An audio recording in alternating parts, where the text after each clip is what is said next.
a young man, skilled in the art of throwing daggers, found himself constrained by the limitations of his meridians, rendering substantial progress in internal martial arts seemingly unattainable. However, fate smiled upon him when he came into possession of a miraculous elixir, a washing marrow pill from the realm of cultivation, capable of transforming one's very essence and refining one's constitution. Chapter 1. Starry Constellation. On the night of September 18, 2013, at 22:15, in the suburbs of Shanghai, the allure of the city remained undiminished, akin to a beautiful maiden shrouded in a veil of mystery, beckoning one to draw closer and unveil her secrets. Yet, in the outskirts, tranquility reigned, far removed from the bustling heart of the metropolis. A white figure glided gracefully along the sidewalk, a young man, approximately in his 20s, possessing a strikingly handsome visage. His long hair cascaded casually over his shoulders, lending him an air of nonchalance that, paradoxically, held an inexplicable charm for the ladies. However, it was his eyes that captivated Most, a pair of bright orbs that sparkled like stars in the night sky. A beautiful girl clad in a red tank top stood transfixed, her gaze lingering on the young man as he passed, irresistibly drawn to his enigmatic aura. The young man cast a fleeting glance her way, a faint, wry smile gracing his lips. It seems that entering the first realm of the three realms of the star extreme, the joyous spirit realm, is not as splendid as one might hope. Yet a sudden smile illuminated his face as he extended his right hand from his pocket. It was a hand that commanded attention in the darkness. It shimmered with an ethereal light, a glimmer of cold blade flashing between his fingers. The Starry Extreme Triad is an ancient tome left behind by a father whom the young man has never encountered. Within its pages, there are no secrets of internal martial arts cultivation, only the remarkable technique of the flying dagger. This technique serves merely as a foundation. The true essence of the Starry Extreme Triad lies in the cultivation of one's mental state. When the flying dagger technique is fully mastered and the mental cultivation reaches its zenith, one naturally attains a certain realm. The first realm of the Starry Extreme Triad is known as the realm of joyful spirits, and the young man has now achieved this level. At the end of this manuscript is inscribed the name of its author, Li Xuanhuan. The young man is aware that there was a martial arts master from ancient times named Li Xuanhuan. Yet, he remains oblivious to the fact that Li Xuanhuan, endowed with extraordinary talent, astonishingly ascended to greatness within a mere century, using the flying dagger to transcend. He void and soar into the heavens. The Starry Extreme Triad is, in fact, the foundational cultivation secret of Li Xuanhuan from his era. As he walks, the young man arrives at the exterior of a villa. This villa is quite ordinary among the myriad of similar residences that populate this serene suburban area, Numarin. Perhaps 800, if not 1,000. The young man casually produces a set of keys, unlocking the door and stepping inside. At that moment, a few young women passing by the villa catch sight of the handsome youth. One girl, clad in pink, cannot help but exclaim, "Ah, how charming. This villa must be worth nearly 10 million. I've made up my mind to find a boy just like this in the future." Beside him, a girl in a purple dress chuckled, "Stop dreaming. You should focus on working hard." There are indeed many dashing and affluent men in Shanghai, yet finding one is quite a challenge. However, if you do not actively seek, you might just stumble upon your Prince Charming someday. Yet, they were well aware that such notions were merely figments of their imagination. Nevertheless, countless young women tirelessly adorn themselves in hopes of becoming the Cinderella of their own fairy tale. In a city like Shanghai, numerous individuals possess villas, yet acquiring such a luxurious residence typically costs several million to nearly 10 million. Owning a villa of this caliber signifies not only wealth, but also a certain social status among the youth. Upon entering the villa, it appeared indistinguishable from any other luxurious home, reflecting the lifestyle of ordinary affluent families. However, the young man made his way directly to the bathroom. Inside the bathroom, he casually retrieved a card and inserted it into a concealed slot behind the mirror. The slot illuminated suddenly, casting a crimson glow, and the young man stepped forward, allowing the red light to beam into his eyes. "Iris identity match. Welcome, Lieutenant Liang." An electronic voice resonated. The bathtub immediately ascended nearly 2 meters, revealing a passage beneath it. This young man was none other than Liang. Liang, a 24-year-old man, was recruited 2 years ago from the elite Special Forces Unit Dragontooth into the National Secure ITY Bureau's Group 9, becoming the first member in the history of Group 9 to transition from the military. The primary reason for his selection was his unparalleled skill in throwing knives, characterized by a remarkable accuracy. As Liang surveyed the corridor before him, a wry smile graced his lips. Why choose such an inconvenient location, specifically a restroom? I wonder which brilliant individual made this decision. With a graceful motion, he leapt forward, akin to a feather drifting through the air, landing in the passageway beneath the bathtub. This passage led to an elevator, which, upon his descent, plummeted rapidly downwards. For an ordinary person, such a swift drop would be unbearable, both psychologically and physiologically. However, Liang remained unfazed, his expression calm, a faint smile still lingering on his lips. With a melodious chime, the elevator doors slid open, and Liang stepped out. He found himself in a clandestine base approximately 50 meters underground. The villa assigned to him served as his residence and was one of the access points to the base. Among nearly 1,000 villas in this suburban area, 10 were designated for the personnel of Group 9 in Shanghai. Upon entering the underground facility, most individuals will be captivated by the ceiling, which was adorned to mimic a starry sky, an illusion crafted by cutting-edge technology. This created a remarkable sensation of being in the depths of outer space. The shimmering stars adorned every corner of the virtual night sky above, enhancing the sense of reality. This very base was the Security Bureau Group 9 located in Shanghai, known as Xinghua. Liang, you rascal, you've arrived. I just completed my recent assessment, and my energy has reached an impressive 200,300 crystals, haha. Liang, I bet you're envious. A man, approximately 50 meters away, laughed heartily at Liang.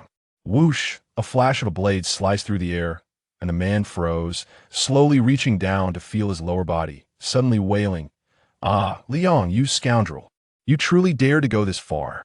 Just a moment ago, my wonderful life, Lin's life, almost met its untimely end because of you. You are utterly outrageous, utterly outrageous." Liang, however, remained unfazed, a slight smile gracing his lips as he replied, "Look at you, still so arrogant. Although my energy is only around 80 crystals with a flying knife in hand, dealing with you is no challenge at all. Well, I shan't indulge in idle chatter any longer. I'm off to train." Lin chuckled in return, holding deep admiration for Liang, as did all the brothers and sisters within the Security Bureau Group 9 at the Shanghai base. Liang was the only one selected from the Special Forces, while Lin and the others had undergone specialized training since childhood. The wooden figure of Black Rock remains in the training zone, while Sister Yin, the commanding lady, is present in the testing area. The 5 brothers of the Tan family are also engaged in assessing their energy. Well, I have already spent 6 hours training today. I shall take my leave now, haha. A splendid nightlife awaits me. Hee. Why am I even sharing this with you, you hypocrite, humph. Lin chuckled as he departed. Liang, on the other hand, could only smile wryly and shake his head. He took out his phone and glanced at the vibrant screen wallpaper, which featured a beautiful girl. A fleeting shadow of melancholy flickered across Liang's eyes before vanishing in an instant. He entered his private changing room, donned his training attire, gently kissed his phone, and placed it in the locker. "Xue, wait for me," Liang murmured to himself, then abruptly shook his head, allowing a brilliant smile to return to his face as he stepped into the training area. Chapter 2. The Change of the Flying Knife. Ha! Ha! As soon as he entered the training zone, Liang's smile blossomed. Hearing the shouts around him, he turned and made his way toward a training room. Casting a glance at the electronic display showing the number 4 outside the training room, Liang remarked with a grin, "Blackrock, you truly are relentless. Training under 4 times the normal gravity, I wager you will be the first among us to enter Safety Bureau Group 11. In the training room stood a towering figure, nearly 2 meters tall, with muscles rippling across his frame. Upon hearing Liang's voice, he abruptly set down the enormous stone pedestal he had been lifting and, with a broad grin, bellowed towards Liang outside. "Liang, you rascal.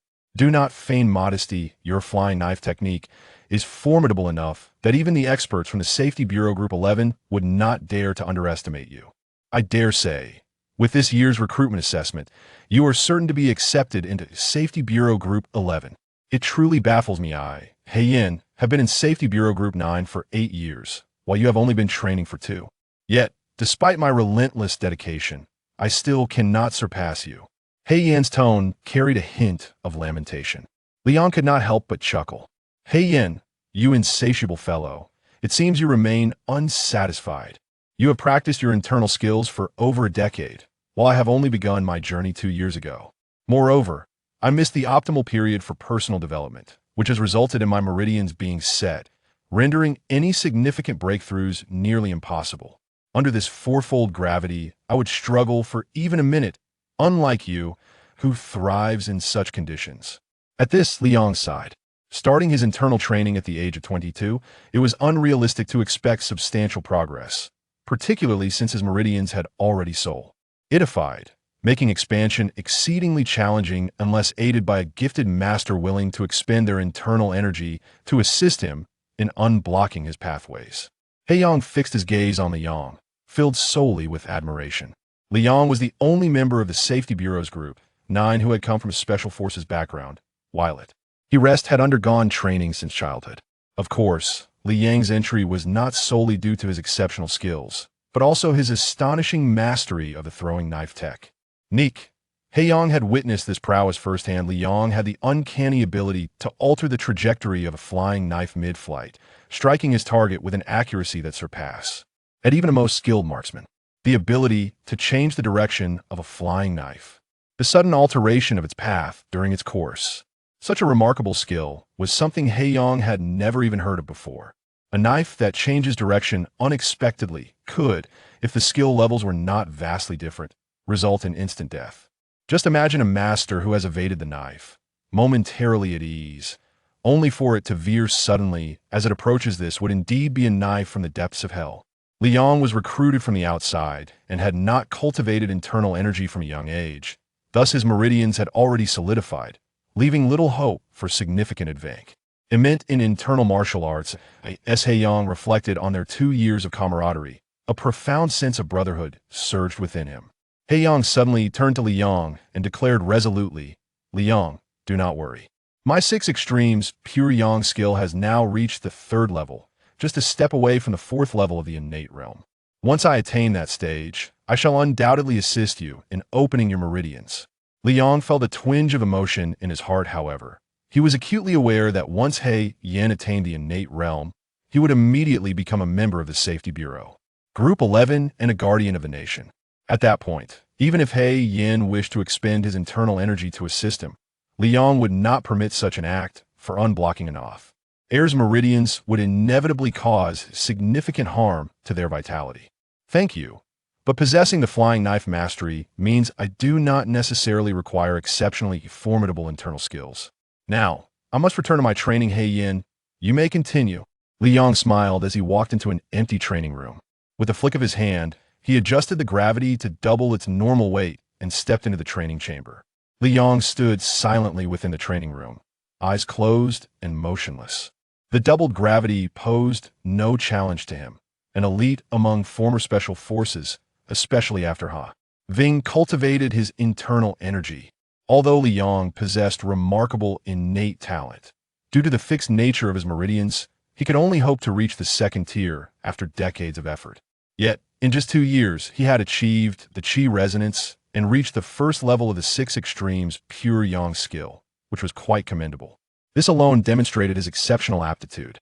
Meng Tan, the leader of the Xinghua base, once remarked if this young man, Liang, had trained from a young age, he would undoubtedly attain the innate realm within 10 years. While his internal skill may not be fully developed, even the 1st level significantly enhanced his capabilities.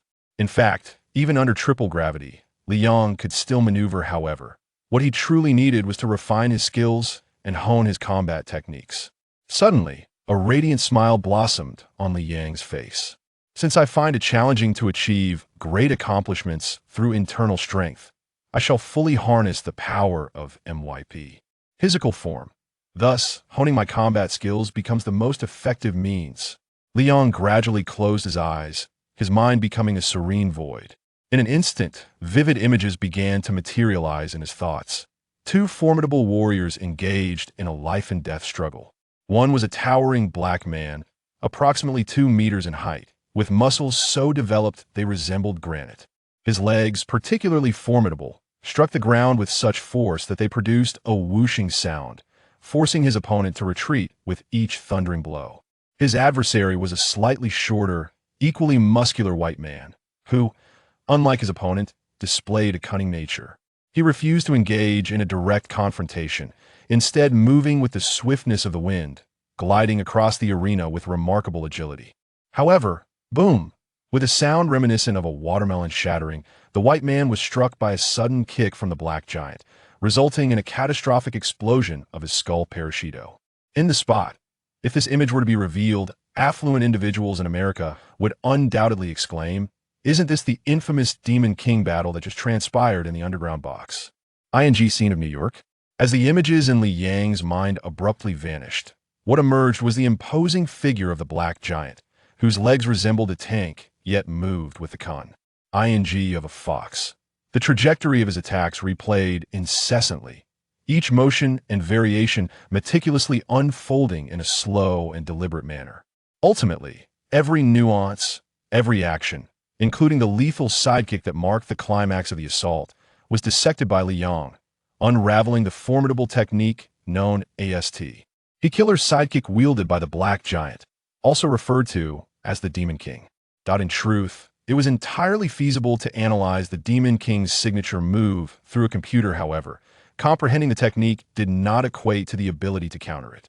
After all, the speed was simply too overwhelming. Suddenly, Li Yang's closed eyes sprang open. "Ha!" he uttered with a low growl, his form flickering as his legs sliced through the air with lightning speed. The sheer force of his movement caused the atmosphere to resonate with a whistling sound, momentarily creating afterimages of his legs before him. In an instant, Li Yang's right leg seemed to pierce through the very fabric of the world, erupting fiercely from the remnants of the afterimage. His leg came to a halt, yet the rush of wind it carried howled vibrantly, while the leg's afterimages vanished without a trace. Indeed, after reviewing 16 recordings, I find that this Demon King's battle has proven most effective. After dedicating half a year to my training, I have finally grasped the essence of the sidekick. Truly, it is no wonder that this technique belongs to a warrior who has emerged from the brink of death. This sidekick is undeniably formidable. Liang exclaimed with a sudden smile. With a satisfied grin, Liang exited the training room and made his way toward the testing area. Chapter 3. The Death Leg Technique. Liang, with his unparalleled knife-throwing prowess, has earned a formidable reputation in the shadowy underworld across the globe. Whether among assassination syndicates or terrorist organizations, the name Little Li's flying dagger serves as a powerful emblem of intimidation.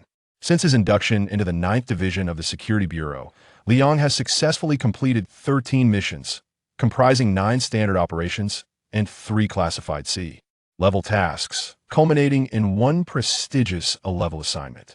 He stands as the 3rd individual in the history of the 9th Division to have accomplished an A-level mission. The missions assigned by the Security Bureau are categorized into standard operations and more specialized tasks, the latter targeting adversaries endowed with extraordinary capabilities. Each mission is further classified according to the strength of the foes involved. The successful execution of that A-level mission was the pivotal moment that solidified Li Yang's renown among international underground factions. This particular assignment involved the elimination of a ninja from Japan's Double Flowers, one of the world's foremost assassination organizations, who had secretly infiltrated China. This ninja held the esteemed rank of Gold Flower, denoting an innate level of lethal skill. The tenacity of such an innate-level ninja is beyond imagination, yet, in the end, a flying dagger found its mark in the assailant's throat. From that point onward, the underground world encompassing foreign terrorist groups, assassination networks, and formidable organized crime syndicates became acutely aware of a top-tier expert known as Little Li's flying dagger operating in Shanghai, China. No one knows the true extent of the prowess of the enigmatic figure known as Little Li Flying Dagger, nor does anyone know his real name. Even those within the underworld have only a tenuous grasp of the legend surrounding this mysterious individual, whose flying daggers are said to be infallible, echoing the ancient Chinese adage that proclaims never miss the mark. The mere mention of literally flying dagger sends shivers down the spines of formidable forces.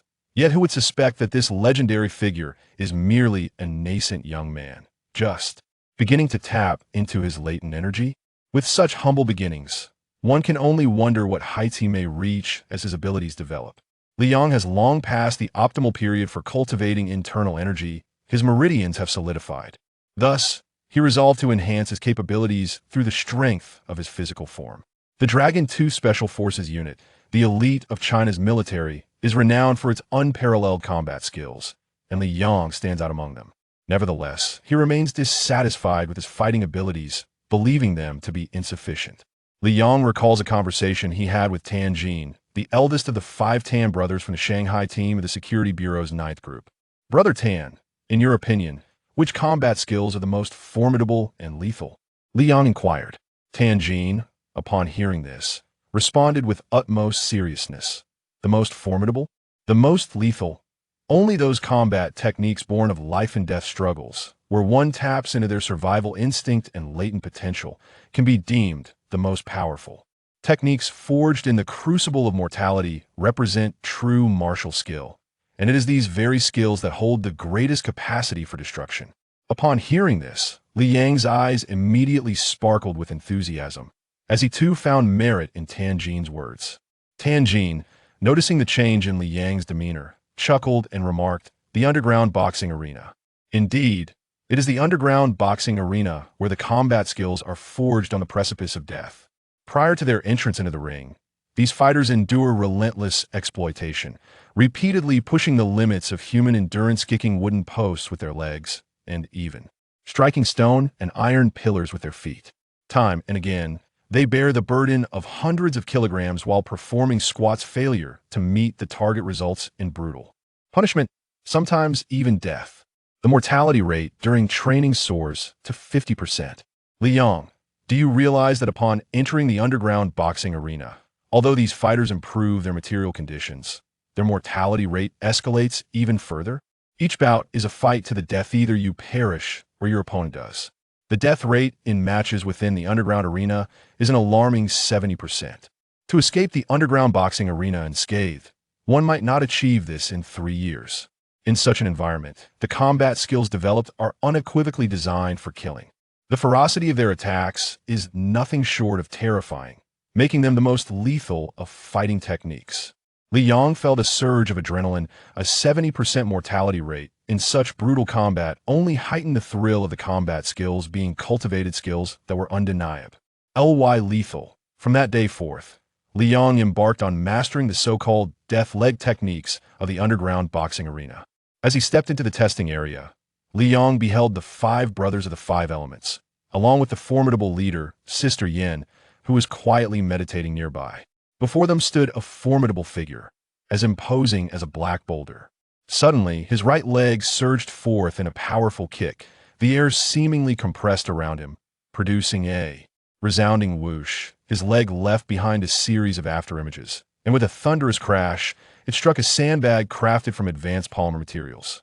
Brother Tan, what is the energy reading from the test? Liang inquired with a smile as he approached the towering man. Brother, impressive indeed.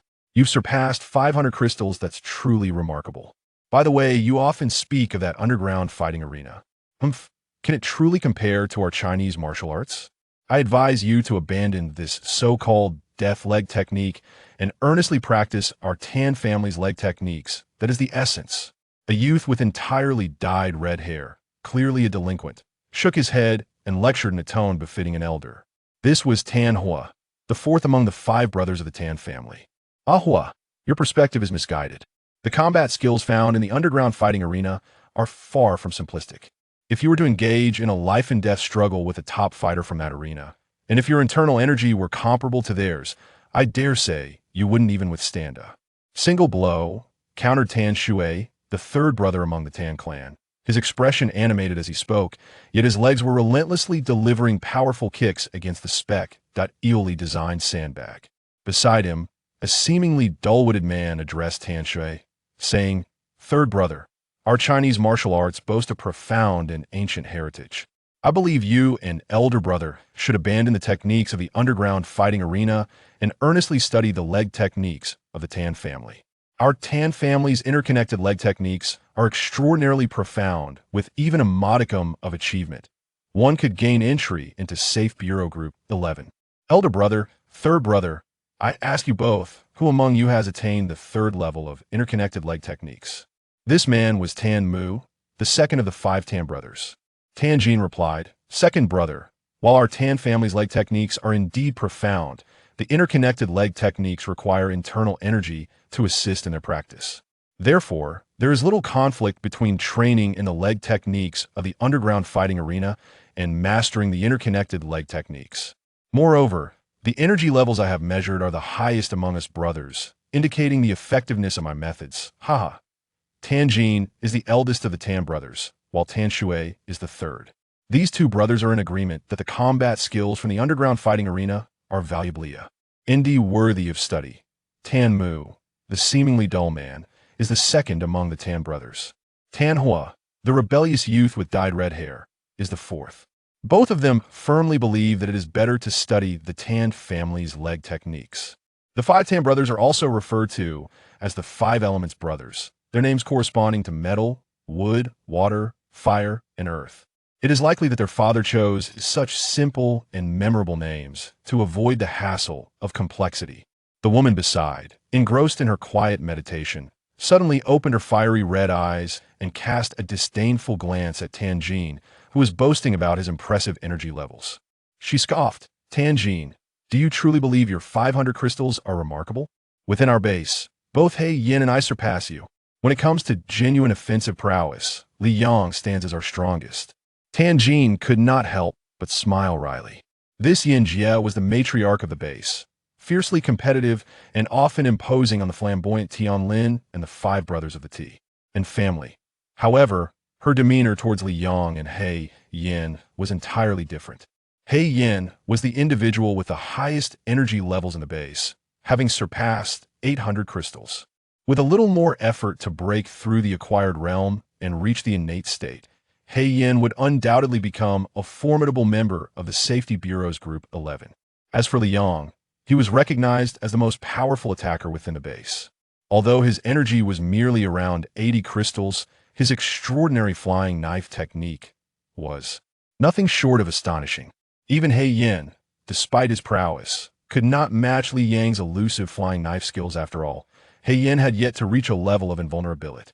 Why? And Li Yang's knives were imbued with true energy, striking with force greater than that of a bullet. Moreover, Li Yang's knives were so uncanny that they could change direction mid-flight, a prospect that was genuinely terrifying to contemplate. After Li Yang and He Yin, it was Yin Jie's turn. Although she was a woman, she had reached the 3rd level of the 6 extremes pure Yang skill, with her internal energy reaching SI. X 100 crystals, indeed overshadowing the 5 brothers of the Tan family. With so many individuals present, as the team leader, I must remind you that the assessment date for entering the Security Bureau's Group 11 has been officially set, announced Montian, the captain of the Shanghai team from Group 9, with a smile as he glanced at Li Yang and the others. Instantly, all eyes turned towards their leader, Montian. Each individual aspired to join Group 11 of the Security Bureau. For doing so not only symbolized their elevation to the status of national guardians, but also afforded them the opportunity to marry. It was only upon entering Group 11 that they could genuinely establish their own families and partake in a normal life. Members of Group 11 were the Bureau's elite, seldom deployed, typically only once a year, thus enabling them to lead lives akin to ordinary citizens. In contrast, Group 9 was tasked with addressing various terrorist activities and significant incidents, intervening only when the adept members of Group 11 were deemed necessary. Group 9 was engaged in all manner of substantial affairs and was required to train for no less than 6 hours each day. Their rigorous training and execution of tasks were essential, and to maintain the confidentiality of Group 9 members' identities, the state imposed a strict prohibition against marriage. Naturally, the members were aware of this stipulation prior to joining Group 9. Li Yang, upon his entry into Group 9, was already cognizant of this rule, yet he had dismissed it at the time, having previously served in the Dragon-Tooth Special Forces, or MAR. Reage was similarly forbidden until retirement. However, upon joining the Security Bureau's Group 9, he encountered Jiang Xue, a girl who stirred his heart, a girl with whom he had forged a solemn bond. Thus, Li Yang's greatest desire was to gain entry into Group 11 of the Security Bureau, allowing him to live alongside Jiang Xue. Yet, due to the regulations of Group 9, he found himself unable to be with her, relegated to concealing his identity and communicating solely through phone calls. "Xue, wait for me. I will surely pass this assessment," Li Yang silently vowed to himself. Montaigne glanced at the crowd and declared, "The headquarters will send 2 members from Security Bureau Group 11, making a total of 3 of us, to conduct assessments starting at 8 a.m. on the 20th that I end this final month. All of you must strive diligently." Yes, a fierce determination ignited in the eyes of every team member. The Tan family's 5 brothers and sister Yin were different from Liang. They had undergone training since childhood, their decades-long aspiration being to join Security Bureau Group 11. It is easy to imagine the fervor in their hearts at this moment. Everyone took a deep breath in silence, their expressions grave and resolute. Chapter 4. Gene Elixir. Since the revelation that an assessment loomed just a month away, the fervor for training among everyone intensified exponentially. Training, relentless training. Tian Lin forsook his evening outings, and the bickering among the 5 brothers of the Tan family diminished as each individual dedicated over 12 hours to their practice. However, Li Yang remained unchanged, adhering to his previous routine. If there was any alteration, it was merely a slight increase in his self-imposed responsibilities, while his training duration remained steadfast. In the past, he had diligently practiced for 15 hours daily, and now he continued this regimen without deviation. Each morning at 4 o'clock, Li Yang would rise to absorb the ethereal energies of the universe, honing his internal skills until 6. Following this, he would take a leisurely stroll and partake in breakfast. Yet, at this juncture, Li Yang was compelled to practice his throwing knives incessantly.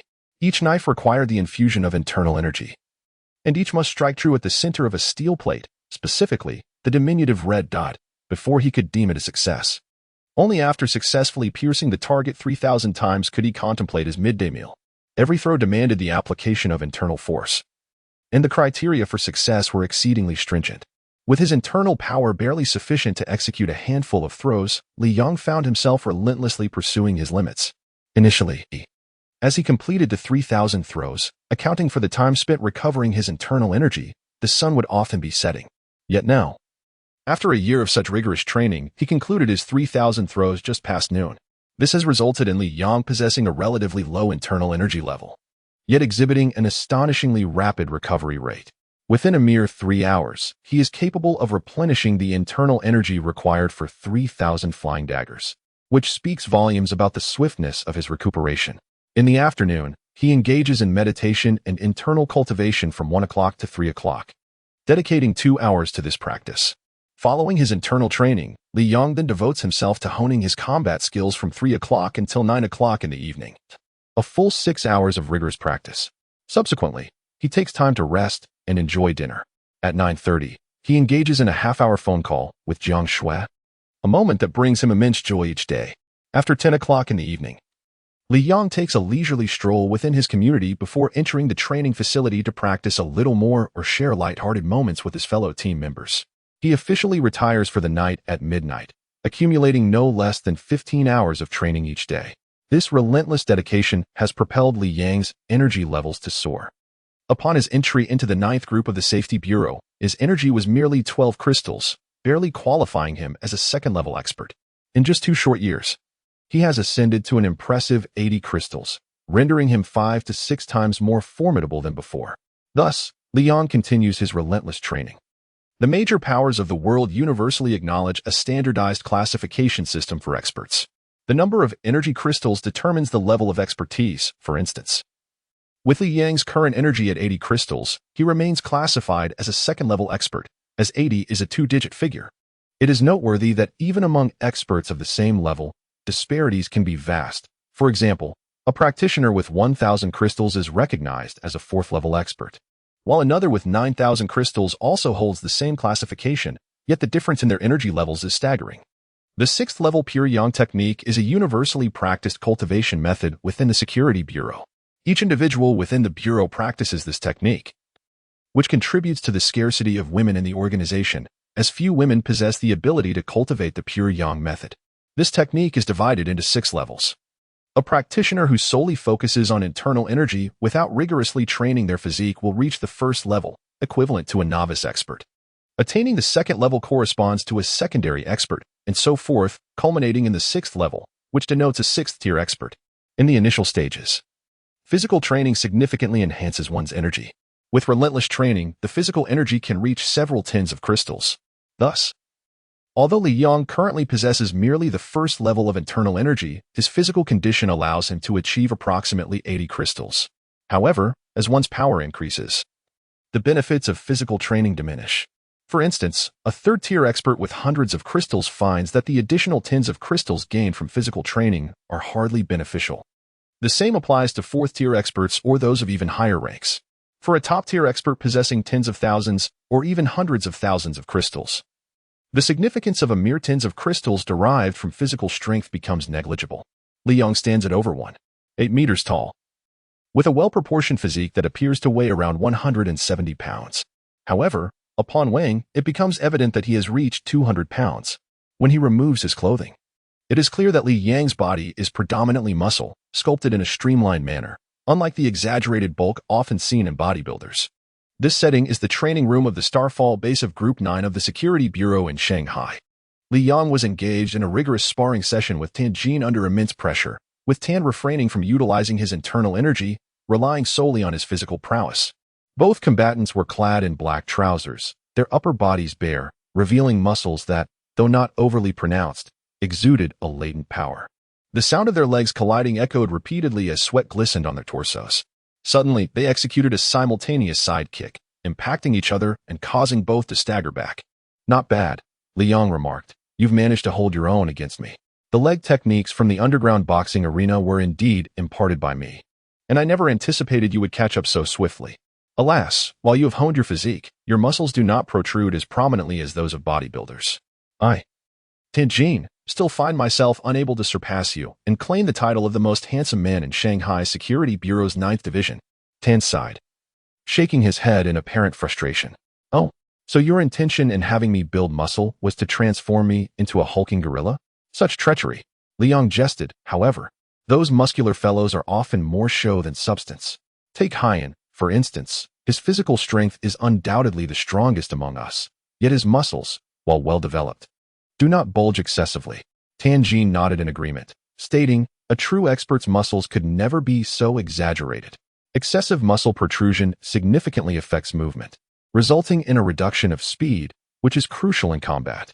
Observing the elite fighters of the underground boxing ring, one notes that while their musculature is well-developed, none exhibit the exaggerated physique characteristic of bodybuilders.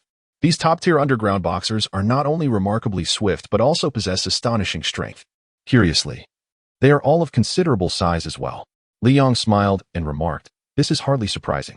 Are you unaware of the grueling training these underground fighters endure? They train to the brink of exhaustion, with many surpassing 100 units of strength. The strongest among them have even reached around 500 units. If a fighter lacks a solid foundation, how could they possibly endure such training? Naturally, they are all large individuals." Li Yang then self-deprecatingly added, 500 units. "I truly wonder how they train. We cannot claim to be unrelenting in our efforts, yet we barely reach a few dozen units. The thought of their training is daunting." Tan nodded in agreement and said, "Indeed, these fighters have clawed their way up from the depths of despair. However, before entering the underground boxing arena, they face yet another trial. Almost half of the competitors perish during this phase, which involves the consumption of the A1 gene serum to undergo a physical metamorphosis." Li Yang acknowledged, "I am aware of this. Since the breakthroughs in genetics 4 years ago, several major powers have successively developed the A1 gene serum. A1 is designed to enhance human physicality through genetic modification.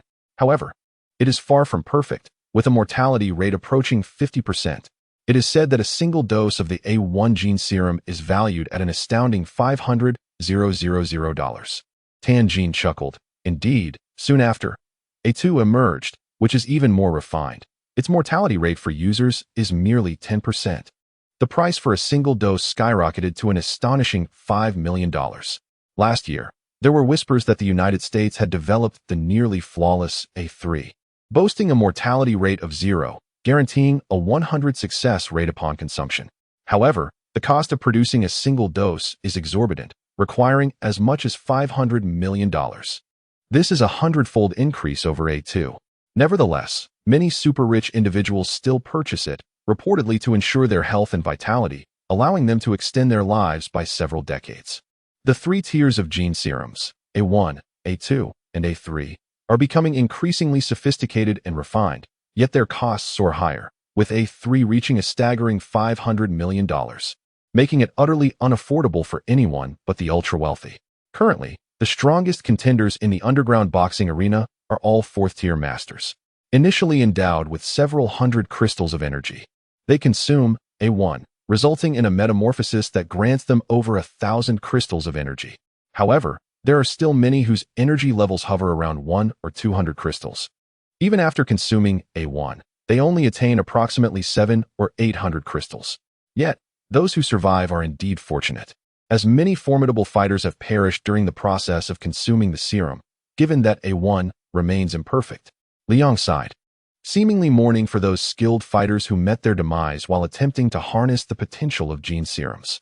Liang nodded in agreement. However, a trace of melancholy lingered in Li Yang's heart. Alas, it was regrettable that he had commenced his internal cultivation too late, for his meridians had already solidified. The myriad benefits of internal martial arts held little significance for him now. Suddenly, a surge of determination welled up within Li Yang. He scoffed at the formidable fighters of the underground boxing arena. Even without the aid of genetic serums, the strongest among them could harness energies of up to 500 crystals. He could not fathom why he could not achieve the same. If only his physical strength could reach 500 crystals, then, with his significantly enhanced wrist strength and even more potent internal energy, the lethality of his flying daggers would surely ascend to an astonishing level. At that juncture, even a superlative expert at the pinnacle of innate mastery would be unable to withstand the force of his daggers. With newfound resolve, Li Yang resolved to diligently train, fortifying his physical prowess to elevate the striking power of his flying daggers to unprecedented heights. Chapter 5. Jiang Xue within the grand training hall of the Xingluo base. Li Yang's eyes were as sharp as arrows, fixated directly on one of the red targets on a steel plate 50 meters away. Whoosh! With a flick of his right hand, the dagger's gleam flashed like a shooting star. Before anyone could register a response, the flying dagger had already pierced the red target. This was a steel plate, a specially crafted one. An ordinary individual, even armed with a dagger, would likely be unable to embed it within the plate. Thus, even Li Yang needed to channel his internal energy. He infused every dagger with this energy, ensuring that each throw struck true upon the red target. Whoosh! Whoosh! Li Yang's hands quivered simultaneously, and two streaks of icy blade light flashed by. His eyes narrowed slightly, a glimmer of brilliance flickering within. To the onlookers, the trajectory of the blades was imperceptible. However, Li Yang discerned that his two knives were aimed at the ends of the steel plate. In the final moment, both blades altered their course, striking true at the red heart at once. Drip! Sweat cascaded down Li Yang's forehead, yet his visage remained as serene as stone, as he persistently engaged in various flying knife training. The text The Three Realms of Stellar Limits dedicates 99% to the mastery of a single flying knife.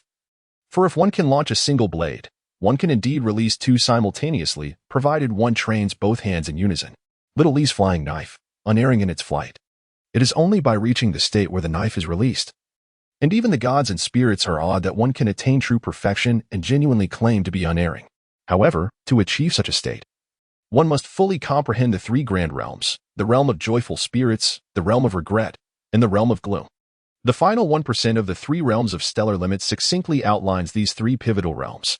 As for the more profound effects of the higher realms of regret and gloom, they remain beyond Li Yang's knowledge. Only upon reaching them will he grasp their essence. Whoosh! Another flying knife was unleashed. Li Yang's wrist trembled slightly as the trajectory deviated from his expectations.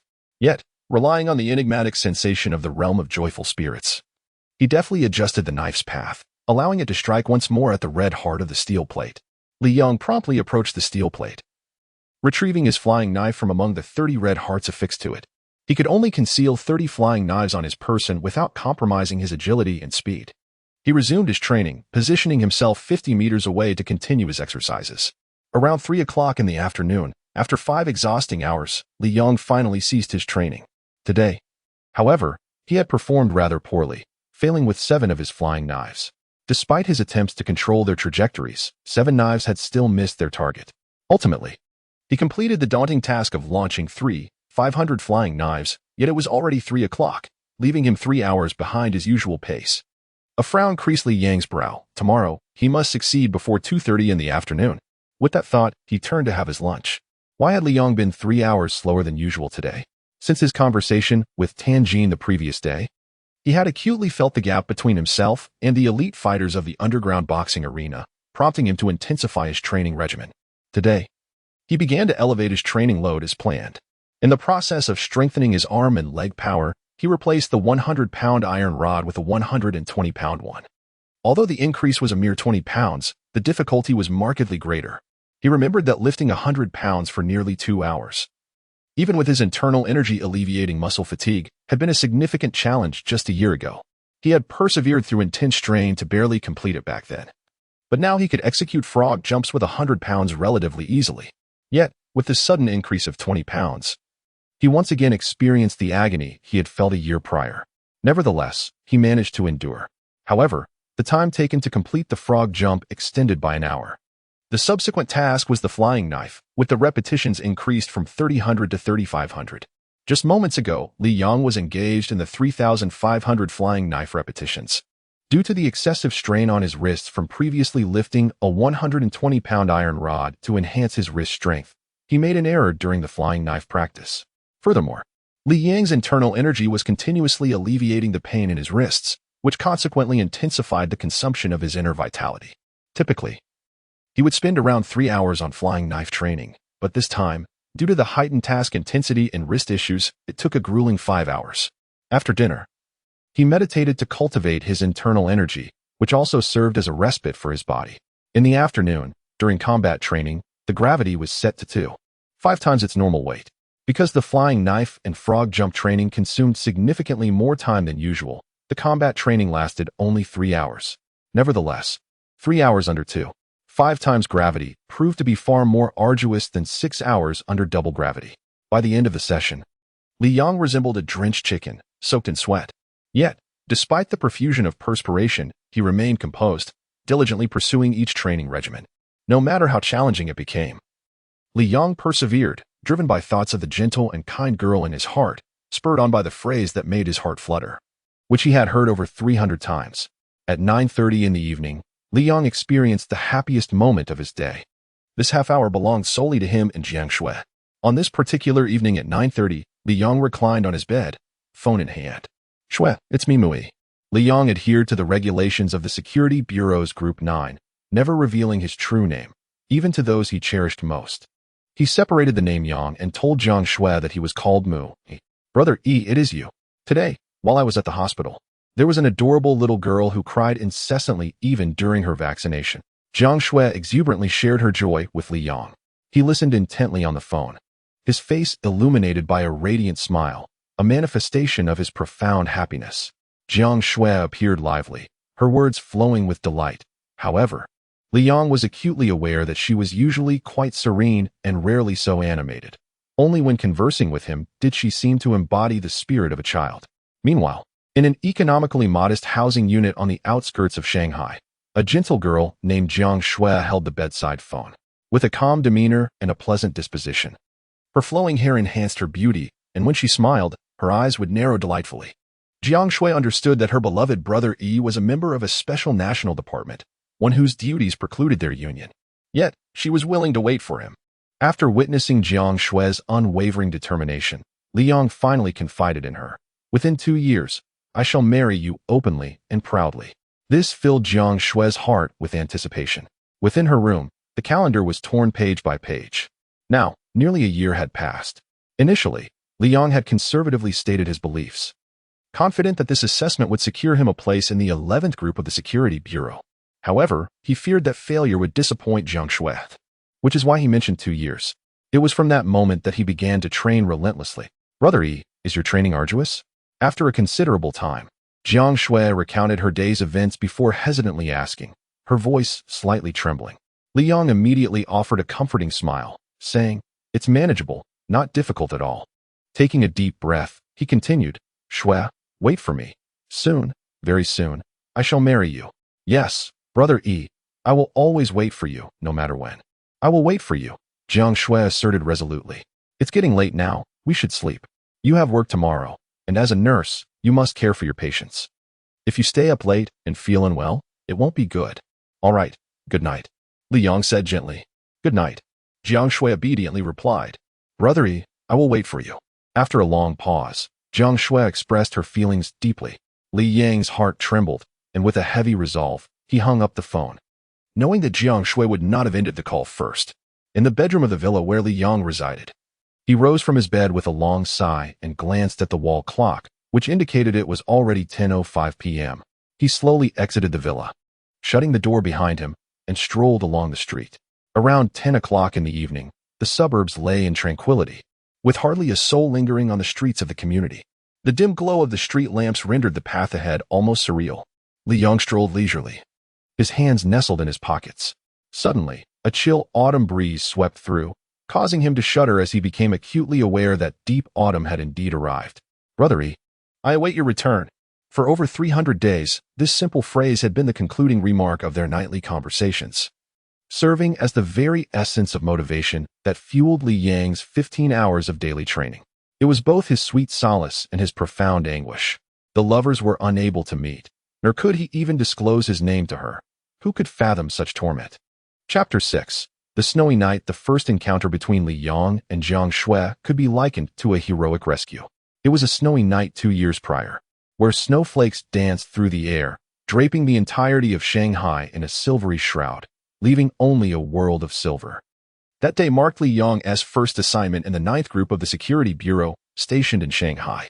In the evening, the Tan family's 5 brothers, along with Tian Lin and others, gathered at a restaurant to welcome Li Yang.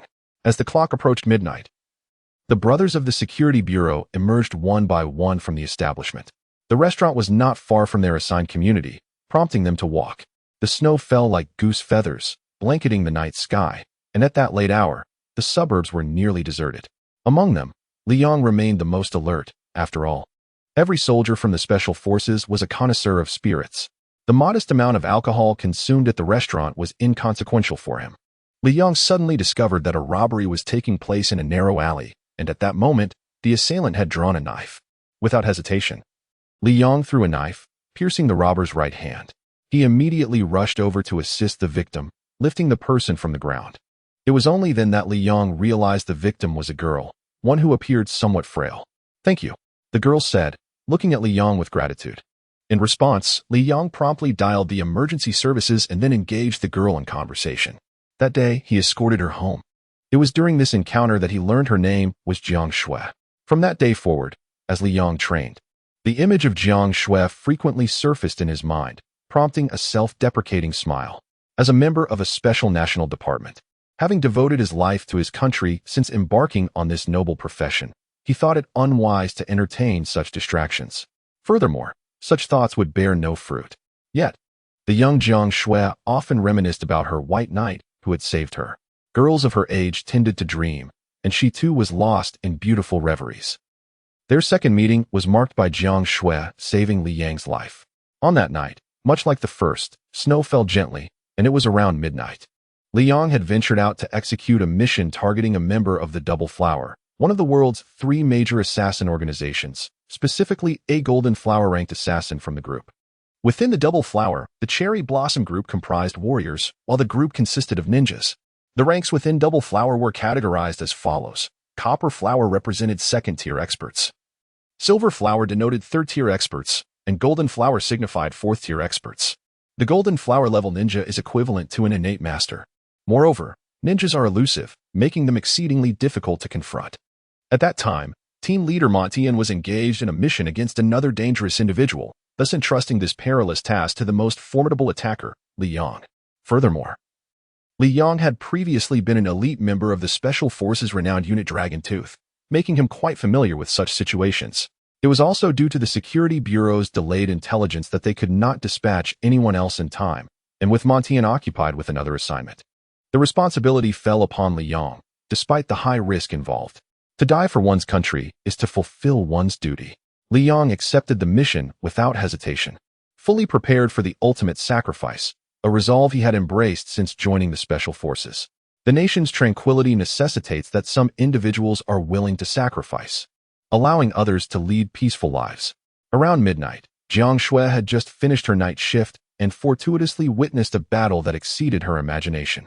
The fleeting figure that vanished in an instant, the ephemeral glint of a blade, and the visage of the Prince Charming she had envisioned countless times. Marked by resilience, a flash of steel, and blood erupting, the Golden Flower Ninja fell, and Li Yang was gravely injured. Li Yang was fortunate. The ninja had attained the Golden Flower level, akin to an innate master, and Li Yang should have faced death. In his dire moment, as he hovered on the brink of death, his extraordinary knife-throwing technique came into play. In the final instant, the knife's sudden change in trajectory caught the Golden Flower Ninja off guard, piercing through his throat. Yet Li Yang too was on the verge of losing his life. Jiang Xue first assisted Li Yang by implementing some rudimentary protective measures. Had it not been for these life-saving interventions, Li Yang would not have survived long enough to receive medical attention. When Jiang Xue arrived, Li Yang was already in a state of unconsciousness, enduring his fainting spell. He vaguely perceived a resplendent angelic figure approaching him, a stunningly beautiful angel whose luminous aura enveloped him in warmth. Shortly thereafter, he succumbed to a deeper unconsciousness. Li Yang sustained severe injuries, requiring an arduous month of recuperation in the hospital, followed by an additional 2 months of convalescence in his villa. Brother E, it's time for your medication. Brother E, let me tell you a joke. Once, there was a little monk who descended the mountain one day. During his hospital stay, it was Jiang Xue who provided him with attentive care, her unwavering devotion etched in his memory. Li Yang still recalled the enchanting angel from the moment of his fainting. He found himself enamored with Jiang Xue, though he could not fathom why. Each time he laid eyes on her, the composure cultivated during his special forces training dissipated, and his heartbeat quickened. At times, when they grew closer, he even felt a warmth rise to his ears. Brother E, I like you. After witnessing his prowess in battle, Jiang Xue understood that Li Yang was no ordinary individual. Upon learning that he was to leave the hospital in a week, fear gripped her hard at the thought of never seeing her beloved Brother E again, and she could no longer suppress the emotions swelling within her, ultimately confessing her feelings. Li Yang was momentarily taken aback, then shook his head with a resolute sorrow, uttering, I'm sorry. After that rejection, Jiang Xue never mentioned her confession again. She devoted the remaining time with Li Yang during his hospitalization, showering him with meticulous care and gentle affection, devoid of the capriciousness typical of a 20-year-old girl. On the eve of Li Yang's discharge, in his hospital room, Jiang Xue appeared somewhat pale, her eyes slightly swollen from lack of sleep. She had been restless throughout the night. Ego, if I cannot be with you, I would rather remain unmarried and live a solitary life, Jiang Xue declared with unwavering resolve. She was a gentle girl, and such determination was rare in her speech. This was the conclusion she reached after a night of contemplation. She decided to make one final effort, for this was her true desire. Suddenly, Li Yang felt as if the ice within him shattered with a resounding bang, akin to the breaking of glass. If you wish to be with me, you must learn to embrace solitude, Li Yang replied calmly. Jiang Xue was momentarily taken aback, but then her smile blossomed, radiant and sweet. I understand Ego has his own secrets. I will wait for you, no matter how long it takes. 2 years. If you wait for me for 2 years, I will surely marry you, Li Yang asserted firmly before turning to leave. As he sat in the car sent by the Safety Bureau, Li Yang opened the gift Jiang Xue had given him at their farewell, a music box that played Butterfly Lovers. Listening to the melody, he recalled Jiang Xue's words, I believe our love is akin to that in Butterfly Lovers, unbroken even by life and death. Listening to her words, it is evident that Jiang Xue is still in the tender age of dreams, or perhaps her heart remains tethered to that youthful era. Li Yang was mistaken. Jiang Xue is not merely swept away by fleeting emotions, she is earnest. The half-hour phone calls each day feel all too brief for both Li Yang and Jiang Xue. With each subsequent conversation, Li Yang finds himself increasingly ensnared in her world, realizing that he cannot extricate himself from Jiang Xue's grasp. Yet he remains bound to his duty to the nation. However, joining the 11th group of the Security Bureau presents a promising opportunity. Most members of this group have their own families. Thus, by becoming part of the 11th group, Liang could not only be with Jiang Xue, but also serve his country. He yearns for the blissful days spent with Jiang Xue, while simultaneously anticipating the upcoming assessments. If I could strengthen my internal energy, would it not enhance my chances? How vexing it is that I began my training too late. And my meridians have already solidified. I must strive harder. In the future, even if I join the 11th group and am able to be with Xue, I will still be deployed approximately once a year. Furthermore, once I become a member of the 11th group, each mission will be significant. And if I were to fall during one of those missions, what would become of Xue? I must diligently train. Only by enhancing my strength can I prolong my life, survive through each mission, and cherish more time with Xue. Suddenly, Liang halted beside a street lamp. The meridians, these fixed pathways, are my greatest impediment to enhancing my strength. Had I trained in internal energy from a young age, my throwing knife's power would have multiplied several times by now. Meridians, meridians. How infuriating. Li Yang's fist struck the streetlight pole beside him, leaving a faint imprint of his knuckles. Chapter 7. The Washing Marrow Pill, Part 1. Haha, I guessed it. At this hour, you're out for a stroll, aren't you, Liang? By the way, the team leader is looking for you. He mentioned an important mission awaits you. Tianlin appeared ahead, running up to Li Yang with a cheerful demeanor. A mission? Li Yang was taken aback, but he soon resolutely replied to Tianlin, let's go. With that, he swiftly made his way towards the base. Within the confines of the Xinglua base, in Team Leader Meng Tian's office, he stated, Liang, your target for this mission is Tian Zhongming Nan, a member of the Black Dragon Army, which is one of the 5 major underworld organizations, the Yamaguchi-gumi. Here is the information regarding him. You must eliminate him before leaving China. The reasons are detailed in the materials provided. Meng Tian's words carried an undercurrent of lethal intent. A mere pawn in the Black Dragon Army was hardly worth the effort, yet Tian Zhongming Nan had committed a grave error, one of fatal consequence. The 5 major underworld organizations represent the most formidable powers within the realm of the underground. These criminal syndicates have deeply infiltrated society, masquerading as legitimate enterprises while exerting influence across various sectors, both large and small. Besides these organizations, the underground world also encompasses terrorist groups, assassination squads, mercenaries, and, of course, specialized departments of the state, such as the Security Bureau's Groups 9 and 11. The Black Dragon Army stands as the core of the Yamaguchi-gumi, composed of fervent militarists.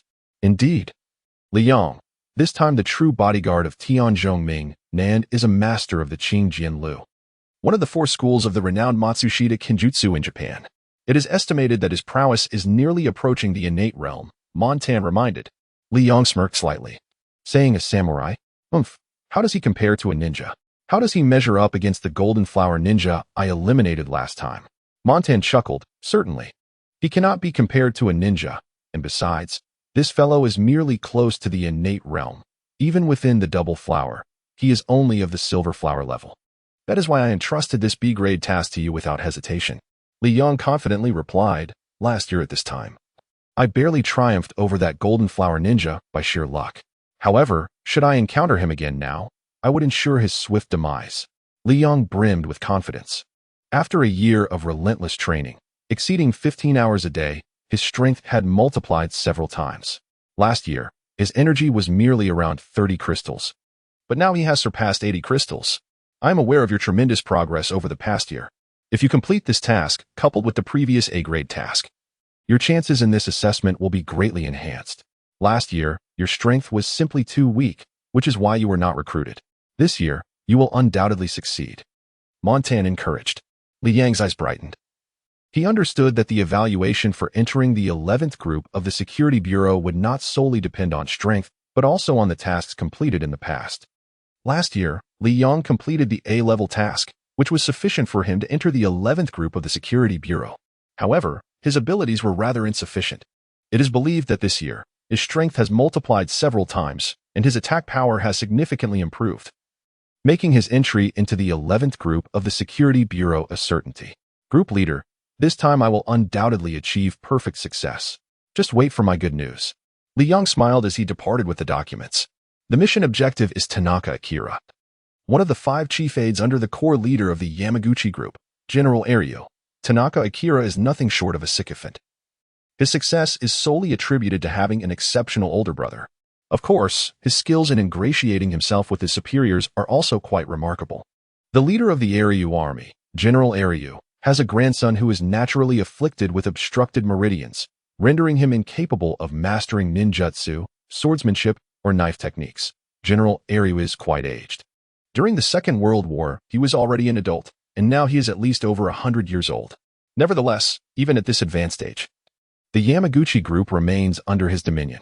It is a natural inclination for the elderly to favor their grandchildren, and General Yu is no exception.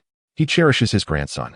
Yet the unfortunate reality is that his grandson is inherently burdened with blocked meridians, indicating that the obstruction has existed since infancy. Such a congenital condition is undoubtedly a divine retribution, and the prospect of unblocking the meridians seems nearly impossible. In normal circumstances, a person's meridians function properly during childhood, solidifying only as they mature. Masters of the innate realm can injure their own vital energy to assist others by channeling innate true energy through the meridians, rejuvenating them and restoring their vitality. However, for those born with obstructed meridians, there is little recourse. This predicament is far more severe than the situation of fixed meridians. Nevertheless, it cannot be said that there is absolutely no solution. There exists a remedy known as the washing marrow pill. Legends speak of extraordinary cultivators from ancient China, whose aspiration was to attain immortality. These practitioners possessed extraordinary skills beyond the imagination of ordinary people. Even the elite members of Security Bureau Group 11 found themselves powerless in their presence. These cultivators were also adept at alchemical practices, among which is the miraculous washing marrow pill. Upon consumption, it transforms the body completely, allowing one to cultivate either Japanese ninjutsu or Chinese internal arts at an astonishing pace. But do such beings truly exist? These so-called cultivators are revered as celestial figures in the hearts of the common folk, appearing solely in folklore. What of reality? Is there any truth to their existence? Even members of Security Bureau Group 9 remain uncertain about the existence of these practitioners. However, the Black Dragon General possesses knowledge of their reality, understanding that these cultivators do indeed exist. He is also aware that the revered sacred texts of the 5 schools of ninjutsu are, in fact, the foundational techniques of one of the weaker sects among the numerous Eastern cultivators, known as the 5 Elements sect. The fact that the basic practices of such a minor sect serve as the sacred text for the formidable ninjutsu schools instills a sense of dread in the Black Dragon General. Around 8 o'clock in the evening, Shanghai is at its most enchanting and vibrant. A 2013 globally limited edition extended Chevrolet sedan speeds along the Bund, carrying Tian Zongmingnan, 3 bodyguards, and a close friend. His true bodyguard is none other than his companion, Yamashita Kawara. Yamashita Kawara is a master of the Kyokan style of swordsmanship. How proud and elated Tanaka Akina must feel now. He has indeed acquired the legendary Shisue Dan, a miraculous elixir. To obtain this precious pill, he relinquished a business worth nearly $1 billion to a Chinese conglomerate, the Yumming Group, in exchange for the Shisue Dan. Tanaka-kun. Could it be that this Shisue Dan is a counterfeit? Tanaka Akina's bodyguard, the swordsmanship expert Yamashita Kawara, reassured him, "You need not worry. I am 100% certain that the Shisue Dan is genuine." Tanaka Akina beamed with immense joy. Congratulations. Once the esteemed general receives the Shisue Dan presented by Tanaka-kun, your status within the Black Dragon Army will undoubtedly rise, Yamashita Kawara remarked with a smile. However, Tanaka Akina chuckled with pride. Once the Shisue Dan is delivered, my standing will certainly escalate vastly. Just wait and see. A glint of coldness flickered in his eyes. Tanaka Akina glanced at Yamashita Kawara, silently scoffing. How could you possibly comprehend my brother's standing within the 5 ninja clans? Furthermore, the Yumming Group's influence is beyond your imagination.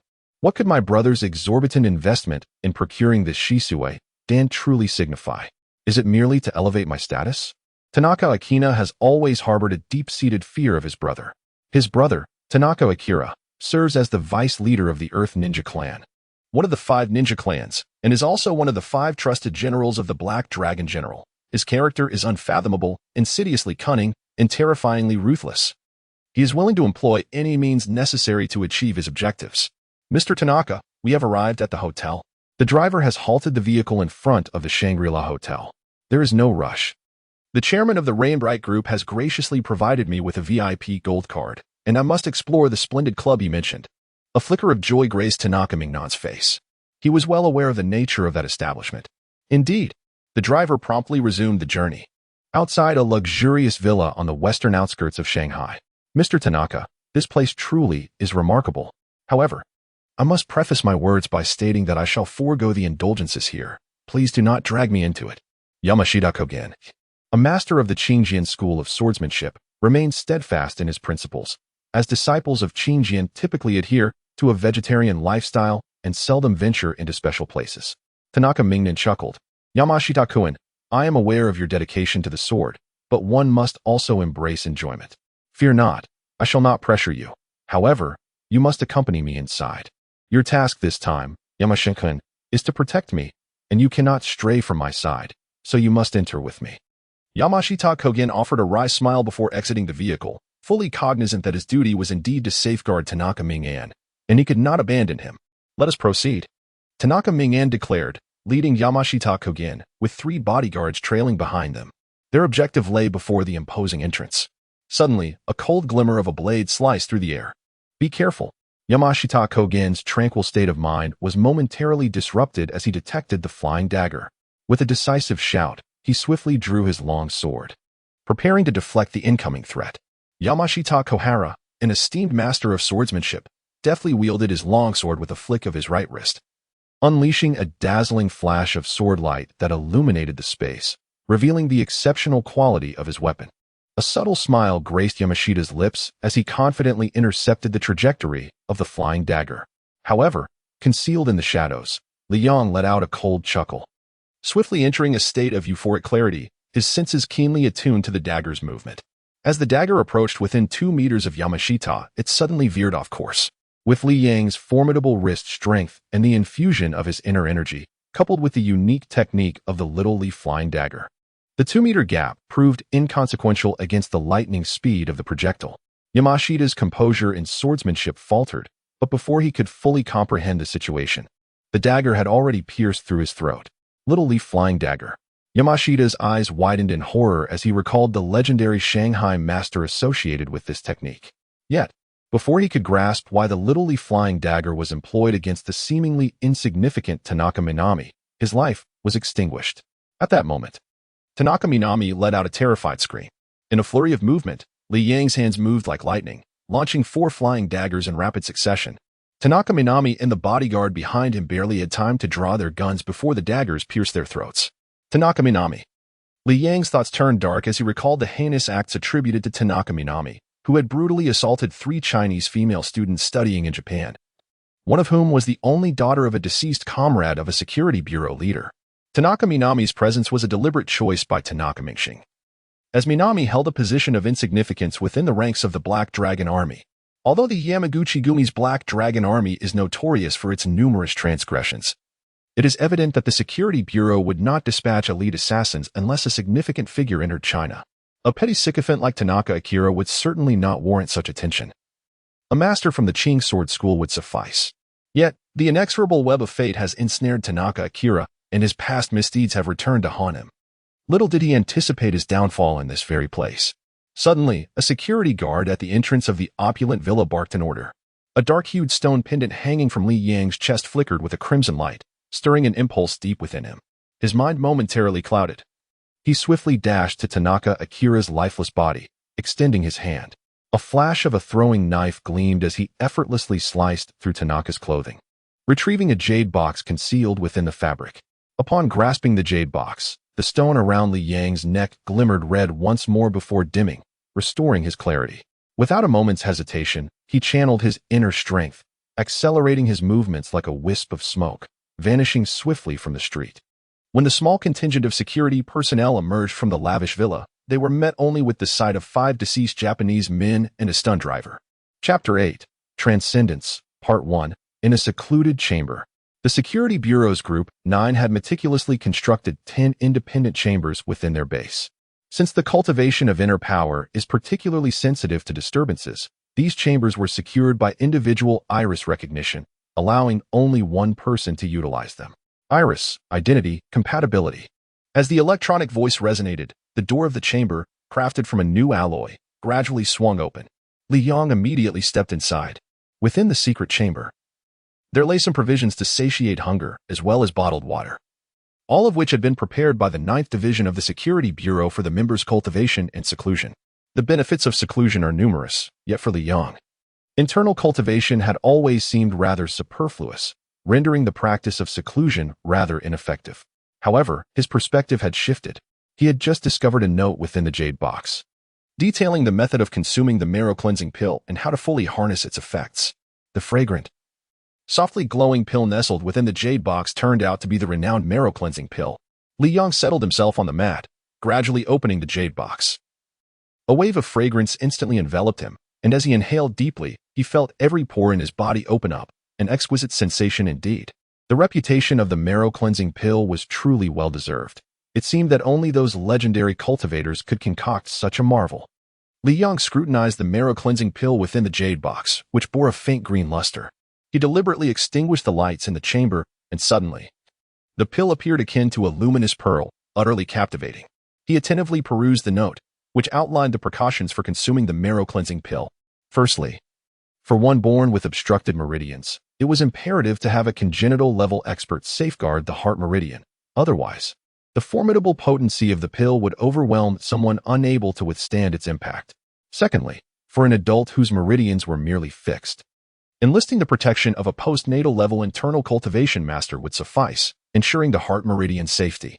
Certainly, for adults whose meridians have stabilized and who possess some internal energy, there is no cause for concern. Upon this realization, Li Yang felt a surge of excitement. Is this not fortuitous for me? Although my internal strength may not be particularly formidable, I have diligently practiced for 2 years and have attained the first level of internal cultivation. Most importantly, my physique is exceptionally robust, and I firmly believe that I can withstand even the most potent effects of the medicinal elixir. Gazing at the mesmerizing cleansing elixir, which shimmered like a luminous pearl, Li Yang felt a thrill of anticipation welling within him. He was ready to consume the cleansing elixir. Once the issue of stabilized meridians is resolved, what limitations could possibly hinder Li Yang's future achievements? The headquarters of the Shanghai Yumming Group, the Yumming Building, stands an impressive 98 stories tall, having been constructed just 2 years prior. At this moment, on the top floor, the 98th level, which is vast in area, serves merely as an expansive room, essentially the activity space or office of the chairman, Chu Tianshang. This area is equipped with numerous fitness apparatuses and even features a modest swimming pool. At present, Chairman Chu Tianshang reclined in a lounge chair, a slight smile gracing his lips as he observed several alluring starlets frolicking in the pool. Though these stars may exude an air of arrogance in public before Chu Tianshang, they endeavored to curry favor. Despite his slightly portly appearance, there emanated from him a warmth that drew people near, instilling a sense of intimacy. Suddenly, a loud call echoed through the top floor. Chu Tianshang frowned, casting a glance at his brother, Chu Tianyu, who had just entered, and waved his hand dismissively, signaling the starlets to depart. What is the meaning of such a commotion? Chu Tianshang reprimanded softly. Chu Tianyu appeared to be a refined individual, adorned with gold-rimmed glasses and possessing a somewhat slender physique. He was known for his amiable disposition, always treating his subordinates with a smile. Yet, this usually genial Chu Tianyu was now filled with indignation. Brother, I have heard that you gifted a cleansing elixir to the Japanese, merely for the sake of a business transaction? I hope you can provide me with an explanation. I believe the elders of our family would also seek clarification on this matter, Chu Tianyu replied, struggling to contain his anger. The Chu Tian family had a significant background, and his support stemmed from one of the 3 major sects of the demonic realm, the Enshrouded sect. Is it merely a cleansing elixir? Why the fuss? Chu Tianshang cast a glance at his younger brother, a cryptic smile playing at the corners of his mouth. Chu Tianyu then declared with firmness, although my family practices the dark arts, we stand resolute against the Japanese. Have you forgotten the humiliation we endured during the War of Resistance? To now bestow a cleansing elixir upon the Japanese is utterly unacceptable. If you do not clarify this matter today, I, Chu Tianyu, shall report it to the elders. Chu Tianshang regarded his obstinate brother with a slight smile and gestured toward a nearby armchair. Please, take a seat, and let us discuss this calmly. However, Chu Tianyu remained unmoved, displaying no willingness to yield. Chu Tianshang sighed with resignation and spoke with composure. Tianyu, I did indeed give a cleansing elixir to the Japanese, but I neglected to mention that I infused it with the pure demonic energy of our sect. Chu Tianshang spoke in a calm manner, as if recounting a trivial matter. Upon hearing this, Chu Tianyu's eyes brightened, and the anger he had felt moments earlier dissipated entirely. "Brother, why didn't you mention this sooner?" "Haha, brother. You truly deserve the title of the foremost disciple among the Insha sect. This tactic is brilliant." Jiang Yu felt a surge of joy within him. A cleansing elixir, in the grand scheme of a powerful sect like the Insha, was hardly significant. Jiang Yu's ire stemmed from his brother's decision to bestow the cleansing elixir upon the Japanese. Now, however, he found himself admiring his elder brother. The malevolent energy, after all, could only be withstood by those who practice dark arts. How could those so-called ninjas and the most rudimentary samurai of Japan possibly endure such malevolent force? Regardless of who they were, once they absorbed the malevolent energy, it would permeate their very souls, leading them into a state of madness during their cultivation. Jiang Yu gazed at his brother and remarked, "Brother, the individual who consumes the cleansing elixir will inevitably succumb to madness during their practice. Mild cases may result in paralysis, while severe cases could lead to instant death. I suspect those Japanese will not discern the true cause, likely attributing the death to a lack of fortitude in their cultivation." Shang slowly rose, moving to the edge of the 98th floor rooftop, gazing down at Shanghai through the expansive floor-to-ceiling windows. "Unless the one who absorbs the cleansing elixir is a practitioner of dark arts, my malevolent energy will not harm him. However, Japan is his domain. Neither practitioners of dark arts nor true cultivation can venture there, and he would never stoop to instruct the Japanese on the ways of dark cultivation. Thus, it is undoubtedly the Japanese who have met their demise due to the use of the cleansing elixir," Shu Tianshang firmly asserted. "Humph, even in death. They appear to be ensnared by their own delusions. Who could possibly attribute the fault to our cleansing elixir? Those Japanese devils lack the prowess to discern the true cause." Shu Tianshang let out a cold chuckle, for he truly never held any of the Japanese masters in high regard. The user of the cleansing elixir must certainly be a high-ranking figure from Japan. A single elixir not only extinguished such a prominent individual, but also secured a lucrative deal worth $10 billion. This transaction is indeed quite advantageous. Shu Tianyu gazed at his elder brother, a flicker of admiration in his eyes. Within the confidential chamber of Liang, he was presently seated cross-legged on a mat, his upper body bare, as he slowly placed the crystalline, fragrant cleansing elixir, resembling a luminous pearl, into his mouth. As the elixir dissolved instantly, a cascade of refreshing currents began to flow throughout his entire being. Li Yang's meridians, rigid and desiccated like a parched riverbed, were suddenly invigorated by the purifying essence of the Shisui Dan, which flowed through him like a crystalline spring. As the refreshing streams coursed through the arid channels, he could distinctly perceive the elasticity and vitality of his meridians beginning to surge.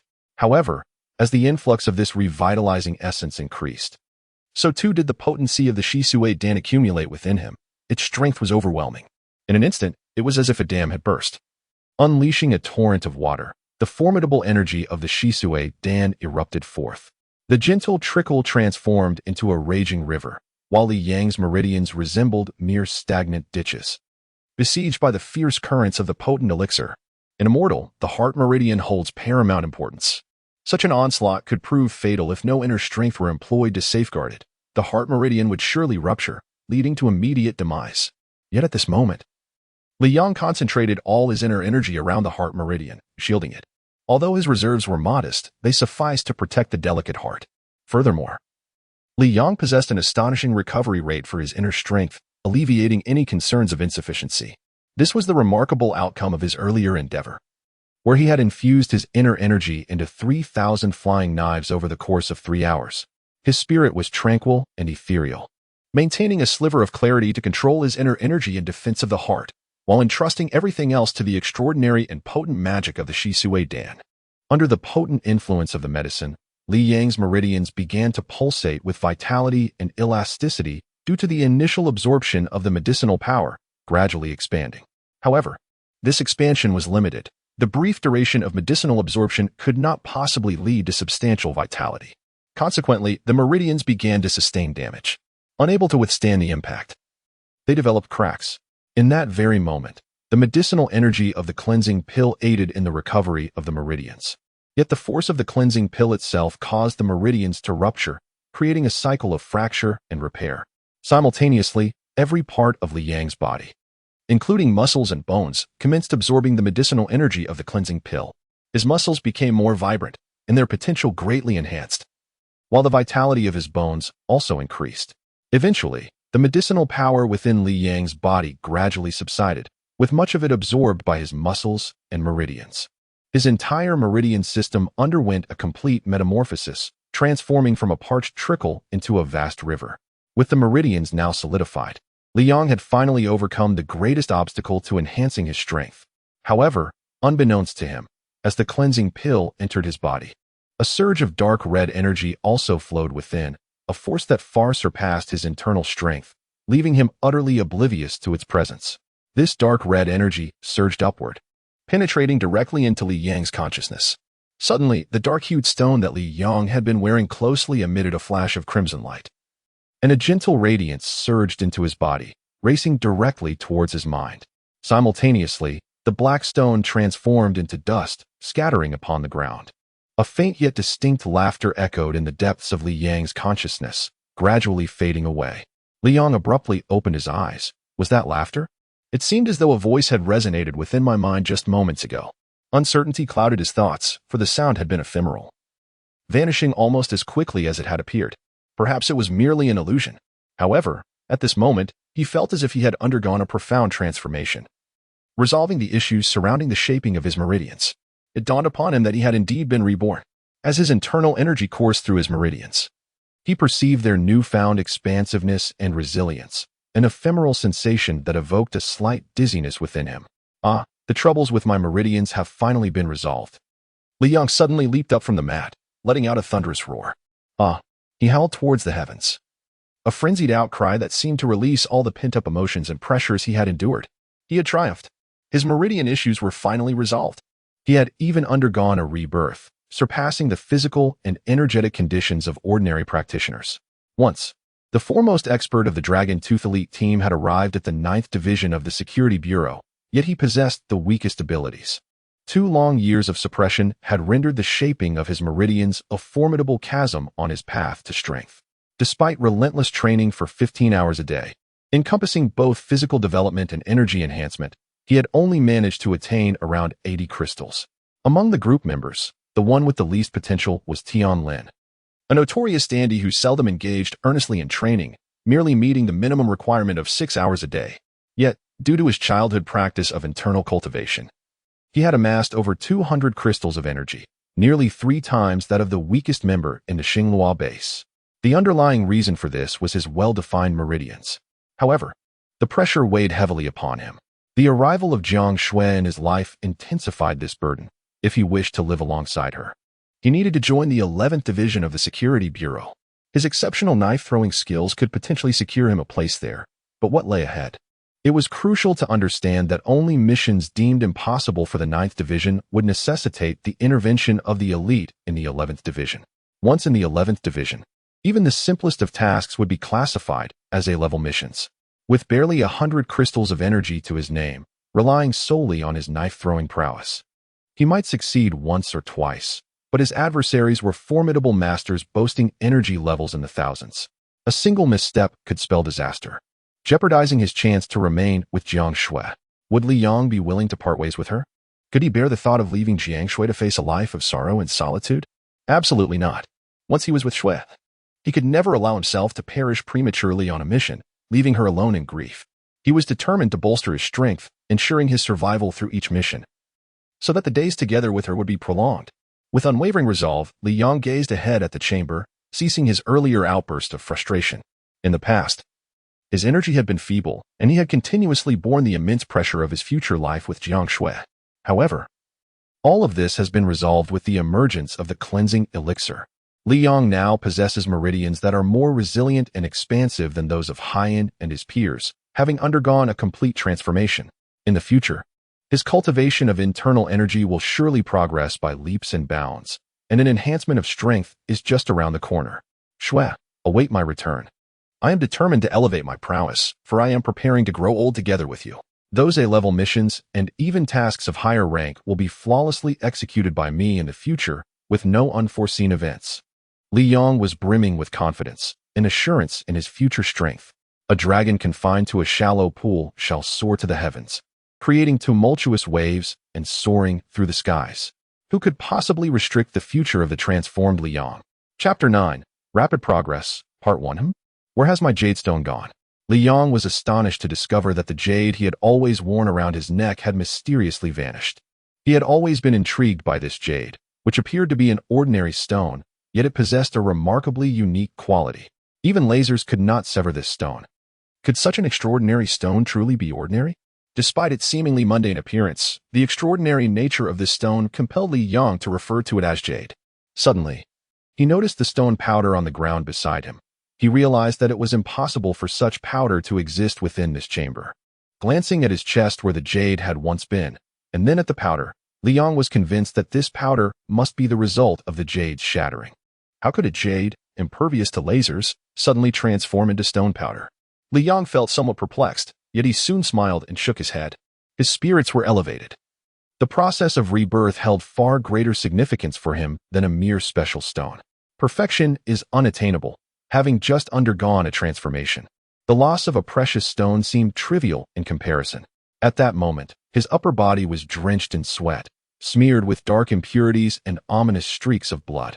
However, amidst the grime and blood, glimpses of his rejuvenated skin revealed a radiance akin to that of an infant. Such a profound transformation had brought about an extraordinary change within him. Nevertheless, he decided to cleanse himself first. The sensation of being coated in sweat and filth was indeed quite unpleasant. He walked to the corner of the chamber, lifted the curtain, and casually pressed a button on the wall. Instantly, a showerhead in the chamber unleashed a cascade of water. This chamber was designed for the members of the Security Bureau to cultivate their internal skills or to meditate in solitude. Some members could spend months in seclusion, engaging in every activity, eating, sleeping, and bathing within its confines. Although the chamber was not particularly large, its 30 square meters provided ample space. What should he do after this transformation? Naturally, he must seize the opportunity to refine his internal energy. Currently, Li Yang's progress in cultivating internal skills was remarkably swift. The benefits gained in a single day of internal training far surpassed those achieved through physical training. Previously, due to issues with his meridians, he had devoted most of his time to physical combat training. Now, having undergone this rebirth, it was imperative to focus on cultivating his internal energy. Ultimately, the essence of Shao Li Fei Dao lies in the true qi. The infusion of acquired or innate true qi into the flying daggers yields vastly different results. After cleansing himself, Li Yang once again assumed a seated position, gently closing his eyes, his mind enveloped in tranquility, and commenced the cultivation of his internal power. The realm of joyous spirit significantly elevated Li Yang's mental state. His ability to instantly redirect the flying daggers attested to this. The enhancement of his mental cultivation facilitated a more profound communion with the ethereal energies of the universe, allowing for a more rapid absorption of these forces. Although Li Yang had only attained the first level of the 6 extremes pure yang skill, his recovery speed of internal power was exponentially swifter than that of an average martial artist at the same level. Why was this so? It was precisely due to the high caliber of Li Yang's mental cultivation. Otherwise, no amount of strenuous training with the flying daggers or exhausting his internal power would enable such remarkable recovery rates. Streams of internal energy flowed from Li Yang's dantian throughout his entire being. Suddenly, a wave of elation surged within him as he uncovered a splendid revelation. While his past recovery speed was indeed rapid, his meridian's capacity had been limited, allowing only a modest flow of internal energy. Now, with the expansion of his meridians, the volume of energy he could circulate had significantly increased. With his recovery speed, he could undoubtedly amplify the internal power within his meridians tenfold. As the internal energy surged within the expanded meridians, Li Yang tirelessly circulated this newly generated energy from his dantian into his meridians. Time passed, and Li Yang remained in quiet meditation. A faint radiance illuminating his face as waves of internal power surged within him. Deep within Li Yang's consciousness, suddenly, Li Yang felt a powerful surge of celestial energy rushing into his meridians, swiftly transforming into internal strength, which directly joined the ranks of the army. Boom! The barrier was instantly shattered, and the internal energy within Li Yang's meridians surged forth like a roaring river, flowing freely from his heart. He had succeeded. He had finally reached the second level of the 6 extremes pure yang technique. Li Yang stood up with a smile, feeling the true energy within him swell. And his body's energy had undoubtedly surpassed 100 crystals, reaching 3 digits. At this moment, he had become a third-tier expert. The most crucial aspect of cultivating internal power is the expansion of the meridians. Once the meridians are sufficiently expanded, the internal energy can accumulate more effectively. Thanks to the cleansing elixir, Li Yang underwent a profound transformation, and his meridian expansion had already met the standard. Now, he simply needed to accumulate internal energy, however. This accumulation involved not just gathering energy, but allowing the true energy to continuously merge and circulate until it was completely under his control. Li Yang dedicated the past 10 days to solidifying his current realm. On October 19th, he emerged from the secret chamber with a smile. He was immensely satisfied with the results of his training over the past 10 days and felt fully confident about joining the 11th group of the Security Bureau. Of course, it was impossible for Li Yang to reach the 3rd level within just 10 days. Attaining the 2nd level of the 6 Extremes Pure Yang technique did not imply an immediate leap to the 3rd level, as there are disparities even within the same tier. For instance, among the 8 members of BlackRock, excluding the captain, all had reached the 3rd level of the technique. Yet BlackRock had already amassed over 800 crystals, Tianjin had over 500, while Tianlin had only over 200. This illustrates the considerable differences that can exist even among those at the same level. This extraordinary cleansing elixir is indeed a treasure only those legendary cultivators can refine. My meridians have likely expanded to a degree that even the likes of He Yin would find inferior. At this moment, my sole task is to continuously accumulate true energy, absorbing, merging, and circulating it to gradually solidify my current realm. Li Yang is exceedingly pleased with the effects of this cleansing pill. Suddenly, he furrows his brow. Strange indeed. Although I have undergone a complete transformation and no longer require the expansion of my meridians, merely needing to absorb the spiritual energy of heaven and earth, it should take at least 2 to 3 months to thoroughly stabilize my 2nd tier. Yet, during these past 10 days of cultivation, the rate at which the spiritual energy gathers has accelerated nearly tenfold. Remarkably, I have fully solidified my 2nd tier in just 10 days. Li Yang cannot fathom why. Since entering the secret chamber and undergoing his transformation, the accumulation of spiritual energy has surged so dramatically. Standing at the entrance of the chamber, a look of perplexity crosses his face when suddenly, a figure approaches from the distance. Upon seeing Tianlin, Li Yang sets aside his earlier confusion, offering a slight smile as he strides forward and remarks, "Eloping? Eloping for the sake of a beauty? Though the Safety Bureau's Group 9 forbids marriage, Group 11 permits it. With my capabilities, it won't be long before I join Group 11. Is there really a need for elopement? Haha, but what of you, Tianlin? I've heard whispers of many romantic entanglements outside. How will those affairs fare if you cannot enter Group 11? Captain Ming Tian seems to have reprimanded you for that." Seizing the opportunity, Li Yang delivers a playful retort. Upon hearing this, Tianlin immediately wore a pained expression and lamented, "Please, spare me the discouragement. As for the Safety Bureau's Group 11, I am uncertain when I will gain entry. At this rate, with my lackadaisical training, I might not step through those gates until I am well into my 30s. Alas, I can only pity my fair companions." He appeared to be in great distress. Suddenly, Tianlin's demeanor shifted dramatically. He became exceedingly exhilarated and exclaimed to Li Yang, "Li Yang, I have delightful news. That hulking figure, He Yin, has astonishingly broken through to the 4th tier of the 6 Extremes Pure Yang technique, transcending into the realm of innate mastery." In this assessment, our small team from the Safety Bureau's Group 9, stationed across the major cities, will undoubtedly pass with flying colors. And you, Li Yang, with your exceptional flying knife skills, are assuredly destined to succeed as well. With 2 of our team members achieving this milestone, we shall surely command the admiration of the other squads. In the future, when encountering peers, I, Tianlin, can proudly declare, "Hey, let me tell you, Li Yang and He Yin from Group 11 are my brothers." Li Yang, upon hearing this, felt a surge of joy in his heart and replied, "Indeed, He Yin has truly succeeded. His diligence has borne fruit. After enduring rigorous training under quadruple gravity, he has finally made the breakthrough. It is indeed a cause for celebration. By the way, Tianlin, I am heading to the testing area to assess my energy levels and gauge the fruits of my training. I shall take my leave now. You should attend to your own matters." Hearing this, Tianlin chuckled and said, "Li Yang, wait. I shall accompany you to the testing area. Since today is the 19th, and the assessment is tomorrow, there is little to be gained from training today. Let us go." Suddenly, Li Yang and Tianlin entered the testing area. At that moment, only He Yin was present, seated on a nearby chair. gazing at the screen displaying 1350 crystals with a beaming smile, chuckling blissfully to himself. After years of arduous training, he had finally transcended to the 4th level of the 6 extremes of pure yang art, attaining the rank of an innate master. As he beheld the energy reading on the tester and felt the innate true energy coursing through his body like pearls, his laughter grew ever more jubilant. Hey Yin, Tianlin called out sharply. Startled, Yin sprang to his feet, and upon seeing Tianlin, he chuckled. You really startled me, Tianlin. Li Yang approached Yin with a smile. Yin, I can finally join you in the 11th group of the Safety Bureau.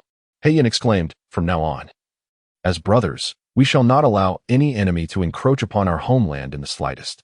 Li Yang resolutely extended his hand towards Yin. Indeed, Yin grasped Li Yang's hand firmly, their grip a testament to their brotherly vow. Hey, you two big men, what's with the sentimentality? Came a teasing voice as Tianlin approached. Li Yang, the testing device is powered on. Why not give it a try? Noticing the intense expressions on Li Yang and Yin's faces, and reflecting on their formidable prowess, Tianlin swiftly changed the subject. Li Yang smiled slightly and walked to the center of the testing apparatus. The testing light enveloped him completely, and with a crisp beep, the light extinguished. 150 crystals. The electronic sound resonated, and instantly, Yin and Tianlin were rendered speechless. Just 10 days prior, Li Yang's energy had barely reached 80 crystals, yet now it had nearly doubled. Such rapid advancement was indeed terrifying. Moreover, Li Yang wielded the little leaf-flying dagger, a weapon whose formidable nature they were all too aware of. With the Yang's significant increase in strength, one could only ponder the extraordinary power his flying daggers would now possess. In Chapter 10 of the assessment, as Li Yang's prowess surged, the potency of his flying daggers was bound to escalate even further. The thought of the now even more terrifying little leaf-flying dagger sent a shiver down both Tianlin's and Yin's spines, and they turned their fervent gazes toward Li Yang. Noticing the expressions on Yin and Tianlin's faces, Li Yang feigned innocence, saying, well, I merely entered a brief period of seclusion and inadvertently reached the 2nd layer of the 6 extremes pure yang skill. Tianlin, feeling a twinge of envy, retorted in a rather irritable tone, a brief seclusion? Inadvertently? I have cultivated for over a decade and have secluded myself several times. Yet I have only just crossed into the 3rd layer. You've only trained for 2 years. Goodness, why Haven T, I had such an inadvertent moment. Heaven, you cannot play favorites like this, alas. It's impossible to compare with a monster like you. People can be so infuriating. With a disdainful pout, Tianlin fell silent. Suddenly, Tianlin glanced at Li Yang and then at Yin, as if recalling something. He shook his head and sighed. Sigh, Yin, Li Yang. You two will likely be departing for the assessment tomorrow. It seems my brothers and I will soon part ways. Tianlin seemed to be enveloped in a tinge of melancholy, having spent such a significant amount of time alongside Li Yang and Yin. The three of them, guardians of their nation operating from the shadows, shared a bond that ran deep. Consequently, the atmosphere among them grew somewhat oppressive.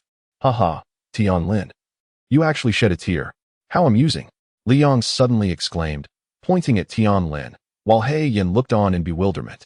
Tianlin, taken aback, hastily rubbed his eyes and stammered an excuse. Haha, I must have gotten something in my eye. Yet, in this underground base, how could there be any wind? He carefully touched his eyes. They were indeed a bit moist, but no tears had fallen.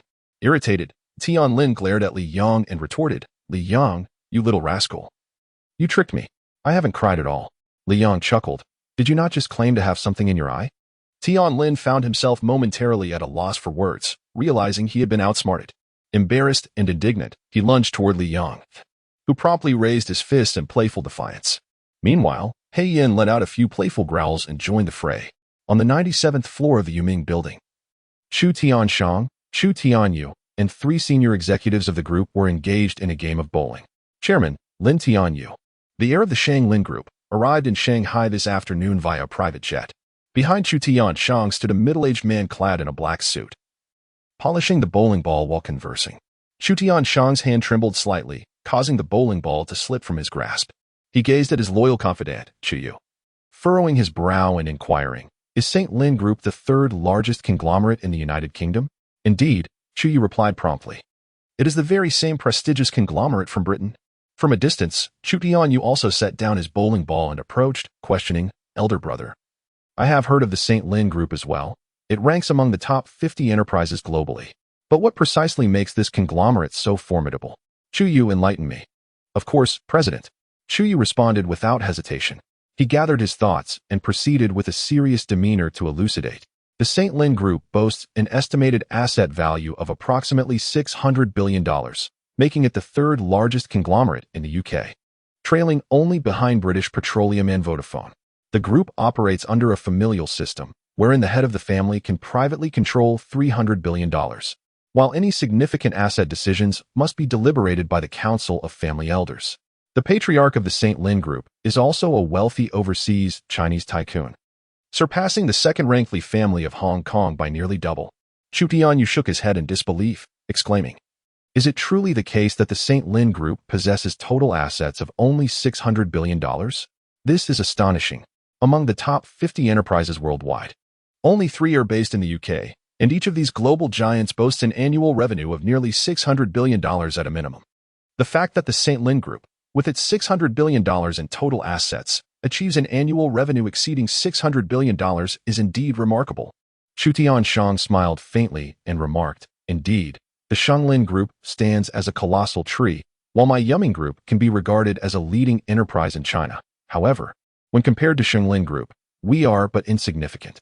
Suddenly, Xiang Tianyu turned to his younger brother, Xiang Tianyu, saying, "Tianyu, you must personally go and engage in a thorough discussion with young Master Lin Tianyu. By the way, take Shark 4 with you." And ultimately present Shark 4 to young Master Lin Tianyu as a bodyguard, allowing him to subtly showcase his capabilities. Upon hearing this, Xiang Tianyu promptly nodded. "Elder brother, rest assured. I will execute this task with finesse. However, what do you mean by sending Shark 4? Xiang Tianyu replied, "Shutong, both Shark 4 and Shark 5 are under your command. You are responsible for the assassination incident, and I trust you will lead young Master Lin to believe that the assassin was dispatched by his competitors from the Xiang Lin Group." Xiang Tianyu then turned to the languid figure slouched in the corner of the room. "Chairman, you need not worry. This small matter will not encounter any mishaps." Shudong remained reclined, not lifting his head even slightly. Nevertheless, Xiang Tianyu paid him no mind, for Shudong was the prodigy of the Chu family, with a cultivation method that was distinctly his own. This lethargic demeanor was merely his customary style. On the morning of October 20th, today marked the day of the assessment. Li Yang stood upon the balcony of the villa, his eyes gently closed as he absorbed the rich and astonishing essence of nature that permeated the morning air. Waves of spiritual energy flowed directly into his being, causing his internal power to circulate and refine itself, akin to a great whale siphoning water. Although the speed of absorption was rapid, Li Yang had grown accustomed to such swiftness in his capabilities. Suddenly, he opened his eyes, a hint of a smile gracing his lips. "This afternoon, I shall purchase the wedding ring." Li Yang had meticulously planned his day. Once he passed the morning assessment, he intended to buy the ring and propose to Jiang Xue. He had refrained from mentioning this to her over the phone the previous night, opting instead to surprise her today. After enjoying breakfast, Li Yang engaged in light exercise before entering the training facility. As he entered, Tinjin approached him with a broad smile. "Ah, you've arrived. In our group, you and He Yin are the most promising candidates. We are all counting on you." "Indeed, Brother Tan, you have amassed quite a substantial amount of energy yourself, several hundred crystals. With a little more effort, even if you do not succeed this year, next year remains a viable option," Li Yang replied with a smile. He had resolved that upon passing the assessment, he would propose to Jiang Xue and settle in Shanghai, as her parents resided there. "That sounds splendid. We shall be able to meet frequently as brothers. However, I fear that my chances this year are slim. The assessment is exceedingly rigorous, and the number of recruits is far too limited," Tianjin lamented, shaking his head in resignation. "Each year, the recruitment for Group 11 of the Security Bureau is rather limited. Typically, only those possessing extraordinary abilities are admitted." Tang Jin and his companions had little hope of being selected. Soon, the 9 individuals undergoing evaluation at the Xinghua base gathered. At the opposite end of the corridor, Captain Montian approached, engaged in jovial conversation with 2 middle-aged men who were undoubtedly the evaluators. Upon seeing his team, Montian exchanged a few words with the 2 men before advancing towards Li Yang and the others. With an encouraging smile, Montian addressed his subordinates, saying, "This time, everyone must perform excellently. Today, you will be assessed by 2 of the top experts from Group 11 of the Security Bureau, both of whom have reached the consummate stage of innate mastery." "Innate mastery? Aren't they 5th-level experts?" Lin exclaimed in astonishment, while the rest of the group was equally stunned. The last assessment featured merely 2 4th-level experts, yet this time, the Security Bureau had dispatched 2 5th-level masters. As one ascends the ranks of energy levels, the disparities become exponentially greater and increase by factors of 10. Even within the international underground realm, 5th-level experts are considered superlative. There are not many masters of innate mastery within the entire Group 9 of the Security Bureau. And the sudden appearance of 2 simultaneously left Li Yang and his companions in utter disbelief. The 2 middle-aged men approached, and upon hearing this, one of them chuckled and scolded. "Well done, Montian, the Li Yang you brought is indeed impressive. However, you shouldn't be so arrogant. After this assessment, Li Yang will undoubtedly become a part of our Security Bureau Group 11. In the past, Montaigne and these 2 middle-aged gentlemen were members of the Security Bureau's Group 11. Typically comprised of individuals who had settled down and lived discreetly. However, Montaigne dedicated himself entirely to his country. He remained unmarried, willingly stationed in Shanghai, the economic hub of China, leading a group of young practitioners with merely innate skills. The group leader remarked casually, "You have already achieved a considerable level of innate mastery. With just a bit more effort, you could refine your energy into a golden elixir. There is no harm in sharing this with you." Behind him lay a sect of cultivators, one of the most esteemed from the legendary Kunlun celestial realm. Xiang Yu was momentarily taken aback, fully comprehending the significance of a sect from Kunlun. The true superlative experts of the Security Bureau, such as the guest experts, were on par with the group leader. They hailed from prominent cultivation families, practicing traditional techniques passed down through generations. Although these guest experts were undeniably formidable compared to ninjas and warriors, the disparity between them and the denizens of Kunlun was unfathomable. Kunlun, a sacred ground for cultivation. If Li Yang were among them, the power he represented would be fearsome. Xiang Yu dared not assign Li Yang to any perilous missions, for should Li Yang fall, it would be an unbearable loss. The role of an observer was the safest and most powerful position. Contemplating this, Xiang Yu stepped into the testing area. As per usual protocol, each individual was to assess their inner energy by activating the testing device.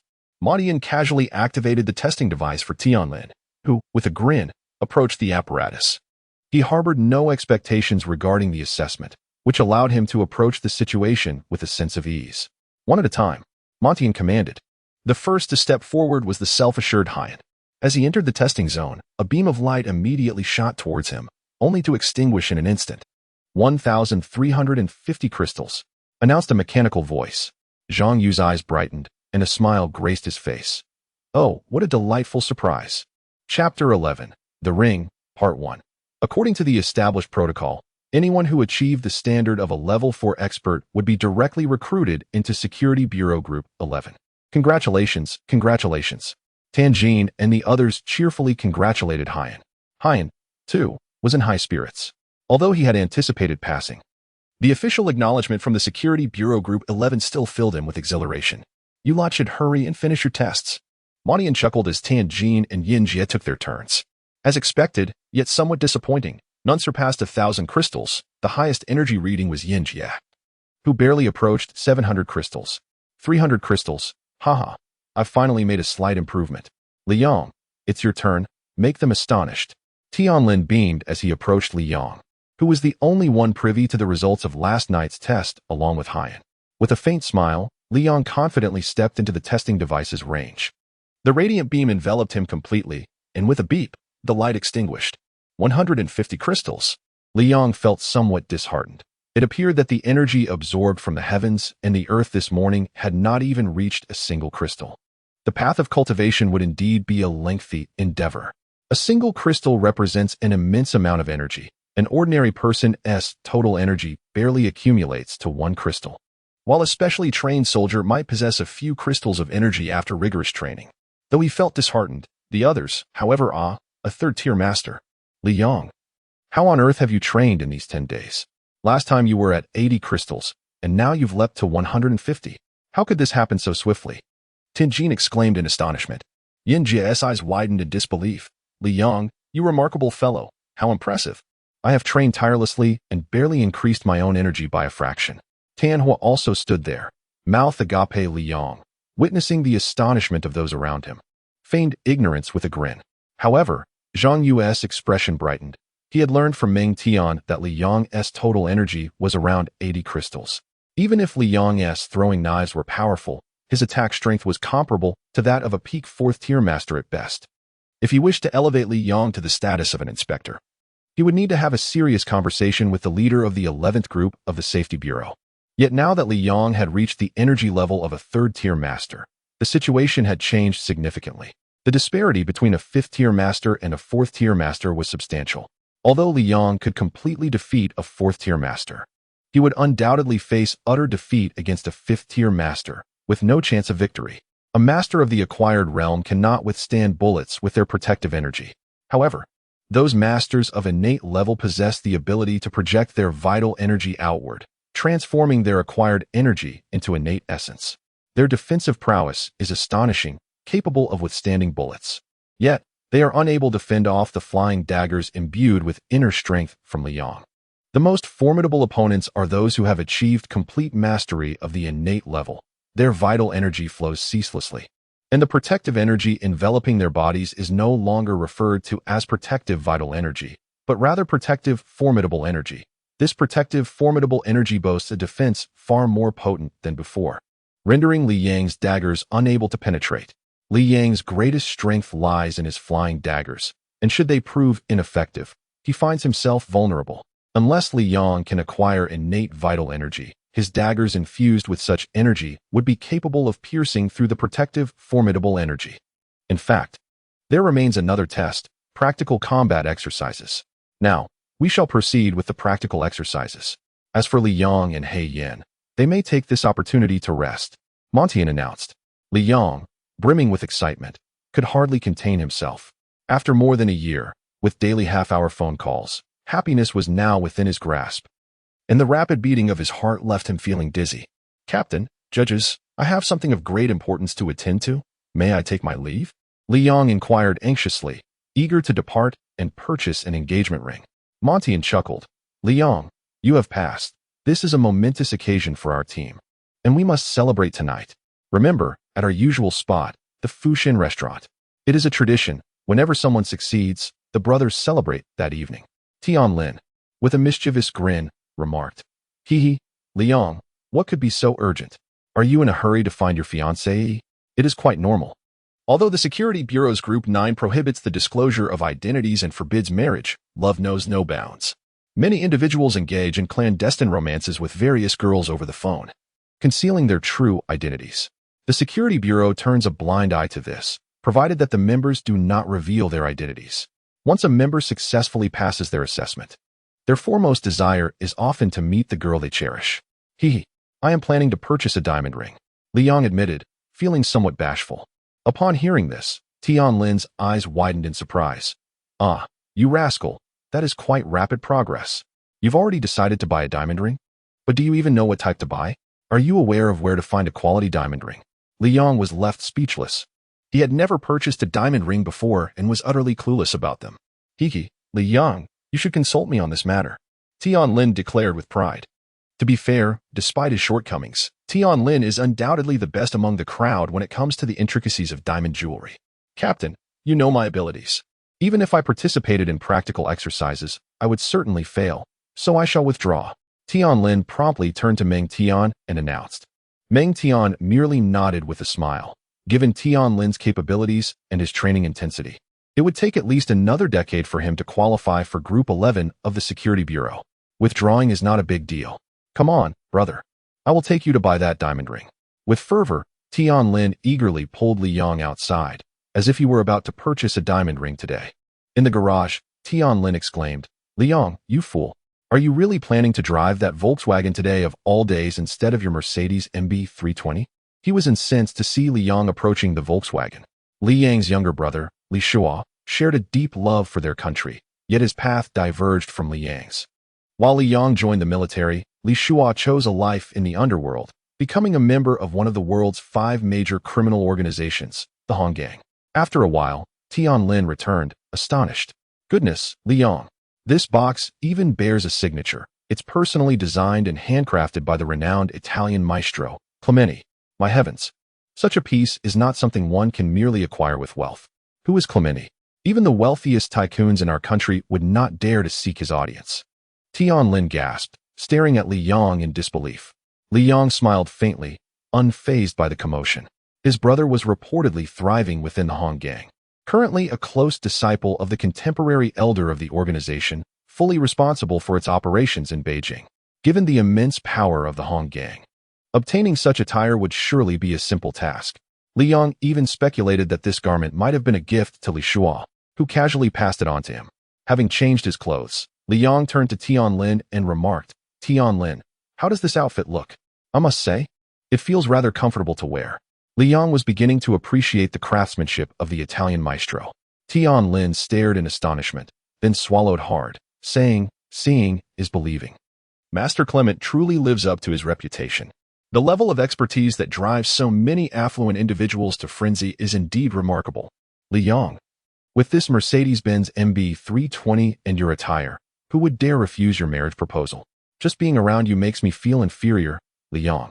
I won't accompany you this time. It would be too damaging to my self-esteem. You rascal, still joking at a time like this.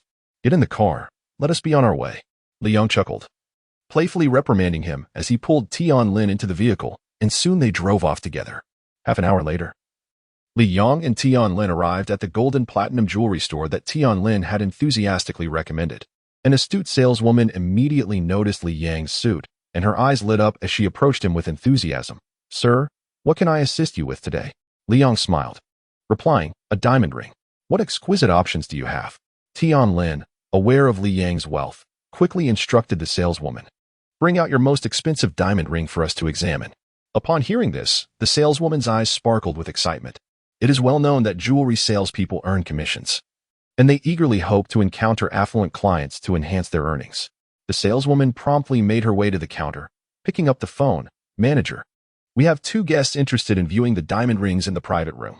The saleswoman promptly turned around with a beaming smile and said, Sir, please follow me. Our jewelry store's exquisite diamond rings are located in the inner chamber. Under her guidance, Li Yang arrived at a corridor. The saleswoman halted, as 2 security guards were stationed on either side of the corridor. Suddenly, a young man emerged from the corridor. Upon noticing Li Yang's suit, his smile widened even further. My name is Wang, the manager of this jewelry establishment. You must be here to purchase a diamond ring, correct? Please, allow me to escort you into this room. Manager Wang said with a warm smile, while the saleswoman took her leave, for this corridor was beyond her access. Under Manager Wang's guidance, Li Yang and Lin entered a room. Inside, there were 3 diamond rings, each priced over 1 million. Please take your time to examine them closely, the manager said, retrieving 3 boxes from the room and placing them before Li Yang and Lin. Lin's eyes widened in surprise upon seeing the prices, but he soon reassured himself, considering Li Yang's wealth. As Li Yang gazed at the 3 diamond rings, his attention suddenly fixated on the central piece. The manager's eyes lit up instantly, and his smile grew even brighter, for this central ring was the most precious of all. This butterfly-shaped diamond ring is our store's piece de resistance. The diamond is a rare yellow diamond, adorned with 32 exquisite smaller diamonds on the wings, weighing approximately 58 carats, with a price of 6.88 million yuan. If you decide to purchase it, we can offer a 10% discount, Manager Wang articulated fluently, having practiced that line numerous times. The moment Li Yang laid his eyes on the butterfly-shaped ring, he was instantly captivated. During his hospitalization, he had learned that Jiang Xue also had an affinity for butterflies, and at that moment, he resolved to purchase it. As for the cost, Li Yang had never given it a second thought. This is the one, he declared decisively, pulling out his credit card. Lin gazed in astonishment at the butterfly-shaped diamond ring, valued at over 6 million, yet Li Yang remained unfazed, his eyes not even flickering. Sir, please take care. Manager Wang presented the credit card and the ring before Li Yang, adding, this is our store's VIP gold card. We hope to see you again. Li Yang casually accepted the VIP card and, without another word to Manager Wang, turned and left the jewelry store with Wang Lin. No humanity when it comes to the opposite sex, Lin murmured as he watched Li Yang drive away. Li Yang arrived at Jiang Xue's residence, having visited once before. He closed his eyes for a moment, inhaling the ethereal energy of the surroundings, allowing his inner qi to circulate, which brought him a sense of calm. A surge of confidence enveloped him as he opened the car door and stepped out. Chapter 12. malevolence taking a deep breath. Li Yang mentally prepared the words he wished to convey to his future father-in-law as he approached him. Suddenly, the phone in Jiang Xue's home rang, prompting her father to set down his chess pieces and retreat into the house. Li Yang paused, momentarily taken aback, and had no choice but to turn and walk towards Jiang Xue's home. "Hello, my dear, what is it?" Jiang Xue's father answered the call. The resonant voice of Jiang Xue's father echoed in the living room. Li Yang stood merely 3 meters away, the door ajar. Yet he felt compelled to wait until Jiang Xue's father concluded his phone call, for making a favorable impression on his future father-in-law was of utmost importance. A series of sobs resonated through the phone, stirring Li Yang's curiosity. Harnessing his inner energy, he strained to listen, as the device was within close proximity. "What is it? Don't cry. What is it?" Jiang Xue's father suddenly bellowed, sensing the gravity of the situation upon hearing the weeping of Jiang Xue's mother. "Xue has died. She took her own life out of guilt. The hospital said she committed suicide out of remorse." A thunderous roar erupted in Li Yang's ears, his head spinning as if the very fabric of reality had begun to tremble. "Impossible. Absolutely impossible," Li Yang murmured subconsciously, only to erupt into a primal scream. "Impossible." In a sudden surge of energy, he dashed towards his car, the haunting voice echoing in his mind. "Brother E, I am waiting for you." Those final words from the previous night, uttered at the conclusion of each day for the past year, reverberated within him. How could the joyful laughter of Xue from yesterday's phone call possibly be silenced by death? The hospital. The hospital. Li Yang felt utterly unmoored, his thoughts consumed by a singular obsession: to reach the hospital. Accelerate. Accelerate. Accelerate. He pressed down on the accelerator, propelling the car to a staggering speed of 160 miles per hour as it sliced through the streets like a tempest. The wind howled. His heart raced. The siren of the police car wailed piercingly, yet Li Yang's speed was simply too swift. Accelerate. Accelerate. Accelerate. Li Yang was solely focused on reaching the hospital. He would not believe that Jiang Xue, who had seemed perfectly fine just yesterday, could be dead. Absolutely impossible. Jiang Xue's home was not far from the hospital. She often walked to work. Logically, given Li Yang's current speed, he should arrive shortly. However, he felt as if his velocity was agonizingly slow, and time stretched interminably. Thus, he furiously pressed the accelerator, relentlessly increasing his speed. At last, with a sudden screech, Li Yang slammed on the brakes. Disregarding the fact that the car had yet to come to a complete stop, he flung open the door and leapt out. Li Yang's entire being surged with energy, reaching an ultimate velocity as he darted into the hospital lobby like a wisp of smoke. "Where's Jiang Xue?" he demanded, seizing a nurse by the arm, his voice a low growl. The nurse in white stared at him, bewildered and terrified. Was this still a human being before her? His eyes were bloodshot and feral, his face twisted in a frenzy akin to that of a demon, capillaries bulging, even blood seeping from the vessels on his forehead. "Where's Jiang Xue?" Li Yang's voice deepened, more menacing than ever. She committed suicide out of guilt and was taken to the police station," the nurse finally stammered, awakening to the reality of the situation. Police station. Police station. Li Yang's mind had yet to catch up, but his body was already racing towards the car. It was purely instinctive. In a daze, he found himself inside the vehicle. "Get out, police." The traffic officers had finally caught up. Li Yang's vehicle collided violently with the police car, yet he accelerated towards the police station. "Stop!" The sirens of the police wailed once more. In the depths of Li Yang's mind, a thought lingered. Why is this young man so impulsive? Is it merely the physical body that perishes? What does it matter? As long as the soul endures, what is there to fear?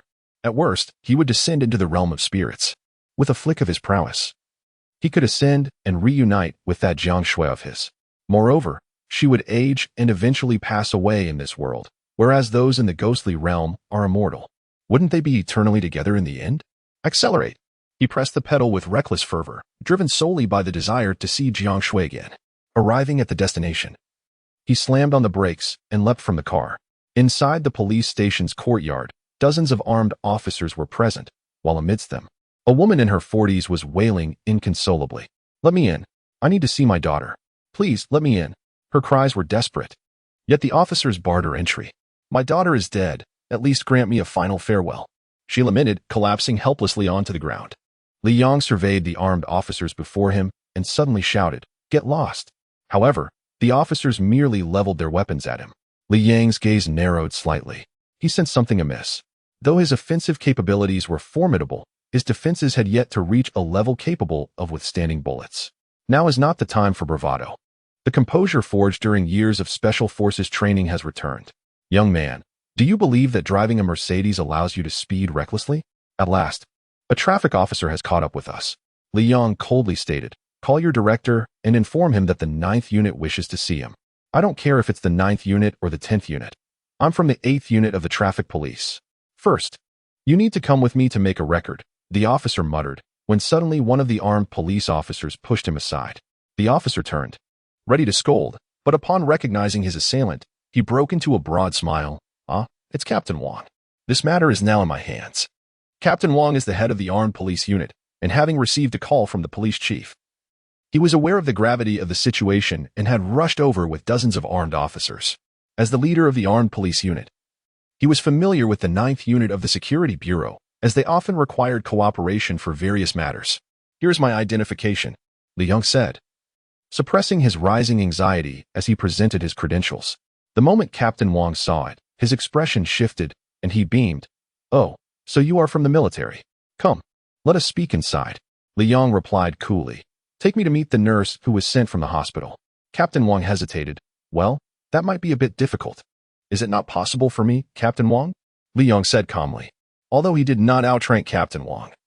Those from the Security Bureau inherently possess privileges that surpass those of external military officers. Captain Wang felt a sense of relief upon realizing the identity of the woman before him. Very well, this poses no issue. I shall escort you, he declared. Instantly, the woman, who had been slumped on the ground, surged with newfound strength and grasped both Captain Wang and Li Yang, pleading, please, let me see my daughter. I implore you, allow me this last wish. Li Yang recognized the woman as Jiang Xue's mother. However, he had only encountered her once, and it was likely she had no recollection of him. Take this woman to the detention room, Captain Wang commanded decisively. Li Yang stifled his anguish and fury, for his paramount desire was to reunite with Jiang Xue. Under Captain Wang's guidance, they traversed to a corridor in the rear courtyard. You may enter and take a look at the girl's remains. I shall refrain from joining you. Alas, poor child, Captain Wang sighed, remaining at the threshold. With a trembling right hand, Li Yang slowly opened the iron door and stepped inside. In the center of the room lay a fragile form, covered by a white cloth. Trembling, he approached the familiar silhouette that haunted his dreams. The first time Li Yang had saved Jiang Xue from a robbery, she had expressed her gratitude, saying, Thank you. Igu, it is you. Earlier today, while at the hospital, I encountered a delightful little girl who cried incessantly even at the mere prospect of a needle. The echoes of laughter from the past lingered in his ears. Li Yang seemed to hear Jiang Xue's melodious laughter, prompting an even brighter smile to grace his face. His footsteps continued to advance, step by step. I believe our love is akin to that in butterfly lovers, a bond that even life and death cannot sever. The phrase life and death cannot sever echoed like an incantation, shattering Li Yang's heart, which was steeped in memories of the past. Slowly, Li Yang knelt down and gently lifted the white cloth. Beneath it lay a familiar face. Jiang Xue appeared as if in slumber, still so beautiful, evoking a deep desire to protect her. Igu, I am waiting for you. Each time, the last words of her calls echoed her unwavering heart. She was waiting, day after day, persistently awaiting. Yet, tears streamed down Li Yang's stunned face as he extended his trembling right hand, slowly caressing Jiang Xue's face, but all he felt was coldness. At that moment, the two had been separated by the realms of yin and yang. A somber voice broke the silence. Xue, I have come, I have finally arrived. But why did you wait until this day? I came today to marry you. Li Yang felt as though his heart was being gradually consumed. Yet, he gazed tenderly at Jiang Xue. Xue, look, I have already bought the ring. He hurriedly retrieved a box from his pocket, carefully taking out the ring. Though his hand trembled incessantly. Xue, is this ring beautiful? I bought it especially for you. I know you love butterflies. This butterfly-shaped diamond ring cost over 6 million. Do you like it? If not, I can buy a more expensive one, a better one, 10 million, 50 million, as long as you desire it. I shall procure it for you. Truly, I possess the means. I can purchase anything. Li Yang seemed increasingly anxious, repeatedly uttering these words as he earnestly attempted to place the ring upon Jiang Xue's finger. Suddenly, a heart-wrenching wail echoed from outside. In an instant, Li Yang fell silent. uttering not a word, his gaze fixed intently upon Jiang Xue, studying her brow, her lips. Gradually, a sorrowful lament filled the room. Xue, I have yet to tell you my true name. Each day was filled with longing, each moment steeped in anticipation, yet until his very last breath. Jiang Xue never received Li Yang's proposal. When Li Yang arrived to declare his love, Jiang Xue had just departed. Day after day, they communicated via phone.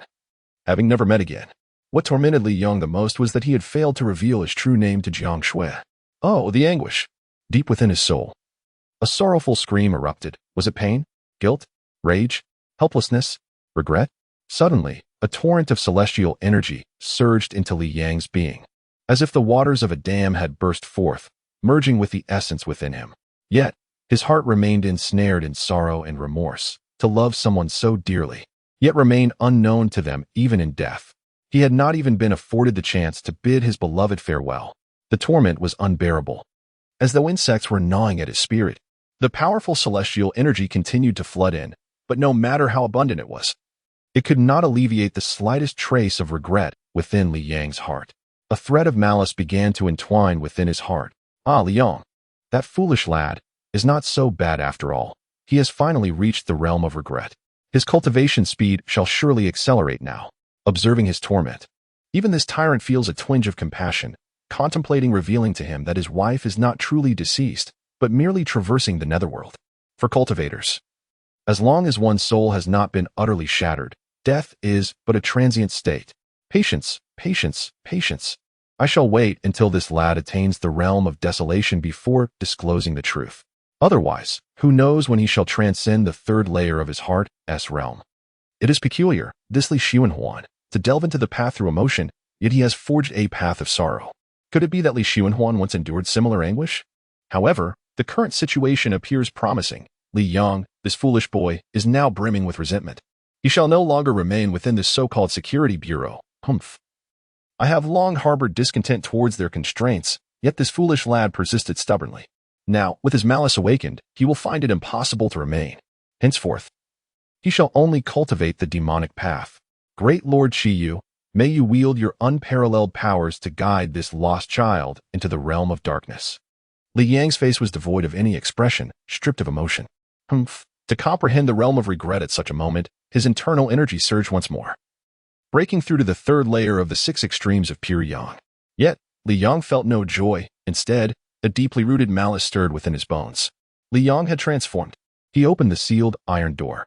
Captain Wang, how did this girl truly perish? Li Yang's voice was eerily calm, as if discussing a matter wholly unrelated to himself. Fortunately, the soundproofing of that room was exceptionally good, allowing Li Yang's low, mournful sobs to go unheard by Captain Wang. Alas, that girl was pitiable. Her demise was likely linked to Lin Tianyu, the heir of the Xinglin Group. The hospital was a subsidiary of the Xinglin Group. After Lin Tianyu's inspection of the premises, the girl perished within half a day, and the hospital director hinted at our connection to this young Master Lin. Captain Wang sighed. Li Yang furrowed his brow and replied, "But there is no evidence." Captain Wang responded, "How could we possibly find evidence? The forensic examination confirmed that the girl indeed took her own life, and there were no signs of violation. Thus, her parents, even if they wished to pursue legal action, would find themselves powerless. However, this matter cannot be made public." Even in the absence of incriminating evidence against young Master Lin, Li Yang fell silent. Lin Tianyu, the hospital director. A surge of murderous intent arose within Li Yang. In the director's office, Director Fang Shimin sat, inwardly cursing, that stubborn little nurse. All she had to do was accompany young Master Lin. It was her fortune that he took an interest in her. How could she refuse? She claimed to need to change her clothes. And who would have thought she would resort to taking poison and ending her life? Truly unfortunate, indeed. Those two bodyguards of young Master Lin standing outside are also fools. They failed to notice the nurse's suicide. Suddenly, Fang Shimin locked eyes with a pair of profound eyes, an inexplicable force emanating from them. Gradually, he felt a wave of drowsiness wash over him, and he slowly closed his eyes. Li Yang gazed coldly at the hypnotized Fang Shimin, a cruel smile playing on his lips. With his profound mental prowess, an ordinary individual could hardly withstand his hypnotic influence. "Tell me, in full detail, how Nurse Jiang Xue met her demise." His voice carried an unusual inflection, and Fang Shimin slowly opened his vacant eyes. It was revealed that she had tragically taken her own life, by overdosing on medication while changing clothes. In the end, I was subjected to a torrent of abuse from young Master Lin. Indeed, it was a stroke of misfortune. Fang Shimin recounted the entire sequence of events clearly. A flicker of flame ignited in Li Yang's eyes as he clenched his teeth tightly. Death, death, death. You all deserve to perish for forcing Xue to accompany Lin Tianyu to her end. I will ensure your demise. With the speed of lightning, he extended his hand, leaving no trace of movement perceptible to others, and placed his right hand upon Fang Shimin's head. His internal energy surged like a torrent, directly invading Fang Shimin's mind, causing his body to convulse violently, blood streaming from his orifices, and he collapsed lifelessly. Xue, I shall not spare anyone who has caused you harm, regardless of who they may be. A flash of crimson light glimmered in Li Yang's eyes. In a modest hotel room, Li Yang sat quietly on the bed, glancing at the clock. He promptly retrieved his phone, and the sight of Jiang Xue's photograph caused his hand to tremble slightly, though his expression remained impassive. Ashual, this is your elder brother Li Yang. I need you to have the Hong Gang in Shanghai gather all pertinent information regarding Lin Tianyu. As for the reason, that is not for you to inquire. Li Yang ended the call, slowly caressing the 30 flying daggers resting on the bed beside him. Lin Tianyu, you must die. Li Yang's voice seemed to emerge from between clenched teeth, and the icy glint in his eyes sent shivers down one's spine. Unbeknownst to him, the malice within his heart had intensified, the crimson hue in his gaze deepening, and his murderous aura growing ever stronger. Chapter 13, Righteousness, Part 1. In a private room of the Fushin restaurant, Ming Tian pondered, why has this rascal Li Yang not yet arrived? He glanced at his watch, perplexed. At that moment, apart from Li Yang, the other 9 members of the Shanghai team from the Bureau's 9th group were present, all gathered to celebrate Li Yang and He Yin. Without Li Yang, the festivities could hardly commence. Beep. Ming Tian promptly retrieved his phone, tuning into a special channel to receive information. However, his expression abruptly shifted. Captain, what has happened? Tian Lin inquired, feeling a sense of unease. Upon hearing that sound, he realized yet another task had arisen, and he was reluctant, given that today was meant for celebration. Ming Tian's complexion turned pale as he turned to the other 8 team members. Speaking seriously, the police have reported that Lin Tianyu from the Shanglin group has driven a nurse at a hospital to her death. Additionally, the police informed me that this afternoon, a member of our 9th group visited the morgue to see the body of that girl. I did not go. Tian Lin was the first to protest. One by one, He Yin and the others shook their heads, indicating they had not made the visit. Meng Tian replied, then it must have been Li Yang. This afternoon, he went to the police station to see the deceased nurse. Tian Lin interjected, do not speak nonsense. This afternoon, Li Yang went to meet his future wife. That lucky fellow has a nurse for a fiancée. He will have someone to attend to him in the future. Suddenly, Tian Lin's expression shifted dramatically as he exclaimed, nurse. Could it be? He recalled the joyful countenance of Li Yang when they spoke of Jiang Xue in the car. Ming Tian's expression darkened immediately. Let us hasten to Lin Tianyu's side. Meng Tian bellowed. Tian Lin inquired, are we going to protect Lin Tianyu? He appeared somewhat indignant. Meng Tian turned to face Tian Lin directly, stating, do you comprehend the significance of the Saint Forest Group to our nation? They have invested $600 million in the mainland alone, and now they have brought in additional $100 million. Without the Saint Forest Group, how many would find themselves unemployed or laid off? Moreover, the trade volume between China and the UK far surpasses that with other European nations. What is the reason? It is the staunch support of the Saint Forest Group, the 3rd largest conglomerate in the UK, for China. If anything were to happen to the heir of the Saint Forest Group, their withdrawal of all investments, amounting to $600 million, would be but a fraction of the issue. However, given their influence in the UK, Sino-British trade would plummet significantly, leading to the collapse of numerous export companies and an even greater rise in unemployment. This would have a profoundly detrimental impact on our nation. Meng Tian's gaze was resolute as he surveyed each individual present. The nation's interests supersede all else. In the face of national interests, all personal grievances must be set aside. He Yin, Tian Lin, Sister Yin, Tan Jin, Tan Mu, Tan Xue, Tan Hua, and Tan Tu rose one by one, their expressions unwavering. Though their hearts ached, they had made their choice. The nation's interests surpass everything. Let us proceed. Meng Tian commanded coldly, and the 9 departed. Li Yang, wrapped in a coat, ambled along the sidewalk, resembling a soulless specter. Rest assured, Snow, I shall avenge you, he murmured to himself. Suddenly, the sound of a notification pierced the silence. He promptly retrieved his phone and tuned into the specific channel designated for communicating with his brother. After glancing at the message, he dismissed it and checked his watch, continuing his stride. 3 minutes. Lin Tianyu, I shall grant you 3 more minutes of life. Meanwhile, in Beijing, Li Shua was acutely aware of the rapid beating of his heart. Known for his calm demeanor and cunning, he found himself unable to refuse his elder brother's requests. For he was indeed his beloved brother. Ascent, arrange a flight to Shanghai, and do it swiftly. Li Shua commanded into the phone, addressing his subordinates outside. 3 specially customized Mercedes-Benz ST-100 vehicles cruised along the road. Young master, there are 3 beautiful ladies in the villa, age 15, 20, and 32. All of whom fit your preferences. A handsome man in the middle vehicle respectfully informed another man beside him. This handsome individual was Ding Yuyang, Lin Gongzi's secretary and also his romantic partner. Lin Gongzi had an appreciation not only for women but also for exceptionally attractive men. The esteemed young master, Lin Tianyu, possessed a strikingly unconventional appearance, particularly his eyes, which seemed to draw one into a mire of emotions. Yet, with a slight smile, Lin Tianyu transformed into a picture of elegance and sophistication. Indeed, very good. Yuyang, you truly understand my tastes. The beauty I encountered last time was simply exquisite, alas. She tragically took her own life. Young Master Lin shook his head with a sigh, seemingly filled with regret. The villa has arrived, Yuyang reminded him. At once, 3 vehicles came to a halt, and young Master Lin along with his companions alighted from the cars, while the driver steered the vehicles toward the garage. The first and last cars were occupied by bodyguards, while at the center sat Lin Tianyu, Ding Yuyang, a distinguished senior deacon from the Holy See, and a bodyguard dispatched by the Security Bureau. The bodyguards in the front and back vehicles were 8 elite protectors from the renowned Black Magic Company, the foremost security firm in the world. The illustrious reputation of Black Magic Company is beyond dispute. It holds the title of absolute #1 in the realm of bodyguards, possessing a unique magic combat aura that has established them as a formidable force in the underworld.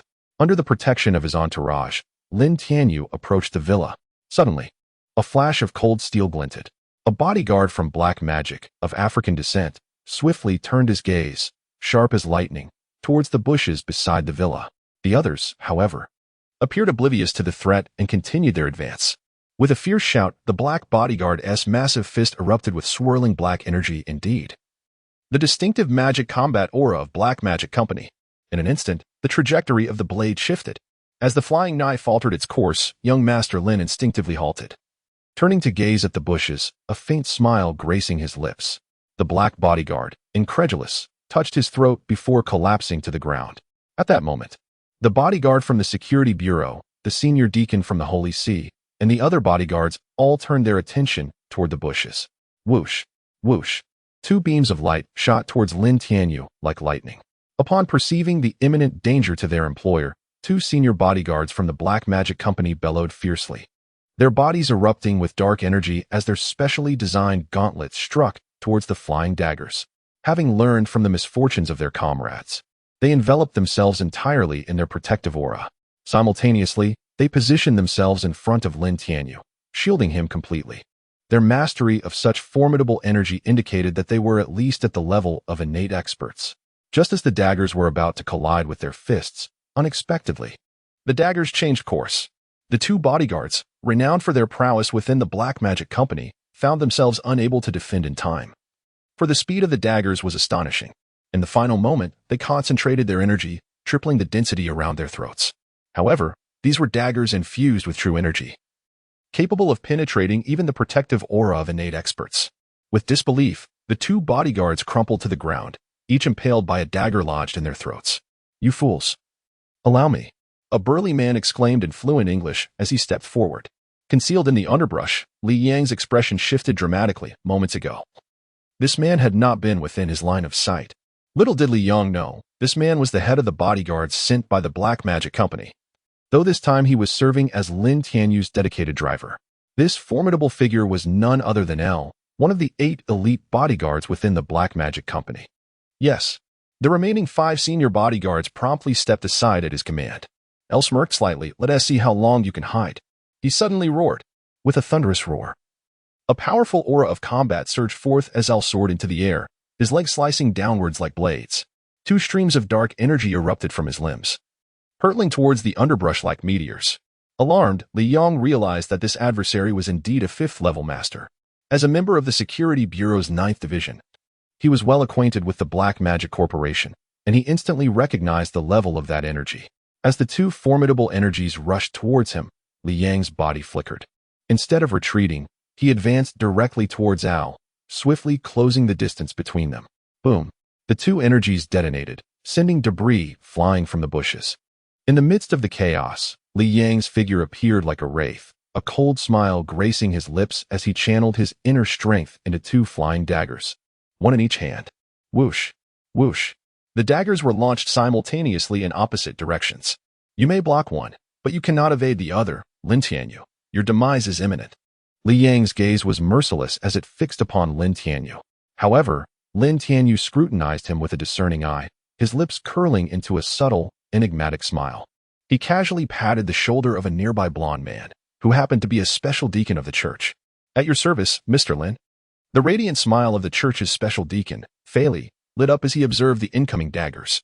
With a swift motion of his right hand, just as Li Yong prepared to alter his trajectory, a beam of white sword light erupted from Fei Li's fingertips, piercing through the daggers and severing them into two pieces. Ow! I shall intervene just this once. This young man is yours to handle.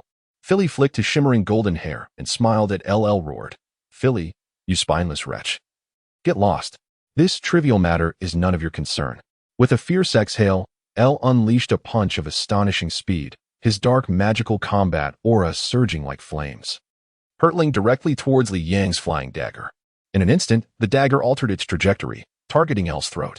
With a hiss, the dark aura at L's throat erupted, immobilizing the dagger in midair, ensnared by the aura, unable to advance an inch. With a loud bang, under the mutual pressure of Li Yang's true chi and L's magical combat aura, the dagger finally succumbed, shattering into fragments. Li Yang's dagger could not breach the protective aura of a fifth-level master. A fierce glint flashed in Li Yang's eyes as he followed the trajectory of the dagger, his true chi surging within him. He executed the death leg technique of the underground boxing arena. Hiya!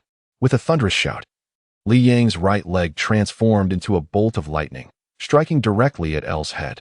A sharp brilliance gleamed in L's eyes as his left hand, akin in thickness to a human thigh and imbued with formidable aura, surged towards Li Yang's right leg.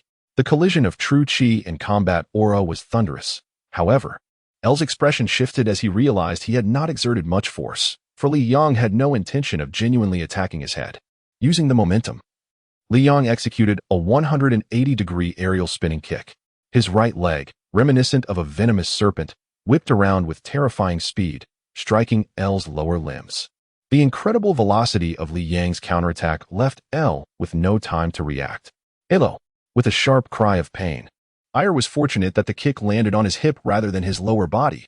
Otherwise, his scream would have been far more agonizing. Li Yang's left leg transformed into a blade, striking swiftly toward Iyer's chest. Simultaneously, his right leg became another weapon. Boom, boom, boom, boom, boom. The relentless onslaught of the death leg technique. A roar erupted as Iyer threw his head back, his fighting spirit surging explosively. Li Yang's dual leg attacks proved futile, forcing him to evade and retreat.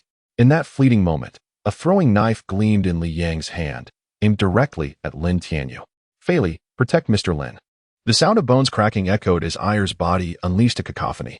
I loathe the death leg technique of the underground fighting arena, Iyer declared fiercely, glaring at Li Yang. Suddenly, Iyer accelerated, charging at Li Yang. Bastard, die. Iyer's entire being radiated powerful fighting spirit, barreling forward like a tank. Witnessing this, Li Yang furrowed his brow, then gritted his teeth and leaped, his internal energy coursing rapidly as he aimed a fierce strike at Iyer's head. Boom, boom. Iyer endured Li Yang's assault, his fists crashing toward Li Yang. Die. With a thunderous roar, Iyer's iron fist descended upon Li Yang, attempting to evade. Li Yang found himself overwhelmed as Iyer's fighting spirit surged by threefold, forcefully flooding into Li Yang's body. The internal energy within Li Yang disintegrated like paper, obliterated in an instant, as the fighting spirit swept through his meridians. Iyer stood firm, confident that with his formidable fighting spirit, this adversary was doomed. Splatter. Liang knelt weakly upon the ground, blood gushing from his mouth. Was death imminent? A sense of helplessness washed over him as he realized the presence of numerous formidable opponents. Among them, he had already discerned 2 5th-level masters and 8 4th-level ones. Suddenly, the rampant fighting spirit within him surged towards his head, as if his mind were an insatiable abyss, swallowing all his energy. A flicker of hope ignited in his heart, yet his visage remained unchanged. What a pity a master of the flying dagger would meet his end like this. Lin Tianyu shook his head with a sigh, preparing to depart. With a swift motion, Liang summoned the last vestiges of his inner strength, and a flying dagger flickered in his right hand, vanishing in an instant. He found himself submerged in the realm of regret. Among the 3 realms, each offered a unique effect to the flying dagger. The realm of joy allowed the dagger to change direction. But what of the realm of regret? As Liang immersed himself deeper into this state, a surge of potent spiritual energy flooded into the dagger, causing it to radiate with dazzling brilliance, while its speed escalated to an unimaginable level. The dagger, already akin to lightning, doubled its velocity in a heartbeat. A piercing whistle resonated through the air, momentarily dimming the world around. The unguarded target was Lin Tianyu. Observing the rapidly approaching dagger, Lin Tianyu narrowed his eyes slightly. As strands of azure lightning flickered around his form, warping the very space in his vicinity. Fei Li offered a slight smile, positioning himself before Lin Tianyu, raising his hands high. Instantly, the white light in his grasp surged forth, transforming into a colossal sphere of radiance. Liang's flying daggers moved with such remarkable swiftness that the luminous sphere surrounding Fei Li had yet to reach its zenith before the daggers, accompanied by a sharp, piercing sound, arrived. Whoosh! A flash of lightning. It was merely a flash, for Liang's daggers were moving too swiftly to be seen. Only the fleeting image of lightning could be observed as it tore through Fei Li's radiant sphere. In that very instant, the daggers forged from common iron shattered into fragments. Yet at such a terrifying velocity, the shards posed a formidable threat. Fei Li inhaled sharply, astonished to find numerous lacerations adorning his body. Despite the protective sacred power he wielded, he still sustained injuries, a testament to the sheer horror of the dagger's speed. Sacred power, a unique force possessed by the adept within the church, proved highly effective in both offensive and healing capacities. Gradually, Fei Li closed his eyes, and the sacred white light enveloping him surged intensely, visibly mending the wounds inflicted by the dagger fragments. In a brief moment, the scars upon his body vanished without a trace. He cast an envious glance at the azure lightning, yet he understood that such power could not simply be attained through innate talent. It necessitated immense influence and vast wealth. Otherwise, the church would not invest so heavily in one merely gifted with potential. Had he failed? Liang distinctly felt that his internal energy had been entirely depleted. The severe injuries left by the magical combat aura rendering him incapable of further action. That despicable wretch, how dare he harbor intentions to harm Mr. Lin? A surge of indignation and shame surged within Elle, pondering the identity of such a person. Among the 8 elite bodyguards of the First Bodyguard Company, one known as Black Demon, he was imbued with unwavering confidence in his own formidable abilities. He was certain that under the onslaught of his magical combat aura, Liang was doomed. However, to his astonishment, Liang unleashed an even more potent counterattack. Die. Enraged and humiliated, Elle finally succumbed to madness. His legs imbued with a ferocious magical combat aura, striking ruthlessly towards Liang. In that moment, even a colossal boulder would likely shatter, let alone the weaker Li Chong. 2 5th-level masters? Truly, heaven has favored me. Liang mused, observing the lethal limbs before him, a trace of bitter amusement creeping onto his lips. Defeated, utterly defeated. I am engulfed in a sea of regret. He summoned vast amounts of natural spiritual energy into his flying daggers, employing the secret techniques from the Star Extreme 3 realms, which doubled the speed of the daggers and enhanced their power to breach the defenses of 5th-level masters. Yet, under such overwhelming spiritual force, he found himself unable to alter the trajectory of the daggers. With his head bowed, despair enveloped him. Yet even in death, he vowed not to grant Lin Tianyu any solace. The flying daggers surged forward, propelled by the depths of his anguished roar. Ignoring the impending doom of Elle's descending legs, he raised his hands with lightning speed, releasing the daggers in an instant. Die. Liang's roar erupted from the depths of his being, a cry filled with all his strength, mental fortitude, and the power of regret.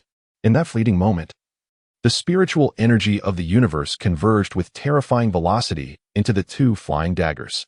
Suddenly, the world around him faded into insignificance, leaving only those two radiant lightning daggers. At that moment, the heavens dimmed, and in Li Yang's vision, there existed only the two daggers, glowing with resplendent brilliance. Gazing at the two flying daggers, Li Yang smiled. A faint smile. Xue, I am coming. In an instant, Li Yang's spirit sank into an inexplicable state. As he calmly observed the daggers, he felt devoid of desire, self, and others. He understood that his demise was inevitable. At this moment, memories of every conversation with Jiang Xue flowed through his mind, the melodious laughter, the warmth of her care during his hospitalization, the glances she cast upon him. Suddenly, Li Yang sensed the world around him, the internal power of air and Fei, and the terrifying strength within Lin Tianyu. He also felt the approach of his comrades from Security Bureau Group 9. 100 meters away. Most importantly, he felt the daggers, the realm of desolation. In the third layer of the star extreme 3 realms, the realm of desolation. At the brink of death, Li Yang finally comprehended its profound essence, a state of being devoid of desire, self, and others in the fleeting moment between life and death. The special effect of the realm of joy is the ability to redirect the daggers. The effect of the realm of regret accelerates them. But what of the realm of desolation? In this moment, Li Yang realized that he was attuned to the daggers, aware of their every movement, as if they were extensions of himself, manipulated by his invisible hands. Accelerate. Redirect. A glimmer of brilliance ignited in Li Yang's eyes. And in that fleeting moment between life and death, he glimpsed the hope of victory. The daggers, now reaching an astonishing speed, danced through the air with the agility of fish, constantly altering their trajectories, causing Fei, standing before Lin Tianyu, to change his expression dramatically. With a thunderous roar, Fei was enveloped in a radiant, sacred light that blazed forth. At that moment, a knight's sword flew from his waist, and he finally unleashed the full strength befitting a 5th-level master. Mr. Yang from the Security Bureau, why have you yet to intervene? Should I remind you?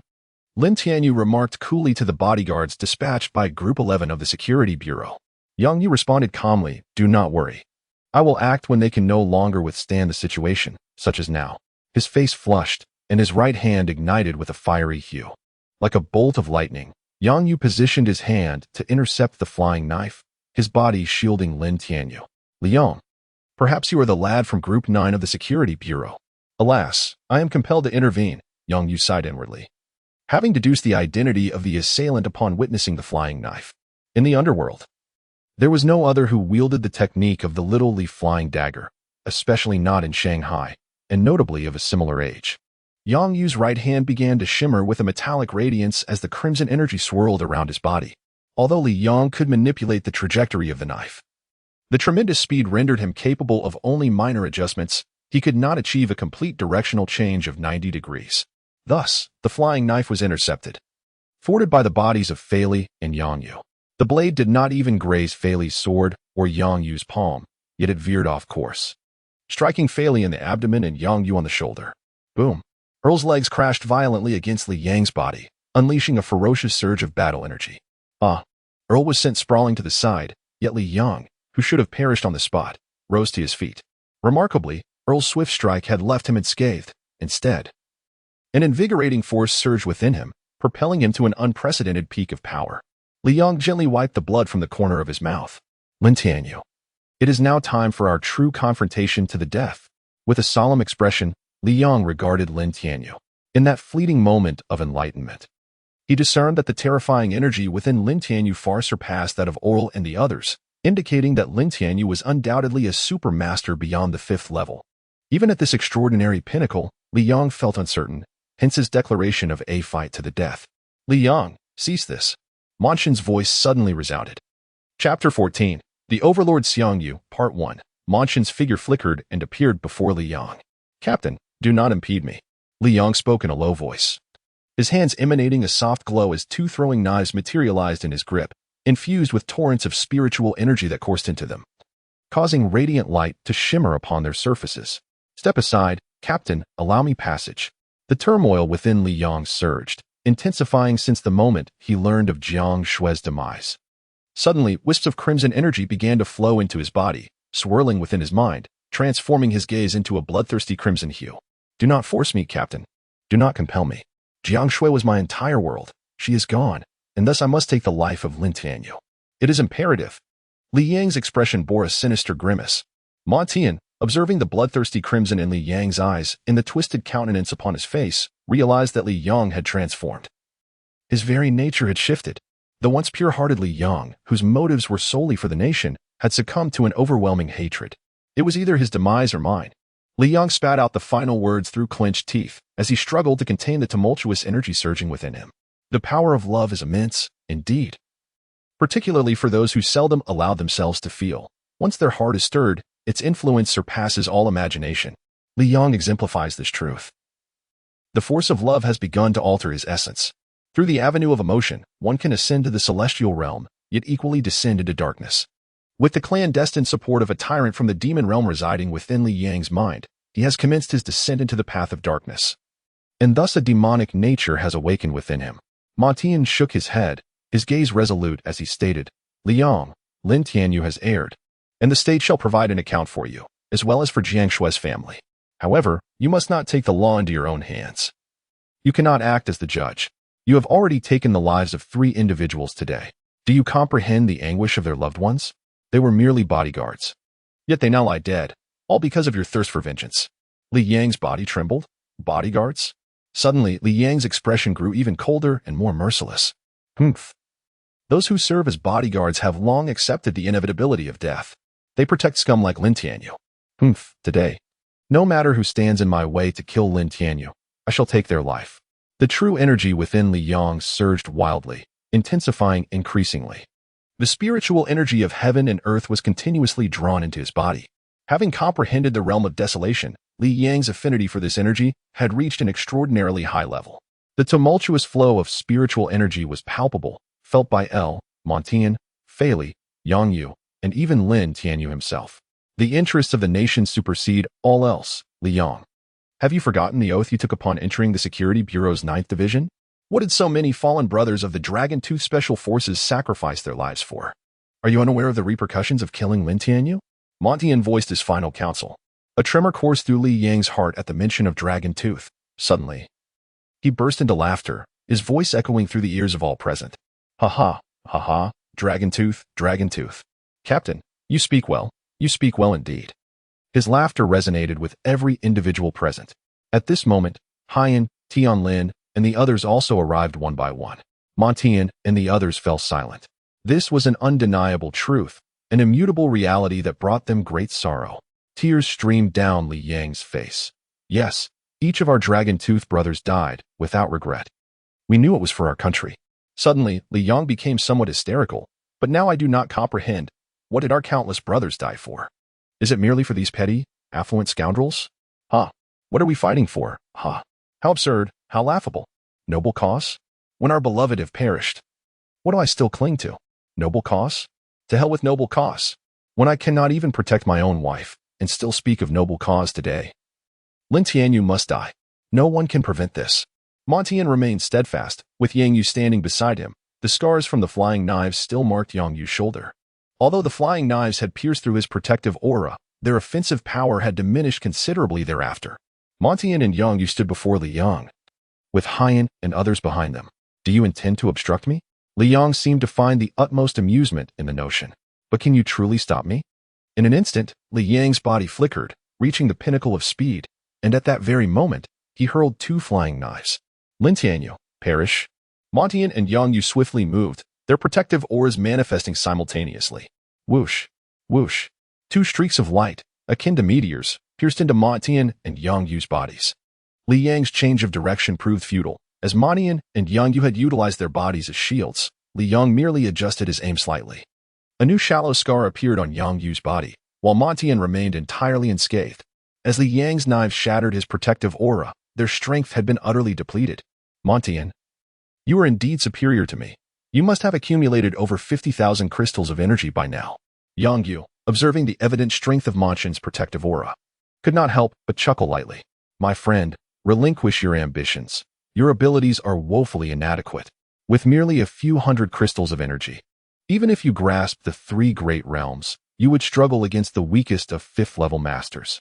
You could never inflict harm upon someone of your captain's caliber. let alone Lin, that 6th-level master. You cannot even breach their defenses, let alone slay them. Moreover, do you truly believe that merely slaying him would suffice to quench your thirst for vengeance? Li Yang's body trembled. As a voice within him began to resonate, would merely killing him be enough? Would it truly satiate my desire for retribution? Suddenly, Li Yang furrowed his brow in alarm, realizing that the voice he had just heard echoed in his mind. Who are you? The voice within seemed somewhat perplexed. Me? Oh, I once bore the name Xiang Yu in the mortal realm. Xiang Yu? Li Yang's heart raced with astonishment. Could you be that legendary hegemon of Western Chu? Indeed. I am none other than Xiang Yu, the hegemon. Haha, do not doubt me. Do you think I would impersonate another? If it were not for that, well, it is of no consequence to share that with you. Xiang Yu clearly held disdain for revealing the secrets of the past to Li Yang.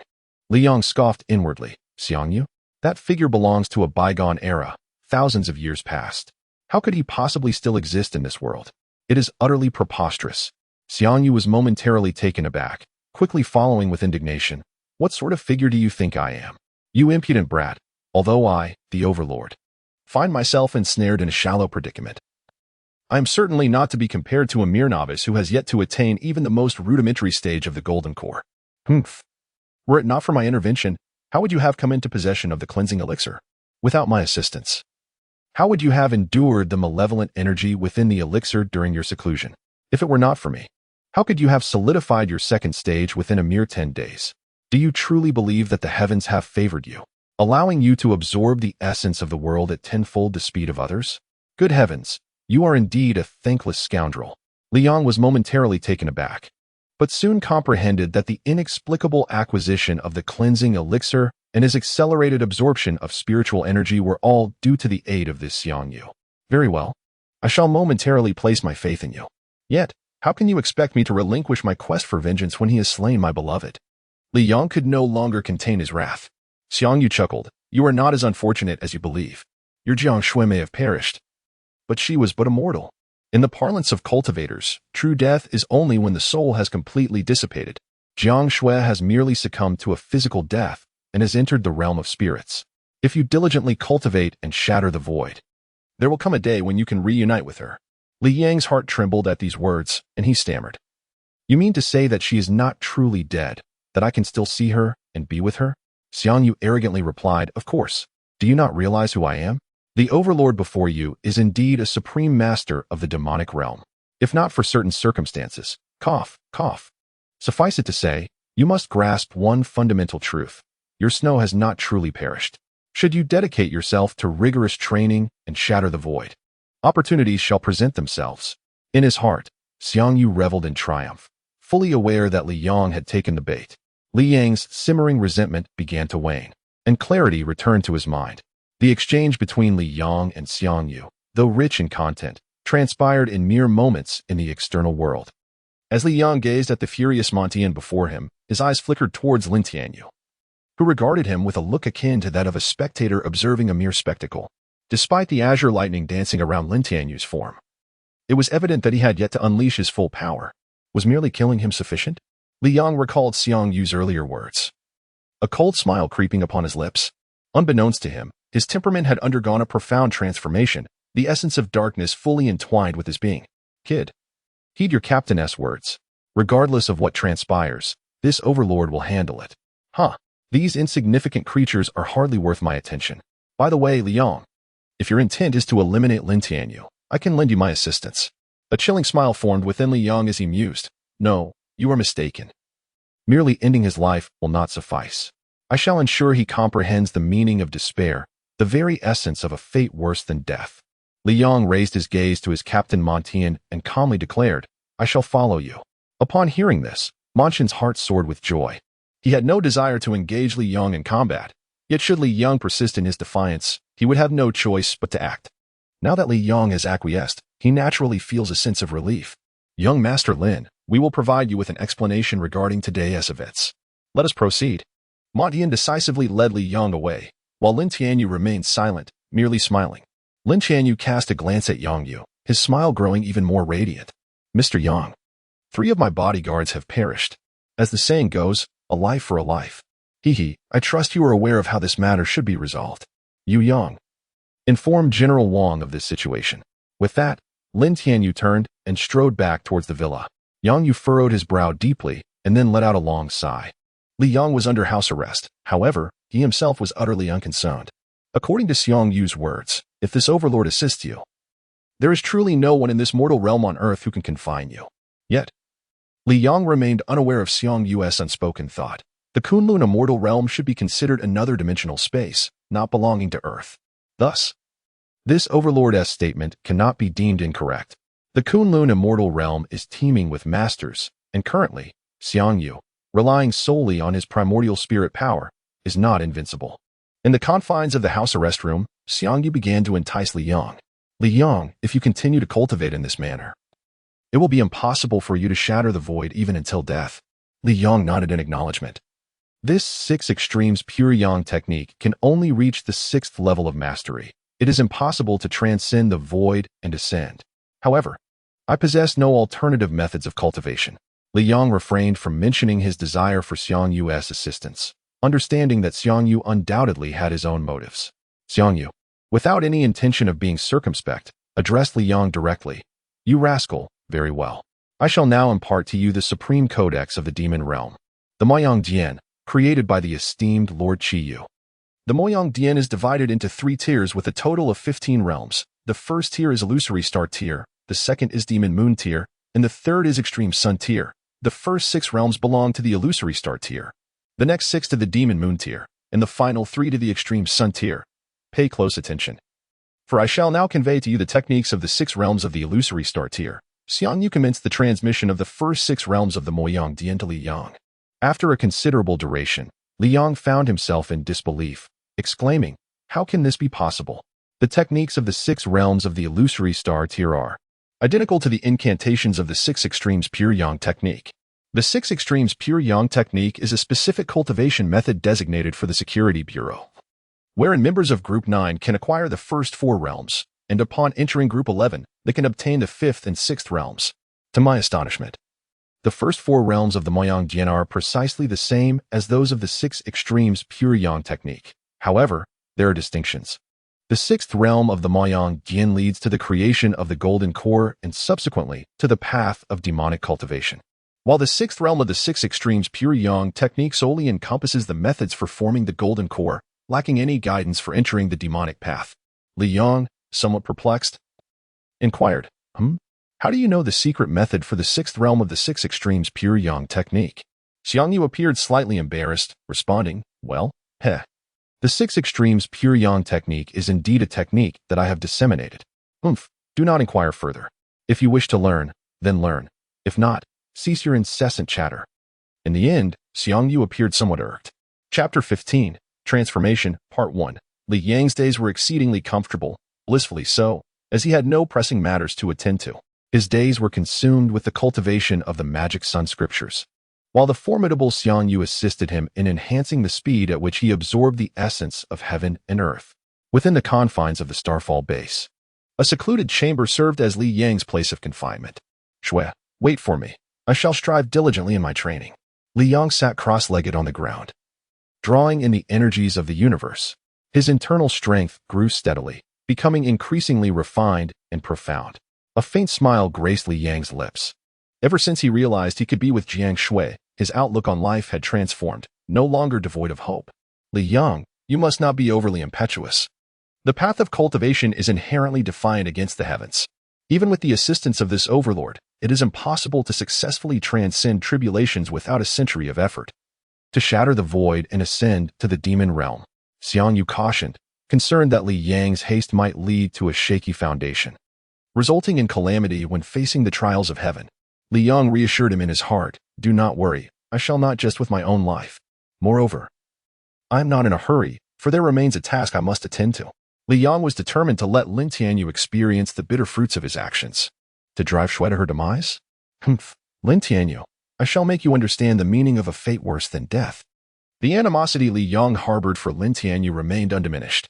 Having slain his beloved, although Li Yang may eventually encounter Xue, the two must endure a separation of several centuries. Moreover, the path of demonic cultivation is fraught with peril.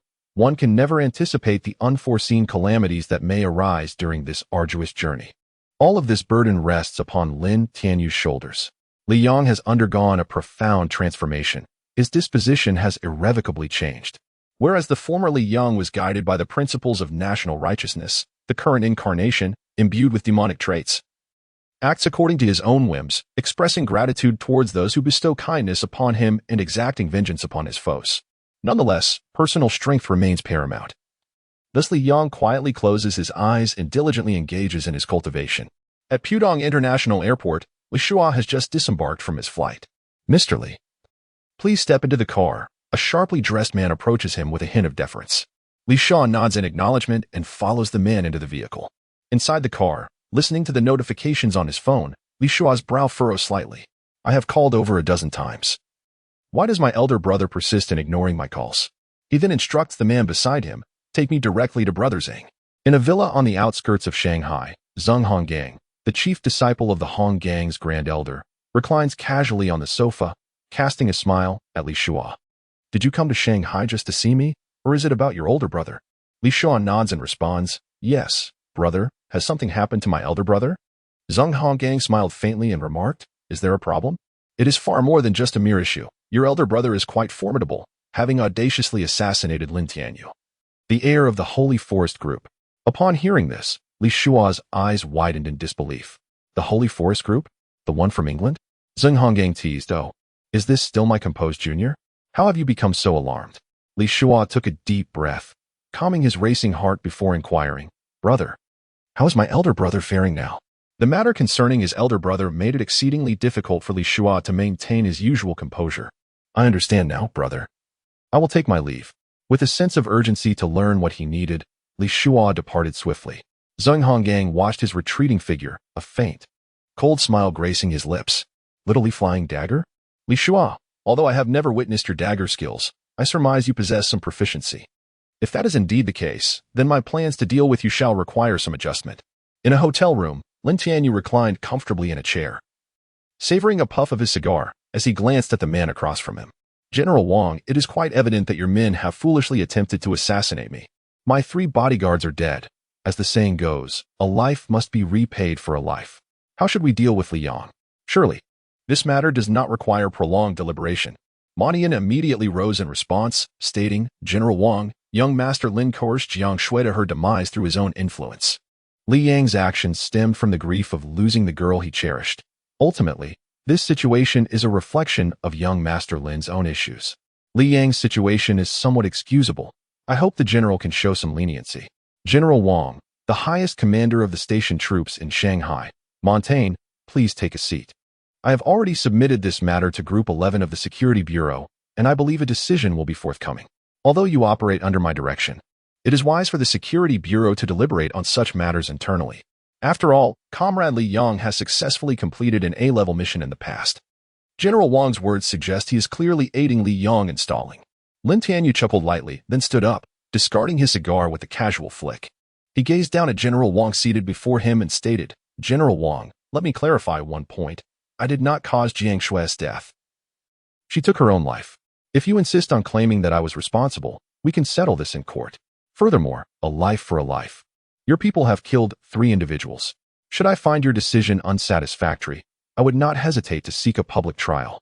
By the way, I, Lin Tianyu, hold a certain standing internationally, and there are not many who could kill my people and still remain unscathed. A hint of a sinister smile played at the corners of Lin Tianyu's mouth as he turned to leave, accompanied by Ding Yuyang, Fei Li, and Ai Air, who had been standing behind him. General Wang watched Lin Tianyu's retreating figure, turning to Montaigne with a resigned expression. Montaigne, although our relationship is good, it seems the situation is decidedly unfavorable for us. Montaigne wore a bitter smile, sighing inwardly, Li Yang, it appears the captain truly cannot assist you any longer. Everything now rests upon the headquarters decision. In the room of the head of the Security Bureau. What? The leader of the Security Bureau's Group 11 listened intently to his subordinates' reports regarding Li Yang, his heart filled with astonishment. He soon furrowed his brow deeply. His face clouded with concern as he waved his hand, signaling for his subordinates to leave. In his mind, Li Yang represented a formidable force, a power emerging from one of the esteemed sects within the Kunlun Wonderland. The occurrence of such an event could hardly fail to trouble him. Father, Zhang Fan addressed his parent, according to your words, Li Yang should be a descendant of a sect within the Kunlun Wonderland. yet I harbor lingering doubts. The leader regarded his son and nodded. Speak. What troubles you? Zhang Fan continued. The Kunlun Wonderland is also recorded in the genealogy of our Zhang family. There exists a sect founded by Li Xuanhuan within Kunlun Wonderland. However, father, consider this. Is it conceivable that any disciple emerging from Kunlun Wonderland would possess less than the innate realm? Upon hearing this, the leader nodded in agreement. I have pondered this as well, yet the little flying dagger is indisputably flawless. The dagger's ability to change direction instantaneously is unparalleled. I have heard no other technique that can achieve such feat. Zhang Fan countered. But must the wielder of the little flying dagger necessarily be a disciple of the sect founded by Li Xuanhuan within Kunlun Wonderland? Is it not possible that Li Yang merely stumbled upon fragments of the dagger's teachings? How else could he have gone so long without cultivating internal energy? According to the records from Group 9 of the Security Bureau, Li Yang's meridians are indeed established. He is not inherently obstructed. Would disciples from Kunlun Wonderland truly neglect their training from a young age? Is it plausible that a disciple from Kunlun Wonderland has established meridians? Are you suggesting that Li Yang might merely be an individual fortunate enough to have acquired the extraordinary skills of the little flying dagger? Upon contemplating this, the chief coordinator found himself enveloped in uncertainty.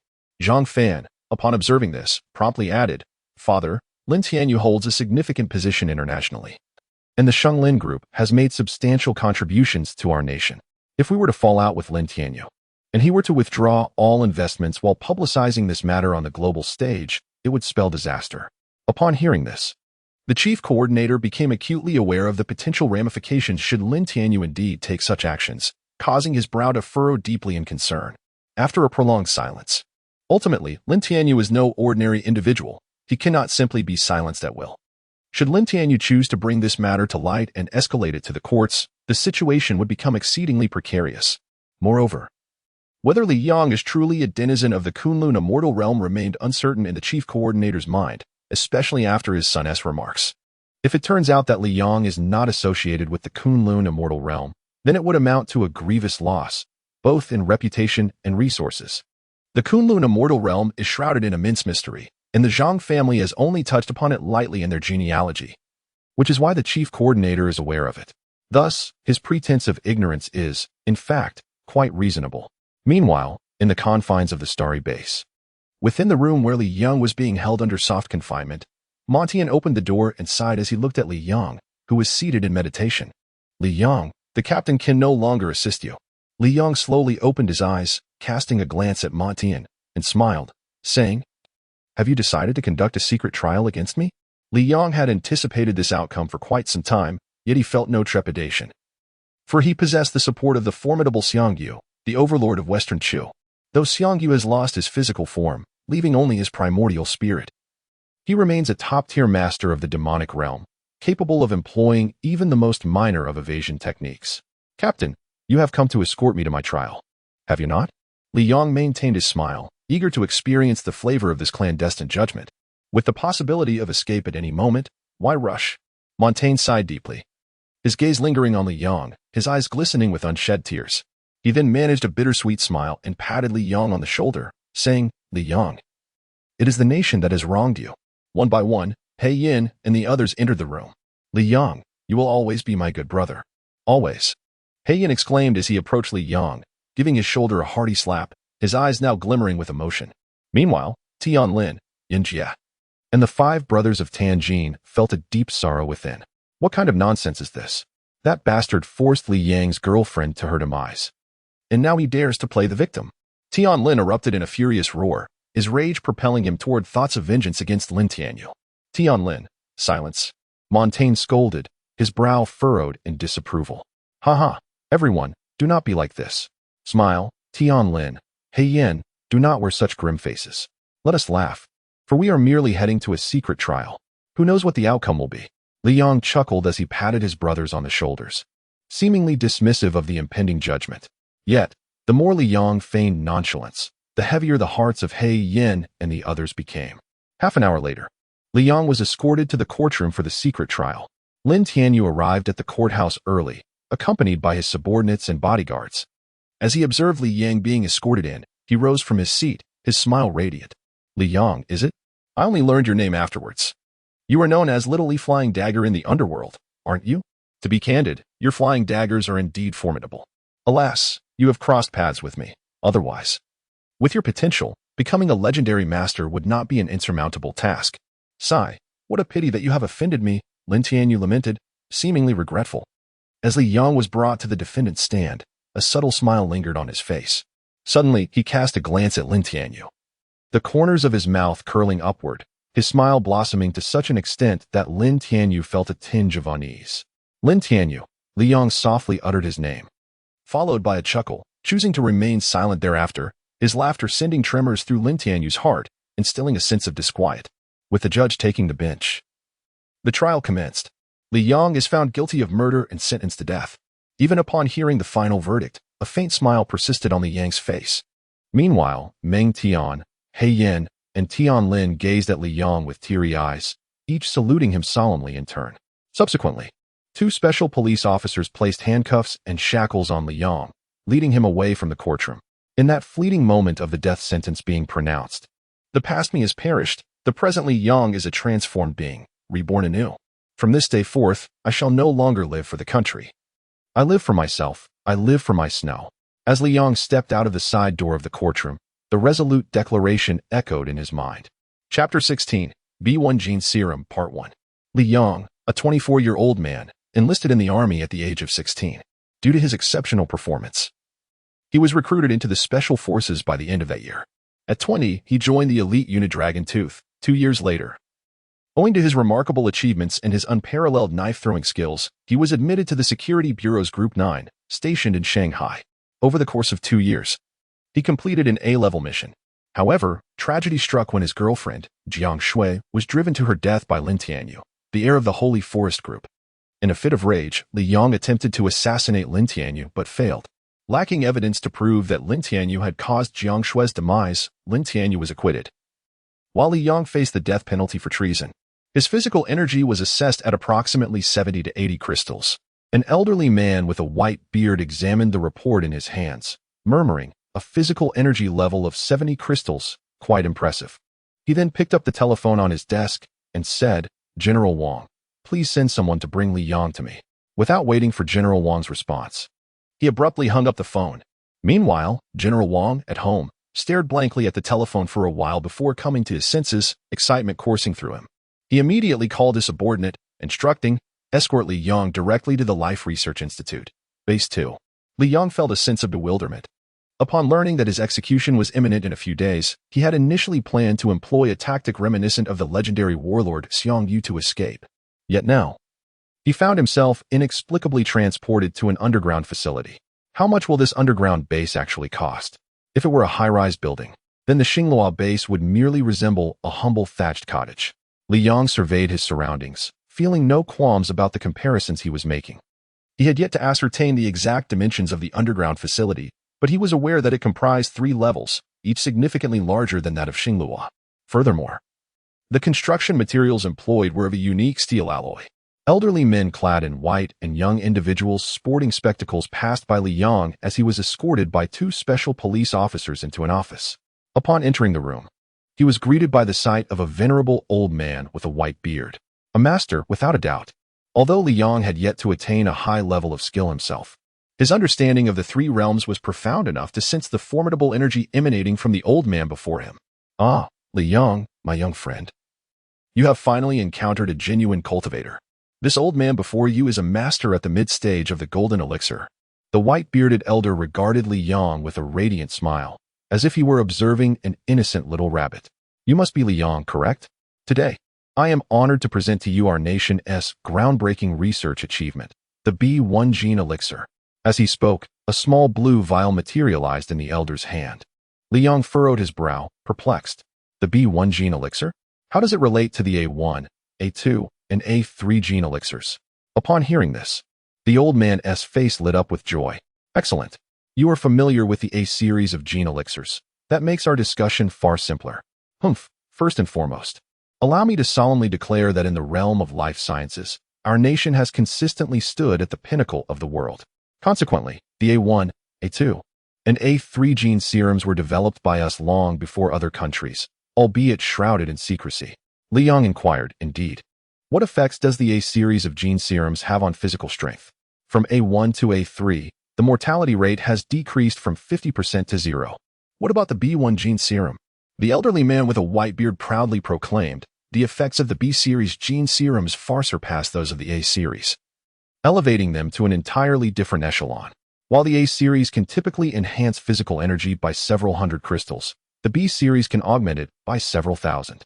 Upon hearing this, Liang was momentarily taken aback. Several thousand crystals. The effectiveness of the B series gene serum is astonishing. Suddenly, a furrow formed on Li Yang's brow as a thought crossed his mind. He promptly asked, since the A series gene serum, particularly A1, has the highest mortality rate at 50%, what is the mortality rate for the B1 gene serum? The old man was momentarily rendered speechless. And after a prolonged moment under Li Yang's gaze, he finally responded, well, given such remarkable efficacy, a higher mortality rate is to be expected, especially since this is merely the first iteration of the B series gene serum, which is still quite imperfect. Li Yang, growing increasingly impatient, pressed on. So what is the exact mortality rate? The old man, with a sudden realization, replied with a chuckle, 90%. Li Yang was left utterly astonished. 90%? The probability of success is merely 50%. This is undoubtedly a perilous gamble. Who would be willing to partake in such a risk? Li Yang cast a puzzled glance at the elderly man with a white beard. How could this old fellow ascertain the mortality rate when no one had dared to consume the potion? The old man sighed and explained, well, these are all death row inmates. Upon hearing the mention of death row inmates, Li Yang raised an eyebrow and chuckled peculiarly. Oh, death row inmates? It appears that I am one of them. I wonder, sir, are you suggesting that I should partake in this genetic elixir? The old man, indifferent to his jest, replied, indeed, I summoned you here for that very purpose. You now have two paths before you. One is to prepare for your execution, and the other is to consume this B1 serum. Should you survive, you shall become a valiant guardian of the nation. Li Yang erupted into hearty laughter. Ha! A valiant guardian of the nation? Surely, you jest. Are you not aware of my past? I once risked my life for the country, and now I am weary, fatigued. I have no desire to become entangled in such matters again. If death is my fate, then let it be. I welcome the release. The old man was taken aback by Li Yang's perspective, as most death row inmates typically opted for the genetic serum, if only for the slender chance of survival. Moreover, should they succeed, they would gain immense power. The old man's expression shifted, and he smiled. The reason some users of the serum meet their demise is primarily due to their frail physiques, unable to withstand the potent effects of the drug. The stronger the individual, the greater the likelihood of success. Your physical energy is approximately 70 crystals, making you the individual with the highest physical energy among all those who have consumed the substances. Given that others have survived, your chances of survival are significantly increased. The old man with the white beard is trying to manipulate Li Yang. While the death of some users of the genetic potion can indeed be attributed to their insufficient physical strength, the primary reason lies in the fact that the B1 potion, which has only recently been developed, is still not entirely perfected. It is fundamentally an issue with the B1 genetic potion itself. Upon hearing this, Li Yang's eyes lit up, and he turned his gaze towards the eagerly anticipating old man, smiling as he asked, if that is the case, then I agree. When shall I consume this B1 genetic potion? Now? The old man with the white beard immediately replied, no, certainly not now. There are numerous considerations to keep in mind when consuming the B1 genetic potion. Firstly, the stronger the user's physique, the greater the chances of survival, and subsequently, the more energy that can be gained. Li Yang furrowed his brow slightly, unsure of the old man's meaning. Observing his confusion, the old man promptly elaborated. The increase in physical energy from successfully consuming the B1 genetic potion varies. The minimum increase is merely 2,000 to 3,000 crystals, while the maximum can reach 6,000 to 7,000 crystals. Those who experienced the greatest augmentation of their physical energy were previously the most robust individuals. Suddenly, the old man sighed, lamenting, unfortunately, the past death row inmates were not particularly strong. The strongest among them only had a physical energy level of 30 crystals. At last, Li Yang comprehended the old man's intent. The white-bearded elder nodded and said, indeed, I am most eager to ascertain how much physical energy would be augmented if a master, whose energy exceeds 100 crystals, were to ingest the B1 genetic serum, provided the endeavor is successful. As he spoke, his right hand casually pressed a button on his desk. Suddenly, the door to the room swung open, and a refined young scholar entered. "Master, is there something you require?" The young man gazed at his mentor with reverence, fully aware that the development of the genetic serum was primarily the result of his teacher's solitary efforts, with others merely providing assistance. The old man nodded, instructing, "Take him to the second floor and allow him to undergo training." He then turned his gaze towards Li Yang and inquired, "You don't intend to flee, do you? These scholars here are quite defenseless should you lose control. Very few would be able to subdue you." Li Yang scoffed derisively, "I am not so foolish. The layout of this base is identical to that of my previous one. Xinglua, with entry and exit governed by iris recognition. Without your assistance, I would find myself utterly immobilized within this facility." However, beneath his words, Li Yang harbored a silent mockery. "You old fool, in such a confidential location, the guards are surely at least of the 4th or 5th rank. Moreover, you yourself are a mid-stage golden core practitioner, hardly defenseless. But should I indeed attempt to escape, you would be powerless to stop me. Should Li Yang choose to flee, it would undoubtedly be through the art of evasion." As Li Yang departed the old man's office with the young scholar, the telephone in the office unexpectedly rang. "Hello? Is this General Wang?" "It's that old man with the white beard." "Li Yang? Haha, he's merely a death row inmate. Why are you so anxious? I'll bring him over, and you need not concern yourself any further. Are you not aware of the privileges granted to me by the state?" The elderly man spoke impatiently into the phone. On the other end was General Wang, who understood all too well the true intentions behind the old man's actions in removing certain death row inmates, which only heightened his unease. "Old Dean, I call to remind you that Li Yang's temperament is not what it once was. I worry that should he successfully undergo the genetic enhancement, he might escape while on a mission. A Li Yang enhanced by the genetic serum would possess significantly increased physical prowess, especially with his internal energy. His little leaf-flying dagger would become even more formidable.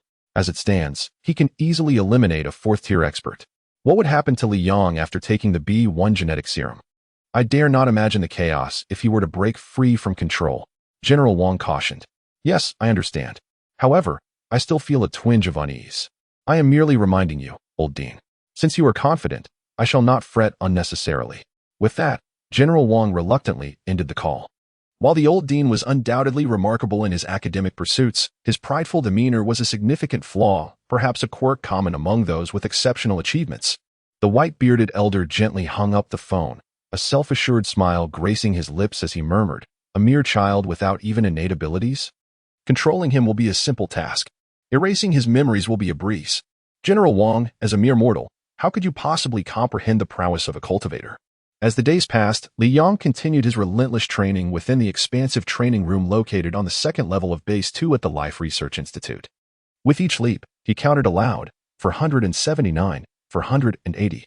Engaged in frog jumps under 4 times the normal gravity, he held aloft a 50-pound iron rod. Although the weight seemed modest, under such immense gravitational force, it became quite formidable.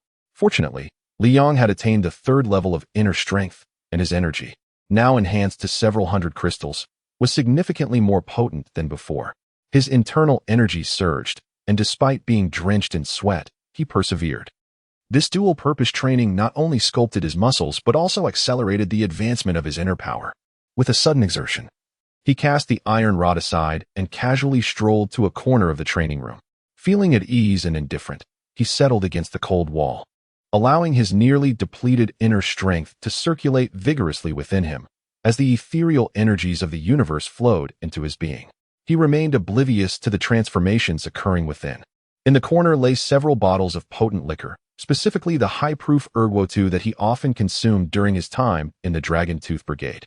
This was a request he had strongly advocated for, and fortunately, Erguo was quite affordable, meeting his needs within the base.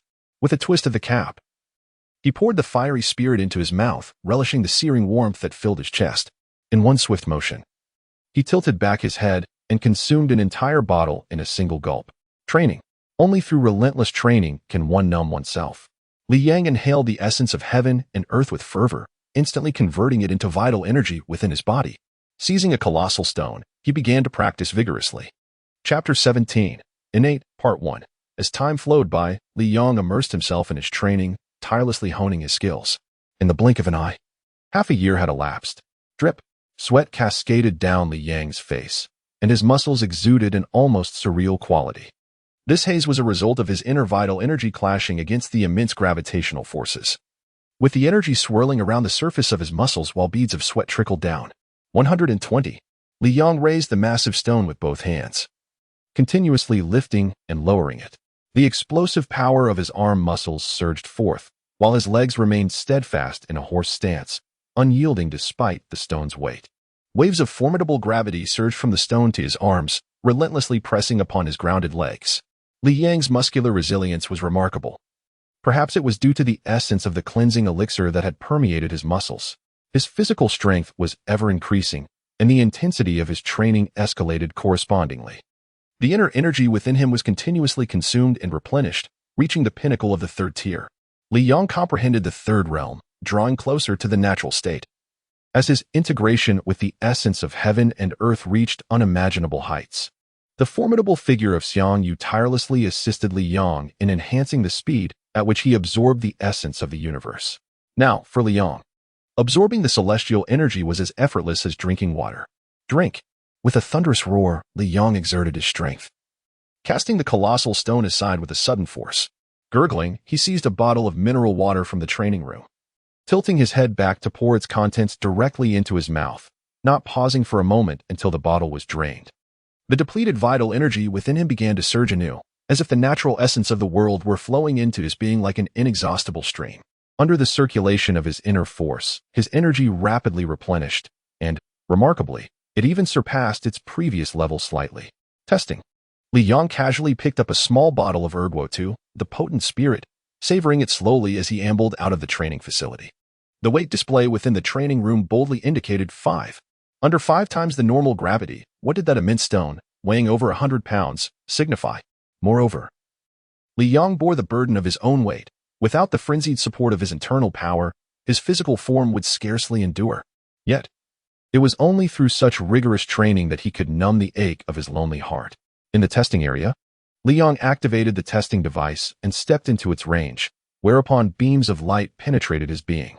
Gradually, the brilliance began to wane. 1,080 crystals. A subtle smile graced Li Yang's lips as he contemplated the result, reflecting, I have reached the pinnacle of the third layer of the 6 extremes pure yang technique, and my internal energy is nearly at 1,000 crystals. I wonder how much muscle energy I possess. It seemed likely to be around 100 crystals. Ah, Li Yang, my boy, your progress over the past 6 months has indeed been remarkable.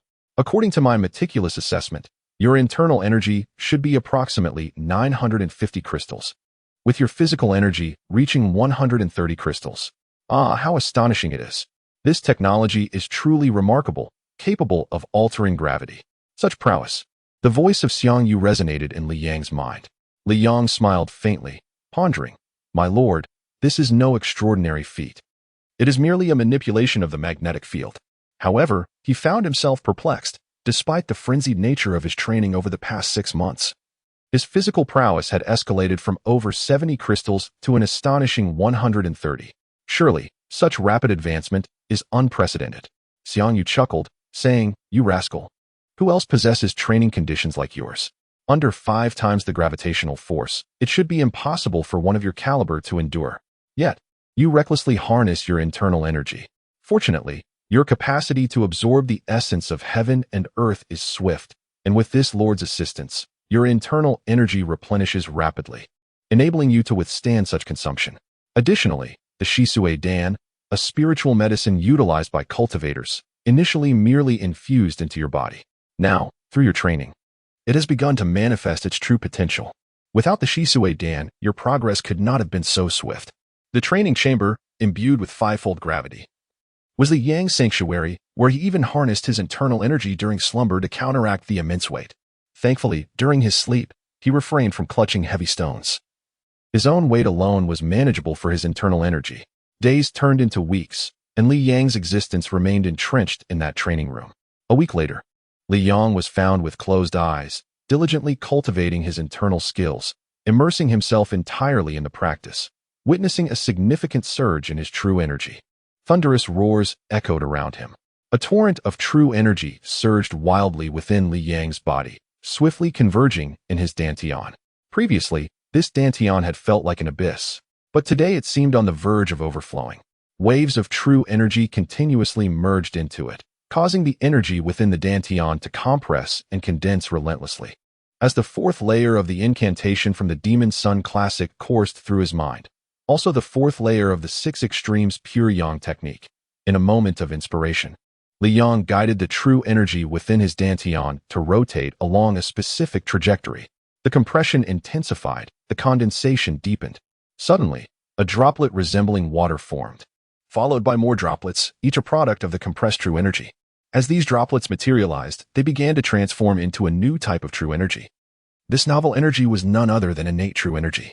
The acquired true energy continually condensed, then transformed into innate true energy through the droplets. Yet the rate of condensation far surpassed that of the transformation. Consequently, the water within the dantian increased steadily. Abruptly, the acquired true energy was completely converted. The water in the dantian spun like a swirling nebula, drawing in the spiritual essence of heaven and earth, while innate true energy flowed forth from this nebula. At last, Li Yang had transcended the acquired realm, achieving the innate realm. A faint smile graced his lips as he slowly opened his eyes. Casually grabbed a bottle of strong liquor beside him, and with a flick of his finger, he shattered the bottle cap. Li Yang tilted the bottle, allowing the potent liquor to flow into his mouth. Indeed, the efficiency of utilizing innate energy to burst open the cap is far superior to that of acquired energy.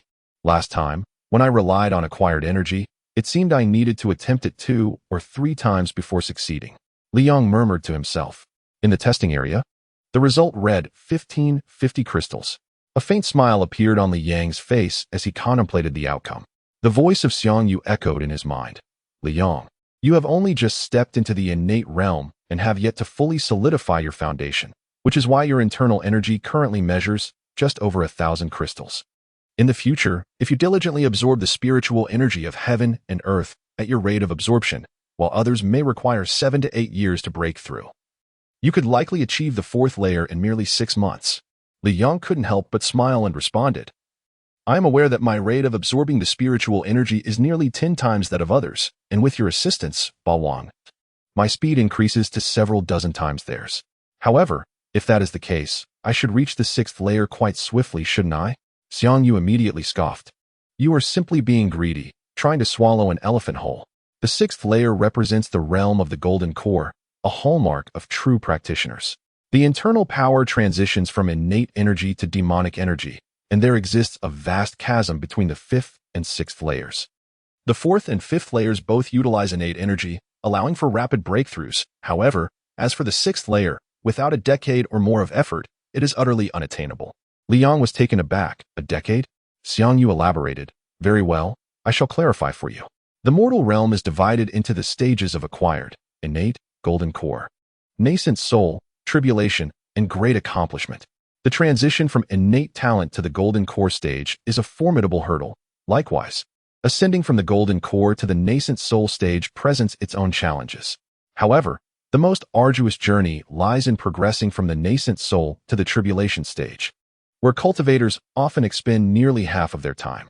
Typically, it takes ordinary practitioners 300 to 400 years to traverse this phase. The duration of the tribulation process is relatively brief. The preparatory phase preceding the tribulation generally spans about a decade. The mid-tribulation phase, known as the heavenly tribulation, is a decisive moment. One either succeeds or fails.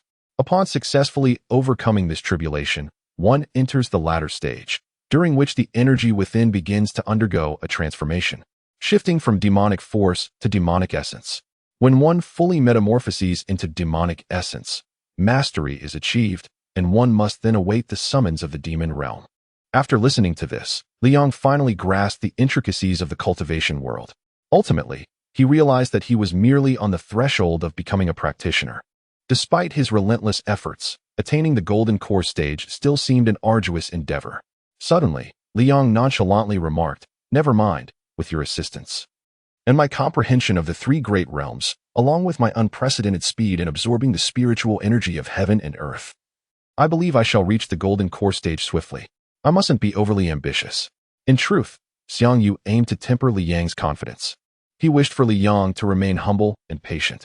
With Xiang Yu's guidance, achieving the golden core stage within a decade was indeed feasible.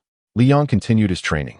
while the elderly man with the white beard refrained from administering the B1 gene serum or checking on him.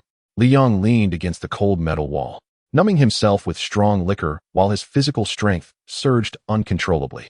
Liang, your innate realm has now stabilized somewhat. I, the Overlord, shall impart 2 trivial techniques to you. Though these skills may not be considered profound, they shall prove invaluable for your survival. The voice of Xiang Yu suddenly resonated in his mind. Liang raised an eyebrow and inquired, trivial techniques? What are they? And what do you mean by profound? The Overlord Xiang Yu replied with pride. Profound refers to the cultivation of the body. As a practitioner of demonic arts, my strength lies in my physical form, unlike those cultivators who rely on spells and restrictions. Humph.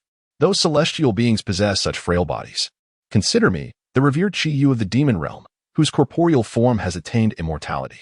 Even if the supreme 3 pure ones from the celestial realm were to join forces, they could not inflict the slightest harm upon me. Yet Xiang Yu did not mention that while the 3 pure ones might not be able to harm him, they could indeed use restrictions to ensnare Xiang Yu. Upon hearing this, Liang could not help but chuckle. Oh, according to your reasoning, wouldn't it be quite effortless for the demon realm to annihilate the celestial realm? Xiang Yu replied, well, it's not quite so simple. Supreme-level experts are invincible in their own right. The celestial realm boasts the 3 pure ones, and neither can harm the other. Their spells and restrictions have reached a terrifying level capable of altering the very fabric of reality. Liang then expressed his confusion. Oh, so there is only one supreme being in the demon realm, while the celestial realm has 3. Xiang Yu declared with an air of pride, indeed. Our demon realm boasts 3 great lords. However, unlike the celestial realm, our domain operates on the principle of survival of the fittest. These 3 great lords each represent a formidable faction.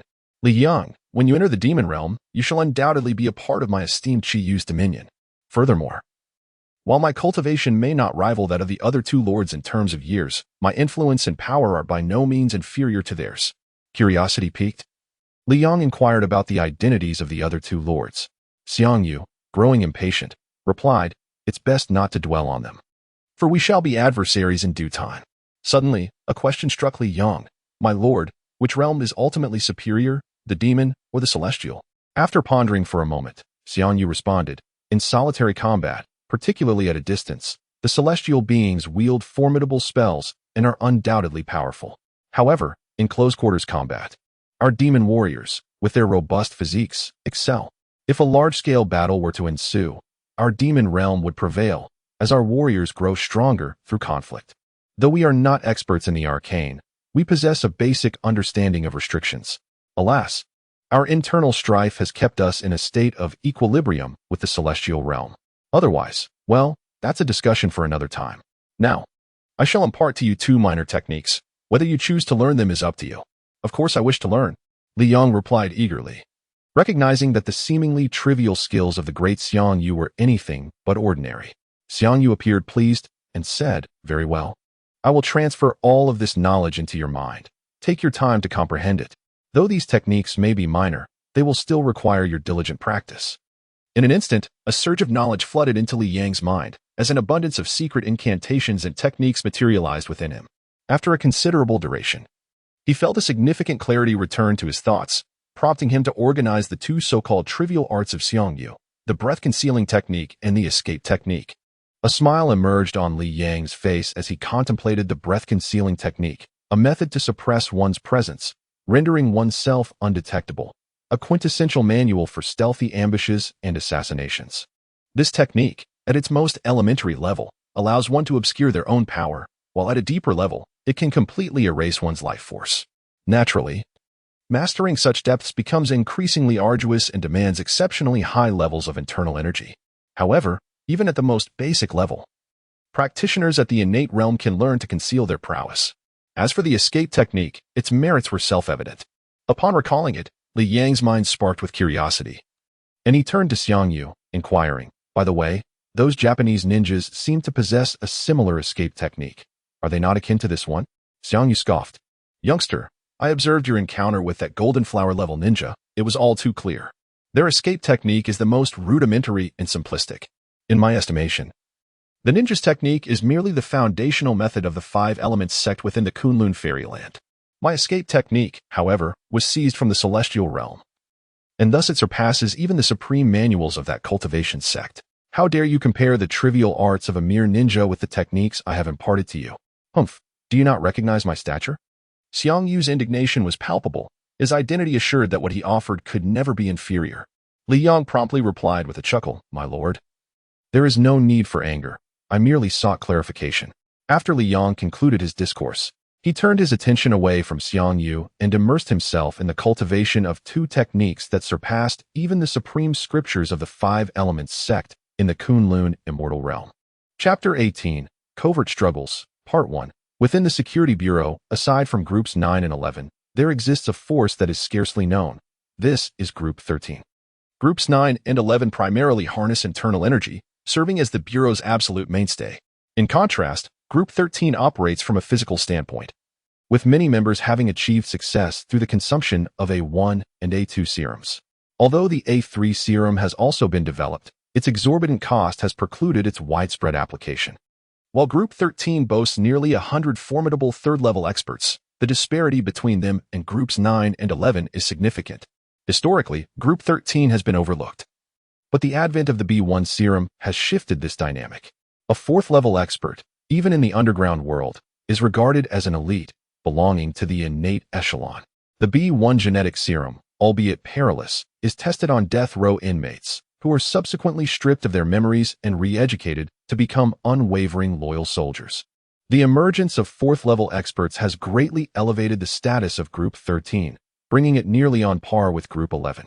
After all, the cultivation of those innate experts in Group 11 requires an extensive period.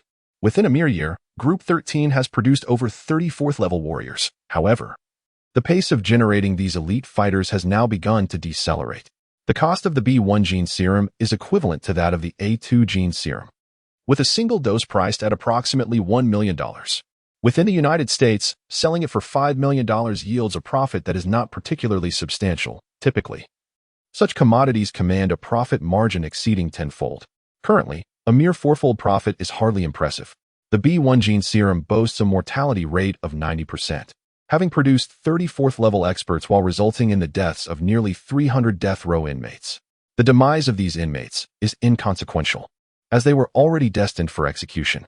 However, this also consumed over 300 doses of the B1 gene serum, amounting to roughly $300 million. The national budget for the Security Bureau is only in the tens of billions of dollars annually, with a significant portion allocated to espionage activities.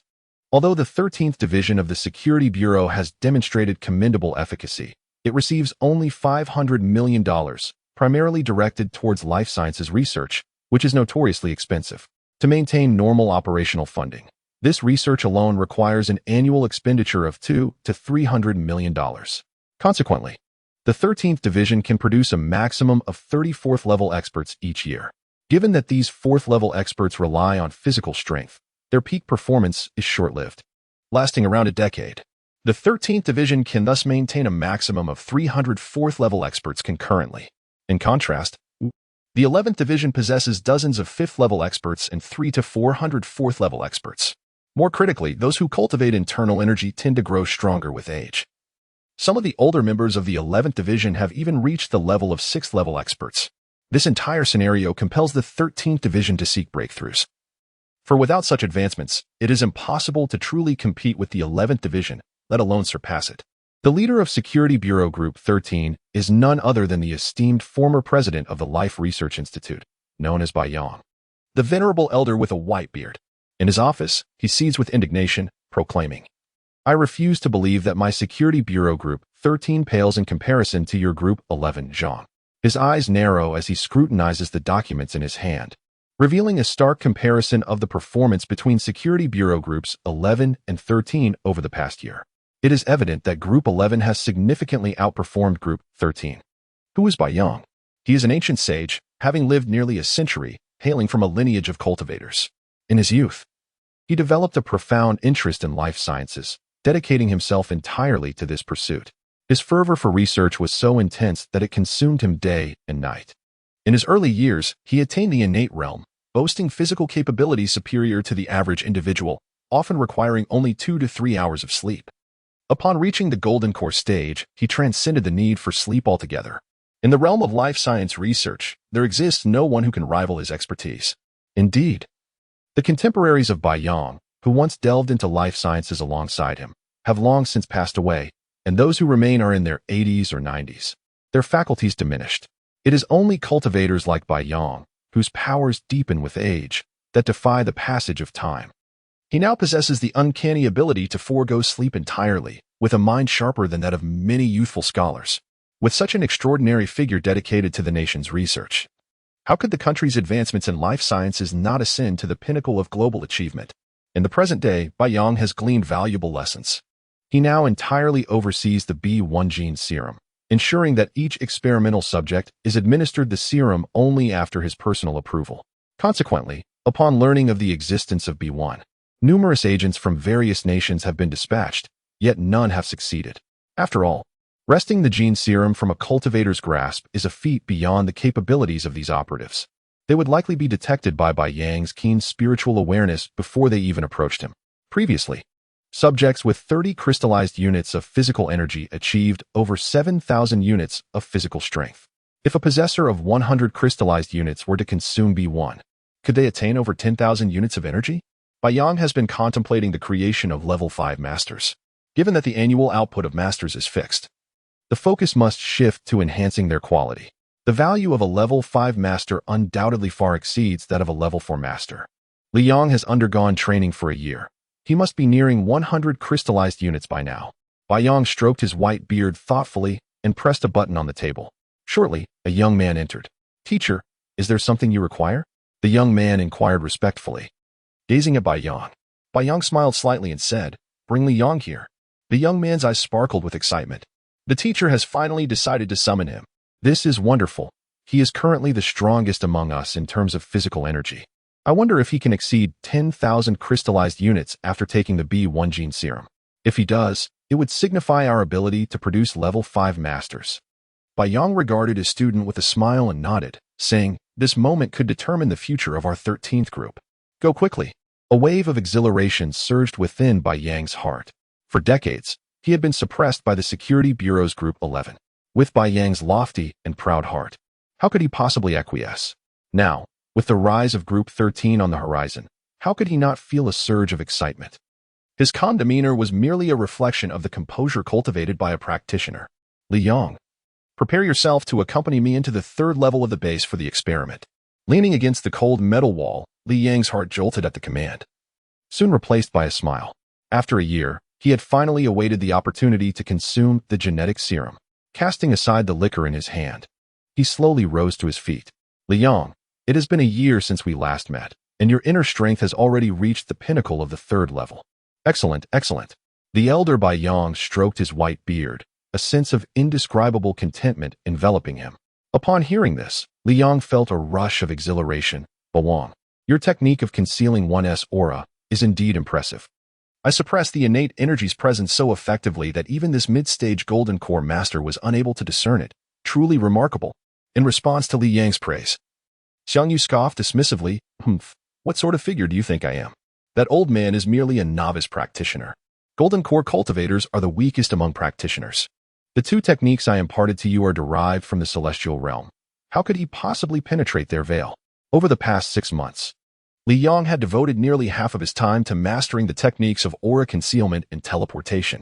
However, while practicing teleportation, he required Xiang Yu's assistance to remain vigilant of his surroundings with his divine consciousness. Li Yang was keenly aware that should anyone discover his practice of teleportation, he would be forced to flee prematurely, jeopardizing his chance to utilize the genetic serum. Over the past 6 months, Li Yang has made commendable progress in his cultivation, having finally mastered the fundamental aspect of the breath-concealing technique. However, in the realm of evasion techniques, Li Yang has proven to be an extraordinary genius, advancing at an astonishing pace that far surpasses his achievements in the breath-concealing technique. Xiang Yu explains this phenomenon. Li Yang has a profound comprehension of the 3 realms and exhibits a remarkable integration with nature. The essence of evasion techniques lies in the understanding of the 5 elements and the natural world. The greater the harmony, the greater the accomplishments in evasion techniques. Therefore, Li Yang's rapid advancement is entirely natural. Suddenly, a sense of urgency strikes Li Yang. Will the testing device be able to discern my strength? given that others cannot? Xiang Yu responds with arrogance, humph. While technology has its merits, it has yet to reach a level where it can probe even the secret techniques of the celestial realm. The breath-concealing technique operates on the principle of a grain of sand containing an entire world. The Dantian is boundlessly vast, allowing one's aura to be concealed within that infinitesimal point. Rest assured, Xiang Yu exudes confidence, primarily due to his spiritual essence being able to perceive the testing device's probing light. He understands the principles behind the device's energy detection, while Li Yang remains oblivious. Hence his concern. Li Yang, let us first assess your physical energy and see how much it has increased, the elder Bai Yang eagerly suggests. Li Yang nods in agreement. Indeed, 6 months ago, my physical energy had already exceeded 100 crystals, but I have yet to test my current level. Upon hearing this, Bai Yang's excitement is palpable. Ah, you surpassed it half a year ago? That is splendid news, knowing that you exceeded 100 crystals back then. I had long urged you to conduct an experiment. Very well, let us proceed with the test. In the office of the venerable elder with white hair, there resided a testing apparatus. The old man possessed the ability to perceive another's internal energy through his spiritual sense. Yet he found it challenging to discern the physical energy within one's body, as such muscular energy is indeed elusive to spiritual observation. With remarkable speed, the old man tapped a few buttons on the device with his right hand and then turned to Li Yang with a smile, saying, "All set. I have configured it to specifically measure physical energy. Now, please step into this area." As he spoke, the elder stepped aside, allowing Li Yang to enter the range of the testing apparatus. Immediately, the testing beam enveloped Li Yang's entire being, and with a beep, the light dimmed. 180 crystals, announced the electronic voice. Instantly, everyone, including Li Yang, was left in a state of astonishment. A year prior, Li Yang's physical energy was merely over 70 crystals, and 6 months ago it had reached about 130 crystals. Logically, as one progresses further in physical training, the difficulty increases. However, Li Yang's advancement seemed to show no signs of deceleration. Notably, during the latter half of the year, half of Li Yang's efforts had been devoted to mastering the techniques of breath control and evasion, and his focus on physical training had significantly waned compared to the first half of the year. Yet, despite this, the remarkable increase in his physical energy was astonishing. Li Yang, during your training, the innate vital energy continuously nourishes your muscles and bones, which explains the rapid enhancement of your physical energy, exclaimed Xiang Yu with a cheerful demeanor. Li Yang nodded to himself, realizing that indeed, innate vital energy is far superior to acquired energy. Haha, splendid. Fortune smiles upon me. Li Yang, you have achieved 180 crystals. It appears the effects of the B1 genetic serum are unprecedented. Haha, even I, the old man, can hardly contain my excitement. Bai Yang appeared exceedingly excited and promptly instructed the young man beside him. Quickly prepare the experimental equipment. I wish to commence the experiment immediately. His face flushed with enthusiasm, his eyes sparkling with fervor as he continuously observed Li Yang, his expression radiating joy. An hour later, within a fully enclosed laboratory, only 3 individuals occupied the space: Li Yang, Bai Yang, and his assistant. Li Yang furrowed his brow as he gazed at the experimental bed, which resembled nothing less than a crystal coffin. Indeed, it could be accurately described as such, filled with a substantial amount of nutrient solution. What irked Li Yang the most was the presence of handcuffs and leg irons within this crystal coffin. Bai Yang proudly gestured towards the crystal coffin and proclaimed, "Li Yang, this is a newly developed polymer material from our country, approaching the hardness of diamond. It is undoubtedly capable of withstanding any circumstances that may arise. The nutrient solution I have procured is a rare achievement, a synthesis of Western and traditional Chinese medicine. With this solution, your chances of survival will significantly increase. I have never administered this nutrient solution to any other subjects." The assistant, smiling, added, "The quantity of nutrient solution here far exceeds that of a single dose of B1 gene serum. The teacher is particularly concerned for you." Li Yang, though grateful on the surface, could not suppress a sardonic smile within. Does this old man not fear my demise? A rare experimental subject with physical energy exceeding 100 crystals would be lost. He pointed at the handcuffs, questioning their purpose. Bai Yang smiled and said, "Let me be candid with you. The efficacy of this B1 gene serum is overwhelmingly potent. When the serum enters your system, your entire musculature and skeletal structure will be subjected to an intense stimulation, the pain of which will be unbearable. Should we not restrain you with handcuffs and leg irons?" It is conceivable that you might go into a frenzy, demolishing the entire facility. Thus, this experimental bed is constructed from precious, novel polymer materials. Given its remarkable durability, I am confident you will not be able to escape. Li Yang's eyes widened in shock, and he inwardly cursed, damn. The precautions have been taken to such an extent that the agony of consuming the gene serum must be unimaginable. Little did Li Yang know that a significant number of those who had ingested the B1 gene serum were unable to withstand the torment, succumbing to a nervous breakdown and ultimately perishing from the overwhelming effects. The sheer intensity of the pain could drive one to complete mental collapse. One can only fathom the depths of such suffering. Ah, Li Yang, do step inside, Bai Yang remarked with a predatory glint, akin to a wolf eyeing a lamb. Li Yang managed a faint smile, shedding his clothing and lying down. If my mental fortitude cannot endure, then it is unlikely that many of the preceding subjects were able to withstand it either. Li Yang held a firm confidence in his own resilience.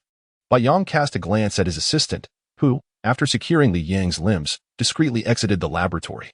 Bai Yang then turned his attention back to Li Yang, a cold smirk curling at the corners of his mouth. Let me cleanse you of your past transgressions. Soon, a series of profound energies began to swirl around Bai Yang's body, causing him to levitate slowly. A faint radiance emanated from his visage, and his hands formed intricate seals, conjuring an enigmatic character that materialized in the air around him. This character was none other than Soul. Suddenly, a sense of alarm surged within Li Yang, accompanied by the voice of Xiang Yu. Li Yang, that old man intends to erase your memories. Chapter 19, The Supermaster, Part 1. Under no circumstances should you utilize innate true energy to shield your consciousness. Li Yang promptly replied, I understand. If I resist, that elderly rascal will undoubtedly notice, and he will certainly deny me the gene serum. However, if I do not resist, how can I preserve my memories without his detection? What do you suggest, Overlord? Li Yang's tone was peculiar, as he grasped that Xiang Yu's counsel against resistance implied that Xiang Yu possessed a method to safeguard his memories without alarming Bai Yang. With a tone of arrogance, Xiang Yu responded, This is quite simple. As long as my primordial spirit envelopes your soul, that old man's spells will be futile. Humph. His feeble powers cannot disturb my primordial essence. I will merely regulate your energy fluctuations, allowing him to believe his incantations have succeeded. In that instant, Li Yang felt an immense, boundless energy encircling his consciousness. Bai Yang's eyes suddenly flew open, a brilliant light flashing forth as if illuminating the entire laboratory. Then, with a cold command, Bai Yang exclaimed, Capture. The character's soul instantly surged into Li Yang's body. A postnatal little fellow, effortlessly erasing your memories is a simple task. However, if it were a congenital master, it would pose a bit of a challenge. Fortunately, this lad has just reached the pinnacle of the postnatal realm and has not yet attained the congenital stage. Bai Yang murmured to himself, while his spiritual awareness continuously assessed the condition within Li Yang's body. Suddenly, a wave of energy surged forth, and a smile spread across Bai Yang's face. Excellent. Now I can administer the B1 gene elixir to him. Bai Yang retrieved a small box from his bosom, within which lay a vial of B1 gene elixir. Is this power enveloping me your primordial spirit strength? Li Yang inquired in awe, sensing the formidable energy. Xiang Yu replied with pride, Indeed. This is the very essence of my primordial spirit's power. However, I must admit that my current strength is in its weakest state, scarcely a fraction of what it once was. Xiang Yu clearly relished the opportunity to boast, eager for Li Yang to grasp just how formidable he had been in the past. Li Yang was indeed taken aback. Such boundless power reduced to a mere fraction of its former glory. How extraordinary must the past Xiang Yu have been? When will I ever reach such a realm? Li Yang mused, both in lamentation and aspiration. Xiang Yu, with a haughty demeanor, remarked, Humph, Li Yang, you little rascal. You have yet to attain even the nascent soul stage, and you dare to aspire to the primordial spirit stage? Truly, you are aiming too high. Nascent soul? Primordial spirit? What do these terms signify? Li Yang was instantly engulfed in confusion. Xiang Yu elucidated.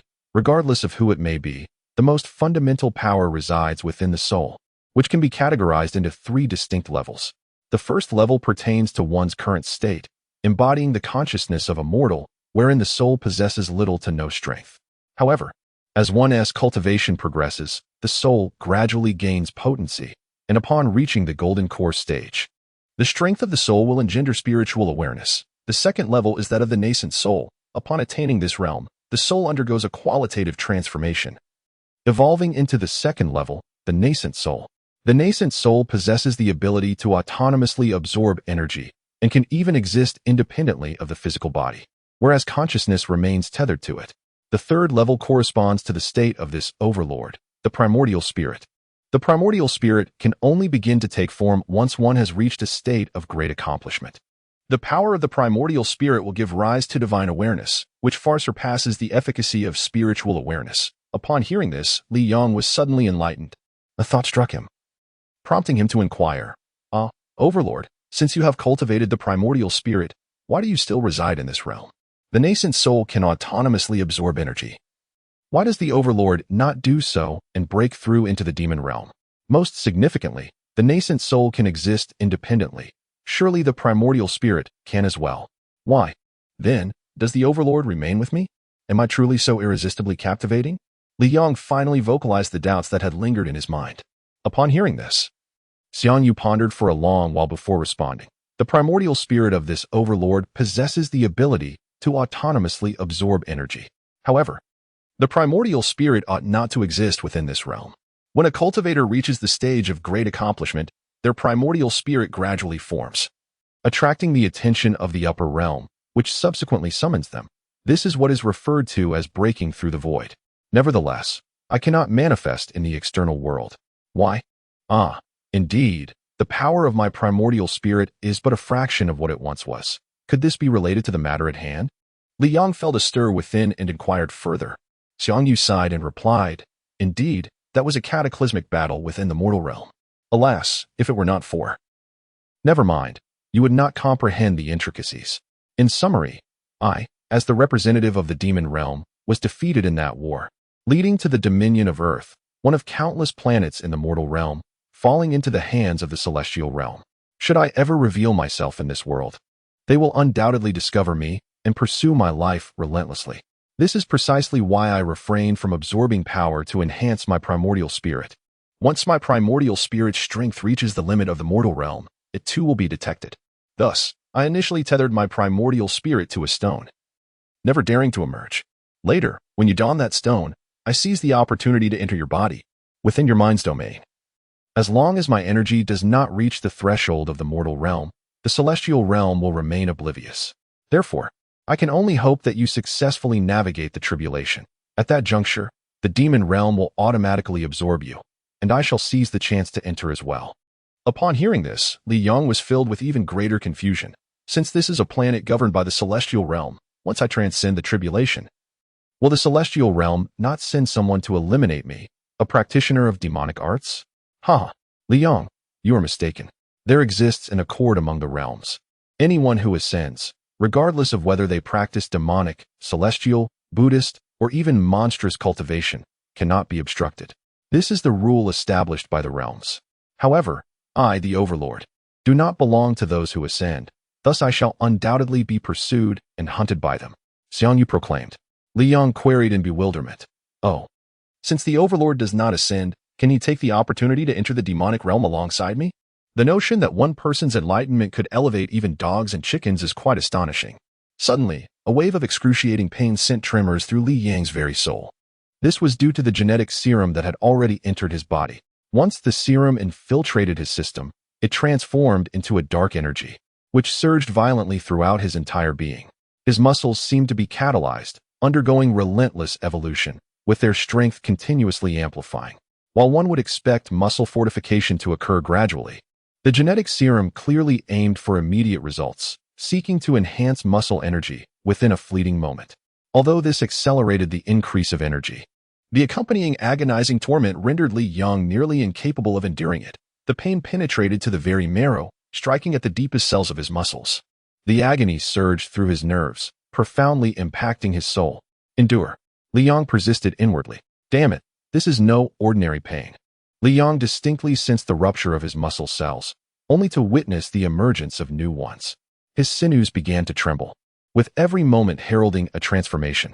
A dark energy surged through every part of him, muscles, bones, and meridians, all undergoing a metamorphosis, yet this transformation was fraught with agony. A pain that pierced the very essence of his soul, every second, every instant. Time stretched infinitely. And Liang finally grasped the true meaning of the adage, a day feels like a year. Ancient texts spoke of the secret technique of splitting tendons and crushing bones, a method that could bring even the most valiant warriors to their knees in torment. Yet, the suffering Liang endured eclipsed the mere splitting and crushing. For that technique merely applied pressure externally. Now, the terrifying dark energy invaded the very core of his bones, stimulating them from within. Such torment, if not experienced firsthand, is utterly inconceivable. Waves of shivering, the quaking of the soul. I finally comprehend why some subjects could not endure the experiments, succumbing to their shattered nerves. Remarkably, Liang still possessed the capacity for thought, still engaged in contemplation. It is known that other subjects, even when successful, were nearly rendered unconscious. This serves to highlight the resilience of Liang's spirit compared to others. Liang, would you like for me, your mighty lord, to intervene? It is quite simple. If I were to slightly temper the potency of this elixir, allowing it to act more gradually, your burden would become far more bearable. At this moment, Xiang Yu spoke as though he were a savior. Liang replied with haughty resolve. Do not worry. Such trivial discomfort is nothing I cannot endure. How could I, Liang, aspire to greatness otherwise? This pain is merely a means to cultivate my spirit. Moreover, if you mitigate the potency of the drug, the duration of the experiment would undoubtedly extend. Upon hearing this, Xiang Yu instantly exclaimed, Ah, indeed, this sovereign has allowed the drug's effects to unfold gradually, thus prolonging the experiment. However, this sovereign possesses another method to sever the connection between your soul and body, ensuring that you remain oblivious to any corporeal suffering. In such a case, your soul would naturally remain unperturbed, free from any disturbances or issues. This is genuinely an excellent approach, isolating the soul from the body, thus rendering the soul impervious to any adverse effects. It is impossible for an ordinary person to achieve such a separation. Only upon reaching the nascent soul stage can one exist independently of their physical form. Nonetheless, with his formidable spiritual essence, Xiang Yu is indeed capable of accomplishing this feat. Absolutely not. I can endure this minor discomfort. Liang's voice was chilling, yet the slight tremor in his tone was unmistakable. The agony he felt was clearly far from what he deemed a minor discomfort. Suddenly, waves of verdant energy permeated through his skin. This green energy was refreshing and soothing. In many ways, it resembled the essence of the cleansing essence pill, albeit lacking its exquisite purity. Once this green energy entered Liang's body, it was swiftly absorbed by his continuously evolving sinews and bones. With a sigh of relief, an overwhelming sense of comfort enveloped Liang's soul, allowing it to fully relax. This sensation was almost euphoric. One might surmise that this is akin to the experience of those who indulge in narcotics. The influx of green energy provided Liang, who was previously engulfed in torment, with a profound sense of solace. Suddenly, an even more intense wave of agony reverberated through his nerves, causing Liang to experience a deeper suffering. The initial torment had reached its zenith, rendering him almost numb. However, the influx of this verdant energy, juxtaposed with the painful sensations, unveiled to Liang the true essence of suffering. It was akin to a person submerging their hand in icy water. Though the chill was excruciatingly numbing, it was still bearable. Yet, if that frostbitten hand were to be plunged into hot water, the sensation would be indescribably overwhelming. Liang found himself in such a predicament. The pain induced by the genetic serum was akin to the ice water, leaving him nearly numb, while the green energy felt like the boiling water. Initially, the contrast provided a fleeting comfort, but the subsequent disparity intensified the agony manifold. At that moment, Yang observed Liang's body, ensconced within the crystal coffin, trembling violently. The shackles on his feet and hands emitted a pained groan, and his skin bore a crimson hue, with droplets of blood seeping through the surface. Precious nutrient fluid infiltrated Liang's body, the green energy serving as its essence. Although this nutrient fluid did not possess the efficacy of the marrow cleansing elixir, it was anticipated to provide some relief to Liang, instilling confidence in his ability to endure such excruciating torment. Yang felt a swell of pride, believing that his specially formulated nutrient fluid would render the experiment more secure. Little did he know, however, that Liang was suffering even more acutely. A deep, guttural roar emanated from the depths of his throat, resonating from that transparent crystal coffin. Suddenly, Yang's eyes widened in disbelief as Liang shattered the specially crafted handcuffs and shackles made from the same material as the experimental bed. In an instant, Liang let out a pained howl, his fist striking forcefully against the lid of the experimental bed, which could be deemed as the cover of the crystal coffin. Naturally, the lid was completely secured to the coffin. However, in the throes of excruciating agony, Liang unleashed extraordinary strength and miraculously sent the lid flying. Bai Yang's eyes sparkled with realization. He has not only broken free from the restraints, but also propelled the lid away. It is worth noting that these materials were newly developed high-performance polymers. Initial tests indicated that only a congenital expert with over 30,000 crystals of energy could achieve such a feat. It seems the experiment is on the verge of success. Liang stood like a god of war, the lid now cast into a corner, yet at that moment, his eyes were closed. At this juncture, Liang was acutely aware of the immense power coursing through his muscles and bones. A faint smile crept across his face in the final moment. The pain had intensified exponentially, and under the duress of such intense suffering, Liang had unleashed formidable potential, wildly shattering the restraints that bound him. Now awakened, the overwhelming pain that had multiplied in the final moment vanished in an instant, and Liang's first inclination was to revel in the sensations of his transformed body. What did he feel? Powerful, fierce, dominant. Liang's smile had grown even more radiant, and he was convinced that even a colossal boulder placed before him could be shattered solely by his sheer strength. A beam of light enveloped Liang's body, only to vanish moments later. 15,800 crystals. Liang opened his eyes to behold the ecstatic visage of an elderly man with a white beard, who was holding a testing device. With a thunderous crash, the overjoyed Bai Yang hurled the testing device to the ground, exclaiming, "A fifth-level expert! A fifth-level expert! I did it! Ha! I have finally succeeded!" Chapter 20. The Sea Awaits the Fish to Leap, Part 1. Liang, gazing at the elated Bai Yang, foolishly inquired, "Who am I? And who are you?" Upon seeing Li Yang's bewildered expression, Bai Yang nodded with satisfaction, realizing he had completely erased Li Yang's memories. Bai Yang promptly declared, "You are an orphan, a child nurtured by the state." Suddenly, he retrieved a phone from his pocket and said, "You, come quickly. There is a new mission." Moments later, the laboratory door swung open to reveal a middle-aged woman who exuded an air of sophistication. Yet another child bereft of memories. Wang Yu observed the dazed Li Yang and offered a faint smile, fully aware of the situation. These subjects were all death row inmates, and being granted a second chance at life was already a remarkable outcome. Rest assured, Bai Lao, from 12 to 3 daily, in a month, a brand new Li Yang will stand before you, Wang Yu asserted confidently. Bai Yang nodded, feeling reassured. For the death row inmates from whom he had erased memories were always entrusted to Wang Yu for the task of instilling new recollections. Turning his gaze to Li Yang, he regarded him as one admires a flawless masterpiece, and after a prolonged silence, he sighed, "At last, we have succeeded." 15,800 crystals, merely the threshold of a fifth-level master, it is commendable. While 15,800 crystals may sound impressive, it pales in comparison to the operatives of the Security Bureau's Group 11, where even a casual fifth-level master possesses innate energy exceeding several tens of thousands of crystals. Li Yang's former captain, Montian, exceeded 50,000 crystals, a figure more than 3 times that of Li Yang. You take him outside, and remember to escort him to the training hall afterward. I refuse to believe that 15,800 crystals represent his limit. With that, he beamed at Li Yang. Li Yang continued to feign amnesia, having learned from Wang Yu that his name was Li Yang. In the training hall, he mused, "How thoughtless they are to reveal my true name." Nonchalantly, he hefted a massive boulder. Although he had set the gravity to 10, even tenfold gravity posed little challenge for Li Yang in his current state. What does possessing a physical strength exceeding 10,000 crystals truly signify? In summary, there exists no one in the underground world as formidable, aside from those who have consumed the B1 gene serum. The strongest among them is the Demon King of the underground boxing arena, a title denoting the foremost figure in this clandestine realm.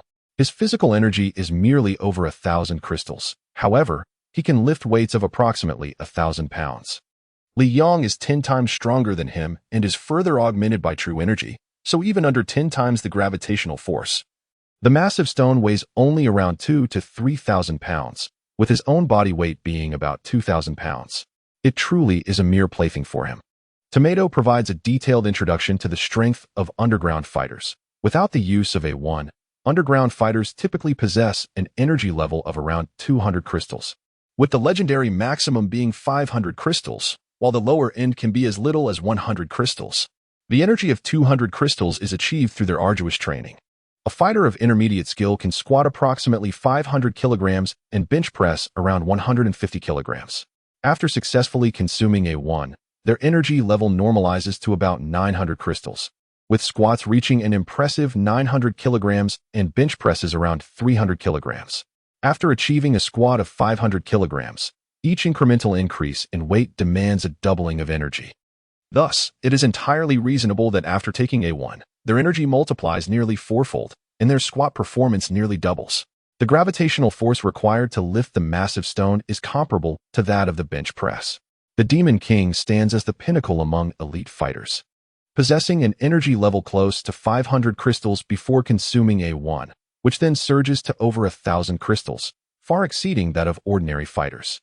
Consequently, his bench press capability surpasses that of typical fighters, nearing 500 kilograms, allowing him to lift weights of 1,000 pounds. Do you think it's time for me to leave? I have already consumed the B1 gene serum, and my objectives have been achieved. What am I still doing here? Liang said to Xiang Yu. Upon hearing this, Xiang Yu immediately exclaimed, "Excellent. I, the Overlord, have awaited this day for an eternity. Go ahead and employ the evasion technique you have mastered." Haha. I wonder what expression that old man will wear when he suddenly realizes your absence. Liang, contemplating this, couldn't help but chuckle. That white-bearded old fellow dares to erase my memories. Humph. Once I depart, he cannot hold me accountable. With that, Liang formed hand seals, channeling the innate energy within him, and seamlessly merged into the metallic confines of the training room, vanishing from sight. Although Liang's speed was not particularly swift, he relished the exhilarating sensation brought about by the evasion technique. He traversed through the base, pressing onward into the boundless earth, which was interspersed with stones. Yet he effortlessly glided through it. Overlord, this evasion technique is indeed marvelous. Haha, it is truly a means of slipping away from all things. Liang exclaimed with a hint of excitement. Xiang Yu replied, "Humph, Liang, you fortunate lad. You have learned the evasion techniques of the celestial realm. How delightful it must be for you. Are you familiar with the evasion techniques of the 5 elements sect from the Kunlun fairyland? They require a meticulous adherence to the elements, earth evasion and soil, metal evasion and metal. It is exceedingly cumbersome. One must not dare move too hastily, for instance. If a stone suddenly emerges within the soil, you must evade it or switch to metal evasion. Once past the stone, you must immediately revert to earth evasion. Should water appear, you must then transition to water evasion." Upon hearing this, Liang felt overwhelmed. If evasion techniques were truly that complicated, they could be quite perilous. Xiang Yu, in a boastful manner, remarked, "Hee, now you understand just how fortunate you are, do you not? All of this is thanks to me, the Overlord. Evasion techniques from the celestial realm? How many mortals possess the ability to learn them? Indeed, Liang, hasten to choose a location, for your evasion technique cannot endure much longer. Alas, your strength is rather lacking." Liang also sensed the rapid depletion of his innate energy, akin to a tire punctured and losing air frantically. Fortunately, his ability to replenish his innate energy was remarkable, allowing him to sustain himself for over 10 minutes. "Let us ascend there. It is a narrow alley with few people," Xiang Yu promptly advised. Upon receiving the suggestion, Liang focused his thoughts and seamlessly traversed through the earth, emerging at the surface. "Haha, Overlord, I have finally emerged. This evasion technique is indeed impressive. However, I now face a pressing matter." Liang glanced at his bare upper body, a wry smile gracing his lips. While he had been indifferent to his state of undress in the training room, it was imperative to rectify this now that he was outside. Acquiring clothing had become a necessity, yet he found himself devoid of a single coin. How could he procure garments without funds? Surely, he could not storm into his store bare-chested. In his distress, Liang scanned his surroundings, when suddenly his eyes lit up. He fixed his gaze upon the upper reaches of the alley. With residential buildings flanking both sides, it was evident that balconies would be adorned with garments aplenty. Liang's attention was drawn to the clothing hanging above. "Aha, this is the one," he exclaimed, noticing the attire on a second-floor balcony. With a wave of his hand, a stream of pure innate energy surged forth, effortlessly snatching a shirt and a pair of pants. Utilizing his innate energy for such a trivial task felt rather excessive. Liang glanced at his military pants, reflecting on how comfortable they were during his intense training sessions. However, wearing them on the streets felt somewhat unconventional. He promptly changed into the borrowed attire. "My taste is quite commendable. It fits perfectly." Liang smiled faintly and confidently strode outside. Hey, brother. You haven't paid this month's protection fee, have you?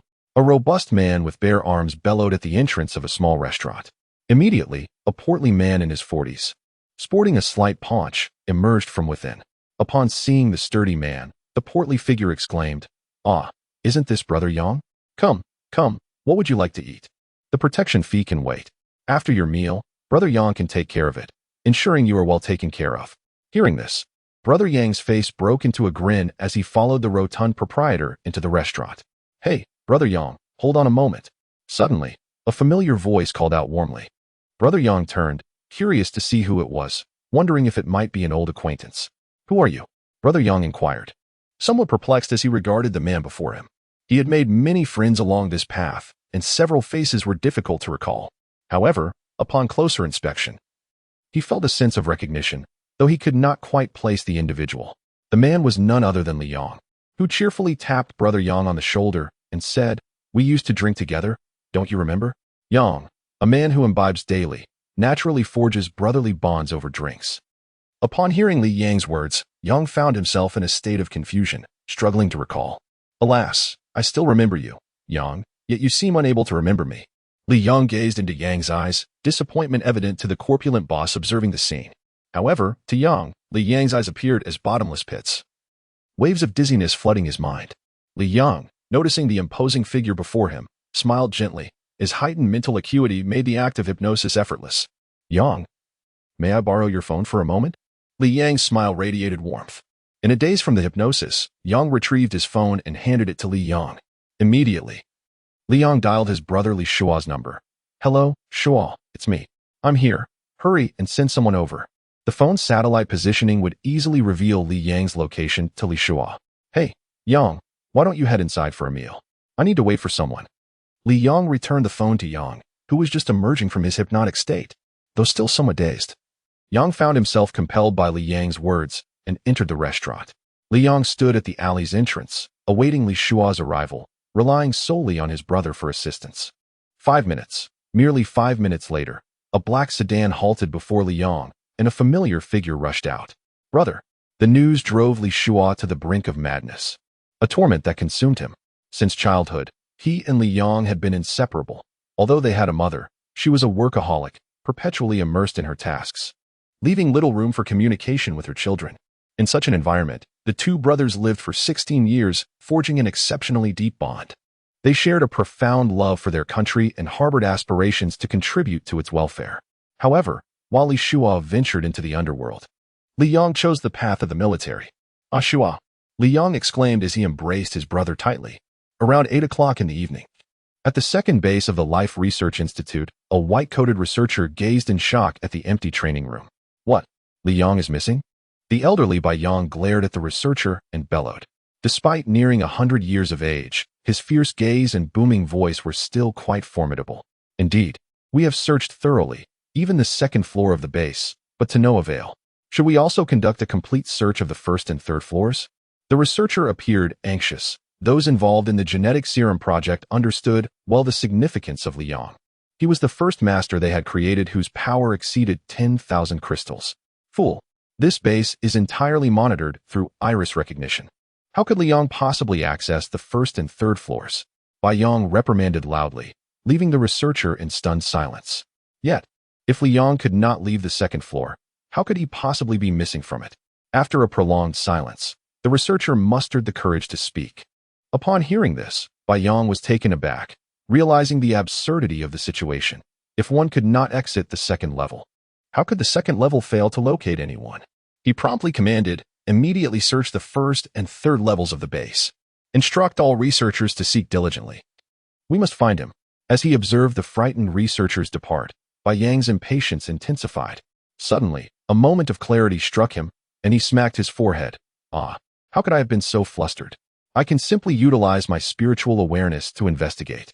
The outcomes of his inquiry through spiritual means were, of course, evident. However, from that day forth, all researchers at Base 2 of the Life Research Institute remained perplexed, pondering until their last breath how Li Yang had managed to leave the base. "Brother, this was sent by Montian, who claimed you sacrificed yourself for the country, and thus entrusted your assets to me. Li Shua handed a gold card to Liang. Receiving it, Liang smiled and inquired, Shua, have you prepared the plane tickets and identification for our trip to New York? New York, the epicenter of the global economy, also serves as the headquarters of the underground boxing arena, as well as a hub for international underground forces. It is here that Li Yang's revenge plan begins. With a slight smile, Liang remarked, Shua, challenges make life interesting. Moreover, it would be too merciful to allow the Holy Forest group to be annihilated so swiftly. I intend to torment Lin Tianyu gradually, leading him step by step toward his demise. I want to instill despair within him, making his existence more painful than death itself. Only then can I truly alleviate the hatred that weighs upon my heart. The cold glimmer in Li Yang's eyes was palpable, sending shivers down one's spine. Tomorrow morning, I will depart on a flight.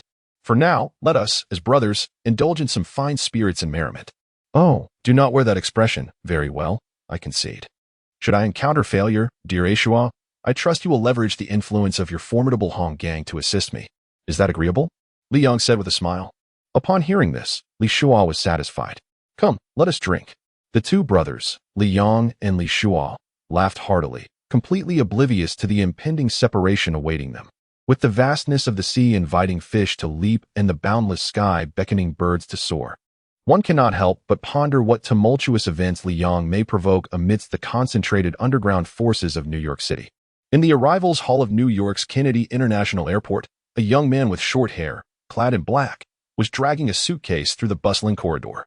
He wore a sleeveless black athletic shirt that showcased his well-defined pectoral and abdominal muscles, perfectly complementing his almost flawless physique, which captivated the attention of nearly every woman nearby. This young man was Li Yang.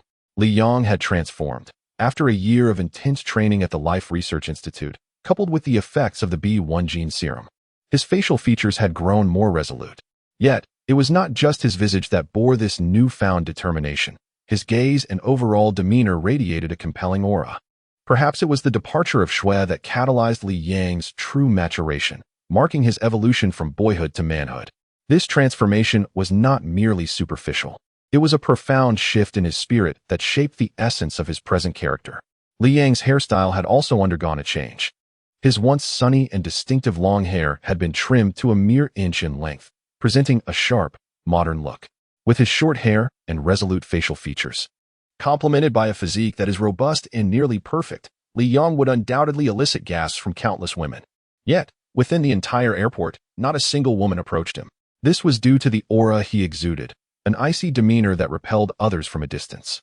Clad entirely in black, with a black sports shirt and trousers, he radiated an even colder presence. Take me to 57th Street in Manhattan, Li Yang commanded in English to the taxi driver. As a top-tier operative of the elite Special Forces Team Dragon Tooth, he was well-versed in high-tech weaponry and fluent in English. The driver's eyes widened in astonishment. Not at Li Yang's fluency. There were many Asians in New York who spoke English well, but at the destination he had chosen, 57th Street in Manhattan. This area, along with 58th Street, was indisputably one of the most perilous places in all of New York. Even the police dared not make arbitrary arrests here, as the number of homicides occurring in these two streets alone likely constituted half of the city's total. Sir, are you aware of where that is? If you are a tourist, I would advise against going there.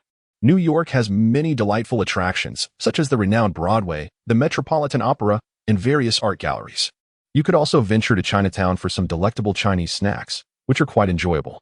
In the evening, you might want to experience the nightlife on 5th Avenue or 42nd Street. The driver spoke as if he were a tour guide, enthusiastically introducing Li Yang to the wonders of New York. Do not be concerned. I am well aware of the nature of 57th Street in Manhattan. It is merely somewhat perilous, yet there is no need for worry. Feel free to proceed, Li Yang said with a slight smile. Upon hearing this, the driver nodded. Oh, since you are informed, I shall not prolong the conversation. With that, the driver steered the taxi toward the destination. What renders 57th and 58th Streets so treacherous? It is because these thoroughfares are notorious in the underworld as the Street of Fighters. Nearly all of the world-renowned elite boxers reside here. While these fighters possess formidable strength, their tempers are rather volatile, leading to frequent disputes that may result in unintentional fatalities. New York stands as the economic epicenter of the United States and is also one of the world's financial hubs. The city comprises 5 boroughs: Manhattan, Brooklyn, the Bronx, Queens, and Staten Island. Among them, Manhattan is the smallest, spanning a mere 50 square kilometers, which is even less than that of a small village in China. Yet, this diminutive borough serves as the heart of New York, housing major banks, insurance firms, industrial corporations, and the globally renowned New York Stock Exchange. Along with the American Stock Exchange, Wall Street, in particular, has become synonymous with American financial power. However, Manhattan is not solely an economic stronghold. It is also densely populated with international underground forces. Central Park, the iconic public park, covers over 40 hectares, and while its magnificence is widely recognized, few are aware of what lies beneath. Beneath Central Park lies the headquarters of an underground boxing arena, sprawling across 30 hectares. Indeed, the renowned Central Park, an emblem of New York and a symbol of America, conceals beneath its verdant expanse the headquarters of an underground boxing arena, a haven for nefarious forces. While countless tourists wander through the park, can they fathom that beneath their feet lie formidable fighters akin to those conjured from the realms of cinematic fantasy and fiction? It is no surprise, for the clandestine boxing ring is backed by some of the most notorious criminal organizations in the world, including the American Mafia and the formidable Chinese Tongs. The 5 major crime syndicates of the world comprise the Chinese Tongs from America, the American Mafia, the Hong Kong Triads and Yakuza from Asia, and the Italian Mafia, the preeminent underworld entity that spans across Europe. The American Mafia emerged as a splinter group from the Italian Mafia, which has since harbored animosity towards its American counterpart. When Central Park was conceived, the construction of the underground boxing headquarters commenced simultaneously. Given the influence wielded by the American Mafia and the Tongs in both the Senate and House, coupled with the reality that America is a capitalist nation where many affluent magnates have ties to these two formidable criminal organizations, establishing the underground boxing arena beneath Central Park was a trivial endeavor. Let it be reiterated that this is a work of fantasy fiction. All elements are entirely fictional. Please do not be tempted to venture into Central Park seeking out martial masters. Haha.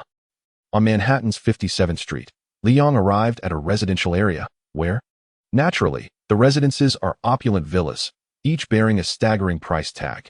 Ah, this is the one. Liang gazed upon the villa before him, which stood out among the numerous surrounding residences as one of the more opulent examples. In his estimation, acquiring such a property would undoubtedly require several $1 million. This was not even considered exorbitant. Comparable villas on Fifth Avenue would command prices upwards of $30 to $40 million. Of course, this was largely attributable to the prestigious location itself. However, even in the realm of Manhattan, where every inch of land is precious, villas on 57th Street fetch several $1 million, illustrating the point well. Upon noticing Liang, the villa's security guard approached him with a semblance of respect, inquiring, "Are you Mr. Mu Yi from China?" Liang nodded. Mu Yi was the name he had chosen for himself in the United States, inspired by his longing for Xue. "Ah, Mr. Mu Yi, please follow me. Mr. Jack has been anxiously awaiting your arrival." The guard's demeanor became even more respectful upon hearing the name. Liang mused to himself, "It seems the influence of the Hong gang is quite formidable indeed. Ah, my dear Mr. Mu Yi, I, Old Jack, am utterly honored to become your manager," exclaimed a jovial, portly gentleman, his eyes crinkling with warmth as he bowed slightly towards Liang. Liang offered a slight nod and stated, "You understand my intentions. I dislike unnecessary delays. Please, tell me what needs to be done next." Old Jack, grinning widely, replied, "Dear Mr. Mu Yi, allow me to take you to meet my boxers, for you shall soon become one of them." Liang nodded and followed Old Jack into the expansive training room of the villa. According to the villa's design, this vast space was intended to be a grand garden. However, Old Jack had transformed it into a colossal enclosed training facility. Inside, 6 burly men were engaged in intense training. One muscular Caucasian was lifting a massive barbell with one hand to strengthen his arm, while 4 others were relentlessly kicking at sandbags. Liang quickly discerned that these were special sandbags, as ordinary ones would have been shredded to pieces by such underground boxing masters. The last individual was surprisingly an Asian man. Liang instantly recognized him as Chinese, sensing the distinct aura he emanated. This Chinese giant was performing frog jumps, burdened with weights on his legs and body. "Mr. Mu Yi, these are my treasures. The 4 over there are advanced boxers, while the other 2 are elite fighters. That frog-jumping lad, yes, him, just look at how impeccable his form is. He hails from China as well and is one of the top 10 super fighters," Old Jack proudly introduced. Liang smiled faintly and casually approached a sandbag. With a swift motion, his right leg transformed into a blur, delivering a powerful strike to the sandbag. The sheer force of his kick produced a terrifying whistle that made the surrounding boxers halt in astonishment, their eyes wide with shock at Li Yang's prowess. Boom. Like a tire bursting on a sweltering summer day, that specially designed sandbag was unexpectedly punctured by a single kick, and the grains within cascaded down slowly, reminiscent of sand slipping through an hourglass. "Old Jack, what do you think my boxing level would be?" Li Yang inquired with a smile, gazing at the goofy old Jack. "Oh, Mu-Yi, my dear Mu-Yi, you have truly astonished me. Goodness, you are undoubtedly a top-tier boxer, at least a top-tier contender. Indeed, ancient Eastern China is a wondrous nation, and you are as exceptional as Tiangang." A euphoric old Jack beamed as he turned to his prized pupil, Tiangang. "Tiangang, come and converse with your fellow compatriot. Oh, my dear child, do not be too hard on yourself. Relax and learn to savor the experience." The underground boxing arena categorizes its events into 4 tiers: novice, intermediate, advanced, and elite competitions. Correspondingly, the participants are classified as novice boxers, intermediate boxers, advanced boxers, and elite boxers. Different events carry varied appearance fees. Novice events offer a few $100s, intermediate events several thousand, advanced events tens of thousands, while elite competitions command fees in the hundreds of thousands. There are dozens of elite contenders participating in these prestigious events, with the top 10 among them recognized as the so-called top 10 superboxers, whose appearance fees exceed $1 million. Such staggering sums are indeed astonishing. A top-tier boxer can earn over $10 million in a year, yet throughout history, only 2 have managed to survive in elite competitions for more than 3 years. Some underground fighters emerging from training camps enter competitions corresponding to their skill levels. In elite events, competitors possess physical energy exceeding 500 crystals, typically. Those who have consumed the A1 gene serum can qualify for such high-level contests. Intermediate competitions feature athletes nurtured by less advanced training camps, lacking the financial means to acquire gene serums, thus relegating these fighters to mid-tier events. As for the lower-tier competitions, they attract destitute and unranked ruffians vying for survival. Among them is Tiangang from China, one of the top 10 super fighters, ranked among the elite 100, commanding appearance fees surpassing $1 million. His stature significantly overshadowing the other 5 fighters under old Jack's tutelage. At that moment, Tiangang continued his frog jumps, seemingly oblivious to Li Yang's recent kick. The burly white man, who had paused to observe, regarded Li Yang with keen interest, while the other 4 fighters cast respectful glances in his direction. Only they could comprehend the significance of shattering a sandbag, though not every elite fighter possesses the ability to demolish such a sandbag. Those who can undoubtedly belong to the upper echelon of fighters. The training sandbags used by elite athletes are superior and crafted from more expensive materials than those used by advanced fighters. Why doesn't Tiangang acknowledge Mu-Yi? Old Jack appeared somewhat irked. After uttering his remark, Tiangang fell silent, resuming his frog jumps in solitude. Li Yang observed the aloof Tiangang, a subtle smile gracing his lips. Intriguing, one of the top 10 super fighters? Li Yang turned to Old Jack with a smile and said, "Old Jack, I am well aware of the rules of the underground boxing arena. It is essential to assess physical strength through squats, bench presses, and leg speed to determine one's capabilities before being permitted to compete at a certain level. Let us commence." Old Jack was taken aback, asking, "Right here?" Li Yang glanced at Tiangang, who was still performing frog jumps, and replied, "Indeed, right here." Instantly, the other 5 boxers ceased their activities, preparing to witness the extent of Li Yang's prowess. Tiangang also lifted his gaze towards Li Yang, then rose and walked to the side of the training room. Retrieving a bottle of mineral water before sitting down, his eyes fixed curiously upon Li Yang. Clearly, he was intrigued by the true extent of Li Yang's strength. "Oh, Old Jack, there is no need to test my energy levels. I prefer to keep my true strength concealed. A brief evaluation of my squats and bench presses will suffice," Li Yang remarked nonchalantly. At present, his ability to restrain his energy was merely rudimentary, while he could manage to conceal his internal power. He had yet to master the art of hiding his physical energy. If his substantial energy were to be detected, Old Jack might very well suffer a cardiac episode. Upon hearing this, Old Jack furrowed his brow slightly, but upon recalling Li Yang's background, a smile blossomed on his face. "Dear Mu-Yi, entering the underground boxing arena is merely a means to assess your strength for determining the appropriate level of competition. A test of squats and bench presses is more than adequate." Li Yang nodded in acknowledgement. "Mu-Yi, This is the apparatus for testing squats. You simply need to brace it with your shoulders. I will incrementally increase the weight, and should you feel you have reached your limit, you may desist. Old Jack smiled as he gestured toward the squat testing equipment. Liang immediately discerned that it operated based on the principle of leverage. Let us start with 1,000 kilograms. Liang calmly stated. It was almost expected, as nearly every elite boxer could squat 1,000 kilograms. Old Jack smiled and pressed the button, causing 10 barrels to roll in. And Liang felt the weight. However, to him, it was as effortless as a normal person carrying a bag of fruit. Now let us add 200 kilograms. Liang remained composed.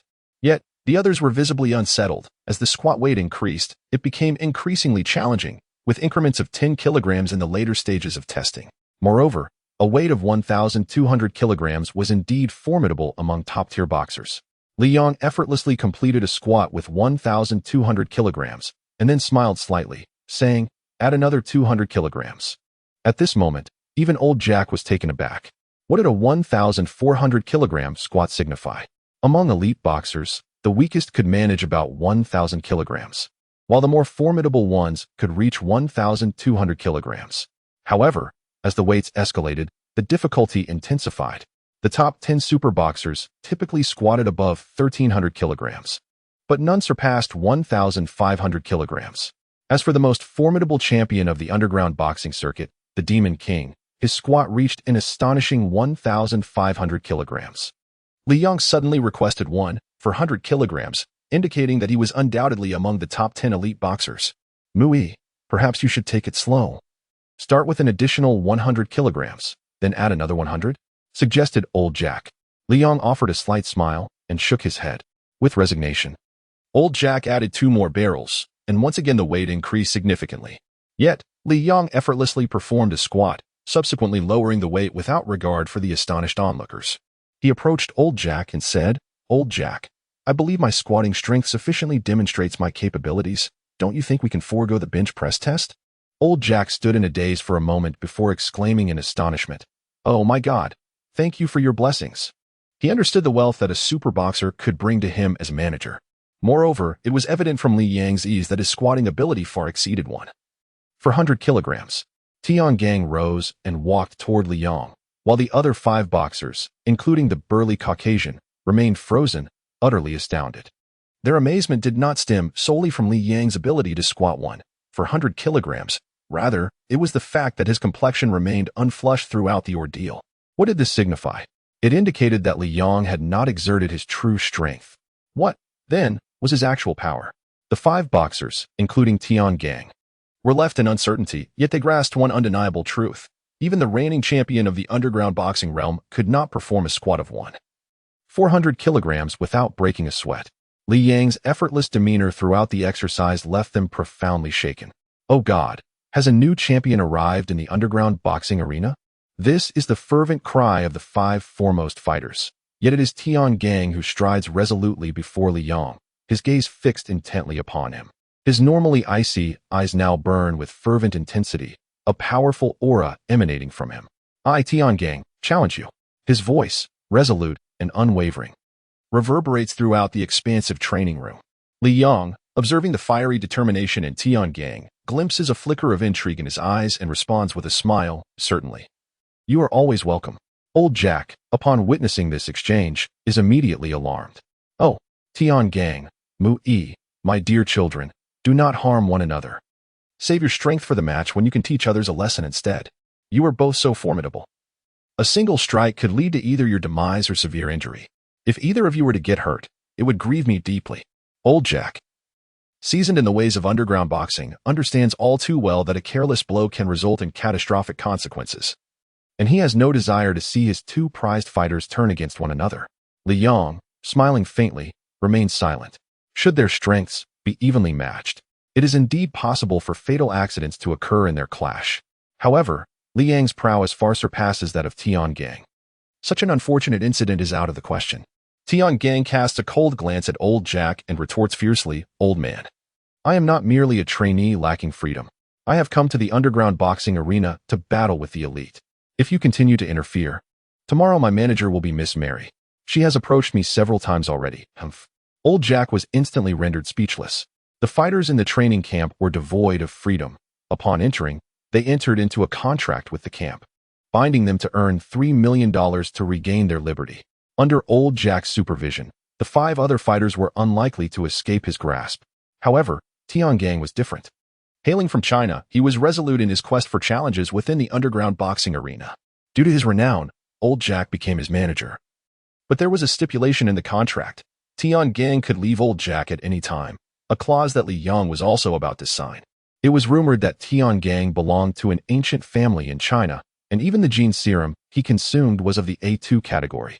The extent of his wealth remained a mystery, yet it was evident that he spent little, as one of the top 10 super fighters.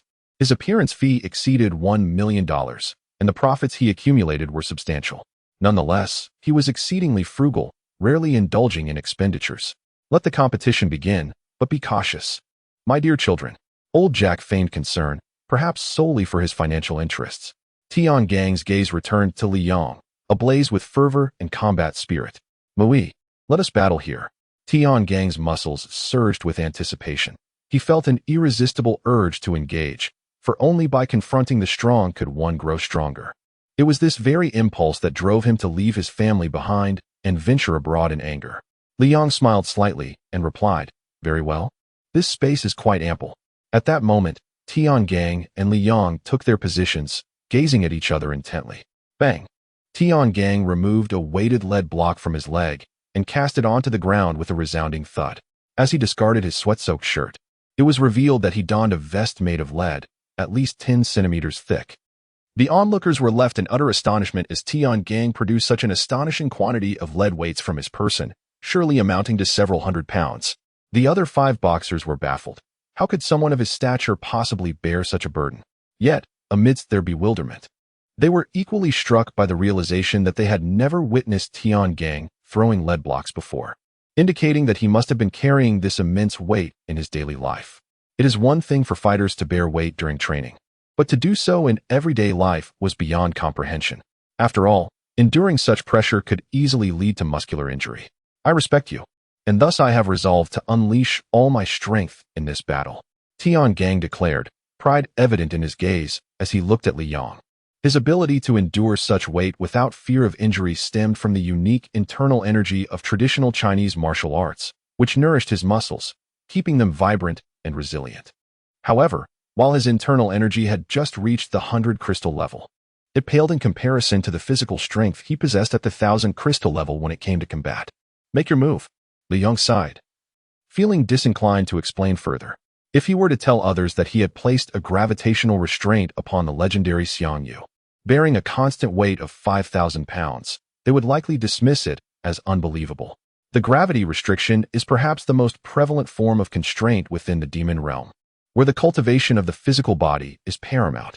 Among the various methods employed for physical training, the addition of gravity restrictions is quite common. However, even with a burden of 5,000 pounds, Li Yang, possessing the formidable strength of over 10,000 crystals, found it relatively easy to contend with Tiangang. Be cautious, Tiangang exclaimed coldly, his body moving like a phantom as he lunged towards Li Yang, his legs constricting like a vice aimed at Li Yang's form. Li Yang maintained a serene expression, effortlessly shifting his feet to evade Tiangang's assault. Tiangang stood poised, regarding Li Yang with a hint of astonishment. You also possess inner energy?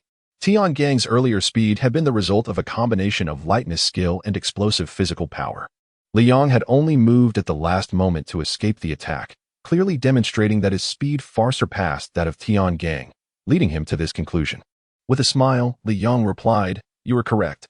I possess inner energy, having already reached the innate realm." Tiangang was momentarily taken aback. Fully aware of the formidable nature of innate energy, which is measured in thousands of crystals. If Li Yang had truly attained the innate realm, the explosive combination of his inner strength and muscular power would leave Tiangang with no means of counterattack. Do not worry. I will only engage you with my muscular strength. However, I cannot remain stationary for you to strike, so my innate energy does not come into play. Li Yang appeared quite innocent, while a rare expression flickered across Tiangang's otherwise impassive face, perhaps a faint semblance of a smile. Very well. Allow me to demonstrate the most formidable series of sweeping kicks from the underground boxing arena. Tiangang's expression reverted to its customary stoicism. his feet slicing through the air with the precision of a blade, relentlessly striking towards Li Yang. The barrage of sweeping kicks left Li Yang with no opportunity to counter. "You are strong, but I am stronger." Li Yang unleashed a whip-like kick, his formidable physical power erupting, producing a fierce gust that whistled through the air. With a resounding crack, Li Yang's right leg struck Tiangang's with the force of a whip, causing an immediate and excruciating pain to radiate through Tiangang's right leg, rendering him numb and unable to rise. A single blow had felled him. Left with no choice, Tiangang collapsed to the ground, his right leg immobilized. Fortunately, Li Yang had used a whip kick. Though powerful, it did not shatter his leg. Tiangang focused his chi to alleviate the pain. Confident that he would recover in a few days, yet at that moment, he could not move his right leg at all. "I have lost." Tiangang gazed at Li Yang, his eyes ignited with an even fiercer resolve. "But I will not give up. One day, I shall surely defeat you." Li Yang merely smiled. "You are always welcome to challenge me." He then turned to approach the bewildered old Jack. Uncertain whether old Jack was stunned by the injury to his cash cow, Tiangang, or by the sight of Tiangang being struck down by Li Yang. "Old Jack, please arrange for my entry into the underground boxing arena promptly. Also, I prefer solitude. Kindly procure a villa for me in this vicinity," Li Yang said, a hint of amusement in his eyes. His words seemed to imply that old Jack should foot the bill, a notion Li Yang intentionally conveyed. Upon hearing this, old Jack fell silent, his eyes flickering restlessly, clearly engaged in a fierce internal struggle. Just moments ago, as Li Yang had felled Tiangang with a single kick, Li Yang's status in Jack's mind had instantly soared to that of a formidable demon king. Should he become the manager of such a titan, the financial rewards would undoubtedly reach into the millions. However, a modest villa in Manhattan would cost at least a few $1,000,000, which would mean a significant outlay from his own pocket. Yet, the thought that Li Yang had not yet signed a contract with him sent a pang of anxiety through Jack. Oh no, could Mu-E be signing with someone else? If that happens, I might not earn a single dollar. With that thought weighing heavily on his heart, old Jack managed to suppress his anguish, saying, "My dear Mu-E, you are in need of a villa, and as your manager, it is my duty to fulfill your desires." Though old Jack forced a smile, the rigidity of his grin and the slight tremor of his hands betrayed the pain he felt at the prospect of spending several $1,000,000. Such an immense sum was considerable even for someone of his stature as a top underground boxing manager. Haha, old Jack, you are being rather generous. Aren't you? I only asked you to assist me in purchasing it. The money will still come from my own pocket. Why are you so eager? Li Yang appeared genuinely surprised. Old Jack was momentarily taken aback. However, he recognized that money held far greater importance than pride. He quickly replied, "Oh Mu-E, my dear Mu-E, you truly are generous. Just now, I misspoke. My age is catching up with me, and my mind isn't as sharp as it used to be, haha." Old Jack chuckled, showing no signs of embarrassment. Li Yang harbored a disdain for receiving favors from others, and thus, it was inconceivable for him to shamelessly request assistance in purchasing a villa. His earlier jest aimed at old Jack was merely a playful taunt. It was evident that Li Yang was valued at a minimum of several $1,000,000 in old Jack's eyes. 3 days later, atop the terrace of old Jack's villa, Li Yang reclined comfortably on a lounge chair, savoring the sun's warm embrace. Beside him stood a small round table, upon which rested a bottle of absolute vodka. While this potent spirit boasted a significant alcohol content, Li Yang found it lacking in comparison to the comfort offered by Erguo. As he held his glass and gazed out at the picturesque surroundings of the villa community, he muttered his discontent. Were old Jack to overhear his remarks, he would surely be pained. After all, this absolute vodka had been specially ordered from Sweden, a luxury not easily accessible, even for the wealthy. Old Jack had procured it through decades of dedication as a premier underground boxing promoter. In Beijing, Erguo was merely a drink favored by the locals, notoriously inexpensive at merely a few yuan per bottle. In New York, however, it commanded a higher price, often reaching over $10. Yet, in stark contrast to the specific absolute vodka worth $100,000, such a price difference was negligible. As old Jack approached the terrace and gazed at the vodka, a pang of regret struck him. Nevertheless, he consoled himself with the thought, it was merely $100,000. A villa, after all, was worth several million. He clearly recalled the events of 3 days prior. Had Li Yang not interjected, he would have indeed spent millions. Old Jack, did I not mention before that you should refrain from disturbing me? Li Yang furrowed his brow slightly. However, his eyes soon sparkled with excitement as he stood up. Turning to old Jack, exclaiming, "Old Jack, this is truly thrilling news. Come, let us toast to it." Upon hearing this, a radiant smile illuminated old Jack's face. He took a few steps forward and eagerly proclaimed, "Oh Mu-E, allow me to pour the wine." With that, old Jack retrieved an oversized wine glass and poured the remaining half bottle of liquor into it. Come, let us raise our glasses to the new villa." Old Jack clinked his massive glass against Li Yang's ordinary one, showing no concern for the disparity in size, and tilted his head back to drink. Gulp. Li Yang's eyes widened in disbelief as he watched old Jack down the entire drink in one swift motion. He was utterly astonished. This was genuine absolute vodka. A true spirit. Haha, with this, I've downed at least $50,000 worth of liquor. What a steal. Old Jack felt a surge of pride as he realized he had just consumed a significant portion of premium vodka, alleviating some of his previous discomfort. "Old Jack, are you all right?" Li Yang asked with concern, noticing old Jack's flushed face. Drinking such potent liquor so recklessly could be perilous, but thankfully, old Jack had been indulging in strong spirits for decades, and his life was not in jeopardy. However, consuming it so quickly could lead to boom. Old Jack was about to say that everything was fine when his foot stumbled, and the world seemed to sway around him. He fell to the ground, and soon the sound of snoring filled the air. Li Yang felt a slight annoyance. Was he really expected to carry him? Looking at old Jack sprawled on the ground, seemingly unresponsive even in the face of impending doom, Li Yang sighed. Grasping old Jack's suit with one hand, he hoisted him up single-handedly. Fortunately, old Jack's suit was of fine quality and did not tear during the journey. Otherwise, it would have been a disaster for him. The next day, Mu-E, that villa in the distance will soon belong to you. How does that sound? Quite splendid, isn't it? Moreover, it is merely a few hundred meters away from my villa, old Jack remarked, pointing towards a magnificent villa nearby. At that moment, old Jack appeared remarkably spirited, as if the potent alcohol he had consumed earlier had left no lingering effects. However, after a lengthy monologue, Li Yang remained utterly unresponsive, prompting old Jack to turn and glance at him with curiosity. Li Yang's gaze, however, was fixated on a restaurant ahead in the villa area, the Tai-Bai restaurant, and a faint smile graced his lips as he began to walk towards it, seemingly indifferent to the villa acquisition. At the same time, a figure entered the Tai-Bai restaurant.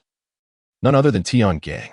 Li Yang approached the restaurant, not due to Tian Gang's presence, but rather because he caught the familiar scent of erguo, a type of Chinese liquor. It had been ages since he had last savored erguo, and to his pleasant surprise, a restaurant was conveniently located before his new villa. Serving it, life would become much more enjoyable. He would no longer have to settle for imported vodka. Li Yang's smile expanded. "Old Jack, let that unfortunate Californian boss wait for me for an hour. If he cannot bear it, then so be it." Between the choice of erguo and the villa, Li Yang opted for the erguo. Old Jack immediately displayed a peculiar expression, a mix of bewilderment and disbelief. With his materialistic mindset, he simply could not comprehend why Li Yang was indifferent to such an inexpensive villa. The Tai-Bai restaurant on Manhattan's 57th Street was rather unremarkable compared to similar establishments. It occupied only a third of the space of its more opulent counterparts. The restaurant stood merely 2 stories high, adorned with decor reminiscent of ancient Chinese architecture, resembling a traditional tavern from bygone eras. Though not large, it attracted a considerable number of patrons, predominantly Chinese, alongside many foreigners who appreciated Chinese culture. The atmosphere was serene, imbued with the essence of antiquity, and upon entering, Li Yang instantly felt a fondness for the place. The gentle sound of a flute resonated through the restaurant, played by an elderly Chinese man, who leisurely performed before a bottle of wine placed before him. Li Yang ascended directly to the 2nd floor and entered a private room. A server promptly approached him, and upon seeing Li Yang, she greeted him in Mandarin. "Are you Chinese, sir?" "Yes. I caught a whiff of the delightful aroma of your erguo from afar. I have matters to attend to, so please bring me 3 bottles. Li Yang replied with a smile. Encountering fellow countrymen abroad felt particularly heartwarming, especially in the charmingly antiquated ambience of the Tai-Bai restaurant. Upon hearing Li Yang speak in flawless Mandarin, the waiter's smile brightened immediately. "Please hold on, sir. The erguo will be brought to you shortly," he replied. "By the way, Mr. One, are you visiting from the mainland?" Li Yang, in a splendid mood, nodded slightly. The waiter, beaming with joy, swiftly exited the private room. After a short while, a middle-aged man clad in a Tang suit entered, carrying 3 bottles of Erguo-2. "Ah, young brother from the mainland. What a delight it is to meet you. It has been ages since I encountered a compatriot from home," he exclaimed.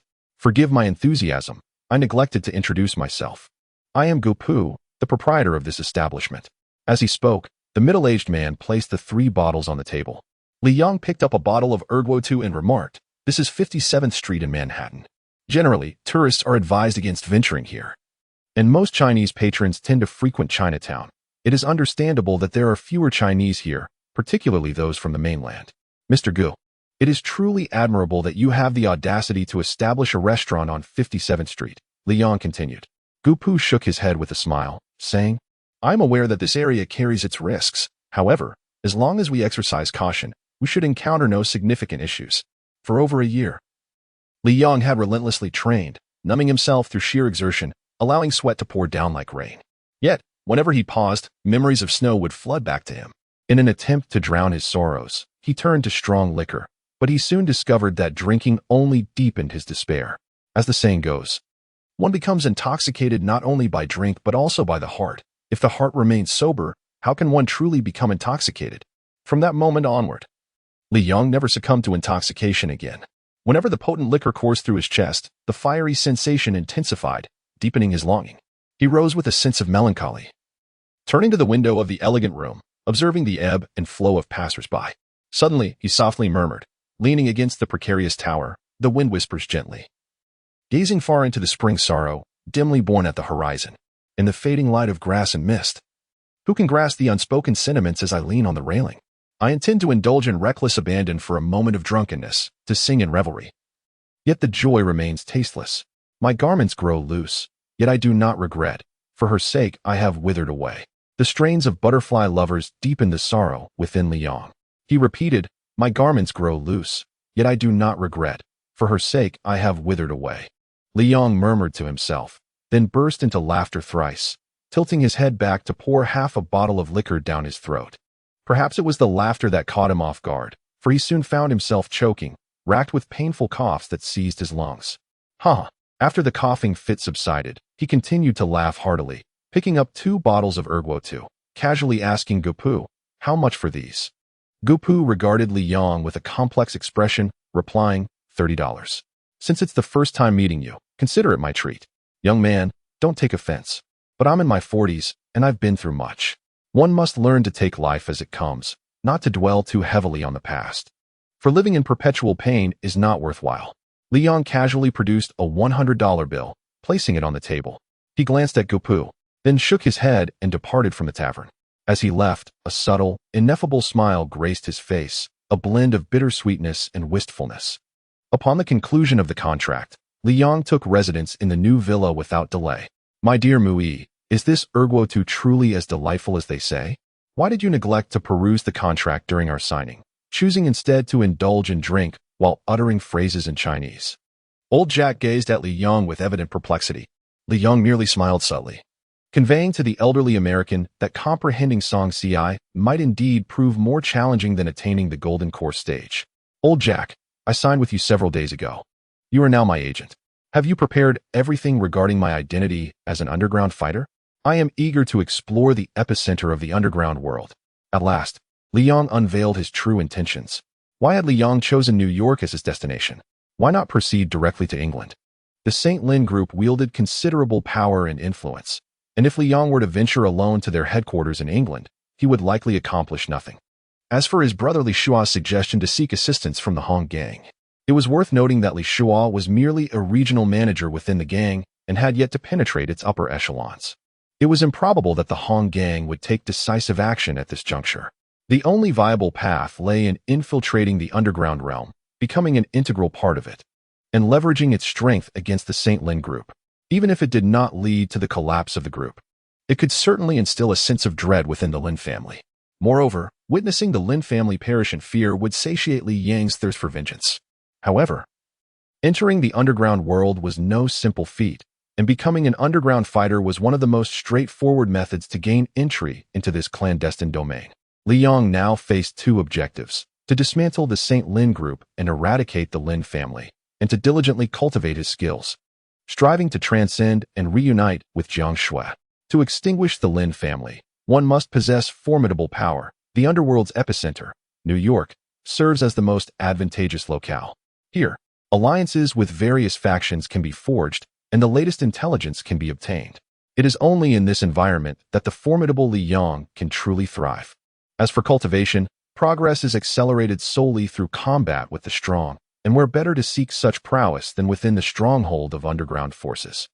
Li Yang's objective is to instill fear within the Lin family while simultaneously amassing his own influence.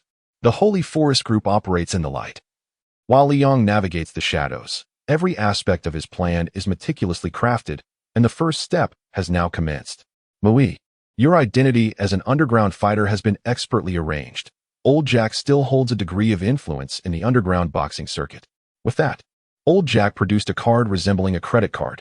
This is an identity card of the underworld, also serving as a VIP membership card for the Kelly Grand Hotel. Possession of this card signifies your formal induction into the underground realm, containing your information and designating you as a senior fighter in the underground boxing arena. Oh, my dear Mu-E, fret not.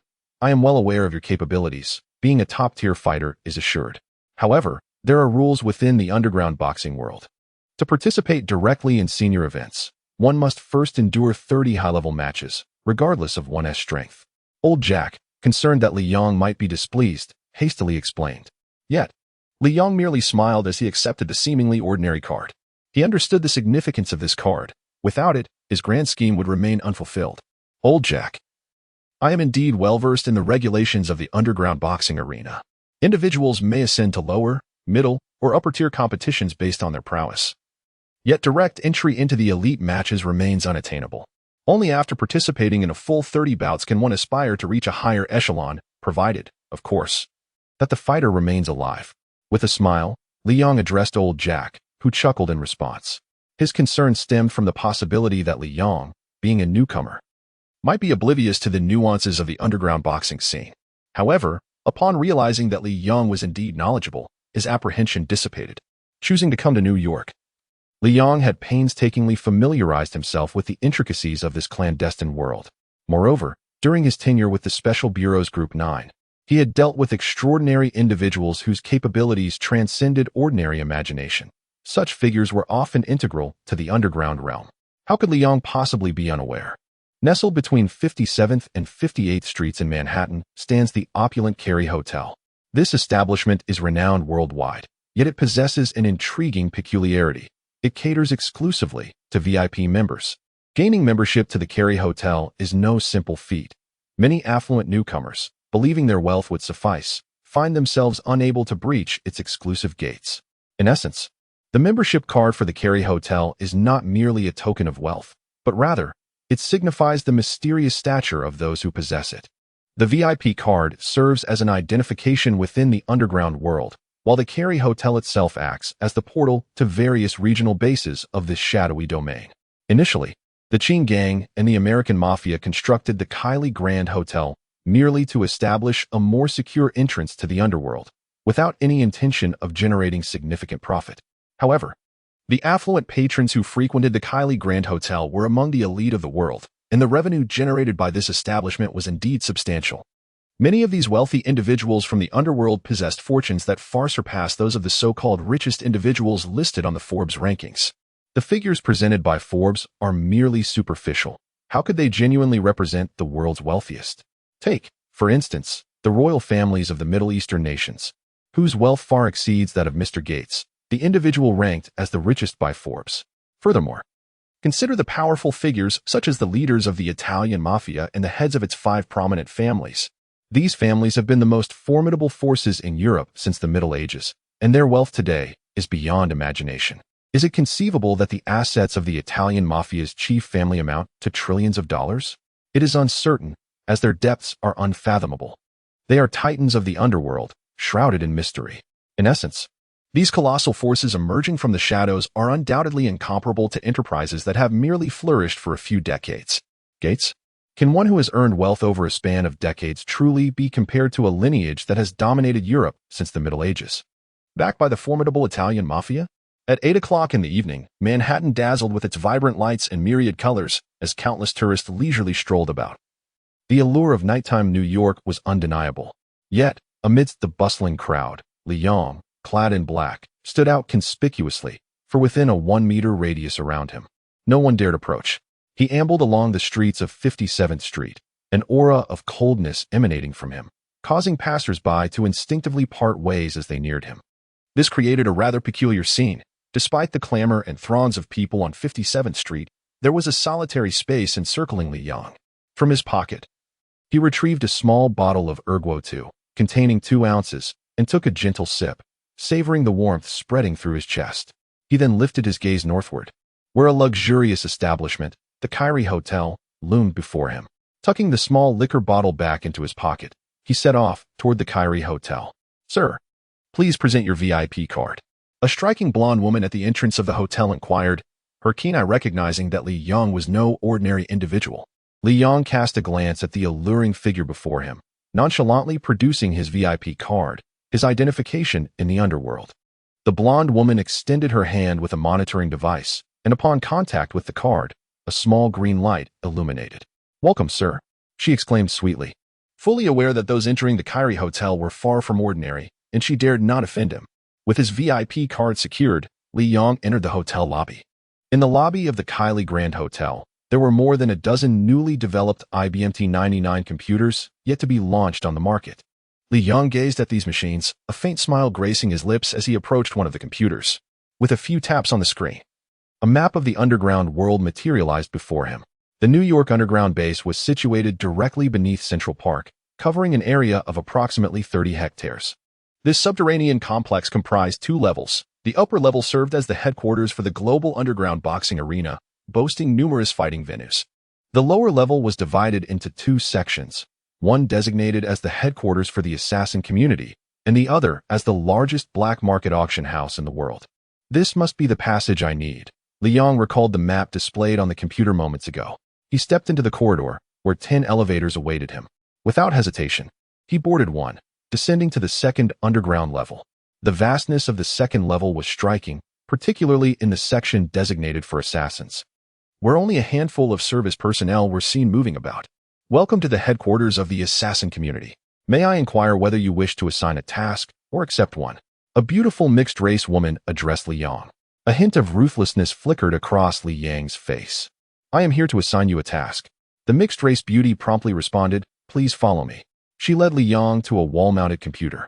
"Kindly insert your VIP card into the designated slot. The subsequent steps will be outlined on the computer screen," she explained. Li Yang complied, inserting his VIP card, and proceeded to issue his task on the computer's Declare Task webpage. The sound of the keyboard echoed as Li Yang dispatched a mission. Within the illustrious family of the Xiang Group, the assassination of a direct relative would yield a reward of $1 million. The mission held no expiration. The founder of the Lin family, Lin Tianyu, had a wife and a son, who is the current head of the family. Generally, significant matters concerning the Lin family are managed by the Council of Elders, comprised of 5 esteemed members who were instrumental in the establishment of the Xiang Group alongside Lin Tianyu. The current family head has 1 son, Lin Tianyu, 1 daughter, Lin Tianyu, and an adopted son, originally named Panyu, now known as Lin Yu. The total number of direct relatives stands at 6. Hence a payment of $6 million is required. A mixed-race beauty casually clicked a few times on her computer screen, retrieving the relevant information about the Xiang Group. A smirk crept onto Li Yang's lips, though his heart harbored a cold disdain. "Merely $6 million? Humph, Lin Tianyu. I shall plunge your entire family into a state of perpetual dread. Imagine a penetrating bullet appearing amidst your travels, or a timed explosive interrupting your meals." The thought of Lin Tianyu being besieged daily by countless assassins brought Li Yang a sense of satisfaction. He was reminded of his second objective, to become a solitary assassin. "Miss, I am prepared to embrace the life of an assassin. Could you kindly inform me where I might register?" he inquired, handing over a bank card. Li Yang observed the balance diminish from $8 million to $2 million without a twinge of regret. With sufficient strength, becoming an assassin would be an excellent means of acquiring substantial wealth, provided one possesses the capability to fulfill the assigned tasks. Li Yang sought to confront the Lin family, and money was an indispensable asset. The underground boxing arena and the assassin industry were both lucrative yet perilous realms, fraught with danger and high mortality rates. The mixed-race lady, having received $6 million, felt her spirits lift considerably. After all, intermediaries like her earned commissions.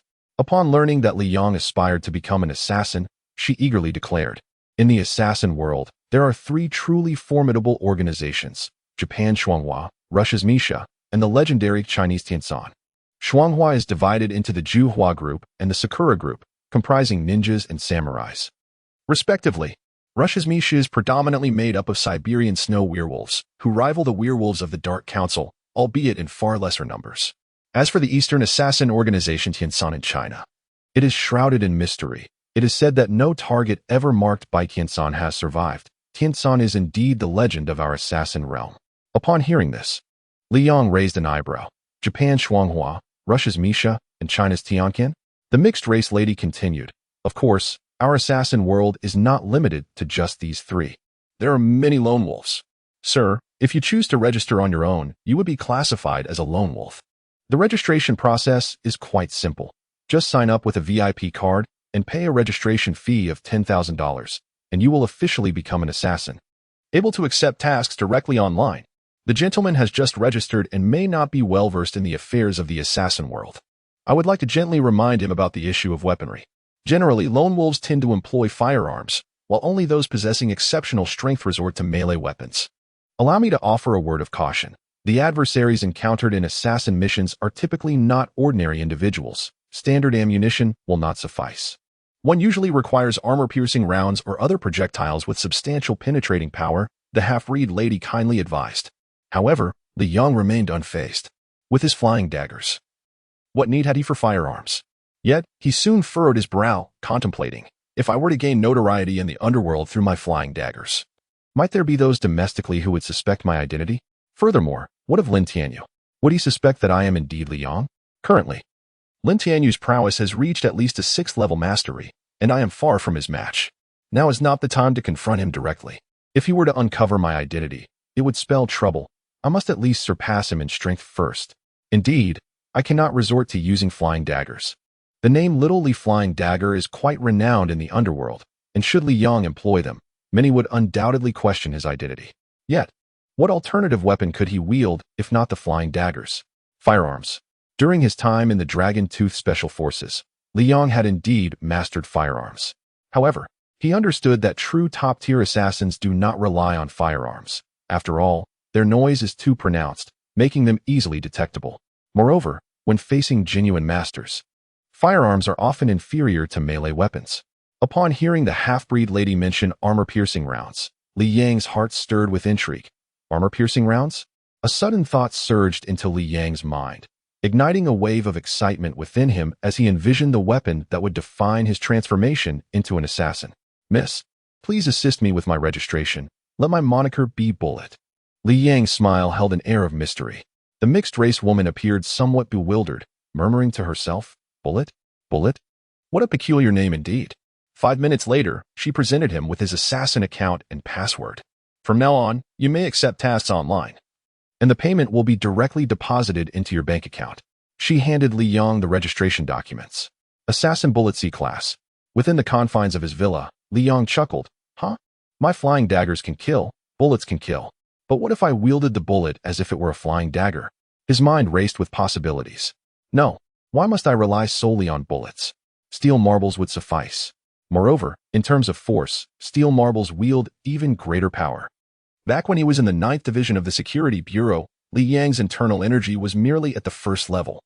And yet his flying daggers surpassed bullets in lethality. Now, having attained the 4th level of the Magic Sun Classic and, with his physical prowess reaching the mastery of a 5th-tier expert, he was exponentially stronger than before. Even if he were to employ steel marbles, the impact they would deliver would undoubtedly eclipse that of his previous flying daggers. With Li Yang's formidable grip, coupled with his unique flying dagger techniques and innate true energy, he mused, the power I could unleash would surely surpass that of armor-piercing rounds. If marbles could yield such destructive capability, Li Yang would possess ample credentials to ascend as a top-tier assassin." Li Yang's face radiated excitement. The art of the flying dagger, The exquisite techniques of Xiao Li's flying dagger need not be confined to actual daggers. With my adept modifications, they can equally apply to marbles. In ancient China, there were methods to harm with petals and leaves, a testament to one's formidable skill. Even in ancient times, I would be considered a natural-born master. And my physical strength surpasses that of innate energy. Instead of petals, I shall wield marbles, thus enhancing my striking power beyond that of mere flowers. Suddenly, Li Yang's excitement intensified. Indeed, I possessed the art of evasion, a technique from the celestial realm, more potent than the supreme scriptures of the five elements sect in Kunlun. With this art, who could possibly evade my assassinations? Even if I cannot eliminate my target, who could harm me with my evasion skills? Hello, is this old Jack? Please procure a substantial quantity of marbles for me. The more the better. Yes, marbles, iron marbles. After hanging up the phone, Li Yang's smile grew even more radiant. Previously, I could carry only a handful of daggers at most. Any more would hinder my agility. But marbles? I could easily accommodate 100. From this day forth, I shall slightly modify the techniques of Xiao Li's flying dagger to make them more suitable for marbles. Li Yang vowed within himself. Furthermore, it is undeniable that this narrative revolves around the flying dagger. It is imperative that the protagonist utilizes marbles instead, as the exclusivity of Xiao Li's flying dagger might easily expose his identity. How, then, can one cultivate the art of immortality through flying daggers? Everyone soon learned that I can only convey that true mastery of the flying dagger is not solely about the weapon in hand. Rather, it involves profound inner cultivation. A genuine expert in flying daggers, even without a blade in hand, can effortlessly bring an opponent's life to an end. As days turned into weeks, Li Yang dedicated himself to practicing with marbles in the villa, applying the same unwavering determination he once used to hone his skill with the little Li flying dagger.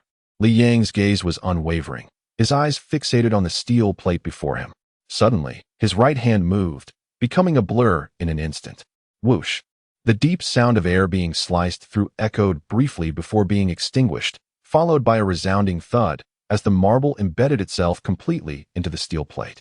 You, Li Yang, have failed once again, boasted the triumphant Xiang Yu, reveling in Li Yang's repeated setbacks. To reach Li Yang's current level, the force exerted to propel a single marble must achieve absolute perfection. Exceeding or falling short by even a fraction is unacceptable.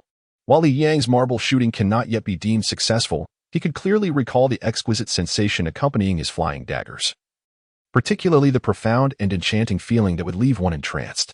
This very sensation also signified the perfection of the throw.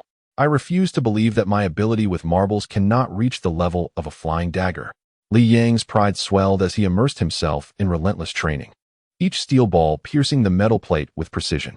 His left hand joined the fray, launching an iron marble like an arrow, striking the steel surface with force. Suddenly, his hands transformed into a rapid-fire mechanism, unleashing a barrage of iron marbles at an astonishing speed, leaving only fleeting afterimages in their wake. Bang, bang, bang, bang, bang. It was as if he were hurling pebbles into soft mud, each marble effortlessly embedding itself into the 20-centimeter thick steel, penetrating nearly 10 centimeters deep. Then, a spark ignited in Li Yang's eyes, and his spirit soared into a realm of ecstasy. The trajectories of the two marbles shot from his left hand shifted instantaneously, entirely under his command, finding their mark in designated locations. Elated, Li Yang mused. Fortunately, the techniques derived from the three major realms of knife control had undergone a transformative change, now applicable to the marbles. Night fell, and within the confines of his bedroom, Li Yang sat cross-legged upon his bed. Upon closer inspection, one would notice that his legs hovered a few centimeters above the surface. A stream of ethereal green energy flowed continuously into his body, with every part absorbing this vibrant essence. Were a practitioner of internal cultivation to witness this, they would be astounded, for this green energy was a dense manifestation of the Earth's spiritual essence, far more potent than the thin, colorless energy typically absorbed by ordinary cultivators. Whoosh! As a great whale draws in water, the ethereal essence of heaven and earth rapidly surged into Li Yang's body, continuously absorbed, refined, and integrated into the nebula within his dantian. Ultimately, this celestial energy coalesced into strands of innate true qi, deepening Li Yang's cultivation. As the night passed, dawn broke gently, and Li Yang rose to the balcony, inhaling the fresh morning air. Ah, young one, your innate true qi energy should be around 9,000 crystals now. Haha. Strive diligently in your training and break through to the 5th layer. I, the great overlord, shall present you with a surprise, exclaimed Xiang Yu with a cheerful demeanor. Li Yang, unperturbed, ascended to the 2nd floor with Gupu, casually entering a refined room. "Brother, I haven't yet asked you. Is it just you and your wife? No children?" Li Yong inquired with a smile. "You have no idea how remarkable my daughter is. This year, she received the annual first-class scholarship at New York University." Gupu boasted, clearly proud of his daughter. After extensive training, the power of the marbles had barely reached expectations, so Li Yong entered his bedroom, opened his computer, and logged onto a designated website of the Assassin realm. Upon accessing the site, he was greeted by an exceedingly poor quality page, which he disregarded as he entered his Assassin account and password. The page instantly transformed, resembling the interface he had seen at the Assassin agency. "Oh, the highest-paying Assassin task is merely 50 million. It is rather disappointing," he mused. Li Yong evidently did not care about the 50 million. But just as he murmured to himself, the page suddenly refreshed, displaying a task in striking red letters. $1 billion. How could this be? Am I seeing things? Li Yong stared blankly at the task before him. The highest reward in the history of the Assassin world typically hovered around $100 million, and now, astonishingly, a task worth $1 billion had emerged. Could it be that the other party was truly a money-making machine? He scrutinized this unprecedented $1 billion task, which targeted the president of the Kongbei Group, accompanied by a photograph of the individual. The man, with his golden hair and blue eyes, exuded an aristocratic air, boasting an impressive physique characterized by a V-shaped upper body. Though his muscles did not bulge, Li Yong could infer from the proportions in the photograph that this man was undoubtedly a master of physical cultivation, potentially possessing even greater physical prowess than himself. Yes, merely from a photograph and by observing the man's body proportions, Li Yong had arrived at this conclusion. Li Yong, wait a moment. Let the great overlord Xiang Yu carefully scan all of New York to assess this man's true strength. The words of the formidable Xiang Yu filled Li Yong with excitement. Although Xiang Yu was wary of being discovered by the celestial realm and thus refrained from absorbing too much power, he currently possessed energy comparable to that of an ascendant master, despite being weaker than before. His consciousness was still of a caliber reserved for the experts of both the celestial and demonic realms, remaining a tier above mere spiritual awareness. In the mortal world, no one had yet evaded the probing of Xiang Yu's perception. Upon hearing this, Li Yong could not help but smile as he awaited the results of Xiang Yu's investigation. After nearly a minute, Xiang Yu finally spoke. "Goodness. Li Yong, the masters in New York are indeed numerous. And there are even individuals of the same caliber as the nascent soul stage. Moreover, there is more than one such figure. And they are absolutely beyond your capacity to contend with. A single strike from them could effortlessly annihilate you. Isn't that a given? The perfected innate stage is a 5th level expert, the golden core stage is 6th level, and the nascent soul stage is 7th level.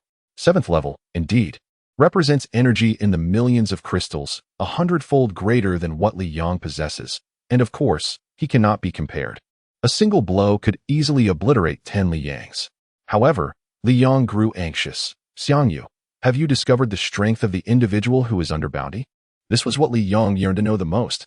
He was indifferent to the multitude of masters in New York, for it was the stronghold of underground forces. And the presence of experts was quite normal. Xiang Yu, with an air of pride, declared, "Of course, I have uncovered it. Had I not meticulously examined other top-tier experts? Merely investigating this individual would have taken but a breath's time." Li Yong was not only eager to learn the answer, yet Xiang Yu paused for a moment, taking a brief respite, tantalizingly prolonging Li Yang's anticipation. Just as Li Yong seemed ready to explode, Xiang Yu slowly continued. "This individual is what you refer to as a werewolf, and not just any werewolf, but the highest-ranking wolf king, a 7th-level powerhouse. According to my thorough examination, this individual has likely reached the zenith of the 7th level, possessing energy close to 9 million crystals. Few in all of New York could stand against him." Upon hearing this, Li Yong was utterly astounded. The werewolves are classified into 5 distinct tiers: low-level werewolf, intermediate werewolf, advanced werewolf, wolf general, and wolf king, which correspond to levels 3 through 7 of martial prowess. Similarly, the vampire lineage is divided into 5 prominent ranks: Baron, Viscount, Count, Marquis, and Duke, also representing levels 3 to 7 of expertise. The leader of each vampire clan is referred to as a prince, the most formidable of all vampires, with the prince-level experts reaching the pinnacle of level 7, yet still not surpassing it. Typically, those of level 6 and 7 are beyond the reach of ordinary underground factions. For instance, in the underworld, Japan's Twin Flowers boasts the most powerful assassin at level 5, and similarly, Russia's most lethal assassin is also of level 5. The premier bodyguard firm, Black Magic, features its 8 elite bodyguards, all at level 5. In the clandestine realm, level 6 experts are deemed invincible, while level 7 experts are regarded as legendary figures. As for the level 8 masters, they are the legendary supreme wolf kings among werewolves and the emperor-level vampires within the vampire lore, both being of level 8. However, such illustrious figures have not graced the world for millennia. They exist solely in the collective memory of every werewolf and vampire. It is important to note that living level 8 masters do exist, specifically the cultivators of Eastern Huaxia, who have transcended to the tribulation level. Though these practitioners seldom emerge into the world. Heavens, a 7th level master, this is truly invincible. While $1 billion is undoubtedly enticing, a 7th level expert is far more terrifying. I reckon even the entire security bureau would struggle to ruffle a single hair on him. 7th level. Li Yang's eyes widened in astonishment. Suddenly, he seemed to recall something and abruptly inquired, "Ba Wang, what did you just say? You mentioned that there are several 7th level masters in New York?" At this moment, Li Yang became acutely aware of the significant information embedded in Xiang Yu's previous statement. Ba Wang. Xiang Yu replied, "Yes, there are indeed several, including the so-called vampire duke you mentioned, as well as a member of the Holy See. The energy within him is what you refer to as holy power. By the way, the Holy See member may prove to be rather formidable. It appears he possesses a set of armor within him, akin to the protective armor of a cultivator. I forgot to mention last time that Lin Tianyu also harbors a set of armor, a blue one. Although Lin Tianyu's strength is not remarkable, hovering around the 6th level, this warrior from the Holy See is indeed a 7th level master, with a golden armor within him." Upon hearing this information, Li Yang's brows furrowed deeply. Could it be that Lin Tianyu is a saint warrior of the Holy See? But wait. According to the materials from the Security Bureau, a bronze-level saint warrior seems to correspond to a 5th level master. How could he have attained the 6th level? Simultaneously, Li Yang began to understand the reason behind Lin Tianyu's remarkable strength at such a young age. It was indeed due to the bronze armor. The armed forces of the Holy See are organized under the Inquisition, with the most formidable power being the saints. However, the saints primarily rely on the strength of their armors, each of which is exceedingly precious. Lin Tianyu acquired a set of bronze armor due to the fact that the Holy Forest Group operates under the aegis of the Holy See. Li Yang shook his head with a bitter smile, realizing that it was wiser to remain grounded and accumulate strength before pursuing lofty ambitions. Yet, in the pursuit of strength, wealth holds paramount importance. Now, with a staggering $10 billion before him, he found himself devoid of the means to attain it. Surely, the individual who issued this task did not anticipate that anyone could eliminate a 7th level master. After all, the Wolf King stands as the pinnacle among 7th level experts, akin to a vampire prince. Li Yang, if you truly desire that $10 billion, there exists a pathway provided that I, the Overlord, assist you. Is it not merely a 7th level master? The voice of Overlord Xiang Yu dripped with disdain for the 7th level expert, revealing his arrogance. Are you suggesting you are willing to help me eliminate the target of this task, a 7th level Wolf King? Li Yang appeared somewhat skeptical of Overlord Xiang Yu's words, recalling that Xiang Yu had previously advised him to face all matters independently and not to rely on him. Xiang Yu had expressed such sentiments out of concern that Li Yang might become overly dependent, which would hinder his mental cultivation. Moreover, excessive reliance on others would result in a gradual stagnation of his own strength. Thus, he had urged Li Yang to confront challenges and difficulties alone, continually exploring his potential and pushing beyond his limits in order to achieve greater accomplishments. Therefore, one could assert that Xiang Yu's decisions in the past were indeed sagacious. However, it seems contradictory that the formidable Xiang Yu now seeks assistance. Li Yang, fret not, although this overlord has previously stated that you must confront your own challenges. Circumstances can be exceptional. For instance, when faced with a werewolf of the Wolf King caliber, can you truly contend with such a foe alone? Engaging him would be futile and yield no advantage to you. It is imperative to choose adversaries who are slightly stronger than yourself, as they are the most suitable for you to confront. Through battling with them, you can unearth greater potential within yourself. Conversely, to grapple with opponents who vastly surpass your capabilities is not a trial, but a perilous endeavor, the Overlord admonished. Upon hearing this, Li Yang found the reasoning compelling. Just how formidable is the physical prowess of a werewolf at the Wolf King level? It is unlikely that even his most adept flying dagger could inflict harm. If he cannot withstand his strongest attack, would Li Yang not be courting death? The Overlord's perspective holds merit. Yet I firmly believe that only under pressure can one more readily transcend personal limitations and reach a new realm. Thus, I resolve that when I confront this Wolf King-level werewolf, I shall first rely on my true abilities, thoroughly tapping into my potential, relentlessly pushing myself to engage in battle. Should I falter, then I would call upon the Overlord for assistance. What say you to this, Great Overlord? Li Yang was determined not to forfeit any opportunity to enhance his strength. Indeed, this approach is quite acceptable, as it will also benefit your breakthrough. The Overlord Xiang Yu concurred. Li Yang suddenly spoke oddly. This, Lord Overlord, what if, at the moment of my utter failure, you are too slow to intervene and I am slain by that Wolf King-level werewolf? Of course, it's not that I doubt your abilities. But you must understand that experts who cultivate their physical forms possess extraordinary speed. The werewolf is a being entirely dedicated to physical cultivation, boasting a body of 7th-level energy. How terrifying that is. Its speed must reach a level beyond my imagination. If I make a single misstep, it could kill me in the blink of an eye. You must be exceedingly cautious, my lord. Lord Xiang Yu was taken aback for a moment. Then an indignant roar echoed through Li Yang's mind. You wretched brat. Do you not know who I was in the demon realm? I could obliterate millions of ascension phase cultivators with a single strike. Now, having fallen from grace, I dare not absorb too much power, only that which approaches the ascension phase. And yet, you worry that I cannot protect you? Is it not merely a 7th-level wretch? Even if he is as swift as lightning, under my divine perception, he would be akin to a snail's crawl. Rest assured, you have nothing to fear. The fury in Lord Xiang Yu's tone was unmistakable. Enough. Prepare to accept the task.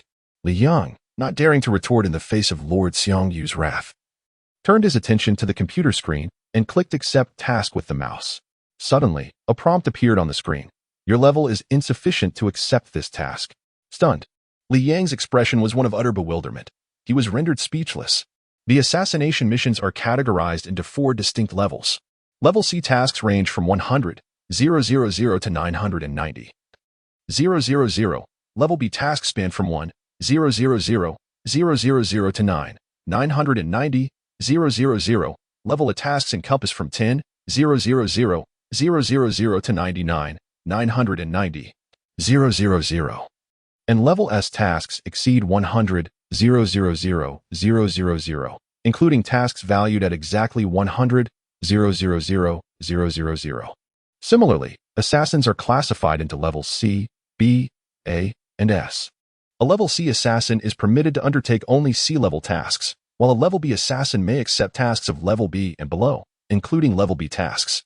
An A-level assassin can engage in tasks classified as A and below, inclusive of A-level tasks. And an S-level assassin is authorized to tackle tasks of S-level and beneath, including S-level tasks. The classification of an assassin does not correlate with their personal capabilities, but rather with the tasks they have successfully completed.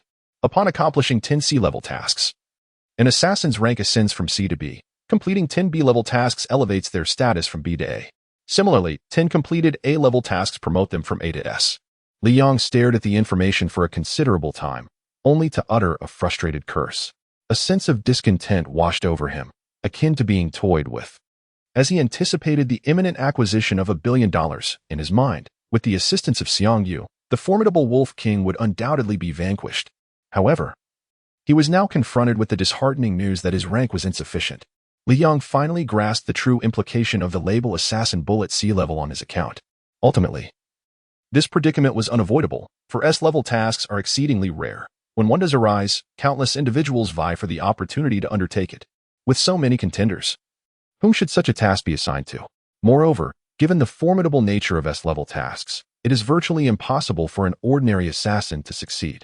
Allowing all assassins to undertake such missions would result in the demise of many less capable individuals, subsequently leading to dissatisfaction among those who issue these tasks due to the prolonged time spent. To enhance efficiency and foster competition among assassins, a system of grading was established. I now need to complete 10 C-level, B-level, and A-level tasks respectively in order to qualify for undertaking S-level missions. However, such tasks are not always available, especially high-ranking ones. It appears that there are currently only 6 A-level tasks listed, all of which are actively being executed. This thought only deepened Li Yang's frustration. Suddenly, he sighed. But then a smile broke across his face. Never mind.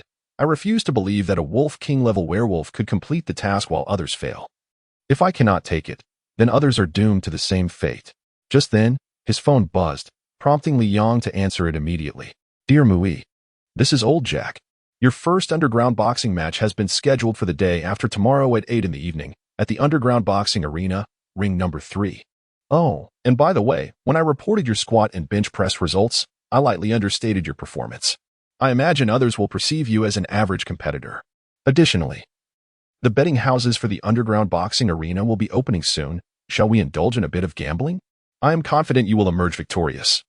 And I have arranged for you to face the top contender in the advanced category, ensuring your odds will be quite favorable. This could be a splendid opportunity for us to profit. Old Jack's voice dripped with cunning. Although the Underground Boxing Arena has regulations prohibiting fighters from participating in betting on their own matches, few adhere to this rule, as fighters can secretly commission others to place bets on their behalf. Old Jack, I have $2 million here. Please place the entire amount for me, Li Yang said, a hint of a smile playing on his lips. While he could not secure a fortune of $1 billion, he could still partake in the betting to earn some small gains. After hanging up the phone, Li Yang glanced outside. It was now around 8 or 9 in the evening, the time for his internal cultivation. He promptly seated himself on the bed, his mind becoming tranquil and ethereal. At this moment, Li Yang's integration with the spiritual energy of the universe was remarkably heightened. Streams of celestial energy gathered from above Manhattan, continuously flowing into his body.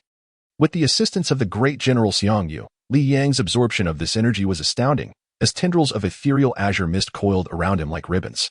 Suddenly, a surge of spiritual consciousness rushed toward Li Yang's vicinity. Its owner sensed the fluctuations of the celestial energy in Manhattan. Although the energy Li Yang absorbed was merely a fraction of that in the entire area. The scarcity of cultivators in Manhattan made Li Yang's rapid absorption noteworthy enough to attract the attention of a skilled practitioner. Li Yang, a cultivator is probing your presence, Xiang Yu remarked with a playful tone. Li Yang was taken aback, immediately halting his cultivation, puzzled. A cultivator? Are there practitioners here too? Have I not been cultivating diligently for some time? Why has no one sought to detect me before? Do not rush. Allow this sovereign to mislead him for a moment. The formidable Xiang Yu casually established a spiritual gathering formation in the Tai-Bai restaurant, which instantly began to draw the ethereal energies of heaven and earth into its embrace. As Li Yang ceased his absorption, the spiritual awareness that had hastily arrived in this vicinity failed to discern that the source of the gathered energies was Li Yang's villa. Moreover, the Tai-Bai restaurant, due to the influence of the gathering formation, was absorbing vast amounts of heavenly and earthly essence.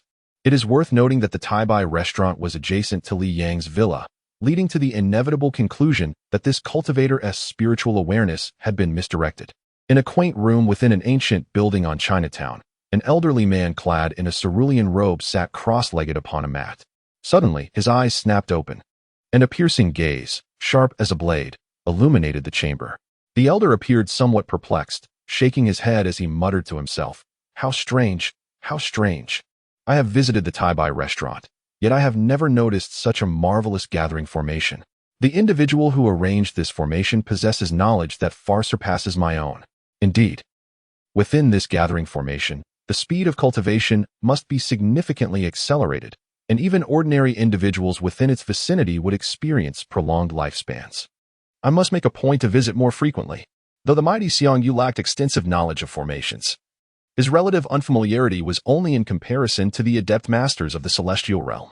In his past encounters with such celestial beings, he had repeatedly faced their formations, gaining a level of familiarity despite not being a true expert. The formidable Xiang Yu, renowned for his prowess, encountered a level of formation that would leave even the most seasoned practitioners of the mystical arts utterly astounded. The elder contemplated for a moment and remarked, "There is no need for concern. The Assassin Intermediary Organization enables killers from all corners of the globe to effortlessly receive assignments. Our primary objective is to ensure the satisfaction of both the clients issuing the tasks and the assassins accepting them. If we achieve this, we have succeeded. As for the rest, we need not concern ourselves." "Indeed," echoed a deep voice from outside. This night, the underground boxing arena welcomed a new contender. Nearly every day, fresh fighters graced the venue, many of whom, filled with ambition and eager to amass substantial fortunes, sought to showcase their abilities. However, due to their lack of experience, newcomers typically opted to face weaker opponents at first, gradually escalating to more formidable adversaries as they honed their skills.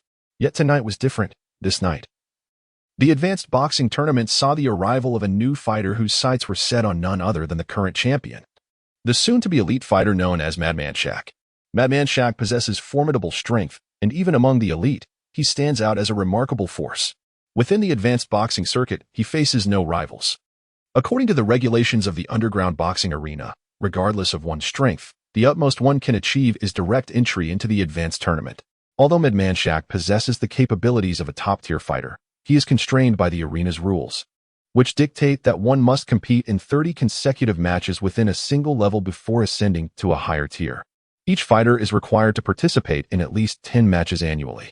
In a mere 6 months, the Madman has engaged in over 20 matches, an undeniable sweep of victories.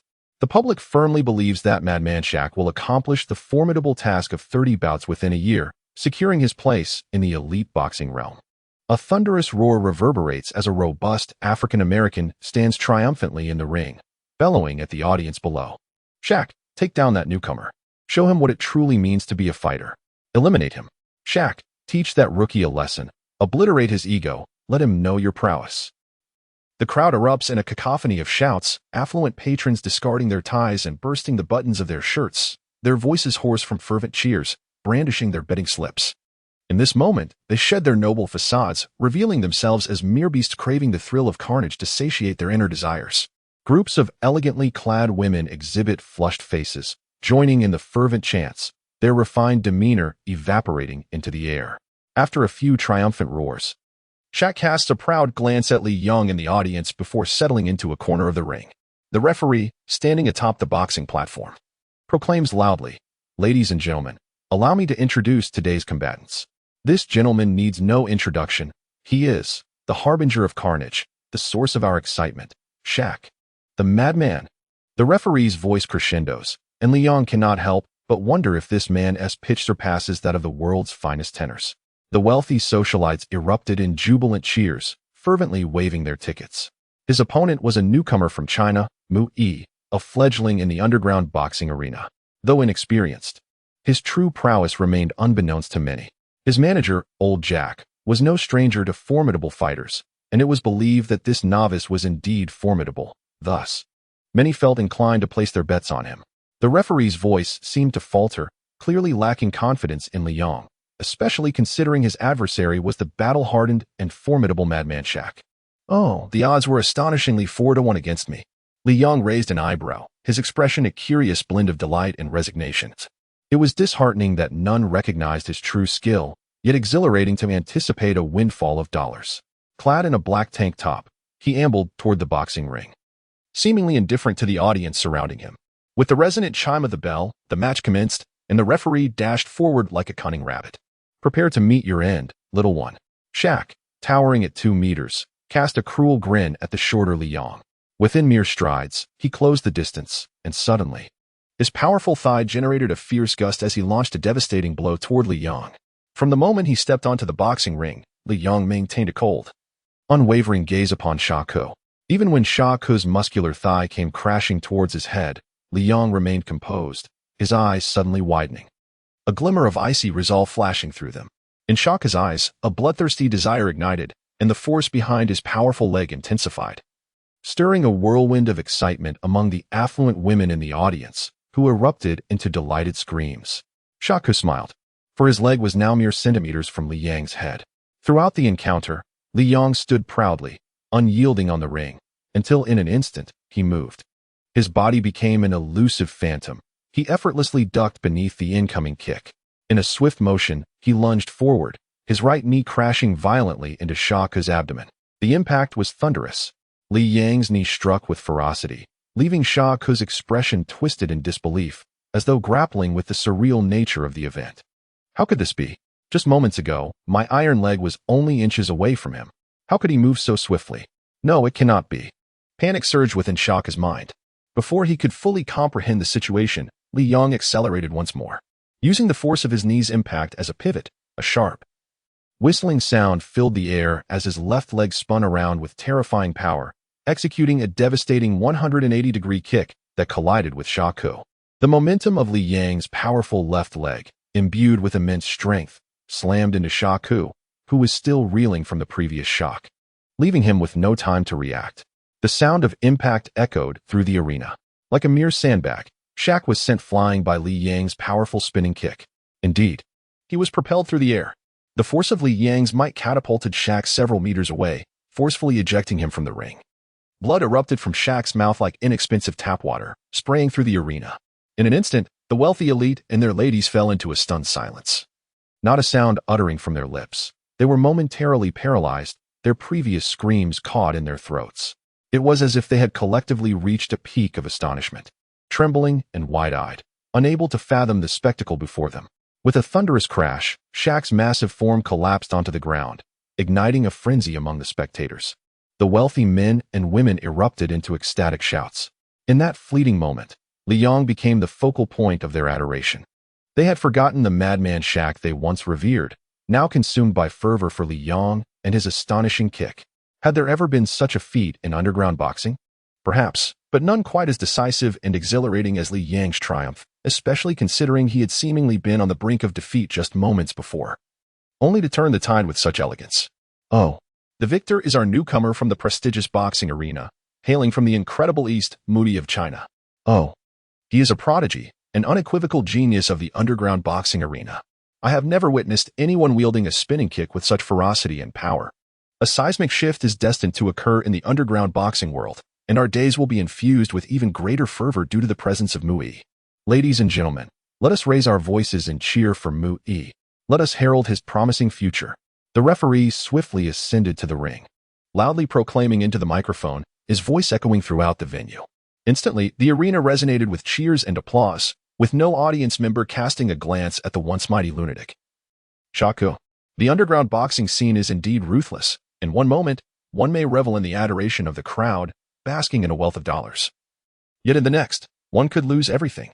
Oh, dear Mr. Mu Yi, would you care to share a few words with the audience to convey your current excitement? The referee inquired, addressing Li Yang.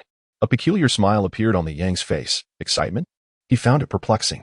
Had he not merely showcased a fraction of his physical prowess? Effortlessly vanquishing an opponent with a mere 1,100 units of energy? Was it truly worth his excitement? How amusing. Li Yang's physical energy approached 20,000 units. Even a tenth of that amounted to 2,000 units. In the current underground boxing realm, top fighters exceed 1,000 units, yet none have reached the 2,000 mark. Even the elite masters do not attain such levels. Li Yang's decision to exhibit merely a tenth of his energy was a declaration of his absolute invincibility in the underground boxing arena. A chilling aura enveloped Li Yang, an innate coldness that repelled others from a distance. This was not a deliberate act on his part, but rather a natural emanation of his demeanor, instilling a profound sensation within the hearts of those around him. From the moment he ascended the stage, Li Yang stood there with an air of indifference, and even now, he remained untouched by emotion, as if the previous incident involving Xiang Yu had never transpired, a trivial matter in his eyes. He cast a fleeting glance at the referee awaiting his words. That single glance, imbued with a glint of frost, sent a shiver down the referee's spine, awakening a subtle sense of dread within him. Li Yang surveyed the crowd below with an air of arrogance. Suddenly, with a swift motion, he executed a side kick. The force of his leg compressed the air around it, creating an almost tangible blast that surged forward. With a resounding crash, one of the pillars in the boxing arena was struck violently by the force of his kick, producing a thunderous roar. The leg wind, capable of striking with the intensity of a solid object, was unleashed. When the speed of the leg reaches a terrifying threshold, the air is compressed before it has the chance to flow, resulting in a significant increase in pressure. This generates an extraordinary form of leg wind, one that possesses the ability to attack with the force of a solid entity. Ordinary leg wind is merely a breeze created by the movement of air, lacking substantial offensive power. However, when this air is compressed, the resultant leg wind becomes a formidable force of attack. Moreover, upon striking an opponent, this high-pressure air can even cause an explosive effect. As he gazed down at the stupefied crowd, Li Yang stood atop the boxing ring, surveying them with a sense of superiority. I am invincible. Li Yang's indifferent voice resonated throughout the underground boxing arena. Before entering this clandestine world, He had already resolved to present an overwhelming display of strength to all those present. This was merely the foundation for his future ambitions. After a considerable pause, the audience finally regained their senses, coming to realize the extraordinary spectacle they had just witnessed. The referee, too, awoke to the gravity of the moment, exclaiming loudly, "Oh my heavens, that was an explosive display, an absolute eruption." In the entire underground boxing scene, only 3 individuals possess such a remarkable skill. From this day forth, a fourth has emerged. The sheer velocity of his legs must have reached an unfathomable realm to generate such a terrifying wind, such a formidable explosion. Oh, ladies and gentlemen, let us cheer for Mu. Mu. As Li Yang descended from the stage amidst the crowd's fervent applause, he maintained his cold demeanor. Old Jack approached him with a mix of apparent joy and irritation, saying, "My dear Mui, how could you possibly exhibit such immense power? You should have narrowly triumphed over that lunatic, Shark. This way, we could have profited more handsomely from the betting tables. Revealing your true strength was a foolish move, causing a fortune in dollars to slip away from us." Li Yang offered a slight smile, glancing at the disgruntled old Jack, and replied, "The betting limits in the underground boxing arena are rather modest. That sum holds little significance for me. Moreover, my purpose for entering this realm is to become the Demon King, the Lin family mansion in England." Suddenly, Lin Tianyu took a deep breath, reclining on the sofa. A cigar delicately nestled between his fingers. After inhaling, he resumed his usual demeanor. "Is grandfather aware of this news?" Lin Tianyu referred to his grandfather, the founder of the St. Lin Group. If there were one person Lin Tianyu feared, it would undoubtedly be his grandfather, Lin Outyin. As for his father, Lin Tianyu had always held him in disdain. The old man had already received the news. Several assassination attempts had transpired recently, and he had enlisted the help of his old friends to uncover the identity of those behind the plots. A voice emerged from the phone, and Lin Tianyu furrowed his brow deeply. He was not concerned about his grandparents. They seldom ventured outside the confines of the family residence, making it exceedingly difficult for outsiders to launch an attack. The mercenaries, driven by greed, would only target his parents, himself, and his sister. "Are my father and mother all right? And what about my sister, who changes boyfriends daily? How is she?" Lin Tianyu continued to inquire. The voice on the other end paused for an extended moment before responding. "The head of the family is unharmed. His bodyguards are the most numerous in the entire clan. However, as for the madam," the voice trailed off. Lin Tianyu's mother had always projected an image of a refined lady, exuding grace and gentility. Yet, when provoked, this seemingly delicate woman unleashed a fury that led to the abrupt disappearance of the second lady and her illegitimate son, never to be seen again. No one knows what truly transpired that day. Ever since, the ambitious head of the Lin family has lost his usual vigor, slowly succumbing to despondency. While family affairs have fallen into the hands of Lin Tianyu, the voice on the phone reassured him, stating that his wife was merely injured and not in any imminent danger, which brought a slight sigh of relief to Lin Tianyu. As for the young lady, there was no need for further concern. Over the years, she had toyed with countless suitors, and although many harbored feelings of resentment and even contemplated her demise, none had ever succeeded. Yet, it would be wise for her to settle down, as perpetually changing partners is hardly a sustainable affair. The voice on the line seemed genuinely concerned for her well-being. Lin Tianyu responded, "Uncle Lon, you are well aware of Ajiao's disposition. She constantly speaks of freedom. Let us not dwell on her matters. I urge you to mobilize our family's resources to uncover the identity of the individual who issued the mission." "Indeed, young master. However, the organization behind the assassins is linked to the Qing Gang and the American Mafia, which are 2 of the world's 5 major crime syndicates.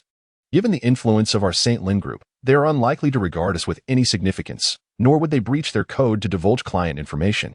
This mission targeting our family operates in the shadows, while we are in the light, making it quite a challenging predicament," Uncle Lon admitted, sensing the complexity of the situation.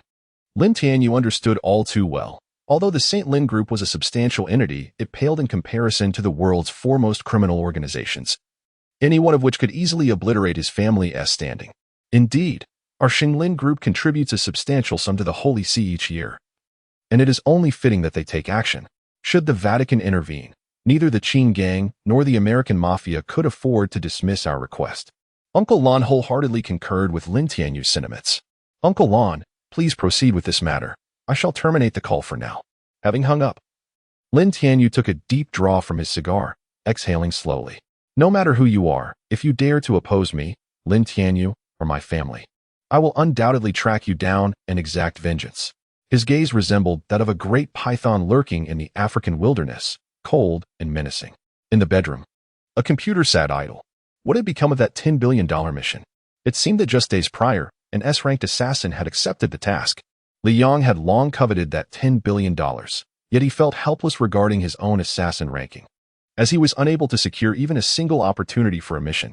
Upon clicking on the window for the $10 billion task, a list of assassins who had taken on the mission appeared.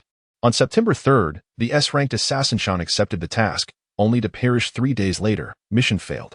On September 6th, S-ranked assassin Jie took on the task, and 3 days later, Jie met the same fate. Mission failed. On September 9th, S-ranked assassin Mengren accepted the mission, and 5 days later, Mengren was dead. Mission failed. On October 2nd, S-ranked assassin Zhanshan took the task, only to die the following day. Mission failed. Li Yang inhaled sharply, astonished that within merely a month, 7 S-rank assassins had met their demise. It is crucial to understand that S-rank assassins are no ordinary individuals. They have ascended to this elite status after successfully completing 10 A-rank missions, possessing lethal skills that are nearly impossible to defend against. The continuous deaths of 7 S-rank assassins signifies something profound. It suggests that Li Yang still has a chance. It appears that even these formidable assassins have begun to feel fear. Otherwise, in the past 20 days, only 4 would have fallen. Thus, he resolved to exert greater effort, to undertake more missions, and to reach S rank as swiftly as possible. Perhaps by then, this mission might remain unaccomplished by anyone else. The 7th level master, the Wolf King, must strive to survive and not be eliminated by others. Without hesitation, Li Yang promptly opened the task acceptance webpage and began to accept missions. In a posh office building on Wall Street, Bob reveled in the attentive service of his enchanting and alluring secretary. He gazed into his glass, filled with a crimson liquid reminiscent of fresh blood, and savored the warmth enveloping him. Bob felt an immense satisfaction with his life, his smile growing ever wider. A notorious figure in the financial realm, Bob may not engage in traditional robbery, yet the companies that have succumbed to bankruptcy due to his machinations are numerous, earning him a plethora of adversaries. His name appears on the hit list of various assassin syndicates, with not just one, but multiple contracts out on him. 1 B-rank mission and 2 C-rank missions, all issued by 3 distinct individuals, all aimed at eliminating Bob. Nevertheless, he continued to thrive. Shielded by bodyguards from the premier security firm, the Black Magic Company, the B-level and C-level assassins were unable to breach the defenses of the bodyguards of the Black Magic Company. Bob trembled as a surge coursed through him, completely succumbing to the allure of the alluring secretary. Not only did he emit a pleasurable moan, but in an instant, whoosh, a flash of light flickered and vanished. As Bob's eyes widened in horror, revealing only a profound fear of death, a bullet hole marked his forehead, penetrating through his skull. In the corner of the office, Li Yang smiled faintly, his innate energy circulating within him, as he formed a hand seal and skillfully executed his escape. The seductive secretary continued her efforts, only to find, to her disbelief, that her boss was utterly unresponsive. Had her skills diminished? Kneeling between Bob's legs, the alluring secretary glanced up at her superior. A piercing scream suddenly resonated throughout the entire office building, and at that very moment, the bodyguards of the Black Magic Company rushed in. It was an iron pellet, capable of penetrating the skull with astonishing force, likely a modified bullet from a specially enhanced firearm. One of the white bodyguards of the Black Magic Company pondered as he held the iron pellet in his hand. How is this possible? This office has only one window. If it were a gunshot, it would have to come from outside. However, this office is on the 59th floor, and there is no place outside to shoot from. Moreover, Mr. Bob was facing away from the window. If a shot were to enter, it would have to come from the back of his head. How could it have entered through his forehead? Another black bodyguard of the Black Magic Company remarked, as the iron ball penetrated his forehead. It became evident that the assassin must have been within the confines of the room. Yet, we were stationed just outside the office. Could it be that someone managed to elude our vigilance, infiltrated the office, and departed with ease? The white bodyguard clearly found it difficult to accept this deduction. The situation appeared rather dire. It would be prudent to report this to our superiors. After a considerable pause, the black bodyguard sighed in resignation. It was an undeniable disgrace that a client under the protection of the dark magic company had been slain without the slightest awareness from the two bodyguards. This was a blemish on the reputation of dark magic. If the bodyguards had perished, it could be attributed to an overwhelmingly powerful adversary. However, the fact that both bodyguards remained unharmed yet failed to catch even a glimpse of the assassin underscored the inadequacy of the protection provided by dark magic. In the room of Li Yang's villa, he pondered, "Oh, did I not merely complete a sea-level task?" He gazed at the unexpected windfall of $3.6 million on his card, perplexed. He had accepted a sea-level mission to eliminate Bob for a reward of $500,000. With the assassin's intermediary organization taking a tenth as commission, he should have received only $450,000. The intermediary fee can reach a maximum of $10 million. If the bounty exceeds $100 million, the fee remains capped at $10 million. Li Yang promptly powered on his computer and accessed the website of the assassin's intermediary organization, inquiring with customer service regarding the matter. "Since I have completed a B-level task, can my assassin rank be elevated to B-level?" Li Yang inquired, filled with hope. "I am sorry, Mr. Bullet. You accepted a C-level task, although you simultaneously completed 2 additional tasks. Our organization can only record your completion of 1 C-level mission." Li Yang could not help but widen his eyes, and then, with a sense of resignation, he closed the customer service webpage and opened the page for the $1 billion task. For the past few days, every evening, he had made it a ritual to check the $1 billion task webpage to see if anyone had taken on this perilous assignment and to observe the outcomes of the assassins who attempted it. Yet another S-rank assassin has met their demise. Sigh, did this individual not comprehend the extreme danger associated with this task? How could they accept it, and upon death, whom could they blame? As Li Yang perused the execution process of the $1 billion task, he could not help but sigh. Nonetheless, a flicker of joy stirred within him. After all, if no one could accomplish it, he would have a chance to undertake the mission himself. Days passed, and Li Yang, relying on his elusive technique, effortlessly took lives with a mere flick of his hand. The name Bullet began to circulate within the assassin community, and he swiftly completed 10 C-rank tasks, thereby ascending to the ranks of B-rank assassins. Li Yang continued to execute tasks with reckless abandon. Everything seemed deceptively simple, and no one could hinder him. The targets on the assassin list trembled in fear, yet what awaited them was merely a single marble. No bodyguard could ever detect the presence of the enigmatic assassin known as Bullet. As the city lights illuminated the night, Manhattan at 8 o'clock was a kaleidoscope of colors. The Tai-Bai restaurant thrived with patrons enjoying Chinese cuisine and drinks, and Li Yang, as per his routine, made his way to a private room on the 2nd floor, where the jovial owner, Gopu, shared a drink and meal with him. With a cheerful smile, Gopu remarked, "This was specially bought for me by my daughter. What do you think? Is it not splendid?" Upon hearing this, Li Yang experienced a moment of clarity, realizing the extent of Gopu's affection for his daughter. During their time together, Gopu had devoted a considerable amount of his conversation to speaking of his beloved daughter, making it hardly surprising that he would assist her in exchanging her long robe for a suit. "Indeed, Gu, my dear brother, possesses a truly remarkable daughter," Li Yang remarked with a smile, fully aware that compliments directed towards her were the only means to appease Gopu's temper, lest the amiable man take offense. Gopu appeared quite proud. "Of course. Is my daughter not extraordinary?" he huffed. The private room boasted a window, and as Li Yang faced it, he caught a fleeting glimpse of a shadow outside from the corner of his eye. Instinctively, his expression shifted, and he turned to Gopu with an apology. "Brother Gu, I have matters to attend to, so I must take my leave for today." Gopu, recognizing Li Yang's exceptional nature, did not expect him to conceal his skills. In an instant, Li Yang slipped out through the window and vanished into the enveloping darkness of the night. "Depart from the wickedness of the otherworldly, lost lamb. God shall grant you forgiveness." A gentle voice resonated through the alleys of Manhattan. Tianyu, however, furrowed his brow ever so slightly, his muscles taut and his inner energy surging wildly as he cautiously observed the 2 individuals before him, a man clad in black and another in white. With his understanding of the underworld, Tianyu quickly discerned that the man in black was an inquisitor of the Holy See, while the man in white was likely a priest of considerable rank, second only to the bishop himself. What left Tianyu in utter despair was the realization that the man in black was a special grade steward, a foe far beyond his capabilities. The scar on his body, a testament to the power of the ecclesiastical authority, underscored the adversary's strength.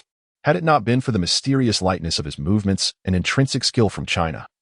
Escaping to this point would have been an impossibility. Yet, the gulf in their prowess was insurmountable, and with 2 companions at his side, he was ultimately obstructed. Tiangang cast a glance at the mixed-blood girl, his resolve strengthening. He stepped forward to stand before her, locking his gaze onto the pair before him. A glimmer of ferocity igniting in his eyes as he muttered under his breath, "Lapdogs of the church." The man in black's expression darkened. His voice icily resolute. "Since you willingly choose to fall, you shall accept the righteous judgment of the Almighty." But before the black-clad figure could react, Tiangang had already made his move. His body flowed like the wind, channeling all his internal energy into his right leg. In an explosive instant, the force surged forth, compressing the air around him, and a fierce gust propelled towards the man in black. With a resounding impact akin to the forceful strike of Li Yang's leg against the arena's support, Tiangang's strike met the man in black. Yet, the latter was enveloped in a torrent of radiant power, the white energy of the church swelling around him, rendering Tiangang's assault utterly ineffective. Die, the man in black, having momentarily withstood the blast generated by the leg strike, found Tiangang's right leg, imbued with formidable strength and vitality, hurtling towards him. At that very moment, the white-robed priestess summoned forth her own divine energy, unleashing beams of holy light directed at the mixed-blood girl. The half-blood girl had only just awakened to her formidable physical strength, yet she remained oblivious to how to harness it. Moreover, the holy power was specifically designed to counteract the dark beings like her, plunging the half-blood girl into a dire predicament. A beam of sacred light finally struck the half-blood girl, and with a crackling sound, her abdomen was instantly charred black. Upon hearing the girl's anguished scream while executing a deadly technique in the underground fighting arena, Tiangang's heart raced with alarm. Seizing the moment of Tiangang's distraction, the dark-clad man felt his inner holy power surge to its peak. He clenched his fist, and the potent holy energy crashed violently into Tiangang's chest. Although Tiangang's own true energy instinctively defended against the blow, the disparity in their strengths, Tiangang being a mere novice and the man a high-ranking deacon, was profound. While the true energy spared Tiangang from immediate death, he was nonetheless sent sprawling. "Repent, wicked soul, and submit to God's cleansing." A glint of cold light flashed across the deacon's face as he uttered those sacred words. In an instant, he transformed his holy energy into a spear, thrusting it fiercely towards Tiangang. Was this truly the outcome of his first affection? A bittersweet smile flickered across Tiangang's face. A shriek of terror suddenly pierced the air, and Tiangang stood agape, witnessing the unimaginable. The once arrogant high-ranking deacon had met his demise. The severed head of the deacon rolled upon the ground, its wide, terrified eyes reflecting his unyielding fear and disbelief. Li Yang stood before Tiangang with a smile. Having just employed a technique to materialize directly behind this distinguished cleric of the Holy See, he concentrated his energy into a blade, a sword of innate vitality swirling around his palm. With a casual stroke, the unsuspecting cleric's head was severed cleanly. "And you," Li Yang exclaimed, swiftly dashing to the side of the white-robed priest. The priest's close combat abilities were woefully inadequate, relying on the protection of others to launch distant attacks. Given Li Yang's speed, the white-robed priest, weaker than Tiangang, had no chance to escape. With a decisive, swift kick, the priest's chest was inexplicably caved in. "Tiangang, what's wrong? You're not dead, are you?" Li Yang teased, observing Tiangang's dazed expression. Tiangang was momentarily taken aback. Li Yang had dispatched 2 foes in the blink of an eye. The surreal nature of the situation left him reeling, having hovered on the brink of death only to witness his adversary's fall. "You no longer have a villa, so why not let these 2 werewolf siblings stay with me?" Li Yang suggested, glancing at the young girl and boy under Tiangang's protection. He immediately recognized their Chinese lineage, yet noted they were both werewolves. The sister fully awakened while the brother remained dormant. "Thank you, my current strength is insufficient to safeguard them, so allowing you to care for them seems prudent. In truth, I have only known them for half an hour," Tiangang admitted, somewhat astonished. Li Yang couldn't help but be taken aback upon witnessing Tiangang's relentless determination to protect the siblings. He had presumed that the bond between the girl and Tiangang was profound, which was why he had offered them shelter in his home, as he still held a favorable impression of Tiangang. However, considering they were both Chinese, Li Yang felt compelled to assist them. "You both shall stay with me. In my abode, the church will not be able to locate you," Li Yang remarked with a gentle smile. The siblings exchanged excited glances with Liang, nodding vigorously as they expressed their gratitude. Thank you. After ensuring the siblings were comfortably settled upstairs, Tiangang, having received a slight infusion of Liang's innate energy for healing, prepared to take his leave. Liang rose to see him off at the entrance of the villa. By the way, you've known them for merely half an hour. And you've already gone to such lengths for them? Liang inquired, intrigued by Tiangang's uncharacteristic display of compassion. A faint blush crept across Tiangang's face, but it swiftly vanished as he reverted to his usual aloof demeanor. He looked at Liang and stated matter-of-factly, "Isn't it possible to fall in love at first sight?" Liang was momentarily stunned, his mouth agape at the notion of the usually cold and proud Tiangang being capable of such infatuation. "Mui, you must not pursue her," Tiangang said coolly before departing. Liang watched Tiangang's retreating figure, blinking in disbelief. Me pursue her? Just as Liang found the situation amusing, his expression suddenly shifted, and he murmured, "Tonight is indeed extraordinary. All manner of strange creatures are abroad." With a swift movement, Liang vanished like a wisp of smoke. Merging into the dense darkness of the night, Liang stood atop a villa, employing the technique of breath restraint, his gaze fixed upon the alley where the recent battle had unfolded. "My lord Marquis, those who have perished here are members of the church, a white-robed priest and a special-level deacon." A man clad in a black suit respectfully addressed the figure beside him, dressed in dark attire. Upon hearing this, the Marquis pondered for a moment before responding. The special-level deacon is a fifth-tier expert, while the white-robed priest is a third tier. However, the deacon's head was severed without any sign of resistance. It appears our adversary possesses at least sixth-tier prowess. I am acquainted with the elite of both the werewolf clan and our bloodline here in New York, yet I discern no trace of their essence. Who, then, has absconded with the two young werewolves? Richard, you dare to slay two of my church's members. Humph, prepare to face the judgment of justice. With a voice laced with coldness, a blinding beam of white light shot towards the Marquis. In an instant, the Marquis moved, creating a series of phantoms that evaded the oncoming attack. His expression shifted as he beheld a golden-haired man advancing from the depths of the alley. Robert, the Golden Saint. The Marquis had never anticipated that the church's foremost expert in New York would appear here. The Golden Saint, a seventh-tier master, possessed strength that surpassed that of an ordinary seventh-tier expert due to his golden armor. "Retreat," commanded the Marquis, and at once, the vampire count beside him dashed forth with urgency. Robert snorted coldly. While vampires may lack in various aspects, their speed undeniably reigns supreme in the underworld. He felt somewhat powerless against their ability to evade. However, the fleeing vampire count was merely a minor character. The true prize lay before him in the form of the esteemed Marquis Richard. Holy Light Spear. A blinding white spear of light shot forth from Robert's hand, targeting the escaping vampire count. The count, sensing the imminent threat, let out a piercing scream, his form instantaneously transforming into a colossal bat. Its wings shimmered with a bright silver hue, and with remarkable swiftness, it evaded the attack, soaring into the night sky until it vanished from sight. "Robert, may you have sweet dreams tonight." The gentlemanly Marquis Richard offered a slight bow, before his own body morphed into a bat, its wings adorned with an exquisite blend of gold and silver. His speed surpassed that of the previous vampire count's transformation, almost akin to lightning. In the blink of an eye, he too disappeared. Cursed wretched bat, only capable of fleeing. Robert seethed with frustration. If the vampires opted to escape rather than confront him, he found himself at a loss. Filled with pent-up irritation, Robert decided to depart. Collecting the remains of the two clergy members was hardly a task befitting a noble golden saint. Such duties could easily be entrusted to priests or lower-ranking deacons. Due to their concealment techniques, the two formidable experts from the church and the blood clan failed to notice Li Yang perched atop the adjacent villa. Truly, the realm of Manhattan was rife with skilled individuals. Even as a fifth-level adept, his prowess felt insignificant. There remained much to strive for in his training. Li Yang, who had been observing from the beginning, shook his head with a sigh and then swiftly departed. Upon entering his villa, he was greeted by a chorus of muffled sobs. Curiosity piqued, he followed the sound, which emanated from the room of a pair of siblings. "Big sister, mother is dead. What shall we do now? Should we look for father?" "Whoa." It was the voice of the young boy. "It's all your fault, sister. If you hadn't transformed into a werewolf and killed that scoundrel, the church wouldn't be after us, and mother would still be alive." The sound of the sister's weeping followed. "How can you blame yourself for this? You had only just awakened."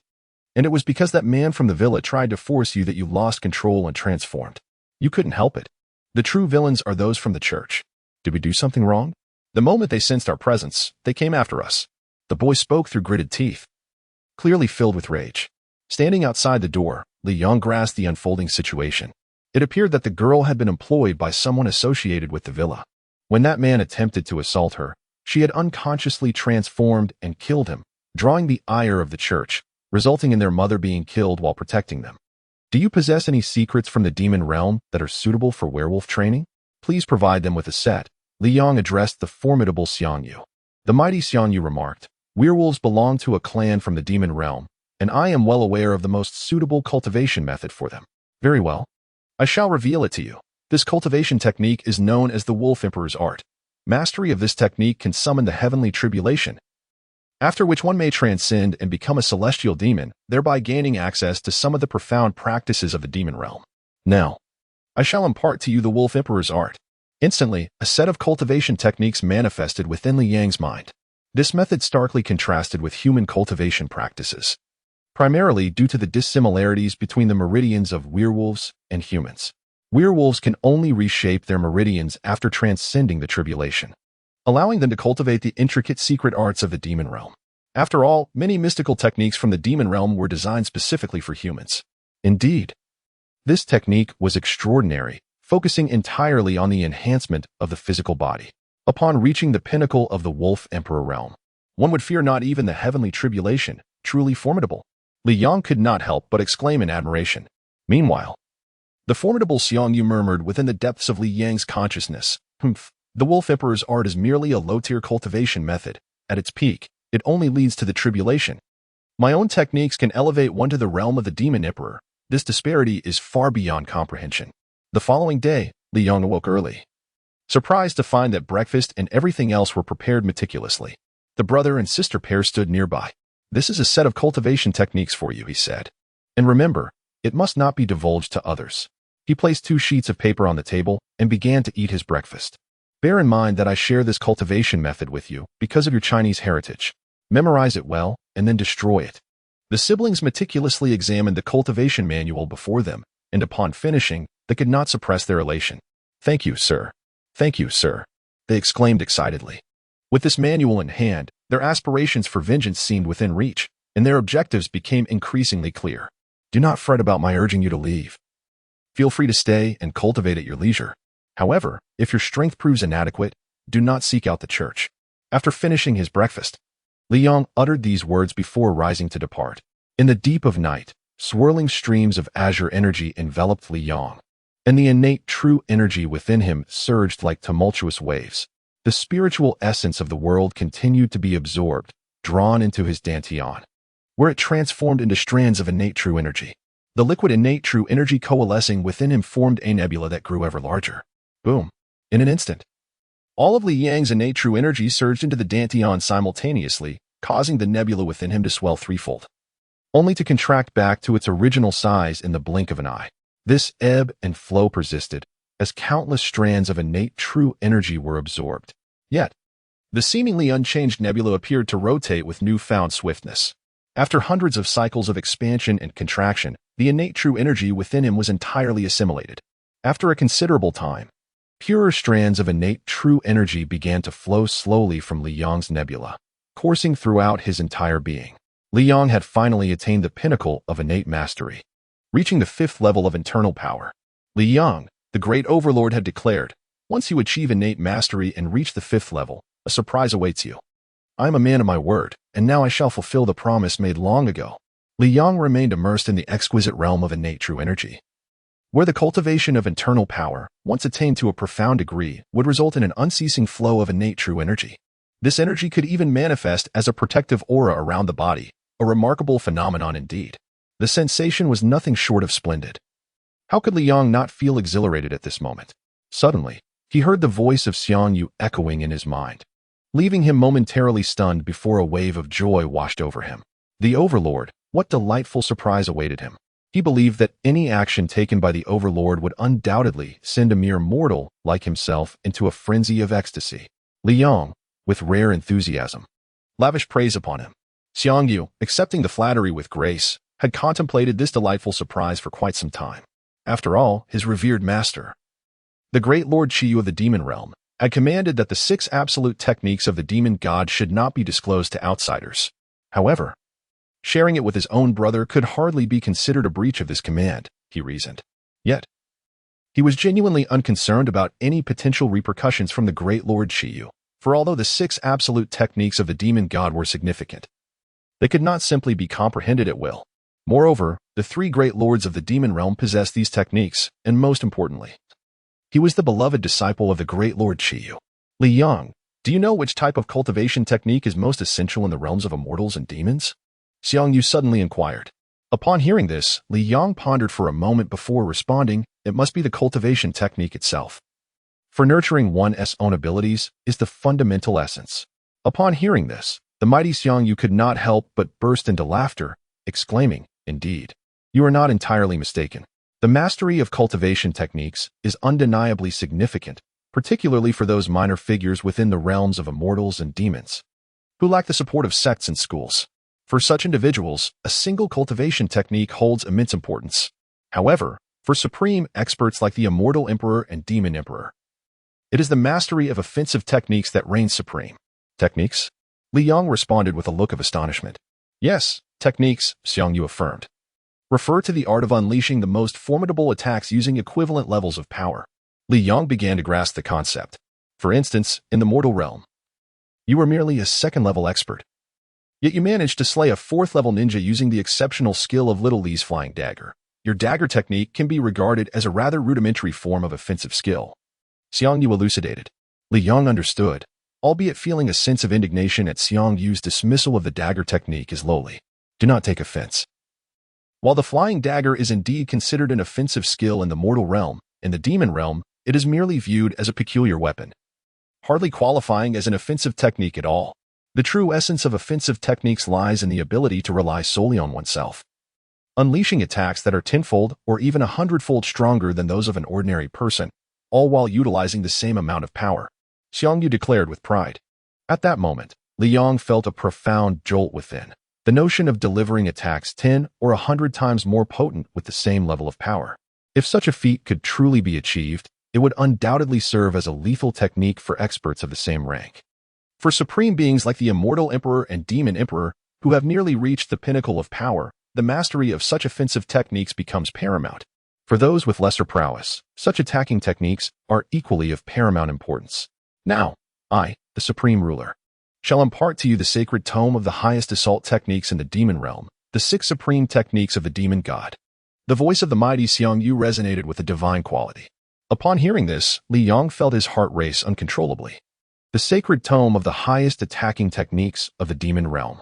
You must now close your 6 senses, retaining only a flicker of clarity in your spirit, Xiang Yu declared, leaving Li Yang utterly astonished.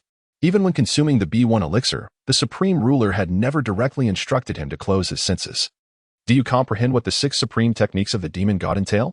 It is a sequence of imagery. A sequence that only the 3 great lords of the demon realm have witnessed. Others within the demon realm are entirely unworthy to behold it. This sequence was directly transmitted to me by the great Lord Xiyu, and I have only glimpsed it myself. The reason I urge you to close your senses is that this imagery possesses tremendous power. Without a certain level of mental fortitude, one cannot endure it. Although you have made commendable progress in your mental state by comprehending the 3 great realms, without my assistance, you would utterly fail to withstand the process of receiving the imagery. Li Yang was left astounded, realizing that even the imagery held such formidable power. What, then, could be the magnitude of the original actions depicted in that imagery? Li Yang, not one to boast of his strength, immediately shut down his 6 senses, allowing his mind to plunge into complete silence, retaining only a glimmer of clarity in his spiritual platform. Suddenly, a formidable aura surged within him, a force so potent that it seemed to upend the very fabric of his thoughts.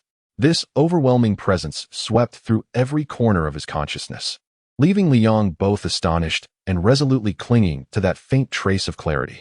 The ancient essence of this aura caused his spirit to tremble incessantly.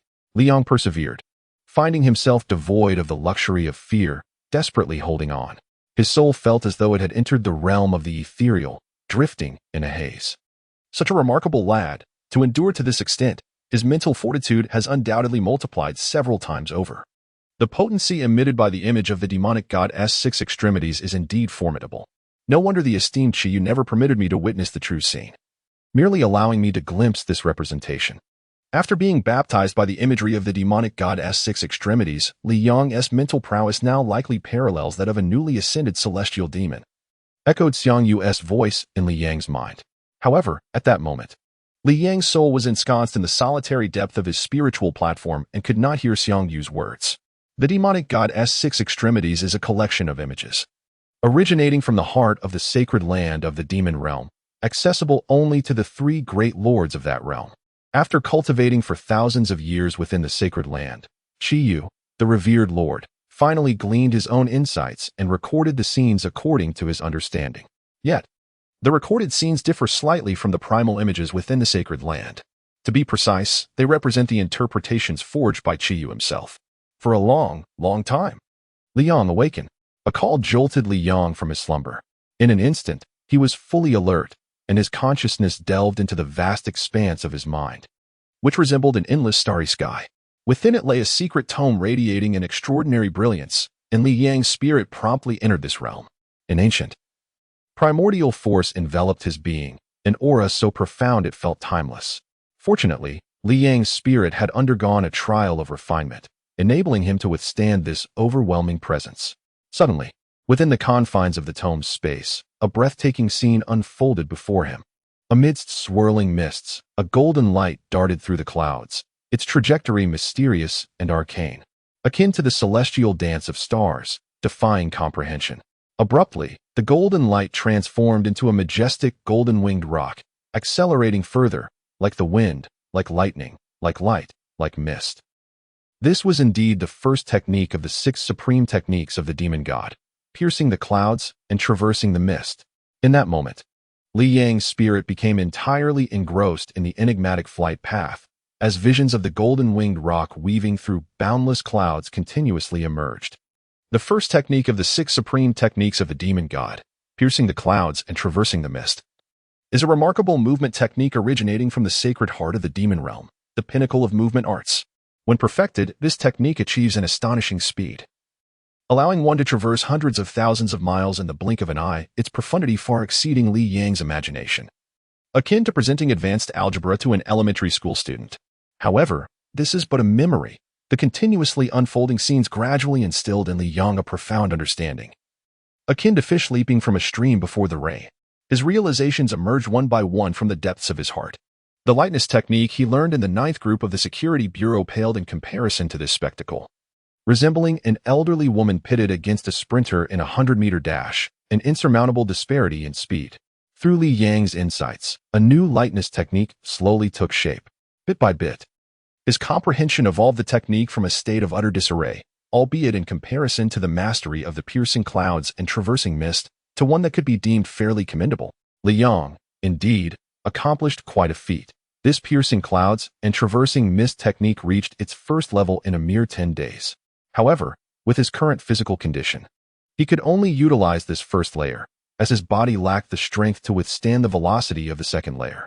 The spirit of Xiang Yu materialized before Li Yang, exuding an imposing presence, radiating an aura of dominance with every glance. How many layers does this piercing clouds and traversing mist possess? Li Yang inquired with curiosity. Xiang Yu smiled and replied, "This technique comprises a total of 9 layers. As a master of the demon realm, I pursue the path of body refinement. For speed is of utmost importance in combat. Extreme velocity can leave an opponent defenseless, but such speed brings more than mere evasion. It also delivers a formidable impact, translating into an immensely powerful attack." Li Yang nodded, recognizing this as the so-called momentum. MBFT, according to contemporary research formulas, indicates that the speed of the masters from the demon realm reaches a terrifying level, coupled with instantaneous attacks that occur in the blink of an eye, resulting in an immense force. However, the effective power is reciprocal. Only the extraordinary practitioners from the demon realm, who have trained their bodies to an extreme degree, can leverage their advantages against the disadvantages of other realms. When it comes to physical prowess, few dare to compare themselves with the masters of the demon realm. In fact, some celestial beings have claimed that the top masters of the demon realm possess an immortal body. What a joke. No matter the physique, none can truly claim to be immortal. Immortality is a relative concept. For celestial masters, the physical form of a top demon realm expert may seem immortal, yet within the demon realm itself, there are always those who surpass the previous heights. What appears to be an immortal body to a celestial master could be effortlessly shattered by a single strike from another supreme demon realm expert. The strongest bodies are the result of gradual cultivation. Although Li Yang has reached the realm of 10,000 crystals, he has yet to genuinely commence his body training. The Magic Sun Classic, being a premier cultivation technique of the demon realm, is already remarkably perfected. Upon reaching the golden core stage, he can delve into the path of body refinement. One can only imagine the extent to which Li Yang's physique will evolve once he truly begins his training. Li Yang, you have already attained the innate great completion realm. Your innate true qi flows ceaselessly. Fasting for a year or two is trivial. Focus on cultivating the remaining 3 images, Xiang Yu said with a smile. Li Yang was astonished. Not the 6 demons of the magic god? Why are there only 3 images left? Xiang Yu, feeling a touch of embarrassment, remarked, well, this is a miscalculation on my part. The esteemed Qi once proclaimed that if one cannot comprehend, it is utterly impossible to record and convey it to others. As for myself, I have merely scratched the surface of the 5th absolute, the embrace of all rivers, and the 6th absolute, the creation of heaven and earth. I have not even achieved a minor understanding. Hence, when I attempted to document them for you, I realized I was incapable of doing so, thus I could only impart to you the 4 absolutes. Suddenly, with a swell of pride, Xiang Yu declared, do not fret. These 6 absolutes of the demon god are profoundly intricate. Even I, having reached the latter stages of the demon king realm, have only grasped 4 of these absolutes. For you, possessing the 4 absolutes is more than sufficient in the mortal realm. Even in the demon realm, few have the opportunity to master the 6 absolutes of the demon god. Li Yang understood that Xiang Yu was originally a formidable figure of the demon king level, although he was uncertain about the true extent of a demon king's power. The very title, along with Xiang Yu's ability to learn the supreme tome, the Demon Yang Classic, and to acquire the 6 absolutes of the demon god, indicated that Xiang Yu was indeed a person of great stature in the demon realm. It appeared that even such a remarkable individual had only mastered 4 absolutes, suggesting that with his possession of these 4 absolutes, Li Yang could traverse the mortal world with ease. The other 2 absolutes could be learned later upon his ascension to the demon realm. As Li Yang's thoughts stirred, a second scene materialized before him. In this vision, the universe lay shrouded in complete chaos. At the very center of this tumultuous void, a swirling mass of energy spun endlessly, its trajectory both enigmatic and unpredictable, yet it encapsulated the profound principles of heaven and earth. Gradually, a singular mass of air divided into 2 distinct currents, which appeared to attract one another, giving rise to an even more extraordinary rotation. Yet, all this seemed to adhere to the natural order of the universe, a marvel intertwined with profound truths. As the 2 currents slowly transformed into 4, the scene was reminiscent of the second technique from the 6 absolute arts of demons, titled Sealed and Enclosed. As he beheld the endless rotation, Li Yang felt himself drawn into its depths, spiraling repeatedly, lost in time. Whether it spanned centuries or merely a fleeting moment, he could not discern. Suddenly, enlightenment struck Li Yang. His mind coalesced into a tangible form as he mimicked the earlier rotation with his hands based on his insights. Gradually, streams of energy began to coalesce between his palms, initiating their own rotation. However, this motion lacked the dynamism, the natural flow, and the grandeur of the vision he had witnessed. The second technique, Sealed and Enclosed, served as a defensive maneuver as well as a means of restraint. When mastered to its zenith, one could sweep their hand and seal whole rivers and seas, binding all within effortlessly. After a painstaking 100 days of cultivation, you have finally reached the 1st level, proclaimed Xiang Yu proudly. Yet, he quickly added with a hint of embarrassment, this sealed and enclosed technique is merely a minor achievement for me. In the visions imparted by the great Qiyu, Yu, there were ultimately 10 currents of energy rotating in extraordinary trajectories. Upon hearing this, Li Yang smiled subtly, pondering to himself, if the great Qiyu Yu could comprehend the realm of 10 energy currents, who could truly fathom the extent of the original scene within the heart of the demon realm's sacred land? Li Yang emerged from his secluded meditation just as the night deepened. A gentle breeze swept by, and atop the once desolate and tranquil eaves of the villa now stood a solitary figure. Clad in black garments, Li Yang stood proudly at the pinnacle, his attire billowing dramatically in the wind. Fortunately, his dark attire rendered him nearly invisible in the night, as he gazed down upon the shimmering expanse of Manhattan, illuminated by the stars. The nocturnal metropolis thrived with a vibrancy that surpassed the daylight, with countless tourists meandering through its streets and alleys. As Li Yang surveyed the throngs below, old and young, commoners and aristocrats, a kaleidoscope of humanity unfolded before his eyes. In a moment of reverie, he felt an illusion wash over him, as though he were a deity surveying his minuscule subjects, mere ants scurrying beneath him. Suddenly, a sigh escaped his lips. Perhaps it was far better for those ignorant souls, for while I possess inhuman strength, I am acutely aware of the ruthless reality of the underworld, where only the strong prevail, devoid of any semblance of compassion. The 5 great crime syndicates? The Holy See? The Dark Council? These are formidable powers. And without the arcane secrets of the demonic realm, I would be nothing more than a mere insect before them, easily crushed at their whim. However, now that I have begun my studies of the demonic sun canon and the 6 exquisites of the demonic god, the landscape has irrevocably changed. Humph, the Holy Forest Group? I wonder if my bounty has added a touch of excitement to your mundane lives. A faint smile graced Li Yang's face. The more he engaged with Xiang Yu and delved into the myriad arcane arts of the demonic realm, the more he found himself disdainful of the trivialities of the mortal world. Even in his demeanor towards the Holy Forest Group, Li Yang began to sense a playful cat-and-mouse dynamic. By the way, Ba Wang, do you possess any secret methods for tormenting souls? Li Yang suddenly inquired within his mind. Indeed, I do. In the demon realm, while I may lack in various aspects, I am particularly rich in methods of tormenting others, especially when it comes to dealing with yawning souls.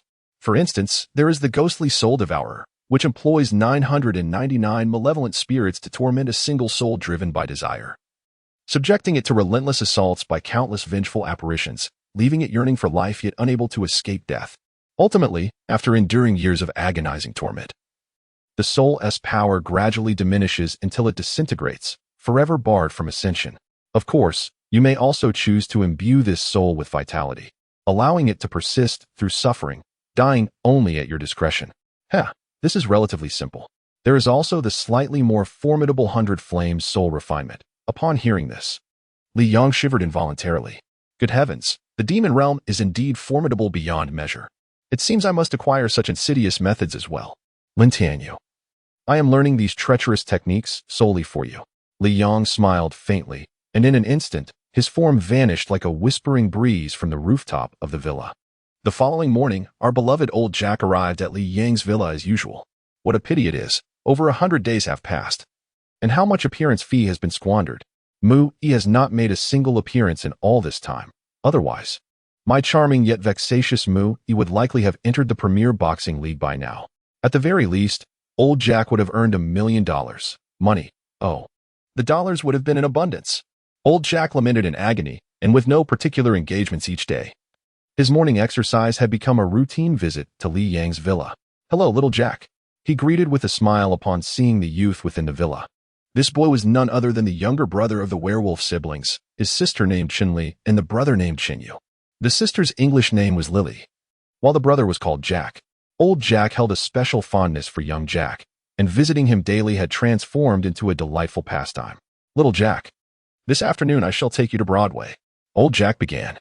But his words were abruptly interrupted as he caught sight of an individual in the villa's grand hall, leaving him momentarily speechless. It was none other than Li Yang, enjoying his breakfast. Oh, my dear Mu-Yi, you have finally emerged. Has the Almighty finally opened his eyes? Old Jack blinked in disbelief, struggling to accept the reality before him. He pinched his thigh sharply, yelping in sudden pain, and then leaped forward, exclaiming, "Oh, my God, this is real. Mu-Yi, my beloved Mu-Yi, you have finally escaped that dreadful room." Old Jack's eyes sparkled with excitement, a glimmer reflecting his thoughts of the forthcoming abundance of dollars. Fear not, old Jack. You can now confidently arrange the matches. I am ready to compete at any time. Li Yang replied with a gentle smile.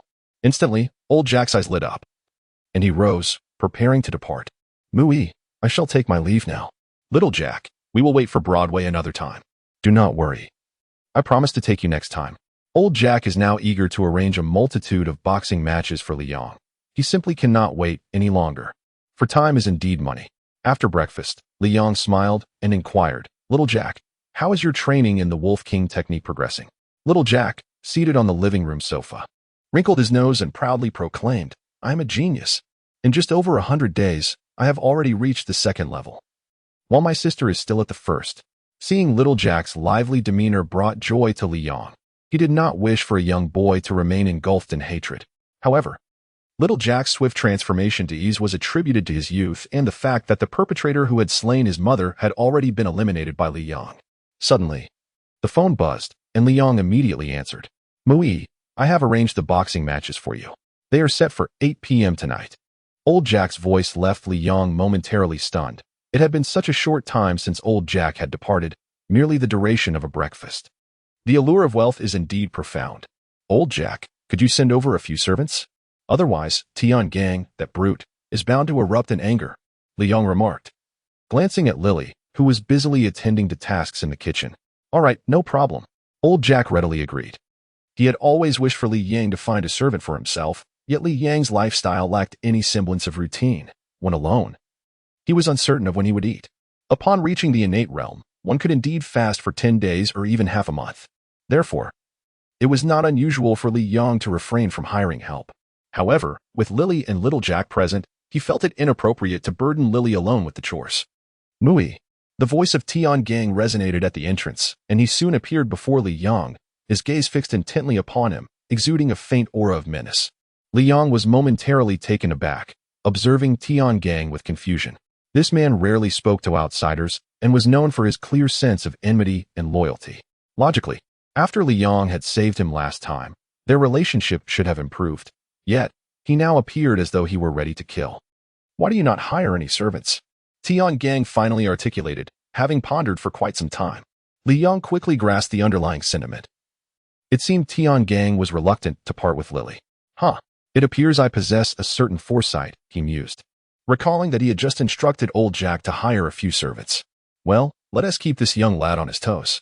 Li Yang leisurely turned around to retrieve a notebook, placing it on his lap, seemingly oblivious to Tiangang beside him. However, Tiangang's voice had softened considerably. Upon seeing Li Yang, the frustrations of over 100 days had surged forth, prompting his earlier fury. Now, he recalled that Li Yang was his savior, leading him to temper his tone. Over the past 100 days, Tiangang had visited Li Yang almost daily, ostensibly as a friend. Yet his true intention was to draw closer to Lily.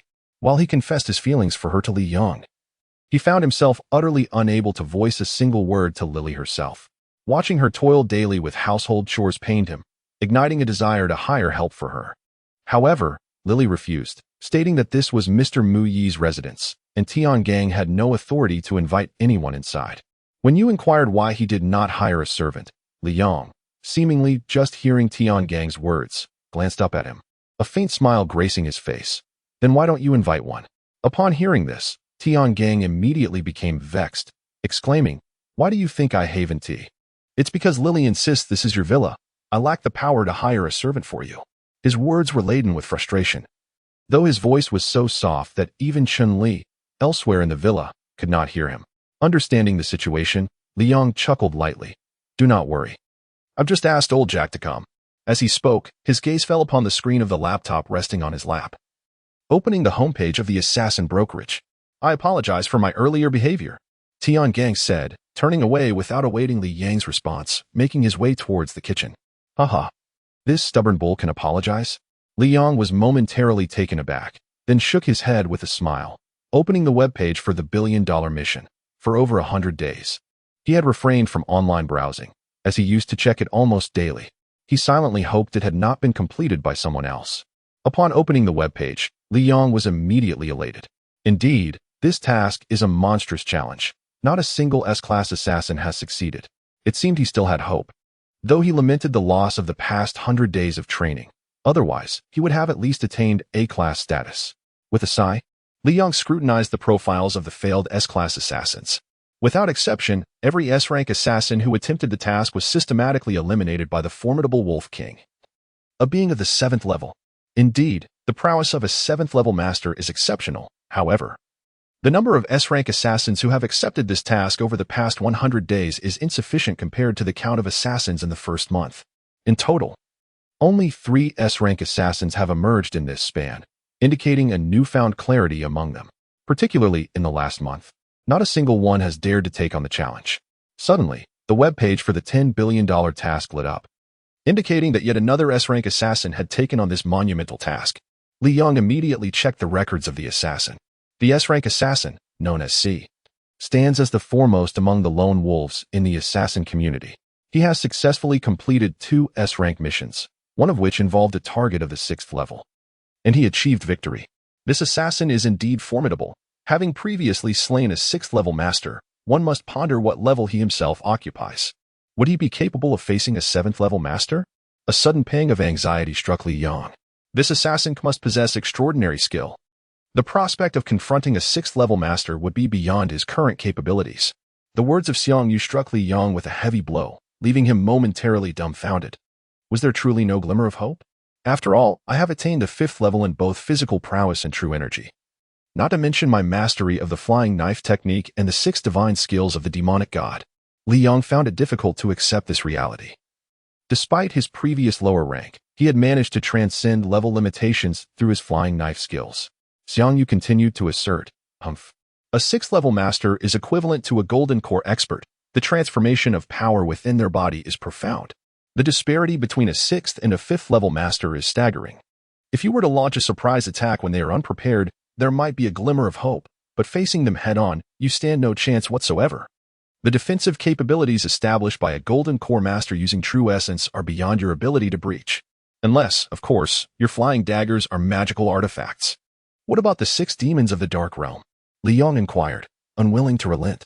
With pride, Xiang Yu replied, I have previously informed you that flying daggers are merely specialized weapons. They do not constitute a secret technique for augmenting attack power. The 6 demons of the dark realm, being a premier method from the demon realm for enhancing offensive capabilities, is undoubtedly effective. It enables identical energy to yield 10-fold or even 100-fold increase in attack potency. But if I possess the 6 demons of the dark realm, why am I unable to defeat a 6th level master? Li Yang found himself perplexed, reasoning that as a 5th level master, a 10-fold increase in attack power should suffice to overcome a 6th level adversary. That is because, Li Yang, you have only just begun to cultivate cloud-piercing mist and sealing the void. One is a technique of agility, the other a defensive skill. Neither contributes to offense. How then? Can you enhance your attack power? Xiang Yu's words left Li Yang in astonishment. Indeed, cloud-piercing mist and sealing the void are not offensive techniques. How could they possibly augment his attack power? Was there truly no recourse? Suddenly, he recalled that he had yet to learn 2 other techniques. Xiang Yu erupted into laughter. Clever. The 6 demons of the dark realm comprises 1 technique of agility, 1 of defense, and the remaining 4 are all offensive. Among the techniques, embracing the sea and creating the world have yielded no accomplishments for this overlord, and thus cannot be passed on to you. However, the other 2 exceptional skills, dividing rivers and splitting seas and shattering mountains and rending skies, have indeed been mastered by this overlord and will be imparted to you. Mastering either of these will undoubtedly enable you to contend with 6th level experts. In this city, there exists a vast river, not only wide but also profoundly deep. Practicing dividing rivers and splitting seas within it will yield remarkable results. You may use your evasion technique to enter the depths and cultivate at the riverbed, Xiang Yu said with a smile. Li Yang was momentarily taken aback. New York? A vast river? Surely, he was referring to the Hudson River. Manhattan is merely a small island, while the water expanse of New York is astonishingly vast, situated at the mouth of the Hudson. The river stretches over 100 feet wide in numerous places, and with its proximity to the Atlantic Ocean, the dimensions of the Hudson are indeed impressive. To practice at the bottom of the Hudson River. What a whimsical idea. The thought of cultivating at the riverbed sparked a childlike sense of playfulness within Li Yang. Yes. After the boxing match today, I shall venture to the riverbed to practice.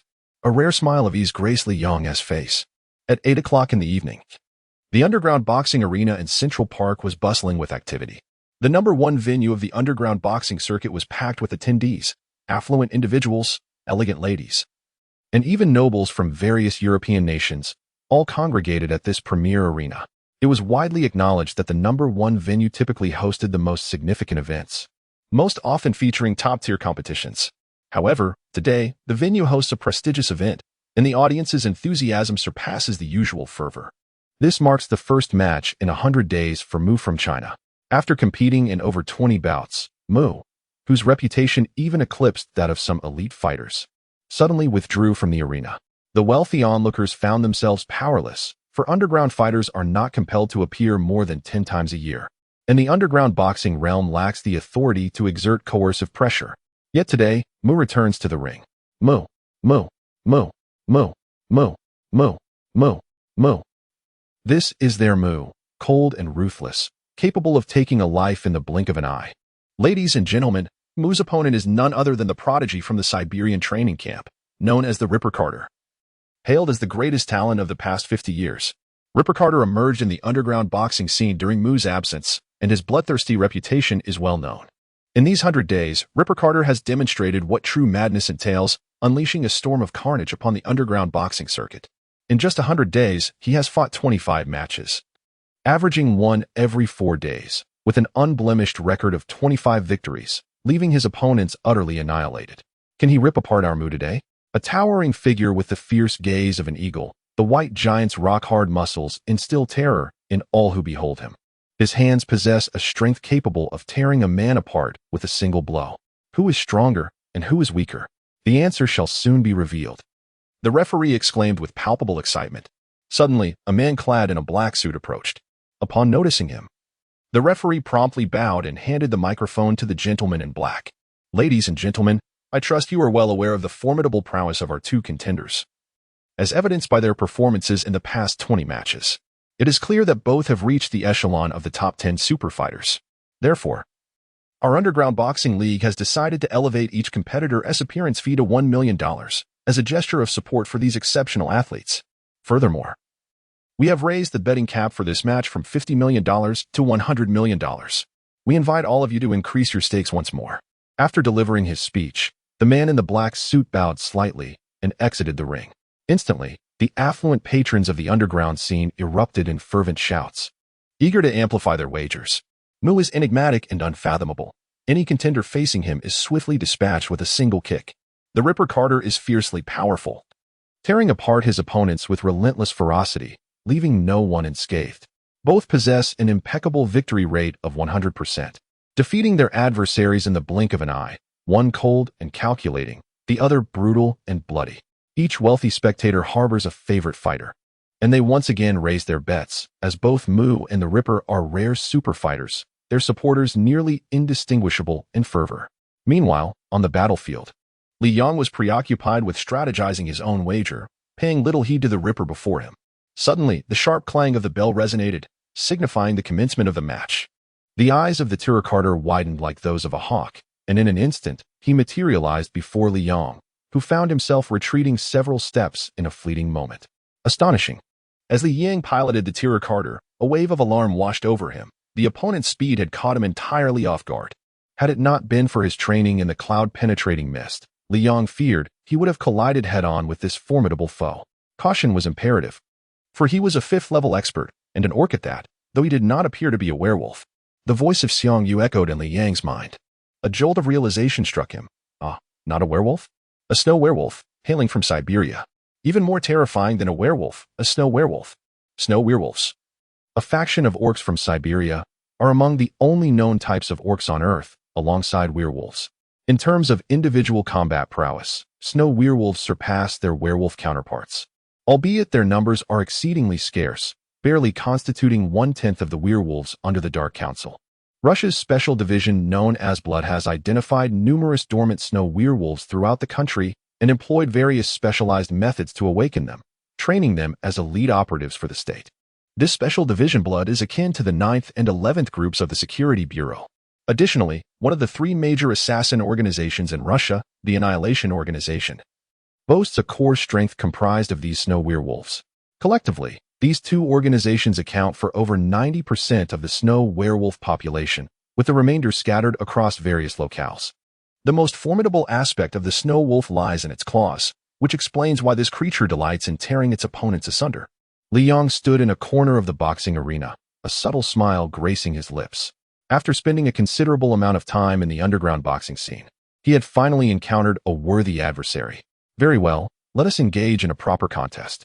Ripper Carter was equally astonished. This individual had managed to evade his previous strike.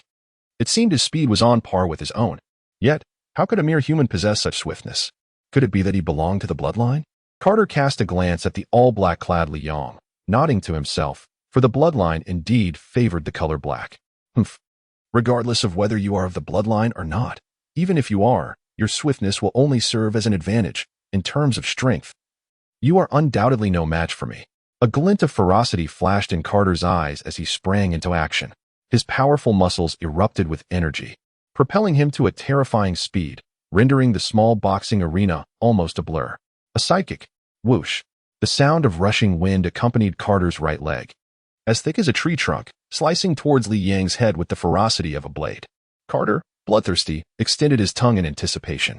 Li Yang narrowed his eyes slightly and suddenly opened them wide, a chilling aura of murderous intent beginning to envelop him. He unleashed his full power. In an instant, his right leg shot forth like a drawn sword, and with a whoosh, multiple afterimages materialized in the air. In a heartbeat, Li Yang's right leg crashed forcefully against Ripper Carter's incoming right leg. Boom. The sound of the impact reverberated throughout the venue, yet all present were left in astonishment, gazing at Li Yang, for the afterimages created by his right leg began to dissipate slowly. Li Yang, resembling a drifting feather, was propelled to the opposite side of the ring by the force of the collision. Remarkably, he was faster than I, though his strength was somewhat lesser. This bloodline individual must be of the Count rank. The Ripper Carter remained stationary, observing Li Yang as he retreated to the other side, pondering inwardly.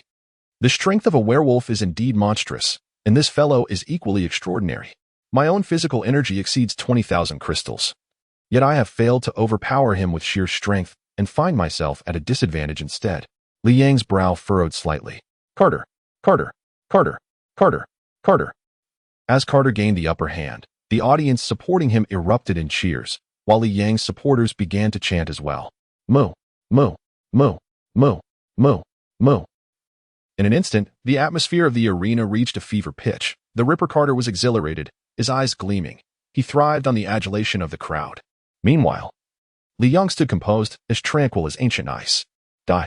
With a fierce howl, the Ripper Carter unleashed his signature move, Snow Wolf Claw Rend. In a flash, countless claw shadows soared through the air, all aimed directly at Li Yang.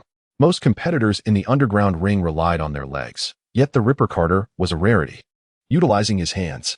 However, in this realm of underground boxing, there are no restrictions. What drives the affluent and noble ladies wild is what truly matters. Li Yang's figure suddenly resembled a bolt of lightning, swiftly darting through the impenetrable shadows of claws, as his right leg stealthily surged towards the chest of Ripper Carter. The Chinese martial arts technique, the piercing leg. Innate true energy converged entirely at Li Yang's foot, unleashing a momentous explosion of physical strength and innate energy. Yet, Ripper Carter, a true snow wolf, despite being astonished by Li Yang's astonishing speed, managed to detect his movement. However, he was left with no time to defend, only able to slightly shift to evade a fatal blow. Boom. Gazing at his bleeding abdomen, the primal fury of Ripper Carter erupted. He howled to the heavens, and the dark forces of the arena surged towards him. He was on the brink of madness, desperate to transform. If he did not metamorphose, his fate would be death. Goodness, even without transforming, his strength is formidable. How powerful will he become after the transformation? The transformation would amplify his power several-fold. Even if he hadn't reached the 6th level mastery, he would undoubtedly attain the pinnacle of the 5th level. At present, my combined physical and true energy strength barely amounts to 40,000 crystals.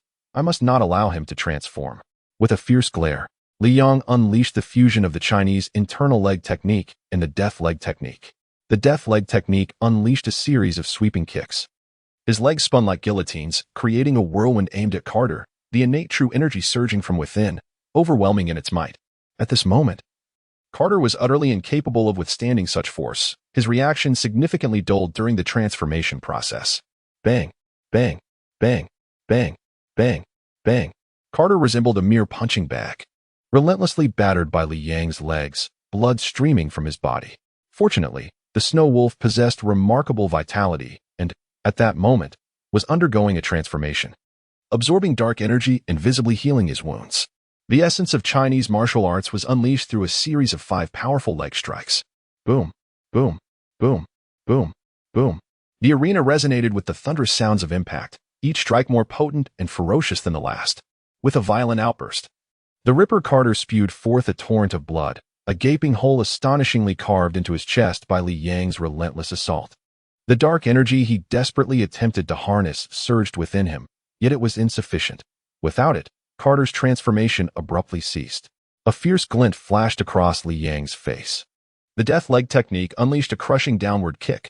Li Yang's right leg struck mercilessly onto the incapacitated Carter's head, resulting in a sharp crack from his cervical spine, rendering him utterly powerless. His vertebrae shattered, and his trachea ruptured, leading to his immediate demise. The death leg technique's reverse kick followed. In a move reminiscent of their first encounter, Li Yang's left leg spun like a whirlwind, executing a complete 180-degree turn, propelled by a surge of high-pressure air, sending the lifeless Carter soaring off the stage, blood spraying into the air. Silence enveloped the arena. After an extended pause, a thunderous roar erupted, echoing like rolling thunder. Thud, thud, thud, thud, thud. The supporters of Li Yang were howling in frenzy, while numerous affluent individuals cursed vehemently, lamenting how Carter had rendered their wagers futile. Yet, Li Yang remained indifferent to the referee and the cheers from the crowd, calmly departing the ring alone. On the sidelines, Tianyu observed Li Yang intently. And after a prolonged silence, as Li Yang approached him, he sighed deeply. "Mui, I once believed that with diligent training, I could eventually catch up to you. However, it has become painfully evident that the chasm between us is insurmountably vast." Li Yang was momentarily taken aback, then managed a wry smile. In his bout against the Ripper Carter, the Snow Wolf, he had exerted all his energy. Although Tianyu and other boxing elites possessed merely over 1,000 crystal energies, they could not discern the true extent of his and Carter's capabilities. Nevertheless, they were acutely aware of the significant disparity between themselves and Li Yang. "Tianyu," Li Yang began, intending to offer some words of comfort. Suddenly, Tianyu was infused with a renewed fighting spirit, his eyes shimmering as he gazed at Li Yang, resolutely declaring, "One day, I will surpass you. I shall not relinquish my challenge." With that, Tianyu turned and left. "One day, you will surpass me?" Li Yang thought, feeling a sense of helplessness. "Alas, I have the assistance of the formidable Xiang Yu, and I have consumed the cleansing elixir. We are fundamentally starting from different starting points. Comparing ourselves is inherently unfair." However, Li Yang understood Tianyu's stubborn nature. Once he made a decision, it was arduous to alter it. "Mui, the funds have been transferred to your account. When is the next match? Are you really going to hide away in this room for another 100 days? You poor old man?" Old Jack exclaimed, blinking his eyes at Li Yang with a pitiful expression. Li Yang responded with a gentle smile, saying, "Rest assured, Old Jack. You may arrange the matches as you please, but I suggest a frequency of every 4 to 5 days. That would be just right." Old Jack's eyes lit up, and he immediately agreed. "All right, every 4 to 5 days it is. As for the maids you asked me to hire, I've already secured 3 young Filipino women, all under the age of 30, and they are quite skilled. They are well versed in the etiquette of high society, making them particularly favored by affluent patrons. Their salary is quite reasonable, at $10,000 a month. And, just between us, these maids are quite beautiful. It's only natural for a man to seek out attractive help." Old Jack seemed to imply something more. "Old Jack, what if I have maids but no housekeeper?" Li Yang pondered aloud, realizing that someone would need to oversee the maids. Old Jack chuckled. "My dear Mui, you truly do not know what our lovely Miss Lily was originally? She was a housekeeper for a wealthy family, exceptionally astute and capable. It would indeed be a waste to leave such talent untapped." Li Yang was taken aback. He was aware that Lily had worked for a wealthy family, but had never known the specifics of her role. To think that she possessed the qualities of a housekeeper was surprising. Nevertheless, it would be advantageous to have her manage the maids. At least, Tianyu would no longer come looking for me. Li Yang recalled the furious expression on Tianyu's face when he first emerged from the confines. "Ah, it is time. I must commence my training." With that thought, Li Yang bid farewell to Old Jack and departed. In one of the secret chambers of the management suite of the underground boxing arena, a man with thick eyebrows clad in a blue suit respectfully addressed an elderly figure. "Master, the 2 fighters in the recent match are not ordinary individuals. Our underground boxing participants are all below level 4, yet now we have a level 5 expert, which disrupts the balance and jeopardizes the fairness of the competition. Should we expel that fighter, Mu-Yi, from the underground arena?" The elderly figure, the same one who had used spiritual perception to search for Li Yang, smiled gently. Though I did not witness the match, my spiritual awareness noted his presence. His internal strength has likely reached the pinnacle of the innate realm, which is quite impressive. He is one of our Chinese compatriots. The American mafia has not demanded his expulsion from the underground arena, so why should our Qing gang do so? Moreover, any Chinese practitioner of internal martial arts is likely to possess some background. Are you aware of his affiliations? The man with thick eyebrows was momentarily taken aback. The underground boxing arena is jointly controlled by the Qing gang and the American mafia. If the latter has not sought to remove Liang, why should the former? Furthermore, Mui is Chinese. You must strive harder, my child. Do not speak hastily on matters you do not fully comprehend. Always contemplate thoroughly before acting. Otherwise, securing a position within the Elder Council will be a formidable challenge, the elderly figure sighed. Thank you, Master. I shall diligently heed your teachings. The burly man immediately bowed his head in response, and then respectfully exited the room. At this moment, the elderly man in the blue robe found himself alone within the confines of the chamber. How strikingly similar this Mui is to my younger disciple, he mused. Indeed. It is time to investigate the origins of this Mui. In an instant, Liang formed a hand seal, merging his body into the floor, swiftly plunging beneath the villa and heading towards the Hudson River. In the depths of the earth, Liang became one with his surroundings, traversing every obstacle at an astonishing speed. Fortunately, there are no rare treasures here. Otherwise, I might have collided with one. Though Li Yang's evasion technique was formidable, reputed to transcend all barriers, it was not infallible. Certain treasures, such as the Northern Sea's Xinbing iron and the Qiang fire essence, could not be evaded. Additionally, objects infused with true energy were also impervious to his technique. Yet, most entities here were mundane. A collision would indeed be fortuitous. At least I might acquire a rare treasure, Liang lamented internally. I lack the ability to forge magical artifacts, primarily due to insufficient power and a dearth of materials. Suddenly, a refreshing sensation enveloped him. Liang had entered the Hudson River. The vast expanse of the river was boundless beneath the water, though visibility was limited, further underscoring the river's grandeur. Liang, dive deeper. Continue until I command you to halt. This mere water pressure offers no benefit for cultivation. The authoritative voice of the great warrior Xiang Yu echoed in his mind. Startled, Liang immediately dove deeper. However, his entire body was enveloped in innate true energy, forming a protective barrier that prevented the water from penetrating his clothes. Despite being at the riverbed, his attire remained dry. As he descended, the pressure of the water grew increasingly immense. Fortunately, having reached the innate realm allowed him to transition from postnatal breathing to the primordial fetal breath, liberating him from concerns about oxygen. At this moment, he still required the primordial fetal breath. Once he attained the golden core realm, he would no longer need to breathe, as he would directly absorb the essence of heaven and earth to replenish himself. Heavenly Lord, this pressure is becoming unbearable. The Overlord, Xiang Yu. It is time to ease up. My protective barrier is nearing its limit. Liang exclaimed to Xiang Yu. Xiang Yu retorted sharply, Fool. What purpose does your protective barrier serve? It's merely a garment. Who could possibly see you at such depths? If you maintain your innate true energy externally, your reserves will deplete swiftly. Imbecile, draw your true energy within. Do not concern yourself with your attire. You must channel all your energy into cultivation, not into safeguarding a mere piece of clothing. Understood. Liang complied, retracting his innate true energy into his body. Instantly, he was besieged by overwhelming pressure as he continued to descend. The deeper he went, the greater the pressure became, squeezing his body from all directions. Liang's innate true energy surged wildly within him, unleashing the formidable strength of his physique to withstand the tremendous pressure. Yet, he found even the slightest movement of his arms to be exceedingly difficult. His complexion began to flush slightly. How much longer can I endure? If I descend further, I may not hold on. The terror of the water pressure was becoming palpable to Liang. Very well, let us leave it at this. This great river is indeed profound. Otherwise, it would not meet the requirements of this overlord. Upon hearing these words from the mighty Xiang Yu, Liang released a sigh of relief. He immediately activated his innate energy, firmly stabilizing his form amidst the water. Although the underwater currents were quite strong, they could not sway him. During his practice of the art of evasion, Liang had learned to perceive and merge with all things, granting him a profound understanding of the nature of water. Thus, even in the depths of the river, he adeptly harnessed the inherent forces of the water to maintain his position.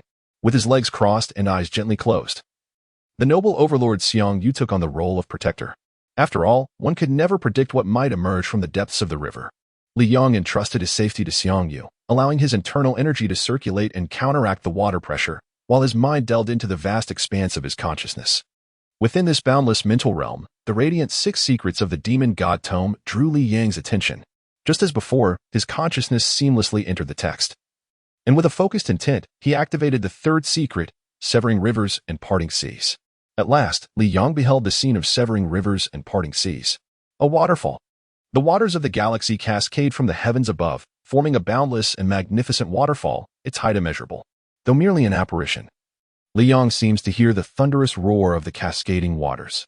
Beneath the waterfall lies an endless ocean, into which the waters from the heavens flow unceasingly, expanding the ocean's vastness with each passing moment. Suddenly, a youthful Taoist descends from the skies.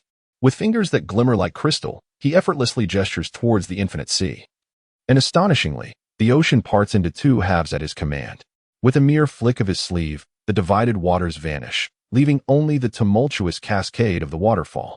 "Observe the trajectory of that Taoist's fingers," exclaimed Xiang Yu. At once, Li Yang regains his focus, striving to control his body as he deliberately mimics that trajectory with his right hand. Yet, the imitation proves exceedingly arduous. Although he glimpsed but a fragment, he can only replicate a minuscule portion of what he witnessed, as if his mind were incapable of facilitating such an action. As Li Yang's right hand sweeps through the air, he feels an instantaneous fusion with the boundless waters. In that fleeting moment, he becomes acutely aware of a small fish blinking its eyes from 1,000 meters away. In an instant, his understanding of the water deepens profoundly. Even more astonishing is the realization that while moving underwater is typically an arduous task, he now effortlessly parts the waves. Why can I not discern the Taoist movements clearly? Although Li Yang could perceive only a fragment, this minuscule insight eluded his complete imitation. Merely a sliver of that infinitesimal portion enabled him to merge with the river, leaving him astounded. The formidable Xiang Yu sighed, "This is merely a small accomplishment, as even I have yet to fully comprehend it. Thus, the image of Duan Chuan Fan Hai that I impart to you remains unclear.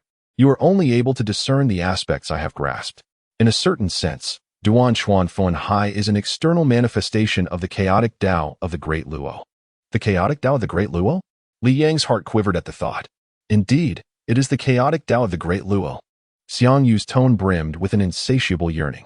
Suddenly, he sighed in resignation. From the ancient primordial times to the present day, no soul across the 6 realms has fully comprehended the chaotic Tao of the Great Luo. According to the esteemed Qiyu, the 6 demons of the sorcery are mere external representations of this Tao. As for that youthful Taoist, Qiyu even speculated he might be the Hongjun Taoist born from the chaos.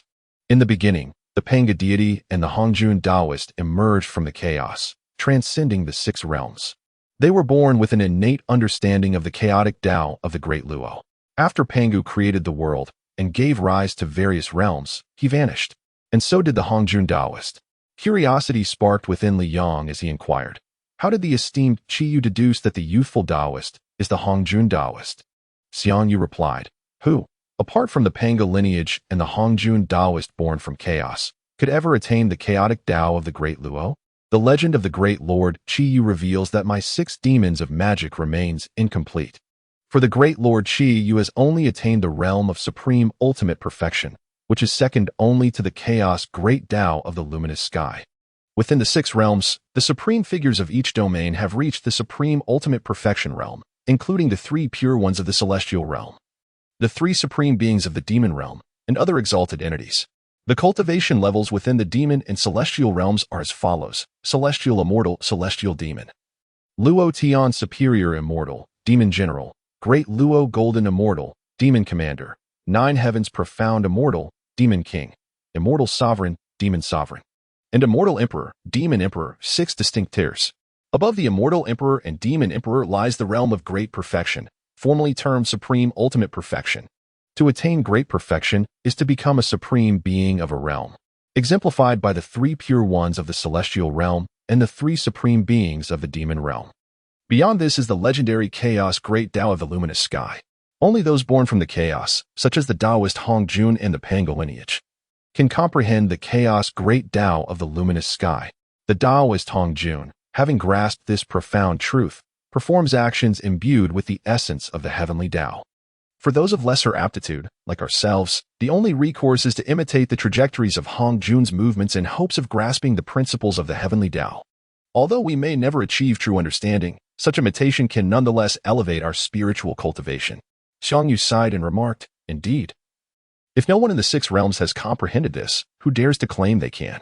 Thus, we are left to mimic the actions of others. While this may seem a futile pursuit, it is a path of expedience. Even the great Lord Qi Yu engages in imitation. How could Li Yang audaciously proclaim his ability to comprehend the heavenly Tao? Consequently, Li Yang must toil away at the riverbed, diligently refining his skills. After a night of diligent cultivation at the bottom of the Hudson River, Li Yang concluded his practice, slowly opening his eyes. With a casual flick of his right hand, a surge of innate true energy manifested, shooting forth with a whoosh. This energy pierced through a solid stone beneath the water, traveling a distance of several meters. In Li Yang's residence, 10 minutes later, having finished his cleansing routine, he emerged in his pajamas and stepped onto the balcony. It was around 6 in the morning. The air was crisp, and Manhattan appeared relatively tranquil, with few pedestrians gracing the streets. Gazing down at 57th Street, Li Yang took a deep breath before turning to descend the stairs. Upon reaching the ground floor, as anticipated, breakfast was already prepared. The spacious living room of Li Yang's villa featured a central arrangement of 3 sofas, each positioned on different sides, while a sleek wall-mounted television adorned another. Behind the sofas, a long dining table was set, laden with an array of dishes. Why does Miss Lily have so many dishes prepared today? 5 or 6 would suffice, Li Yang remarked, his eyes brightening at the sight of the sumptuous breakfast spread. He took a seat and picked up chopsticks, which he preferred to use. Mr. Mu, the 3 maids arrived last night, and I have arranged for them to stay in the downstairs rooms. This breakfast is a small test for them. The 15 dishes were prepared by the 3 maids, a voice explained. Miss Lily, dressed in a delicate shade of pink, appeared quite spirited. Standing respectfully behind her were 3 Filipino maids. Good morning, Mr. Mu, they greeted. The 3 maids bowed respectfully, their words articulated in impeccable American English. Li Yang waved his hand with a gentle smile, expressing his approval. Indeed, your breakfast is quite exquisite. As he indulged in a few more bites, he suddenly noticed young Jack in the hall, engrossed in painting an oil masterpiece. It seemed Jack was oblivious to Li Yang's presence, wholly absorbed in his art. Hello, Jack. Do you enjoy painting? Li Yang inquired with genuine curiosity. To his astonishment, he remarked, your oil painting skills are undoubtedly at a masterful level. Li Yang gazed in awe at Jack's artwork. Despite being merely a teenager, Jack's proficiency in oil painting was remarkably high. Though Li Yang was not an expert in the medium, he possessed a considerable understanding of it. Upon hearing Li Yang praise her brother, Miss Lily beamed with joy. The sibling duo was in high spirits. Although they frequently trained, the foe who had slain their mother had been vanquished by Li Yang. Their hearts yearned for vengeance against the church, yet they recognized the formidable strength of its influence. After days of calm reflection, they understood that haste would yield no benefit. They resolved that only upon reaching the realm of the Wolf King would they be capable of covertly seeking retribution against the church. I am a genius, Jack proclaimed, setting down his brush, his demeanor exuding pride. Miss Lily added, Jack has a profound love for the arts and possesses remarkable talent. He excels in oil painting, piano, and other disciplines, having even secured first place in the national competition for those under 18. Clearly, Lily took great pride in her brother's accomplishments. Upon hearing this, Li Yang widened his eyes in astonishment as he gazed at little Jack. After a considerable pause, he remarked, I truly did not see that coming. Little Jack chuckled softly, lifting his eyebrows as he exclaimed, Haha, I am a genius, after all. In the underground boxing arena, his opponent roared, launching a fierce, sweeping kick towards Li Yang, his expression a terrifying mask of rage. Yet, at the very moment his adversary aimed to strike, Li Yang executed a swift side kick, the formidable force spiraling like a tempest as it connected with the opponent's head. The unusual trajectory rendered his foe defenseless, sending blood splattering as the opponent crumpled to the ground. In that instant, the opponent lay lifeless, and Li Yang propelled himself into a flying kick, launching the adversary into the air, followed by a spinning kick that sent him soaring away. This marked yet another triumph for Li Yang in the underground boxing circuit. In a luxurious villa in Manhattan, a beautiful maid pushed a dinner cart to the designated location of her employer's bedroom. Sir, it is time, she began, only to be interrupted by a piercing scream as she beheld the scene before her. On the bed lay her corpulent employer, his forehead marred by a gaping hole. This was the 10th B-level mission executed by Liang. Beneath the depths of the Hudson River, the immense water pressure was far beyond what an ordinary person could withstand. Nevertheless, Liang stood unperturbed at the riverbed, his upper body exposed, effortlessly resisting the undercurrents. Within him, his innate vital energy surged, muscles taut and coiled. As he countered the overwhelming pressure with remarkable strength, Liang began to move at the bottom of the river, executing a series of techniques: a split kick, a spinning leg, an open palm strike. Each movement was infused with innate vital energy. As he performed every stance, his mind traversed the scenes from piercing clouds and mist, as sealed and bound, and dividing rivers and seas, each embodying the profound truths of the universe. Liang's motions became increasingly ethereal, the resistance of the water diminishing, while the power of the innate vital energy he unleashed grew ever more formidable. As night passed, another evening of cultivation at the riverbed came to a close. Time flowed on, and Liang continued his life as usual. He undertook assassination missions, participated in a few competitions, and practiced at the riverbed. During moments of boredom, he would play with the adorable little Jack. Liang opened his computer and accessed the page for the billion-dollar mission. Compared to others, his task execution process was remarkably straightforward. First, he would have the formidable Xiang Yu utilize his spiritual sense to ascertain all pertinent information about the target. Second, he would employ the art of evasion accompanied by marbles. Mission accomplished. Xiang Yu admonished, "You are truly reaching too far. In 6 Demons of the Dark God, you have only learned dividing rivers and seas. Perhaps if you emulate the trajectory of Hong Jun, you might achieve a similar effect by drawing and releasing innate vital energy, potentially amplifying its power tenfold. However, your leg attacks cannot be replicated. They rely solely on your own comprehension of the state of mind. The closer your mimicked movements align with the profound truths of the universe, the greater the resulting power. Alas, if only I possessed a flying knife as a magical artifact, my offensive capabilities would undoubtedly increase significantly." Liang suddenly sighed. Acknowledging that ordinary flying daggers lack significant power, they might suffice for dealing with innate masters, but they are utterly inadequate against experts in the Golden Course stage. Having trained in the art of the flying dagger since childhood, Liang harbored a profound affection for them. Do not lose heart, Liang. Embrace the path through emotion, and let the flying dagger guide you. Your current daggers are mere mortal weapons. Consider Li Xuanhuan, who achieved mastery through flying daggers in the realm of cultivation, or the sword that led to the legendary sword Immortal, the mightiest of all. The potential of the flying dagger path is unimaginable, even to one as formidable as I. If you are fortunate enough to attain the true way of the flying dagger, its power will be extraordinary. Although Xiang Yu did not fully grasp the terrifying nature of the flying dagger path, he sensed an aura, a formidable blade energy emanating from the handwritten manuscript of Star Extreme 3 Realms that Liang practiced. This blade energy was indomitable. The level of this energy was far beyond what Liang could perceive. Despite frequently studying the text, he felt nothing, while Xiang Yu, having reached the Demon King realm, with power surpassing that of Li Xuanhuan, easily detected it. The energy of the flying dagger is immensely resolute and potent, refined to perfection, and utterly unyielding. Could this be the blade energy of the flying dagger path?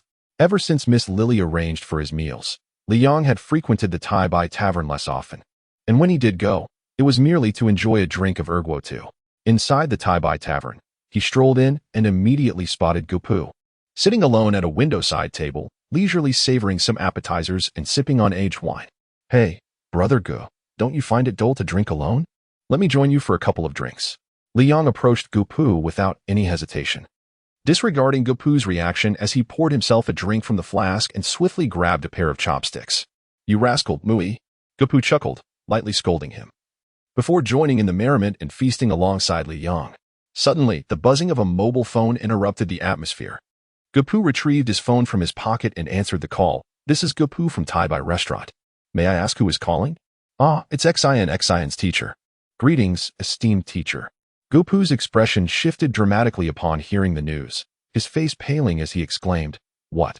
He sprang to his feet in alarm. "Understood. I shall be there immediately." With that, he abruptly ended the call. Noticing Gupu's distress, Liang inquired, "Good Gu, what has happened? What could be so alarming?" Gupu's countenance was grave as he replied, Xian has collapsed at school." He then ceased conversation with Liang, calling out to the staff, "Alon, come with me to the hospital at once." Gapu took his wife by the hand, briefed the attendants, and hastily departed. Xian was indeed good at GE's cherished one. Her misfortune was dire. Was there not a school nurse on campus? Why was Xian being taken to the hospital? Could the school nurse not provide adequate care? A wave of concern washed over Liang. If the school nurse was incapable of assisting, the situation was truly serious. I shall visit the restaurant later this evening to inquire about the matter. Worrying now serves no purpose.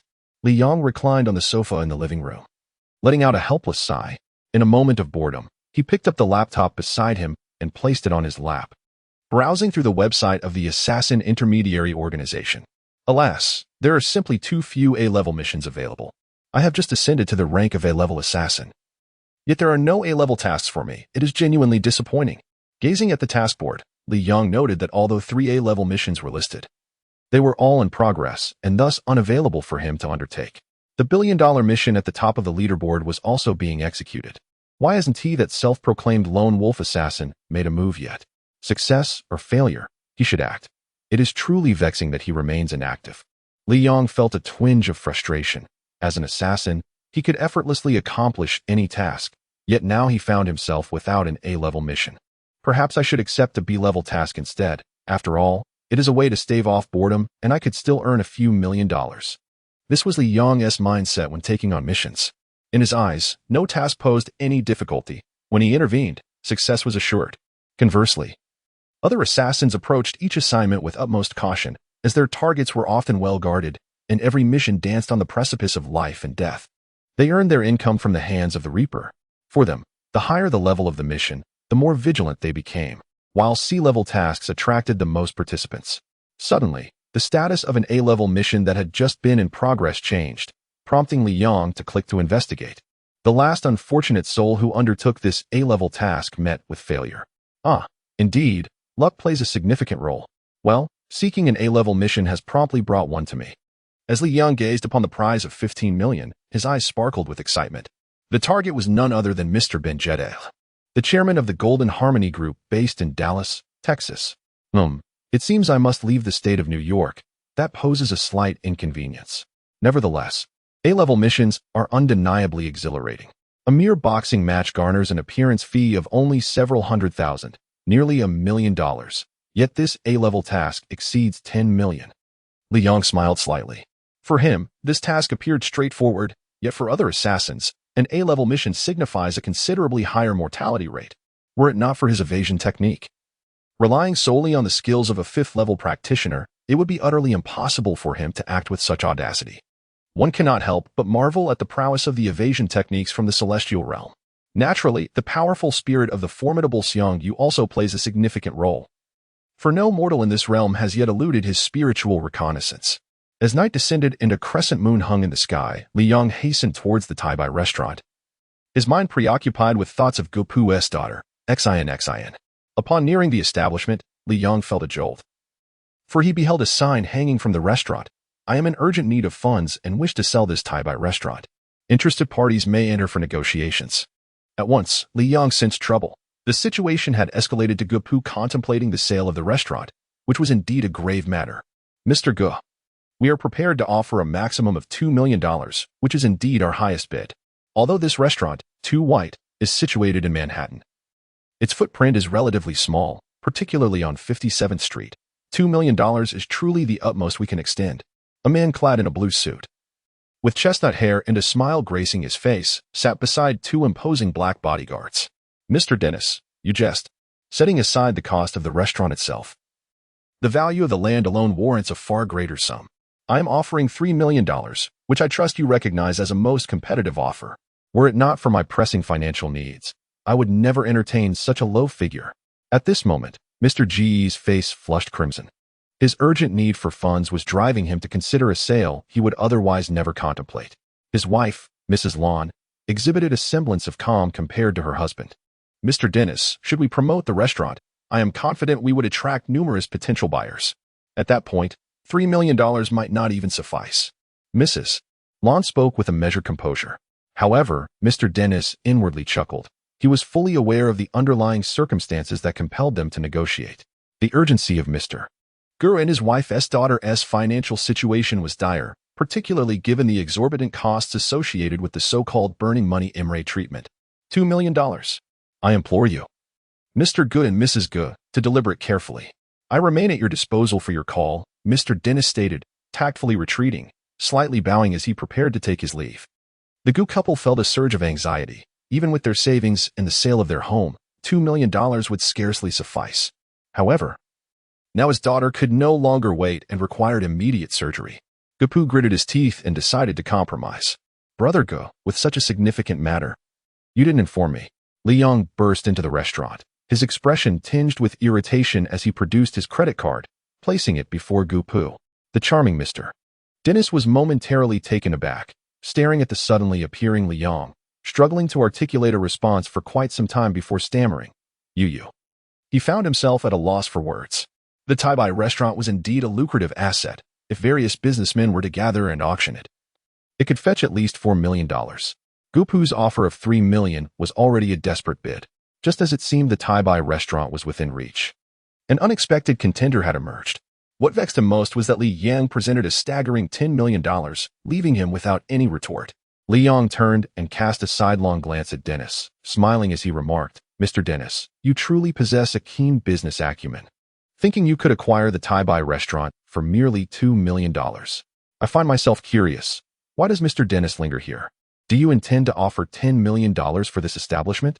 Dennis shot a resentful glare at Li Yang, but uttered not a single word, leaving with his bodyguards.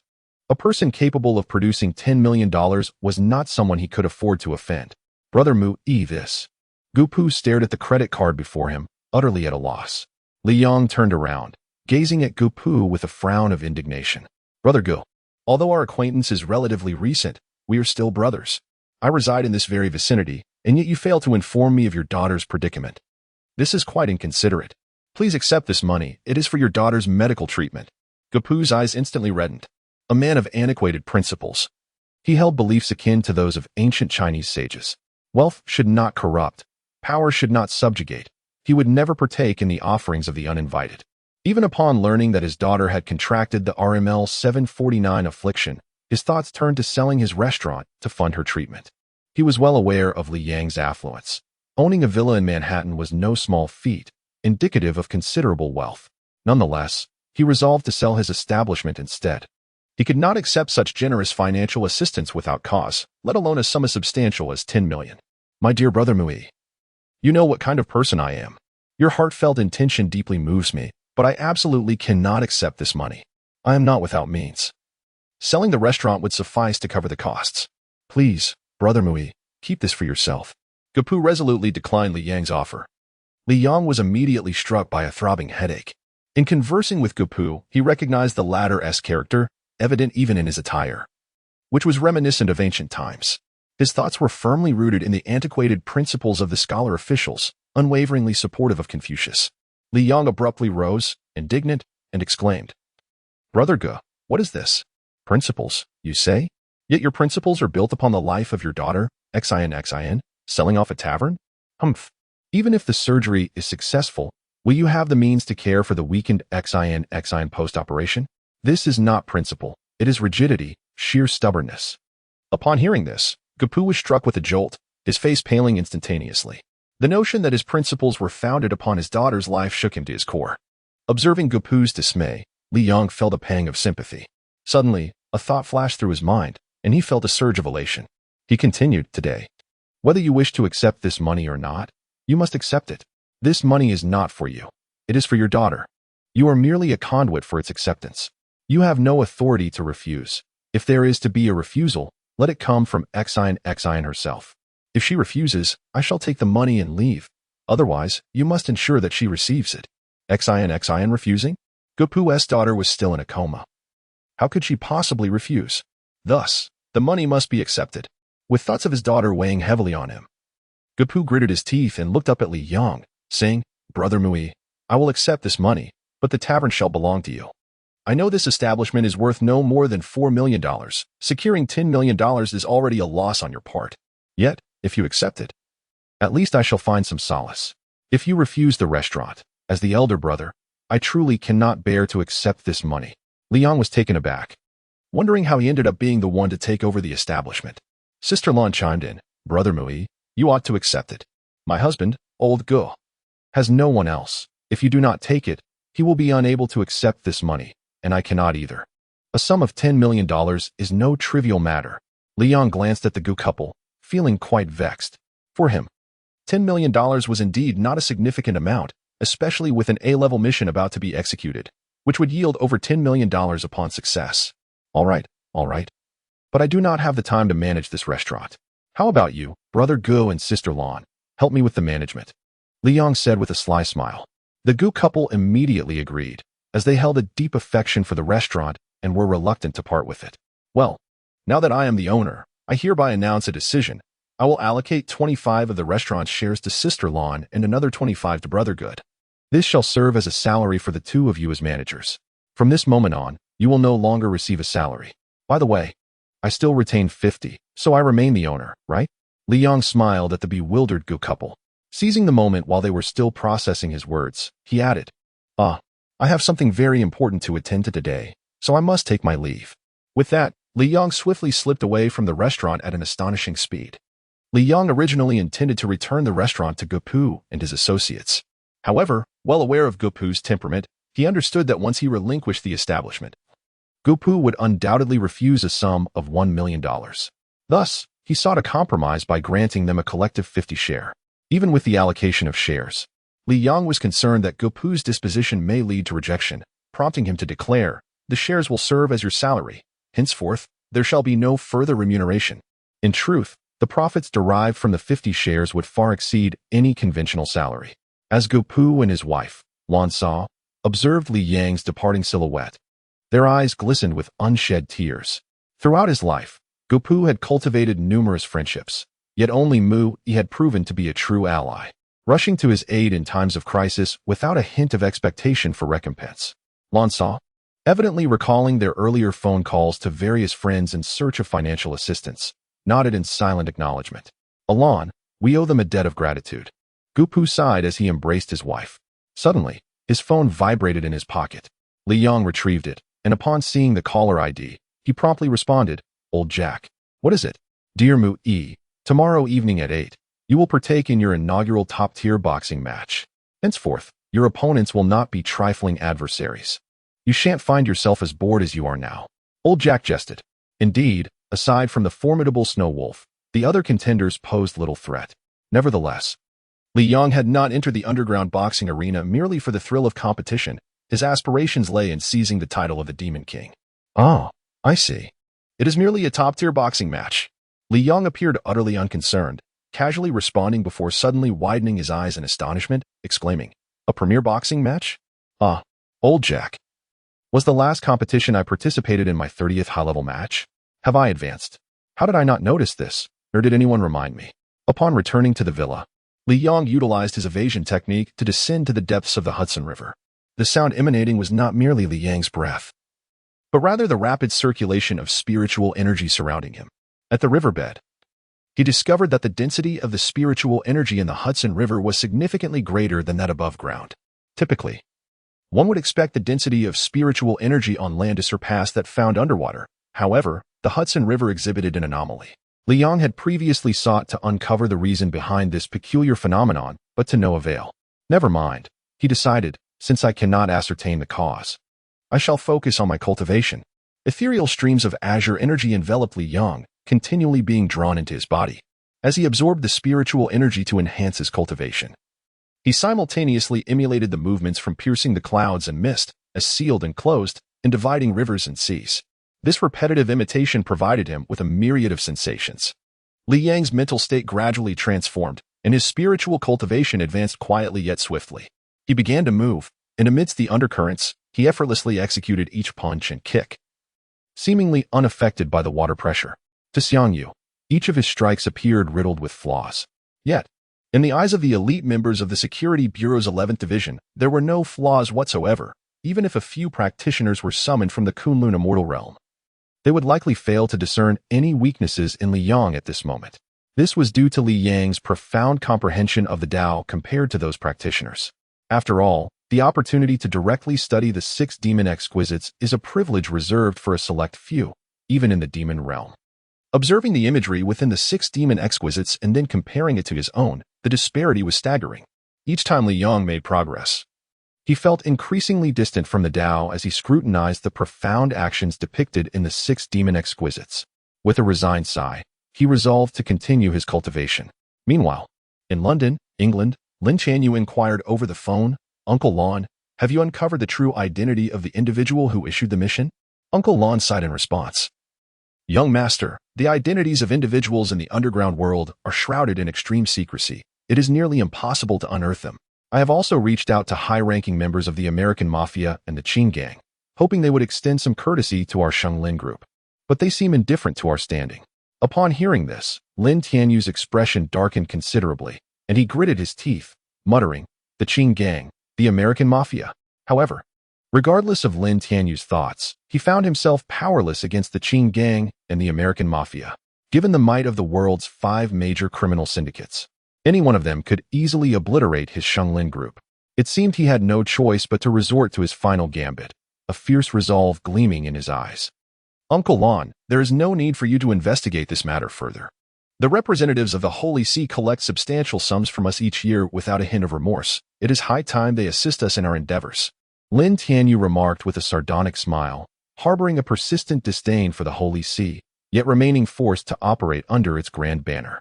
The Fortune Global 500, apart from state-owned enterprises, are predominantly intertwined with the 5 notorious criminal syndicates or the Holy See and the Shadow Council. Even the few exceptional cases possess formidable underground armed forces. The Lin family, having been established not long ago, lacks a solid foundation. Although they have some underground military capabilities, they are pathetically weak and cannot withstand assaults from more powerful factions. Upon hearing this, Uncle Lon quickly interjected, "Young master, when requesting assistance from the Holy See, it is imperative to maintain a cordial demeanor. We will likely need to offer a substantial amount of money. Their influence is vast, and we cannot afford to provoke them." Lin Tianyu nodded, though his countenance darkened further. As the heir of the esteemed Xiang group, he found himself beholden to the whims of the Holy See. Whenever he ventured out, his bodyguards were from the Black Demon Security Company. While having bodyguards from Black Demon signifies his elevated status, it also reveals the inadequacy of his own family's underground force. Those who genuinely wield great power typically employ bodyguards trained within their own ranks. It is inconceivable for them to rely on an external company like Black Demon. However, establishing a formidable underground force is no simple task. Lin Tianyu, a remarkable figure, possesses only a mediocre underground force, which is woefully insufficient to safeguard his family. One day, I shall ensure that the Lin family no longer relies on the church. Lin Tianyu gazed at the azure mark on the back of his hand, speaking with determination. Suddenly, after much contemplation, a resolution crystallized in his mind. With a resolute expression, Lin Tianyu declared, "Grandfather, while the family's internal martial arts are of great importance, the underground power that belongs to our family holds even greater significance." Lin Tianyu had resolved to pass on the esoteric family techniques to those he had nurtured. As Lin Tianyu contemplated the expansion of his family's underground influence, Liang was diligently striving to enhance his own cultivation. In the bathroom of Liang's villa, icy water cascaded over him. Although it was late autumn, Liang relished the invigorating chill. His physique was nearly flawless, embodying the golden ratio, with muscles that exuded a distinctly masculine allure. With a deep breath, Liang, clad merely in shorts, stepped onto the balcony, casually grabbing a robe. The cold wind swept in, causing the droplets on his skin to evaporate instantly, leaving him feeling bone-chillingly cold. Yet, a hint of inexplicable amusement danced across his face. With a slight motion of his hand, the robe enveloped him entirely, and he stood on the balcony, clad in its embrace. Liang cherished the crisp morning air, gazing down at the bustling world beneath him. As day turned to night, at 8 o'clock, the first underground boxing arena came alive. "Dear Mui, today marks your inaugural match in the underground boxing circuit," Old Jack remarked with a smile. "Before the bout, there will be a demonstration, an essential display of prowess expected from every top fighter." Liang nodded, fully aware that every contestant in a premier boxing match must showcase their prowess. The rules of the underground boxing arena dictate 2 pathways for exiting. First, a top-tier fighter can challenge the formidable champion after completing 10 matches. Should they fail in this challenge, they may leave the underground arena. Second, a fighter may remain for 3 years, participating in no fewer than 10 matches each year. after which they can depart. However, Li Yang understood that facing the champion often resulted in a grim fate. 99 of challengers met with death on the spot, and those who survived frequently suffered severe injuries or lifelong disabilities. Moreover, enduring 3 years in the underground arena proved to be a greater challenge than simply surviving a bout with the champion. Even the champion could be toppled by relentless challengers. 3 years. Such a lengthy span. Ladies and gentlemen, let us welcome our esteemed fighter, Mu, to the ring. He will grace us with his captivating performance. Surely his attacks, infused with the mystique of Eastern martial arts, have left you all entranced. Yet, every encounter feels fleeting. Fear not, for the performance will showcase 3 extraordinary skills. Prepare yourselves to indulge in this grand feast for the spirit. The referee proclaimed with palpable excitement. Dressed in black, Li Yang confidently strode into the ring. Mu, mu, mu, mu, mu, mu, mu. As Li Yang ascended the boxing ring, an immediate wave of fervent cheers surged forth. The normally stoic Li Yang evoked a unique sensation within them. His composure and tranquility conveyed an aura of invincibility, as if no one could ever conquer him. This enigmatic charisma enveloped him, profoundly affecting his audience. Suddenly, with a swift flick of his right hand, Li Yang shed his top, revealing his bare torso before the onlookers. His bronze skin, coupled with muscles that, though not overly pronounced, radiated an undeniable sense of formidable strength. Ladies and gentlemen, the announcer proclaimed, the first act by Mu will showcase the extraordinary feat of using his body to block bullets. And this is no ordinary firearm. It is a submachine gun. In the past, top-tier boxers typically used handguns for such displays. The 12 Malawian Quach's submachine gun possesses a penetration power twice that of a standard handgun bullet. So, sit back and enjoy Mu's performance. Upon hearing the announcer's words, the audience erupted into another round of applause. With a slight parting of his lips, Li Yang inhaled deeply, the sound reminiscent of a bellows.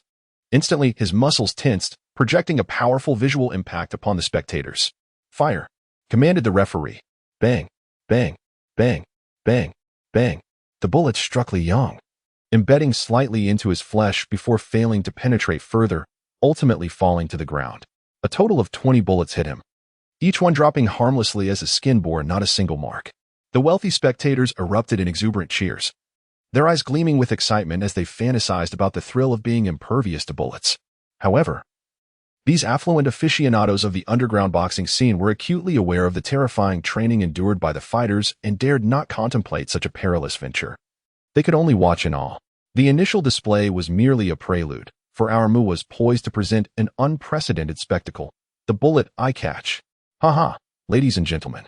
Do not be astonished. It is, of course, impossible for bullets to be fired at one's eyes, for our Mu will deftly pinch them between his fingers before they reach their target. The referee smiled, his gaze fixed upon the wealthy ladies in attendance, eager to witness the astonishment reflected in their eyes. Indeed, the referee's intentions were realized, as the audience was left utterly dumbfounded by the prospect of catching bullets with one's fingers, an unprecedented feat in the realm of underground boxing. Mu, mu, mu, mu, mu, mu. They chanted, their cheers resonating as a testament to their support for the beloved Mu, the sole means through which they could express their thrill in that moment. Fire. The 2 elite marksmen, masters of their craft, unleashed their submachine guns, sending bullets hurtling towards Li Yang's eyes. With a swift gust of wind and a fleeting shadow, Li Yang raised his right hand. Astonishingly, the 2 bullets came to rest between his fingers, rather than employing both hands to catch the bullets. Li Yang had managed to capture both with his right hand in an instant, leaving the spectators in utter disbelief. It is time for the 3rd round. Li Yang, undeterred by the astonishment of the crowd, promptly signaled to the referee. Upon receiving the cue, the referee declared, 3rd round, bullet kick. Moreover, it was 20 bullets. The spectators below were once again left in a state of shock. 20 bullets, delivered by a kick? What an astonishing speed of leg movement that must entail. A submachine gun could likely empty its magazine in just 2 seconds, equating to a staggering 10 kicks per second, truly a terrifying velocity. Yet, how could these onlookers comprehend that this was merely the prowess exhibited by Li Yang using a mere 2,000 crystals? As the shooting commenced, Li Yang cast a slight glance at the pillar supporting the ring, a hint of a smile gracing his lips before he turned his gaze towards the bullets. One after another, the 20 bullets were unleashed. Suddenly, Li Yang's eyes sparkled with intensity, and his legs transformed into mere phantoms. In an instant, the crowd could no longer discern his movements. Bang, bang, bang. The audience could only hear the resounding collisions between the bullets and Li Yang's feet. As the echoes faded, a subtle smile lingered on Li Yang's lips, while the referee stood dumbfounded. My heavens. He actually. The referee pointed incredulously at a pillar in the ring, utterly at a loss for words. The spectators facing that pillar were astonished to see that the 20 bullets had embedded themselves within it, forming the character for Wood. Moments ago, Li Yang had kicked the bullets with such precision that they penetrated the steel pillar, showcasing an unimaginable strength in his legs. Moreover, the bullets had arranged themselves into a character. What level of control over leg power had Li Yang attained? No, it was inconceivable. The audience was spellbound. And those who had not witnessed the event rushed over, eager to catch a glimpse of the pillar. The way of heaven is the essence of all things. To gain insight into the way signifies an elevation of one's own state of mind and perspective, undoubtedly a profound transformation of the spirit. Henceforth, whether through physical strikes or weaponry, all actions shall diverge from the past. In a fleeting moment, with a flurry of 20 consecutive kicks, the bullets hurtling towards him were instantaneously redirected, striking the pillar and forming a Chinese character. This was undeniably beyond imagination. No soul could fathom this as reality. Yet, that very pillar of the boxing ring bore testimony to all that transpired. Oh God, is this a miracle displayed by the divine? Ladies and gentlemen, widen your eyes and behold this marvel. It is indeed a miracle, without a doubt. The referee, in disbelief, howled as if he would swallow the microphone whole. Concurrently, the underground boxing arena instantaneously adjusted the betting odds concerning Li Yang's match. The odds plummeted to an almost negligible level, implying that those who wagered on Li Yang would earn little even if he emerged victorious. We placed our bets on Mu early on. Who told you not to believe in Mu's prowess from the outset? Boasted a few affluent spectators. These underground betting odds fluctuate incessantly.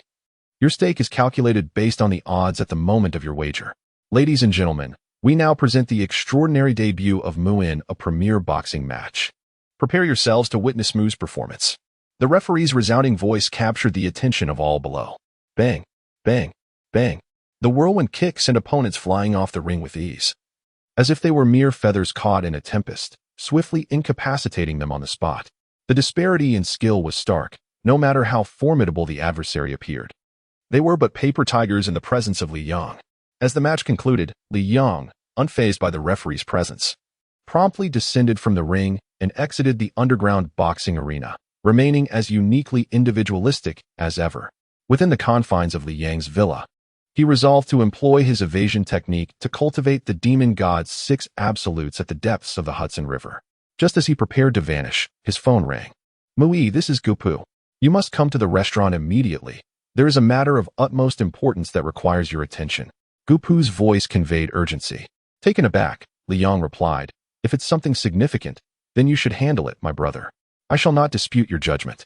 His feelings towards the Thai restaurant remained untainted. In his heart, it still belonged to Gupu and his wife. And the only difference now was that he could enjoy drinks there without concern for payment. This matter is critical. Mui, you must come in person, Gupu insisted, growing increasingly anxious. All right, I will be there right away, Li Yang responded, hastily donning his clothes and making his way downstairs. Gang, don't be shy, mister. Mui rarely descends after going upstairs. There is no need for concern. As Li Yang approached the edge of the staircase, he halted abruptly upon hearing a sound. Cautiously, he peeked upstairs and observed Tian Gang, resembling a bashful bride being led by her husband, as he was being guided by Miss Lily. To his astonishment, Tian Gang, who had previously confided in him about his affection for Miss Lily, had actually succeeded in winning her heart in such a short span of time. He had always perceived Tian Gang as a simpleton, yet who could have foreseen that he was, in fact, a romantic connoisseur? However, as Li Yang gazed at the flustered Tian Gang below, he found it difficult to reconcile this notion with the awkwardness displayed. Tian Gang sat rigidly on the sofa, his heart racing with trepidation. He had long harbored feelings for Lily, but had always struggled to voice them. Unexpectedly, today, Miss Lily had confessed her feelings for him, recounting how she had been enamored with him ever since he had rescued her, articulating a myriad of sentiments that left Tian Gang blushing and dazed, as if he were floating in a dream. Observing the scene where Miss Lily took the lead in Tian Gang's foolish reactions, Li Yang felt a surge of urgency. Meanwhile, within the confines of the Thai restaurant, a group of men clad in identical black uniforms stood resolutely. A casually dressed blond man in white athletic were engaged in conversation with Gupu. Upon catching sight of Liang entering from outside, Gupu promptly rose to greet him. These individuals were there to collect protection fees, belonging to one of New York's two major gangster organizations. Although Liang had already paid the protection fee for the year, it seemed they had returned to demand more. Gupu whispered. Upon hearing this, Liang cast a glance at the group of individuals and let out an odd chuckle. It was indeed amusing that someone would attempt to extort protection fees on his territory. Liang was well aware that world-class criminal organizations like the Green Gang held no interest in collecting such fees. Typically, it was local gangs that engaged in this practice. He regarded these gangs with indifference. They had already made a demand once, and yet here they were again? Liang smiled dismissively, thinking it prudent not to waste time quarreling with these individuals over a mere handful of dollars.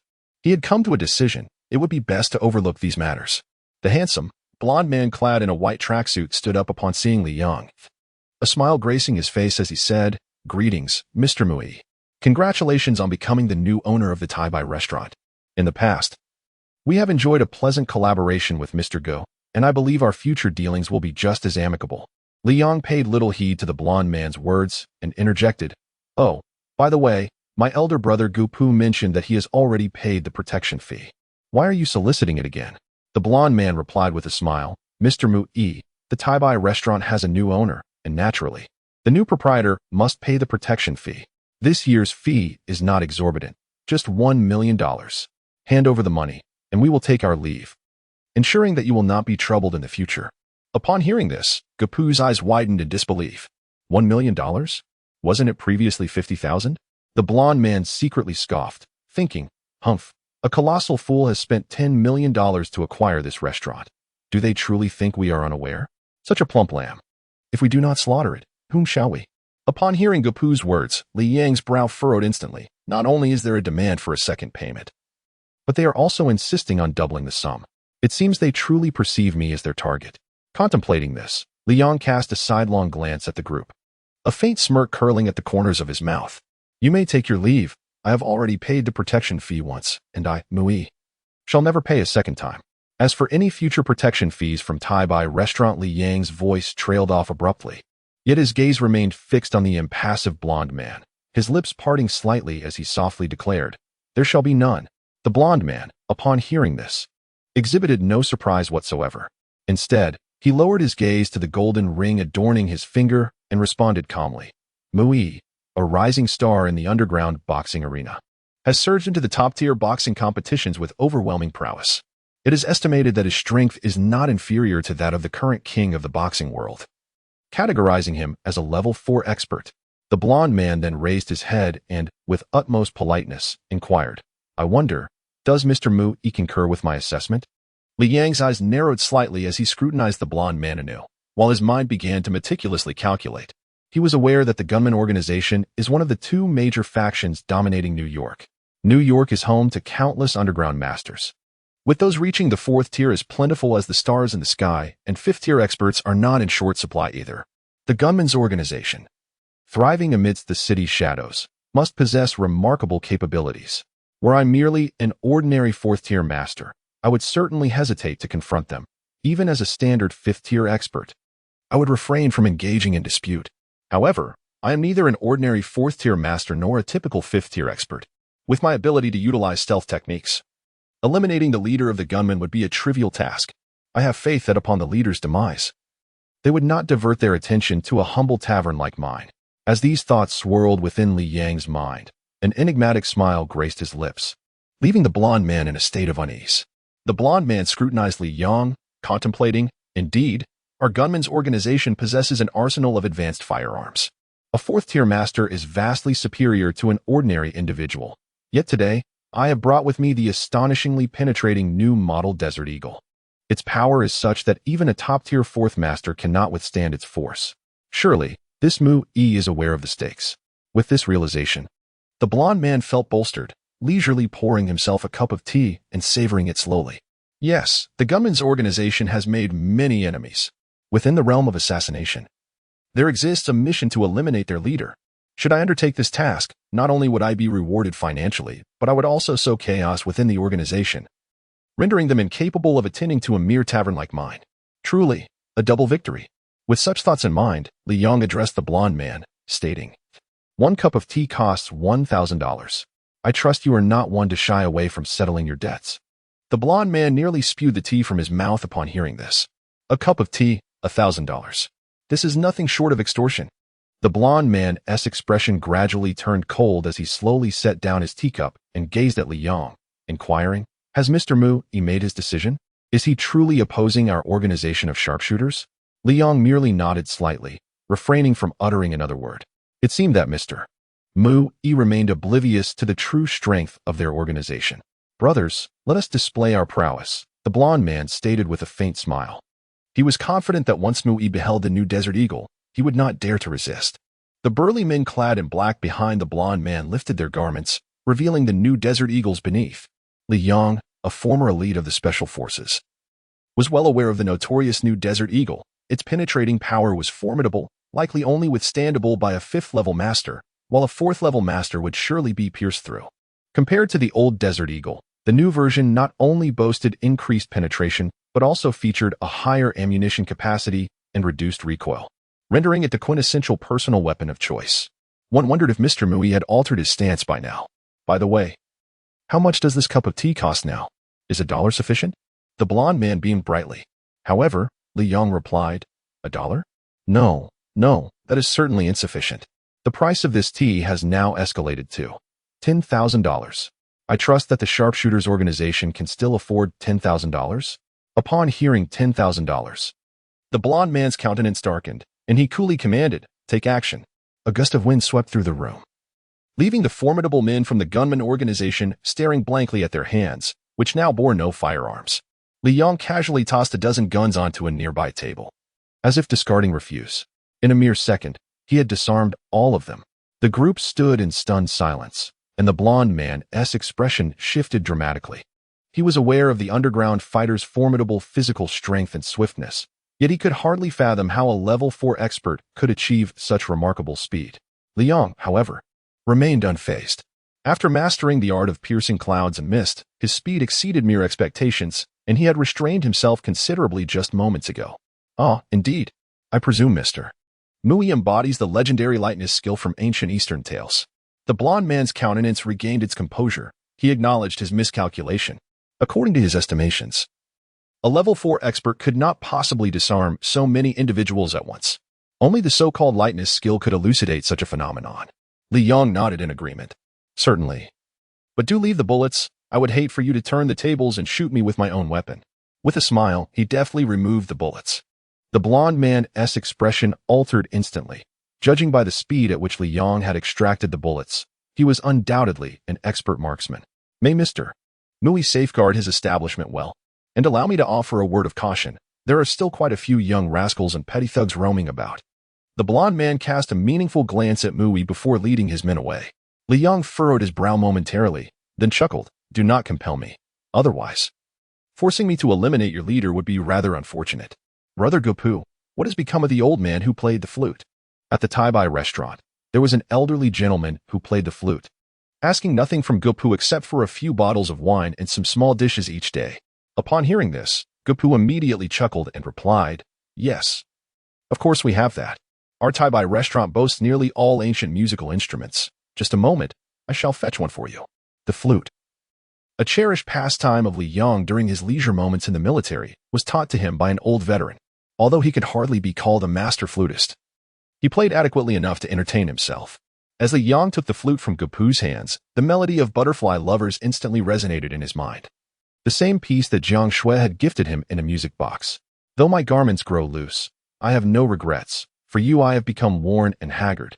As he played, tears began to flow unbidden down his cheeks, a single crystalline droplet falling to the ground, shattering into myriad pieces. At that moment, an elderly gentleman clad in a blue Zhongshan suit entered the restaurant. Upon seeing Li Yang perform, his eyes sparkled with recognition. Indeed, just as his intuition had suggested, he resembled his younger disciple perfectly. Silent before him, sharing a cup of water, the clarity bore profound meaning, flowing from the depths of the heart into a state of intoxication. Regardless of grievances or fates, let us not speak of dreams of butterflies. I return to you in this life and the next, traversing countless realms together. The flute's melody of butterfly lovers enveloped the Taibai restaurant, its deep-seated affection moving many to tears.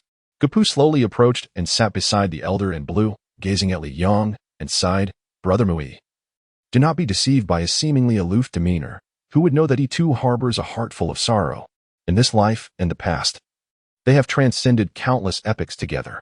The path of cultivation is long and arduous, fraught with the formidable trials of heavenly tribulations. To successfully navigate these tribulations is an immense challenge. Even if one succeeds, the journey to the realm of spirits remains uncertain. The longing to witness snow again feels like a distant dream." Li Yang sighed deeply, gradually putting away his flute.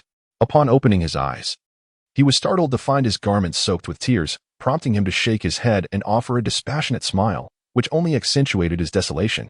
"Which realm of the star extreme have you attained?" A sudden aged voice resonated in Li Yang's ear. "Who are you?" Li Yang felt a surge of true energy coursing through him, fully concentrating on the elder before him. "A master, an unparalleled master." This was Li Yang's immediate reaction. The old man was a formidable figure, having reached the mid-stage of the nascent soul, yet he seemed devoid of malice. If he had intended to harm Li Yang, he would have done so already. Moreover, there emanated a chilling aura of sword energy from him, utterly terrifying. You could not withstand even a single strike from him. "It is better to relax. Your vigilance is of no use. Rest assured, I, the Overlord, shall not allow you to come to harm." The voice of Xiang Yu instilled a sense of calm within Li Yang's taut muscles. "Indeed." Li Yang nodded in agreement. "Is your father named Li Fengyu?" The elder in the blue robes continued to inquire. At that moment, a tempest of emotions surged within Li Yang. He and his brother had never known their father. According to their mother, their father was oblivious to their existence. Their mother, consumed by work, had retreated to a mountain village to live in solitude. Yet, Li Yang knew his father's name, Li Fengyu. Gazing at the elderly man clad in blue, he nodded slightly. The old man immediately broke into a smile, exclaiming, "Indeed. You are the child of my junior brother, Fengyu. No wonder you bear such a striking resemblance to him in his youth. Upon learning that you have attained the star extreme third realm, it became evident that you are his offspring. Do you know my father?" Li Yang's heart stirred with profound emotion. No son, from the moment of birth, had ever laid eyes upon his father, and now, to suddenly hear news related to him. How could he not be astonished? The elderly man nodded and replied, "Yes, your father and I were fellow disciples." Suddenly, the old man sighed deeply. "It seems you too have reached the abyssal realm due to matters of the heart. This star extreme third realm, alas, is the root of calamity for our star extreme sect." Li Yang's heart trembled at these words. Upon hearing star extreme sect, he immediately associated it with the fact that if his father and this man were fellow disciples, then his father must also belong to the star extreme sect. Yet, why was the star extreme third realm deemed a source of disaster for the sect? Star extreme sect? Is that my father's sect? How could the star extreme third realm be a calamity? Li Yang spoke rapidly and urgently. The elderly man sighed once more and replied, "The star extreme sect is a sect of cultivation within the Kunlun fairyland. Your father and I were contemporaneous disciples of the star extreme sect. Though your father's status differs from mine, he is the son of the current sect leader. As for this star extreme third realm, TSK, were it not for the star extreme third realm, you would likely be cultivating within the star extreme sect at this very moment." Upon hearing this, Li Yang's expression shifted dramatically, his brow furrowing in confusion. He had never anticipated that the esteemed star extreme sect would adopt such a method for cultivation, utilizing emotional turmoil as a path to enlightenment, thereby subjecting those in love to simultaneous torment. How absurd, how laughable. The disciples of the star extreme sect all harbor the thought of reaching the realm of desolation to seek their beloved. With such aspirations, how could one ever attain the realm of desolation? When hope and expectation reside within the heart, the pursuit of desolation becomes nothing more than a farce. Only after decades of cultivation, when one is resigned to despair regarding the realm of desolation, might true understanding dawn. Xiang Yu disdainfully remarked in Li Yang's mind. Upon hearing this, Li Yang was struck with astonishment. If he could comprehend so swiftly, he believed that the disciples of the star extreme sect could not possibly lack talent. It seemed indeed, as Xiang Yu had said, all disciples of the star extreme sect are imbued with the hope of reaching the realm of desolation to seek their beloved. With such expectations, desolation becomes a mere jest. Enough of this discussion. The elder in azure abruptly shook his head. He then turned sharply to Li Yang and declared, "The three realms of Star Extreme is merely a method of cultivating the heart. True cultivation lies in the practice itself. Since you are the child of my junior brother Feng Yu, you may be considered a disciple of the Star Extreme sect. I shall impart to you our sect's secret technique of entering the path through the flying blade. 7 Luminaries of Star Extreme. 7 Luminaries of Star Extreme.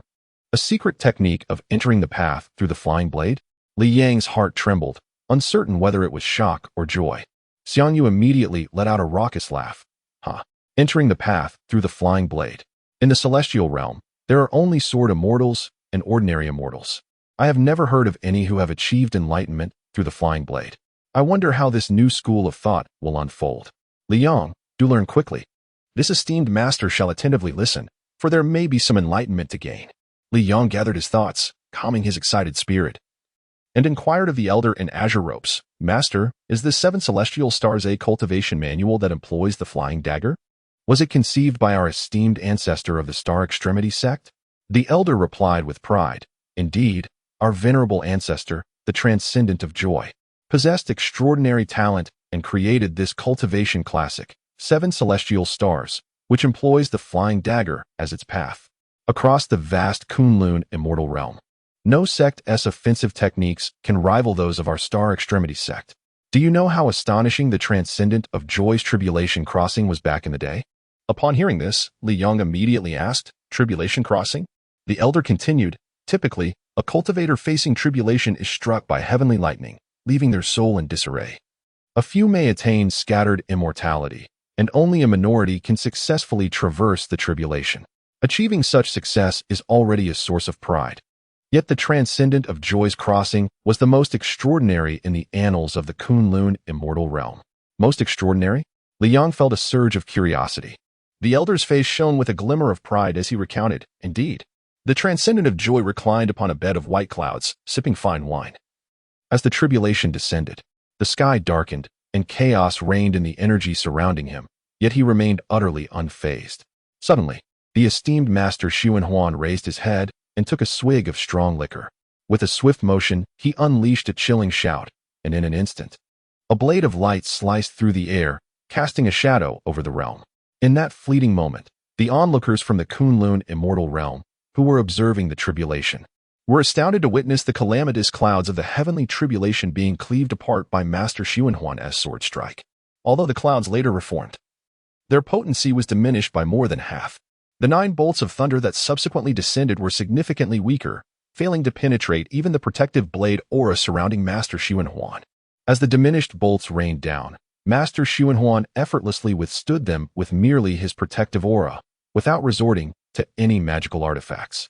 His white garments remained unscathed, and even after the tribulation concluded, he reclined nonchalantly upon the clouds, continuing to sip his drink, seemingly unfazed by the ordeal he had just endured. The elderly figure in green, speaking with admiration, captured the attention of Li Yang, who found himself entranced by the vivid imagery of Master Xuanhuan's tribulation. No matter how ferocious the heavenly trial, the master lay back, drinking merrily. With a single stroke, he dispersed the calamitous clouds. The thunder rained down, yet not even his protective aura was breached. This indifference towards the tribulation etched an image of aloofness in Li Yang's mind, evoking a profound sense of admiration. Such strength, such prowess. The sheer ferocity of his attack was terrifying. It was truly formidable. He recalled his own experience during the tribulation, where, despite maintaining composure, he ultimately lost several precious life-saving treasures to the thunder. As for dispersing the calamitous clouds, he had never possessed such power. It seems that the art of the flying dagger is indeed extraordinary, Xiang Yu exclaimed. The elderly man in green suddenly smiled and said, Having spoken with you until now, I realize I have yet to reveal my surname. You may call me Master Wang." The elderly man, whose true name is Wang Tong, was the foremost disciple of Li Yang's father's generation. After a disagreement with his master regarding the 3 realms of stellar extremity, he left the Xingji sect in anger and joined the Green Gang. Decades of effort have significantly enhanced the prowess of the Green Gang, and his status there is unparalleled. Master Wang, regarding the 7 celestial stars, how should one cultivate it? Li Yang inquired, his eagerness palpable. Upon hearing Li Yang's words, Wang Tong chuckled heartily, fully understanding Li Yang's sentiments. Without further ado, he declared, "Very well. Please wait a moment. As he spoke, Wang Tong retrieved a crystal-clear jade from his bosom, channeling his true essence into it. He focused intently, inscribing the contents of the 7 celestial stars within. After a short while, a smile appeared on Wang Tong's face as he handed the jade slip to Li Yang. Nephew, this jade slip contains the records of the 7 celestial stars, along with a treatise on the clear and bright art of the radiant court. This art is a method for cultivating immortality. I did not elaborate earlier. Although the 7 celestial stars is a secret technique of the flying dagger, it alone cannot lead one to immortality. Li Yang was momentarily taken aback. Filled with perplexity, Wang Tong promptly elucidated. The 7 celestial stars is a methodology for transforming true essence into the spirit of the blade. Thus, all disciples of our Star Extremity sect must cultivate the bright and clear art to generate true essence, subsequently utilizing the 7 celestial stars to forge the spirit of the blade. Li Yang was yet to grasp the concept, yet Xiang Yu comprehended it immediately. Xiang Yu laughed heartily in Li Yang's mind, exclaiming, "Ah, how remarkable! The 7 celestial stars is fundamentally akin to the demon god's 6 absolutes, but it advances one step further. The demon god's 6 absolutes aligns attacks with the principles of the heavens, enhancing offensive power. Meanwhile, the 7 celestial stars directly transmutes true essence within the body, amplifying strength to 10-fold or even 100-fold. If you find it perplexing, take your time to study the 7 celestial stars. It contains detailed explanations. By the way, you have already achieved innate perfection and can control your consciousness. Merely direct your mind into the jade slip, and you shall be able to read it." Wang Tong clarified the usage of the jade slip. Li Yang immediately focused his consciousness into the jade slip. The golden core shatters. The star extremity is formed. One golden core transforms into the 7 stars, creating the shape of the universe. Gathering the power of the 7 celestial stars, expending the might of the 7 radiant stars, solely to refine a blade light that is indomitable and exceedingly vigorous. Under the forging fire of the star extremity, the blade light becomes increasingly refined. Over years, as countless true essence accumulates, the blade light solidifies to its utmost potential, eventually manifesting as a corporeal flying blade, which is known as the spirit of the blade, equivalent to the nascent soul of other cultivators. An hour later, as Li Yang's consciousness returned, he marveled within, "Incredible! Who would dare to shatter their golden core at the moment of its attainment?" When the golden elixir shatters into 7 fragments, it is referred to as the star extremity. The 7 star extremities form the celestial shape of the universe, exhausting all energy solely to temper a blade's radiance. Moreover, the star extremity possesses the characteristics of the golden elixir. Just as the golden elixir is imbued with elixir fire, so too does the star extremity harbor its own unique fire. This fire continuously refines the blade's radiance, while the true essence absorbed by the star extremity is incessantly transformed into the blade's brilliance, undergoing repeated refinement. The sheer magnitude of energy amassed in this manner renders the attacking power of such a blade's radiance utterly formidable. A thought that sends a shiver down Li Yang's spine. Xiang Yu immediately exclaimed in admiration, "Remarkable." Furthermore, the ability to refine the blade's radiance into a tangible form, becoming the blade's soul, suggests that its resilience could rival that of celestial artifacts. The soul fused with the blade's soul ensures a level of safety that far surpasses the fragility of the nascent soul. Truly impressive. With a sudden outburst, Xiang Yu declared, "Li Yang, you are indeed fortunate. The energy you refine into a blade's soul will inherently possess terrifying destructive power. If, in addition, you align the attacks with the insights from the demon god's 6 extremities, the might of those strikes would be unimaginable." Listening to Xiang Yu's words, a smile crept onto Li Yang's face. "By the way, nephew, aren't you surnamed Li? Why then have you adopted the name Mu Yi in the underground boxing arena?" At that moment, Wang Tong recalled this question. Li Yang promptly responded, "Master Wang, my birth name is Li Yang, and Mu Yi serves as my alternate name."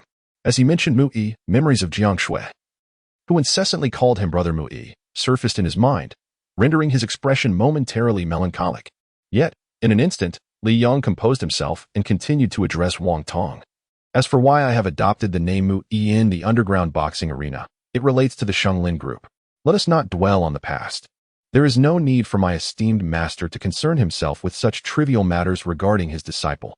It is evident that Li Yang wishes to refrain from discussing bygone events.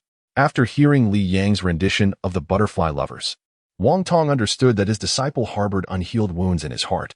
Moreover, The ability to comprehend the three realms of the star extreme signifies the profound trials Li Yang has endured. Wang Tong recognized that it was best not to inquire further into these matters, thus he chose to remain silent. With a smile, Wang Tong inquired, "Disciple, what are your thoughts on the seven luminary star extreme?" Upon hearing this, Li Yang could not suppress the admiration he felt for his venerable ancestor, Li Xuanhuan. He exclaimed with fervor, "Indeed, the genius of our ancestor is unparalleled. The seven luminary star extreme is an unimaginable secret manual. The phrase Golden Dan shatters, stars converge fills me with awe. Countless cultivators, upon achieving the Golden Dan realm, officially become practitioners of the mystical arts. Who among them would dare to shatter the Golden Dan?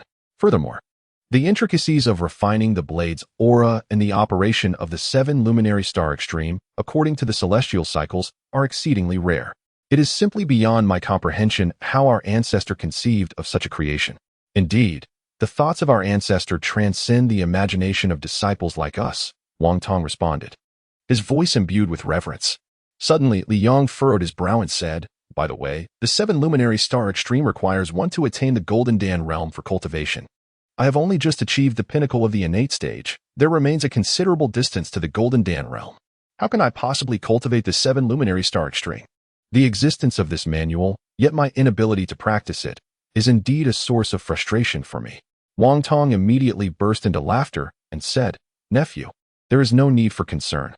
The most crucial aspect of the seven luminary star extreme lies in the method of consuming true essence to refine the blade's aura. In truth, by that time, our esteemed ancestor had already attained the Golden Core realm, and he was unaware that those of the innate realm could also cultivate it. However, innate experts merely consume innate true qi, producing a blade's aura of lesser potency." Upon hearing this, Li Yang's face brightened with a smile. "You foolish lad," he remarked. "I, the great overlord, could tell from the very first glance at the seven luminary star extreme that innate experts could indeed cultivate it. The method for refining the blade's aura is truly remarkable. This Li Xuanhuan is indeed formidable." To Xiang Yu, the demon king of the demon realm, Li Xuanhuan was undoubtedly a junior among juniors, yet he could not help but admire him. Li Yang, filled with curiosity, inquired, "How did our ancestor come to know of celestials, Luo Tian immortals, and great Luo golden immortals? Could it be that an immortal has visited the mortal realm?" Wang Tong, despite knowing the surrounding area was protected by restrictions, whispered, "Nephew, it is indeed true that immortals have descended to the mortal realm. It is said that within the Kunlun immortal realm, the two most powerful sects, Shangqing Palace and Shushan Sword Sect, harbor immortals within their ranks. The knowledge of immortals gradually emerged from these sections." Suddenly, Wang Tong sighed and said, "Alas, the reason Master urged his disciples to cultivate the Star Extreme 3 realms is also for the benefit of our Star Extreme sect. Our foundation is weak and our roots shallow. Compared to other sects in the Kunlun immortal realm, our history is far too brief.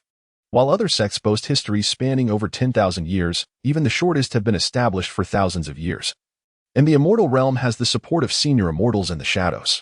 The Star Extreme sect, with merely a few centuries of history, lacks notable predecessors in the celestial realm. My master can only permit the disciples of the Star Extreme sect to cultivate the 3 realms of Star Extreme, thereby accelerating their training and increasing the number of skilled practitioners within our sect. This is essential to prevent our sect from being humiliated by others." Upon hearing this, Li Yang comprehended the position of the Star Extreme sect within the Kunlun celestial realm. Although the disciples possess formidable offensive capabilities, their foundation is weak. They must rely on the 3 realms of Star Extreme to expedite their cultivation, thus ensuring that the Star Extreme sect secures its place in the Kunlun celestial realm. Once Wang Tong exited the Tai-Bai Tavern, Gapu approached Li Yang and inquired, "Brother Mui, do you have an acquaintance with that elder?" Li Yang nodded and replied, "He is a senior from my sect." "Ah, Mui." Tian Gang's face flushed crimson, a stark contrast to his usual robust demeanor, revealing his evident embarrassment. Meanwhile, Miss Lily had shed her former demeanor as a stern housekeeper, appearing instead like a bashful woman caught in a moment of indiscretion. Li Yang left the shy Tian Gang and Lily, a pair of budding lovers, and ascended to the villa. In the solitude of Li Yang's bedroom, he sat cross-legged with closed eyes, suspended above the bed. Streams of azure energy naturally flowed into his body, while thoughts of how to refine the blade's radiance through the 7 luminaries of Star Extreme began to circulate in his mind. He promptly commenced the control of the innate true energy within the nebula of his dantian, embarking on his cultivation journey. In the vast expanse of heaven and earth, where chaos had yet to unfold, the celestial sphere of the Zhou dynasty emerged. Streams of primordial energy commenced their intricate dance above the nebula, weaving a form representative of the cosmic order, continuously swirling as tendrils of energy integrated into this celestial design. Suspended within the confines of the chamber, Liang abruptly altered his hand gesture, and a cascade of azure energy surged forth from his palm. Concurrently, the primordial energy surrounding the celestial sphere surged inward, converging upon the heart of the sphere. With a crackling intensity akin to electric sparks, the sharp tendrils of primordial energy collided and merged in a symphony of creation. Under Li Yang's focused will, the primordial energy amassed in greater abundance. Yet, the cosmic form seemed to possess an inexplicable force that relentlessly compressed the gathering energy at the sphere's core. The density of the primordial energy escalated dramatically, ultimately achieving a concentration nearly tenfold that of typical primordial energy. With a thunderous boom, a powerful and warm force enveloped Li Yang's consciousness, prompting an exhilarating surge in his mental prowess. In that fleeting moment, he felt his spirit transcend into the cosmos, where countless celestial bodies filled his vision. Not far from him, a cerulean planet materialized before his eyes, instantly recognizable as Earth. Meanwhile, the pressure exerted by the cosmic sphere had increased exponentially, compressing the already dense primordial energy to a mere 1/5 of its previous volume, attaining a terrifying degree of density. The innate true energy, compressed to its utmost limit, emitted a sound reminiscent of crackling electricity, while a dazzling light emerged from it. Tendrils of this innate true energy surged into the radiance, which ultimately revealed its form, a gleaming blade of light. Surrounding this blade, the density of the innate true energy was terrifying, continuously flowing into the blade, transforming into sharp streams of sword energy upon their exit. These streams flickered around the blade of light. Beneath the vast cosmos, threads of innate true energy continuously merged into the blade, and after a prolonged period, a singular sword energy was birthed.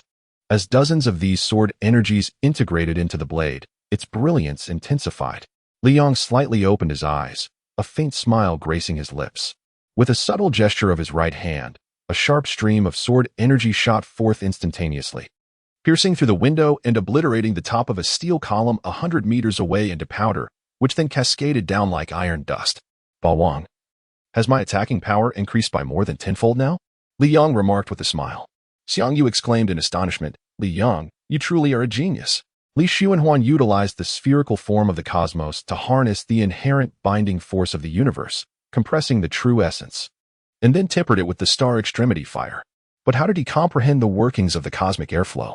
I never expected you to recall the chaotic airflow rotation from as sealed, so closed, which instantaneously amplified the binding force of the cosmic sphere by several times, and thus forged the blade of light. Remarkable, truly remarkable. Your strength can now be compared to that of a level 6 master. Upon uttering these words, Liang was instantly adorned with a smile. According to Xiang Yu, relying solely on his comprehension of the demonic god S6 absolutes, he would not stand a chance against a 6th level expert. However, with the addition of this terrifying blade aura, he could now contend with such formidable opponents. Xiang Yu jested. You, my young friend, are blissfully unaware of your fortune. Just now, due to your innate true energy operating along the trajectory of chaotic airflow, a small cosmos was formed within you, resonating with the universe's essence.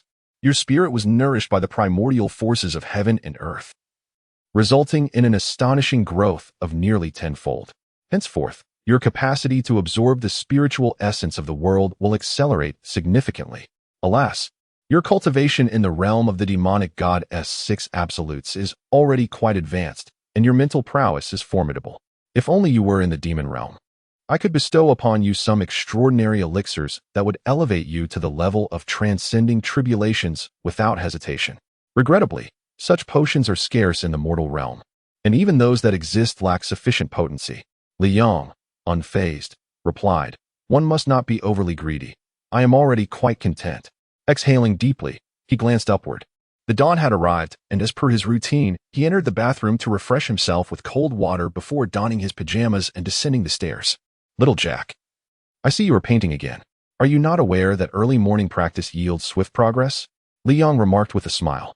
Little Jack looked up and scoffed, Humph. Cultivating is utterly uninteresting, and I remain unawakened. Practicing seems futile.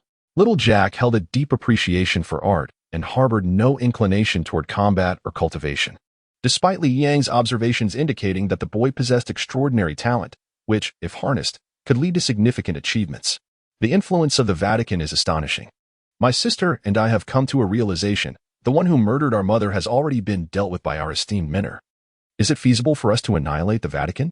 It is utterly impossible. Moreover, not all individuals associated with the Vatican are malevolent. Let us simply embrace a life of peace and joy. Miss Lily emerged from her chamber, proclaiming this. Li Yang raised an eyebrow, smiling as he remarked, Miss Lily is truly admirable for her ability to let go. Ah, by the way, Miss Lily was conversing with Tian Gang yesterday at this. Miss Lily's cheeks flushed crimson, while Li Yang erupted into hearty laughter, indulging in a sumptuous breakfast. A few days later, on a tranquil afternoon in Li Yang's villa, young Jack was absorbed in his painting, having hardly paused since breakfast except for meals. Nephew. Li Yang lifted his gaze to find his uncle, Wang Tong, standing at the villa's entrance. Li Yang promptly stood to greet him. I have come to observe whether you have made any progress in your cultivation. Suddenly, Wang Tong's attention fixated on young Jack and Miss Lily, specifically on the jade pendants adorning their necks. Brother Mui, may I seek out a Chinese ink painting master? Recently, I have developed an interest in Chinese inkwash painting, Jack expressed, contentedly setting down his brush and turning to Li Yang. Jack has a passion for painting and playing the piano, yet shows little inclination towards cultivation. Wang Tong, disregarding Li Yang, approached the siblings, and upon hearing Jack's desire to find an inkwash painting master, he exclaimed, Ah, young one. I happen to have some accomplishments in inkwash painting myself. Allow me to take you under my wing and teach you the art. Li Yang was filled with bewilderment. How could his master uncle be so enthusiastic? Could it be that his master uncle had discerned the artistic talent within little Jack at a single glance? Little Jack, this is my master uncle. The knowledge he possesses is undoubtedly ample for you to learn. Li Yang promptly supported his master uncle. For how could he stand idly by while his master uncle sought a disciple? However, little Jack tilted his head, scrutinizing Wang Tong with a furrowed brow. And after a considerable pause, he nodded. There seems to be an air of mastery about you. Although you are my elder brother Mu Yi's master uncle, if you wish to teach this prodigy, you must first demonstrate some genuine skill. Just create an ink wash painting for me to see. Little Jack spoke with an air of maturity, yet Wang Tong remained unfazed. Very well, Wang Tong replied confidently. As a cultivator, he had spent countless hours painting ink wash landscapes during his time in the Kunlun fairyland, a realm where ancient masters roamed, many of whom were unparalleled in their craft, far surpassing the so-called masters of modern China. With his right hand grasping the brush, Wang Tong began to paint with a fluid grace, his strokes flowing like a gentle stream across the pristine paper, leaving little Jack utterly mesmerized. Done. Wang Tong smiled as he set the brush aside, turning to gauge little Jack's reaction. Little Jack stared blankly at the inkwash painting, while Li Yang, curious, approached for a closer look. Upon seeing it, he was struck with awe. His master uncle was indeed extraordinary. The painting depicted an ancient pine tree, standing proudly on the edge of a precipice. What astonished the viewer most was the tree's commanding presence. A palpable air of aloofness emanated from the inkwash artwork. Master. Little Jack awakened to a realization and joyfully bowed to Wang Tong. With a smile, Wang Tong accepted the bow, but what he did next left Li Yang utterly astonished. Wang Tong seemed to have developed an obsession for taking on disciples, as he proceeded to engage in an extensive conversation with Miss Lily, enthusiastically recommending himself. Unlike little Jack, who had little interest in martial arts, Lily was quite the opposite. She had a profound passion for combat. Aware that Wang Tong was Li Yang's esteemed senior, she readily acknowledged the prowess of his master and eagerly pledged herself as his disciple. Thus, both little Jack and Lily became disciples of Wang Tong. From now on, you shall address me as senior brother Mu Yi, understood? Wang Tong promptly adopted the demeanor of a master.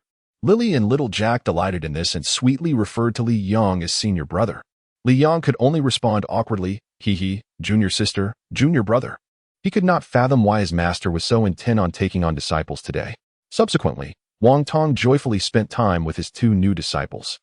Leaving Li Yang by the wayside, the earlier intention of assessing Li Yang's training progress was cast aside. The day is drawing to a close, and it is time for the master to depart. You two should focus on your studies. In a few days, I will return to evaluate your progress, Wang Tong remarked. glancing at the evening sky before addressing Lily and little Jack. Liang promptly stood to see him off. As he watched his master leave, he let out a sigh of relief and turned to little Jack and Lily, inquiring with curiosity, "What has my master taught you during this time?" "Just moments ago." Liang had spent most of his time in quiet contemplation. Lily exclaimed with excitement, "My master has taught me a set of eagle claw techniques. He mentioned that this skill is rather unorthodox, yet I find it remarkably effective. In just half a day, I feel my offensive capabilities have at least doubled."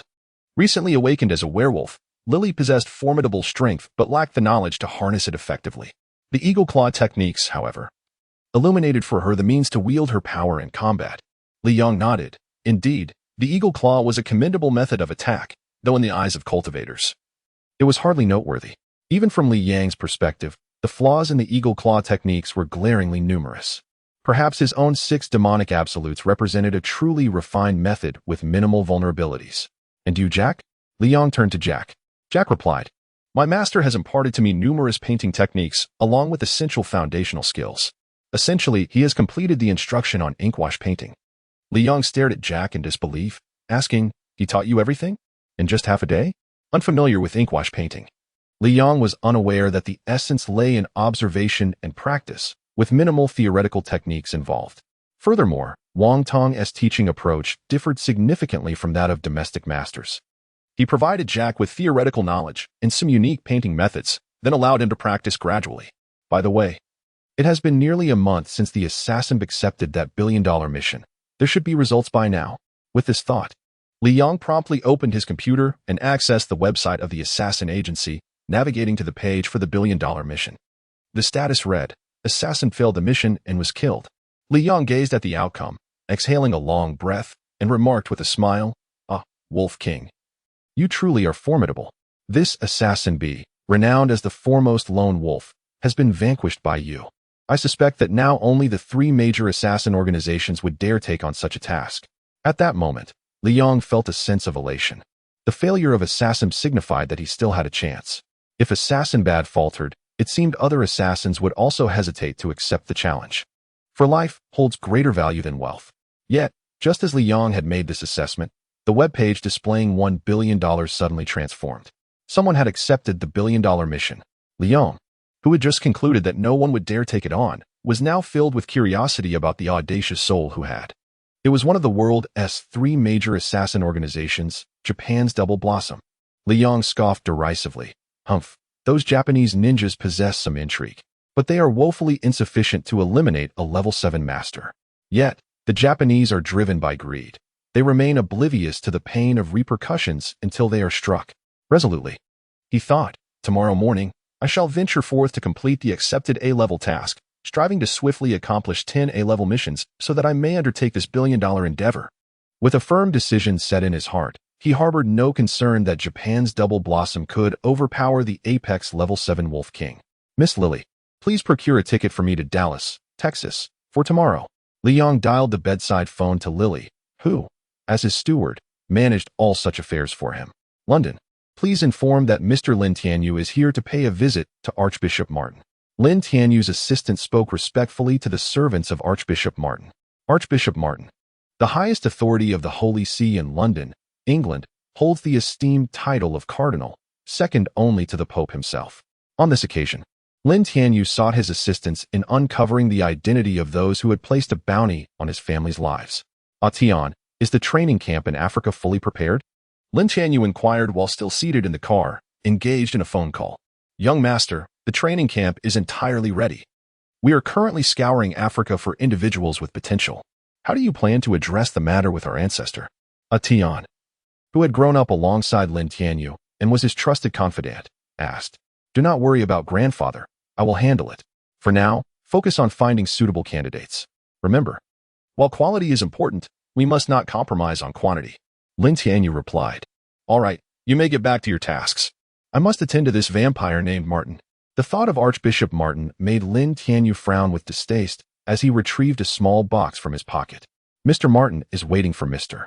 Lin in the living room," one of the servants announced haughtily to Lin Tianyu's assistant.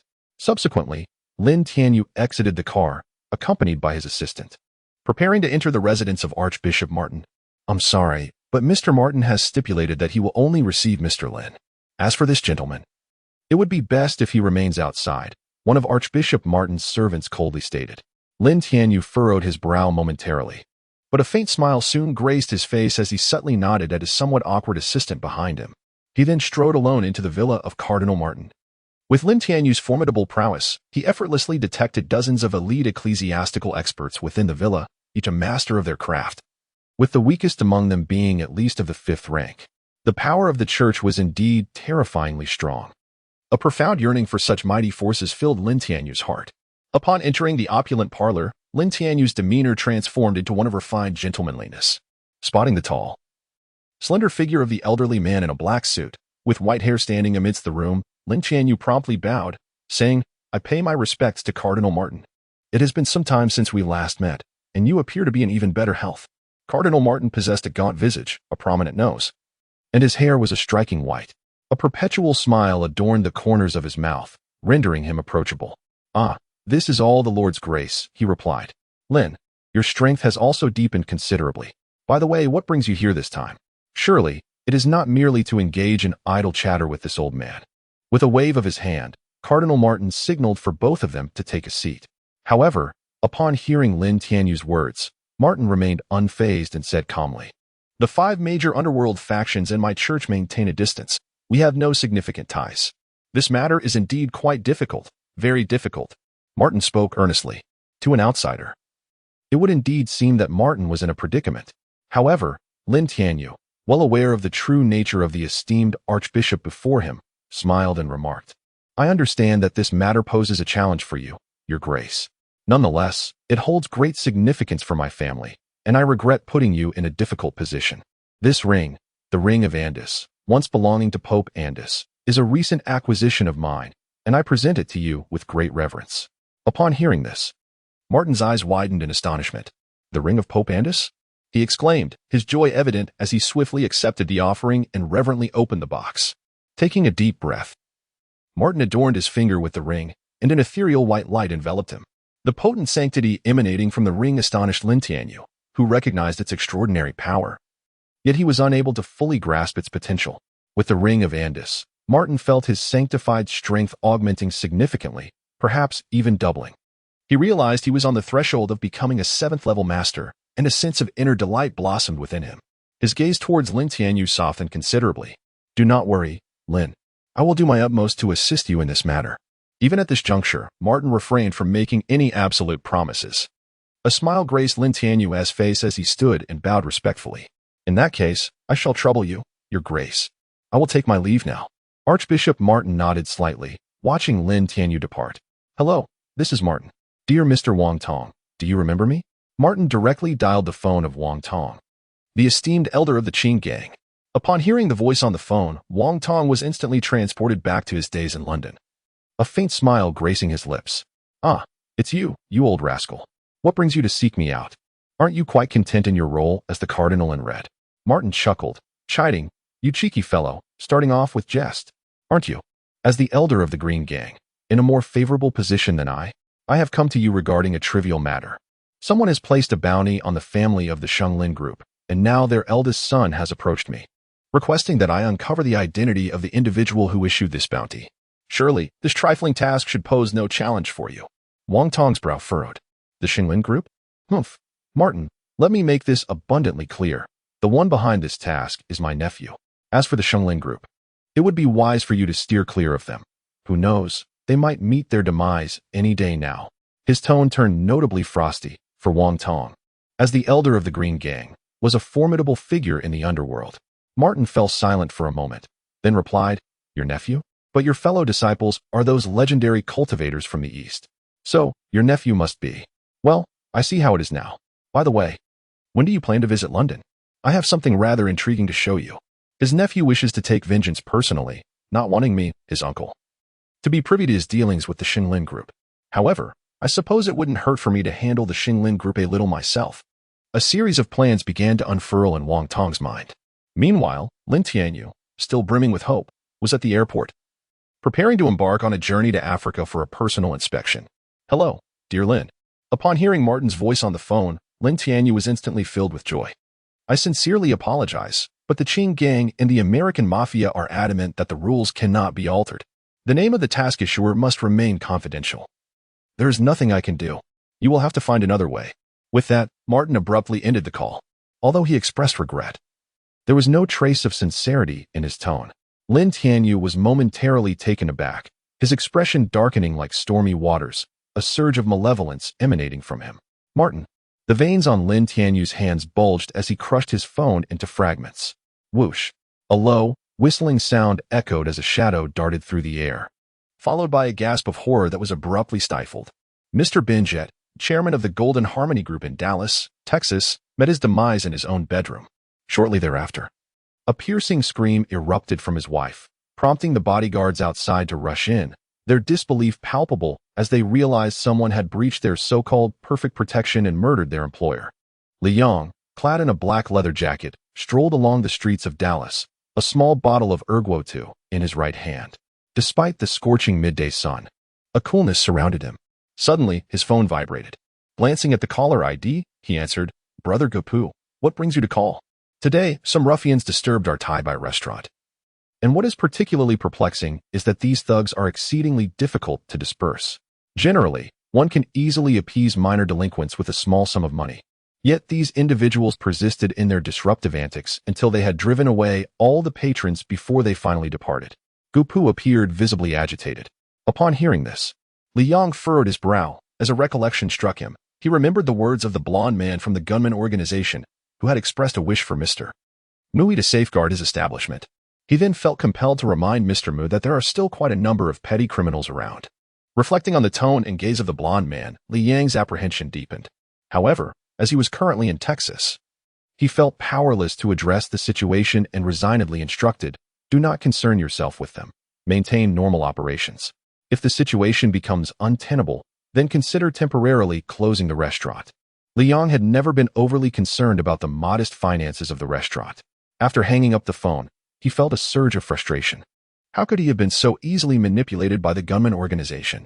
The last time he spared them, they retaliated by sending troublemakers to wreak havoc. Yet, he found some solace in the fact that they had not resorted to gunfire at the restaurant. Otherwise, if Gopu and his wife had been harmed, Liang would have been incensed.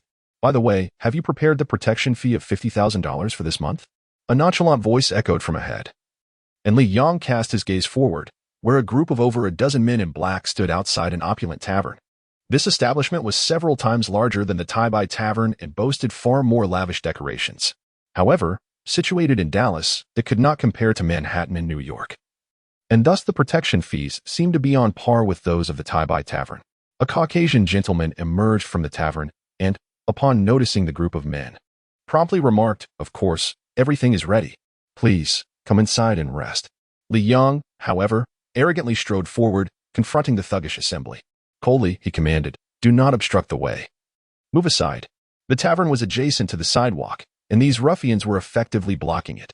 The gunman organization had sent these thugs to disrupt the Tai Tavern, which incensed Liang. Seeing the ruffians before him ignited a fire of indignation within him. The men who had intended to enter the tavern were taken aback, turning to see what formidable figure dared to be so brazen. They were surprised to find it was merely a coolly dressed Chinese man in a black leather jacket. "Yellow-skinned pig, are you seeking death?" The leading thug retorted with arrogance. Liang's brow furrowed, and an aura of menace enveloped him. With a swift kick, he delivered a powerful blow to the abdomen of the foremost thug, sending him crashing to the ground, trembling and spitting blood. "Get out of my way," Liang declared coldly. Although the surrounding thugs witnessed the force of Liang's strike, they attributed it to a sneak attack. After all, they were seasoned in the underworld and could not afford to tarnish their reputation. At that moment, a chorus of shouts erupted as several men charged forward, swinging iron rods. With an indifferent sweep, Liang executed a horizontal kick, severing the rod and sending a towering black man hurtling several meters away. The sheer ferocity of this strike left the remaining men in stunned silence. Unperturbed by their astonishment, Liang unleashed a series of powerful kicks, toppling several of them with ease. Realizing the futility of their efforts, the others screamed in terror and fled in haste.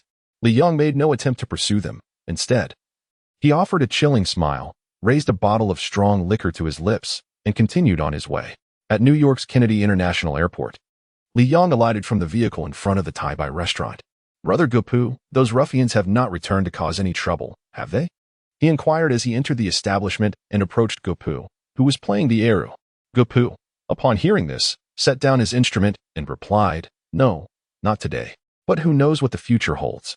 As Li Yang arrived at the villa's entrance, he spotted a towering man, nearly 2 meters tall, effortlessly carrying 2 large crates. Beside him stood Old Jack. Upon closer inspection, Li Yang recognized the man as Tian Gang, whose face was obscured by the crates perched on his shoulders. "Old Jack, what is going on? Why are you moving so much?" Li Yang inquired as he approached. Old Jack, upon seeing Li Yang, sheepishly responded, "Hee, dear Mui. I have just enlisted 3 underground fighters. My villa has become quite cramped, and since you have several vacant rooms in your villa, I decided to send one here." Tian Gang insisted on coming himself. Li Yang raised his gaze to Lily, who stood at the entrance of the villa, and then glanced at Tian Gang. Tian Gang appeared somewhat embarrassed, but he soon set down the large box, approached Li Yang, and clapped a hand on his shoulder, exclaiming in a deep voice, "Mu-yi, I'm living here. Is that all right?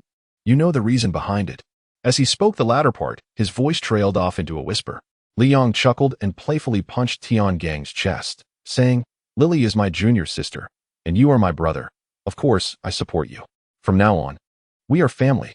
With a cheerful demeanor, Li Yang offered to assist with one of the boxes. However, Tian Gang quickly hoisted both boxes onto his shoulder and replied, "Mui, you are Lily's senior brother, and now you are also my senior brother. Let me handle the boxes." Li Yang looked at Lily, then back at Tian Gang, and couldn't help but smile. Having Tian Gang as a brother-in-law didn't seem so bad after all. At the dinner table, Tian Gang, usually stoic, now wore a hearty smile as he placed a large chicken leg into Li Yang's bowl, enthusiastically calling out, "Senior brother, senior brother." Sitting beside him, Lily shot Tian Gang an exasperated glance, but he was undeterred, continuously serving Li Yang more dishes. After a while, he began to serve little Jack as well, who eagerly accepted the offerings, seemingly quite pleased with his future brother-in-law. "Tonight, you have a match, don't you?" Lily suddenly inquired of Tian Gang. He nodded, responding, "It's against a top-tier boxer, but his skills are merely average. I have no doubt I can handle him with ease." "Ah, Gang, could you not leave the underground fighting arena so late? It is exceedingly perilous," Lily expressed her concern. Tian Gang comfortingly patted Lily's head and replied, "Do not worry. I have just reached the innate realm of internal strength. Even without relying on it, my physical prowess places me among the top 3 in the underground fighting scene. If we factor in my internal skills, aside from senior brother Mui, I doubt anyone could surpass me. It is for your sake that I have refrained from challenging the Demon King. He is at the pinnacle of danger." Lily nodded, while Li Yang, who had been listening, felt a stir in his heart. "I must expedite my matches. Only after 10 elite competitions can I challenge the Demon King. Tian Gang, please exercise caution in today's match. Regardless of the opponent, do not underestimate them." The last adversary I faced was a snow werewolf, whose attacking power was beyond imagination. "I worry that another such hidden threat may emerge," Li Yang cautioned.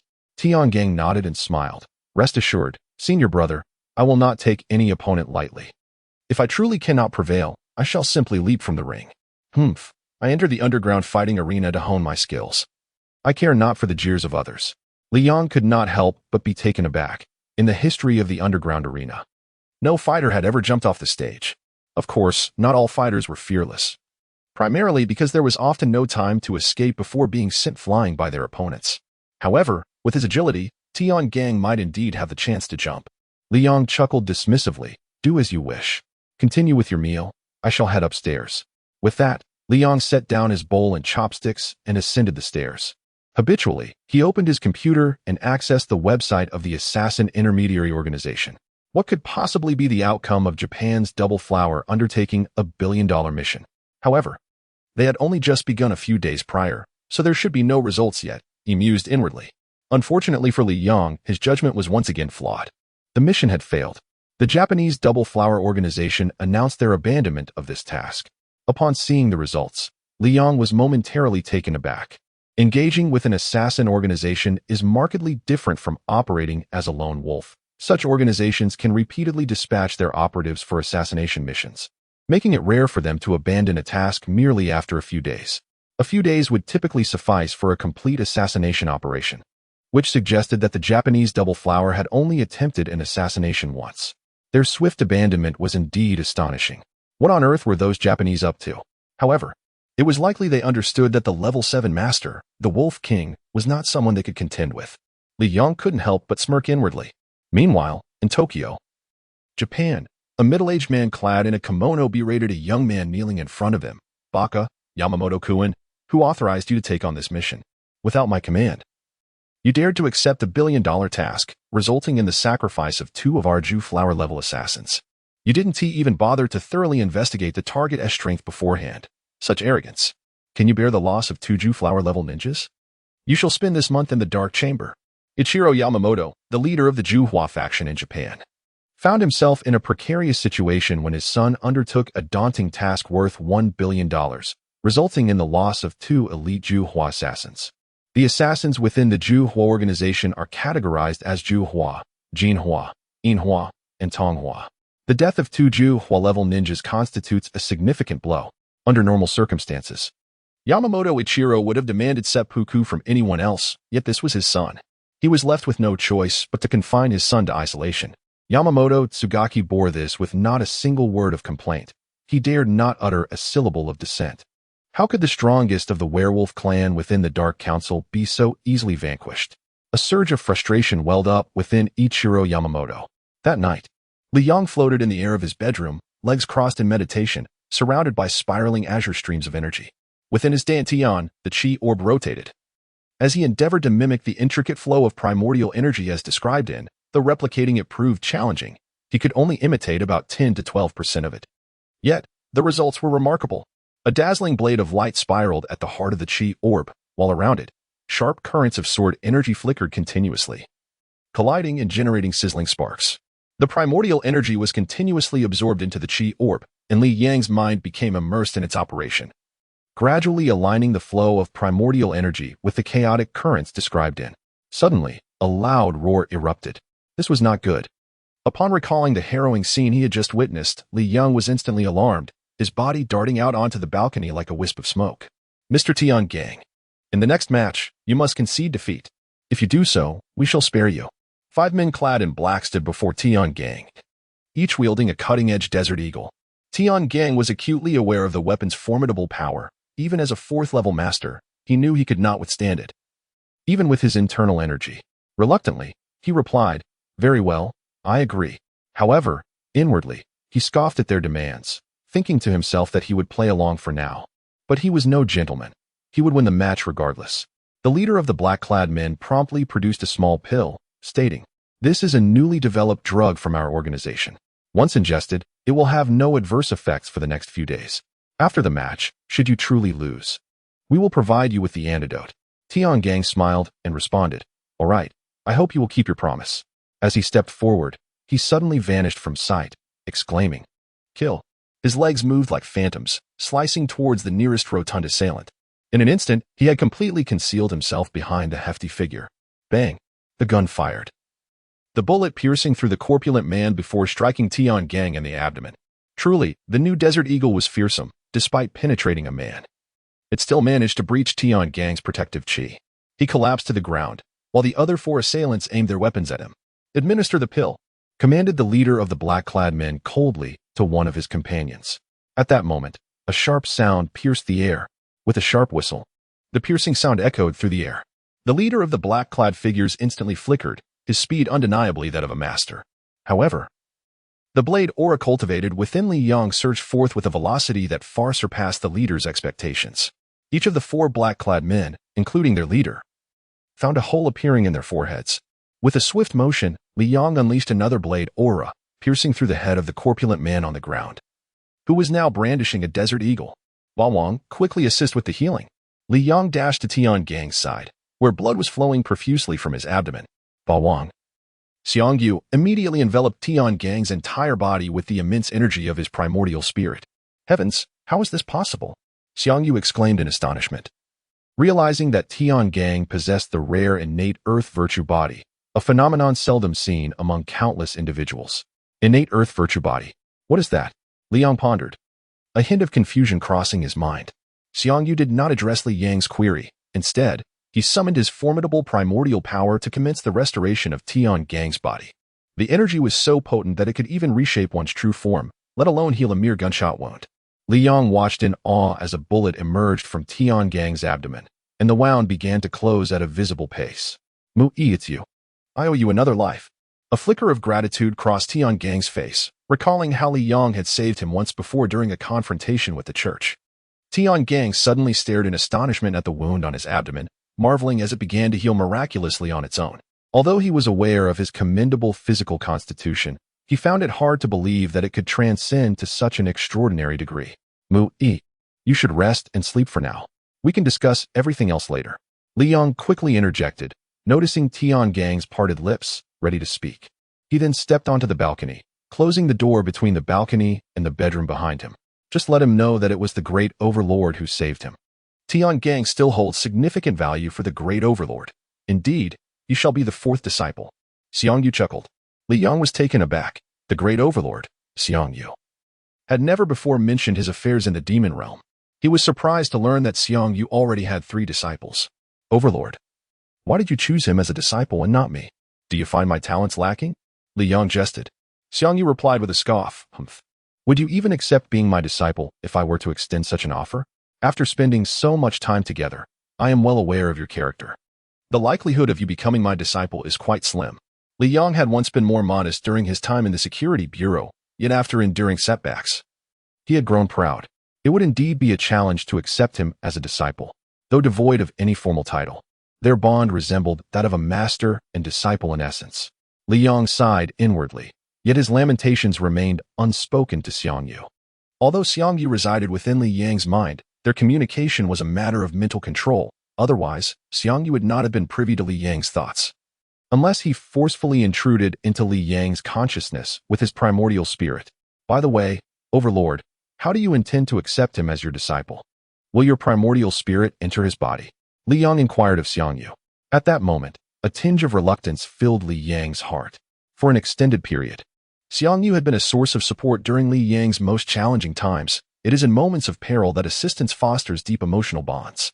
In Li Yang's heart, he regarded the Overlord as a brotherly figure. How can you accept a disciple without your primordial spirit entering his body? Li Yang retorted. Xiang Yu chuckled. What do you take me for? Am I incapable of employing the subtle art of telepathy? I shall communicate directly with his mind, then demonstrate a modicum of my power to instill awe. With your assistance in persuading him, how could Tiangang possibly doubt? By the way, what precisely is the innate earth virtue body? Li Yang then asked. Xiang Yu elucidated. The innate earth virtue body is what cultivators most ardently desire. Should one possess this body, their cultivation in earth-attributed techniques will advance at an astonishing pace, surpassing that of ordinary individuals by several dozens of times. However, the innate earth virtue body is exceedingly elusive. Even my primordial spirit had failed to discern Tiangang's until I meticulously scrutinized every inch of his being. Is it truly as rare as you say, Overlord, to find such a body among millions? The entire earth is home to only a limited number of souls. And considering the odds, it is indeed a miracle that such a being exists. Li Yang found it hard to believe that the probability could be so minuscule. Xiang Yu laughed heartily, saying, Humph, the realm of mortals is not confined to earth alone. The population of the entire mortal realm is in the trillions. Not to mention the mortal realm, even the demon realm boasts a staggering number of inhabitants. Within my dominion alone, there are over 100 million souls, and the territories of those demon lords or demon emperors are even more vast. Yet, in such an expansive demon realm, there are but a few with innate bodies. Tiangang, haha, this is undoubtedly a significant gain for me in the mortal realm. Even if I have lingered in the mortal realm for so long, it has all been worthwhile. Xiang Yu was evidently exhilarated. Li Yang still struggled to comprehend the true power of the innate earthly virtue body. The innate bodies are classified into 6 types. The innate golden virtue body, the innate wooden virtue body, the innate water virtue body, the innate fire virtue body, the innate earthly virtue body, and the legendary, yet never seen, innate 5 virtue body. There was a palpable longing in Xiang Yu's tone. Li Yang, what a pity it is that if you possessed an innate body, I could have departed from the mortal realm much sooner. Alas, you do not have such a body. Xiang Yu jested with a smile. Haha, I possess the 6 absolute demons and the 7 luminaries blade path. Heaven has already bestowed upon me great fortune. What more could I desire? Li Yang replied nonchalantly, acknowledging that it is rare to encounter an innate body among countless souls. All right, now I, the Overlord, am prepared to take Tiangang as my disciple. Xiang Yu declared solemnly to Li Yang, emphasizing the significance he placed on Tiangang as a pupil. Li Yang, you must be prepared. The words of the Overlord will resonate in both your mind and his, and you must act accordingly. As soon as Xiang Yu's voice echoed, Li Yang immediately heightened his awareness. At that moment, in Li Yang's bedroom, Tiangang was lying on Li Yang's bed, unable to succumb to slumber. Although he had recently sustained a gunshot wound, thanks to that miraculous treatment, his body was now in perfect condition. However, he remained perplexed about how his injury could heal at such a terrifying pace. Suddenly startled, Tiangang leaped from the bed and questioned in alarm, "Who are you?" "Haha. Who am I? Do not concern yourself with the identity of the Overlord just yet. I shall first inquire if you believe in the existence of cultivators," came the voice in his mind. Upon hearing this, Tiangang was once again taken aback. The Tian family, being an ancient lineage in the country, had some knowledge of cultivators. Cautiously, Tiangang asked, "Could it be that you are the legendary cultivator?" "Haha." Xiang Yu's hearty laughter resounded. "A cultivator? What status does the Overlord hold to be merely a weak cultivator?" The term weak cultivator left Tiangang thoroughly shaken.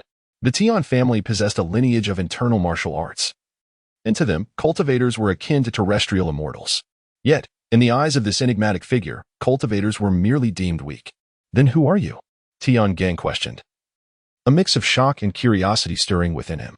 The Overlord revealed, "Let me tell you, cultivators transcend through tribulations to ascend. Some who practice demonic arts, after transcending, will ascend to the demon realm. I am, in fact, a top-tier expert from the demon realm," Xiang Yu declared with pride. Tiangang had also heard of the so-called ascension in broad daylight.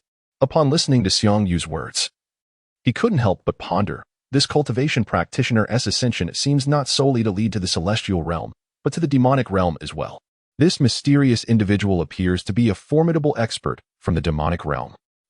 Does this imply that he surpasses even those who have ascended? Surpassing those who have ascended. As soon as Tiangang reached this conclusion, his eyes widened in disbelief, instantly elevating the mysterious figure to the highest pedestal in his mind. "So, it was you who healed my gunshot wound. Why did you save me?" Tiangang queried repeatedly, unable to comprehend why an ordinary person like himself would warrant the attention of someone more powerful than an ascended cultivator. "Of course, it was this Overlord who saved you. The reason for my intervention is that I see potential in you and have decided to take you as my disciple." Xiang Yu finally revealed his true intentions. A jolt of excitement and confusion surged within Tiangang. The prospect of having a master who surpassed even ascended practitioners thrilled him. His lifelong ambition was to continuously enhance himself, to break through his limits, and to challenge himself. This was precisely why he had longed to confront Li Yang. Throughout this exchange, Li Yang had been resonating with Xiang Yu's words, and at this juncture, he finally stepped forward. "Tiangang, stop daydreaming and hurry to pay your respects to your master. It is a stroke of fortune for you to be accepted as a disciple by the Overlord. I wish to be his disciple as well, yet he does not accept me." Li Yang pushed open the door between the balcony and the bedroom, entering the room. Tiangang was momentarily taken aback. Xiang Yu promptly added, "This Overlord is quite selective in accepting disciples. Even this fellow Li Yang has not been taken under my wing." "Who is Li Yang?" Tiangang inquired, narrowing his eyes. At that moment, Xiang Yu realized he had inadvertently revealed too much, while Li Yang, unfazed, responded, "I am Li Yang. That is my true name. Mui is merely another alias of mine." Li Yang had never denied that Mui was indeed one of his names. Ever since Jiang Xue affectionately called him Brother Mui, he had resolved to adopt Mui as an alternate identity. As for informing Tiangang now, it was primarily because he regarded Tiangang as one of his own. Tiangang was momentarily taken aback, before breaking into a smile. "Indeed, it's wise to assume a different name when mingling in the underground boxing arena. Unlike me, who retains my own name, I am not concerned about anyone daring to cause me trouble." Tiangang had already resolved to take Xiang Yu as his mentor, but just as he was lost in thought, Xiang Yu could no longer contain his impatience. "Li Yang, are you not going to seize the opportunity?" Xiang Yu urged. A disciple possessing the innate earth virtue was of utmost importance to him. Such an individual in the demon realm could potentially incite fierce battles among powerful beings. All vying to claim him as a disciple. Li Yang, jolted into awareness, recalled his mission and promptly addressed Tiangang. "Tiangang, I am aware you wish to challenge me. However, I have the support of the Overlord. Although the Overlord has not formally accepted me as a disciple, he has provided guidance. As things stand, the gap between you and me will only widen. It is impossible for you to catch up. Tiangang was momentarily stunned. But Li Yang continued, no one in the mortal realm possesses the experience that the Overlord does, nor the unparalleled techniques he has mastered. Only by apprenticing under the Overlord can you hope to challenge me. Li Yang enticed Tiangang. Tiangang chuckled heartily. Isn't it merely a matter of apprenticeship? With such an extraordinary master, I, Tiangang, am overjoyed, and how could I possibly refuse? Then why did you not agree earlier? Li Yang retorted. Tiangang laughed again. I was just about to consent, but you kept talking, leaving me no opportunity to speak. How can you blame me for that? Li Yang and Xiang Yu were momentarily taken aback. Very well. As for the formalities of apprenticeship, they shall be waived. This sovereign is not like those antiquated beings from the celestial realm who place such significance on these matters. From this day forth, you shall be my fourth disciple. Xiang Yu proclaimed cheerfully. The acquisition of a disciple with an innate earthly constitution was worth the sacrifice of hiding for millennia in the mortal realm. Now, it was time to bestow upon the disciple an earth-affiliated cultivation technique. An earth attribute cultivation method? Xiang Yu pondered. Alas, I possess only 3 rudimentary techniques. To give one of them to my precious fourth disciple would squander their exceptional talent. But where could I find a superior earth cultivation technique? Suddenly, inspiration struck. Do I not possess the half of a supreme earth attribute cultivation method, the Xuanwu secret classic? Although I only have the first half, it is still sufficient to cultivate to the level of demon commander. When the time comes, I shall seek the other half from that rascal, and if he refuses, I will personally confront Master Qiyu. A decision crystallized within Xiang Yu. Disciple, I shall now impart the supreme cultivation technique, the Xuanwu secret classic. You must practice diligently. Chapter 21, Li Shuo, Part 1. As the night enveloped Manhattan, a biting cold wind howled through the darkened sky. Li Yang, wrapped in a black overcoat, sat beneath the eaves of a villa. Meanwhile, within his bedroom, Tiangang was absorbed in the insights of the recently acquired half of the Xuanwu secret classic. Not wishing to intrude, Li Yang chose to step outside. He sat there, deliberately avoiding thoughts, allowing his mind to drift into a state of emptiness. For it was in this void that he felt unburdened. The cold wind assailed him, yet Li Yang remained oblivious to its chill. He lifted his gaze toward the east, where a wave of nostalgia washed over him, bringing to mind his brother, who was struggling in the underworld, and his mother, who lived a solitary existence in a mountain village. In the past, Li Yang had visited his mother, who led a life of simplicity and restraint. Though mundane, it brought him a sense of peace. However, he could not shake his concern for his brother. In terms of intellect and strategy, Li Yang was undoubtedly no match for Li Shuo. Yet, Li Shuo was navigating the treacherous waters of the underworld alone. Although he had joined the Honggang, Li Yang remained troubled for his brother, for the life of one who licks blood from the edge of a blade is fraught with peril. In the domestic arena, only 2 individuals from the next generation of the Honggang possessed the qualifications and capability to ascend to the rank of elder, Li Shuo and Zhang Honggang. Had it not been for their youth, their achievements would have long since secured them such positions, although they had not yet attained the status of elder. The 2 most significant cities in the nation, Beijing and Shanghai, had entrusted them with leadership roles, underscoring the Honggang's regard for them. With the elder position now vacant, compared to the 2 of them, others fell far short of the necessary qualifications. However, there exists but a single position of elder. To whom shall it be granted? The factions within the group, unable to reach a consensus, ultimately resolved to cast votes, with the leaders and elders from each city's faction participating in the decision. Though his heart raced with excitement, he methodically commenced preparations, acutely aware that his opponent was Li Shuo, a prodigious talent who had achieved remarkable feats in the underworld since joining at the tender age of 16. Zhang Honggang dared not be complacent. His elder brother instructed the informants to analyze each elder and leader within their ranks, discerning those who would be more amenable to persuasion. A list was then compiled for us, and we proceeded to present gifts, which they, of course, accepted. However, some of our brothers inadvertently discovered that certain leaders, after receiving our offerings, had also accepted gifts from Li Shuo. It appeared that the situation was rather precarious. As the youth recounted this, a frown creased his brow. I am well aware.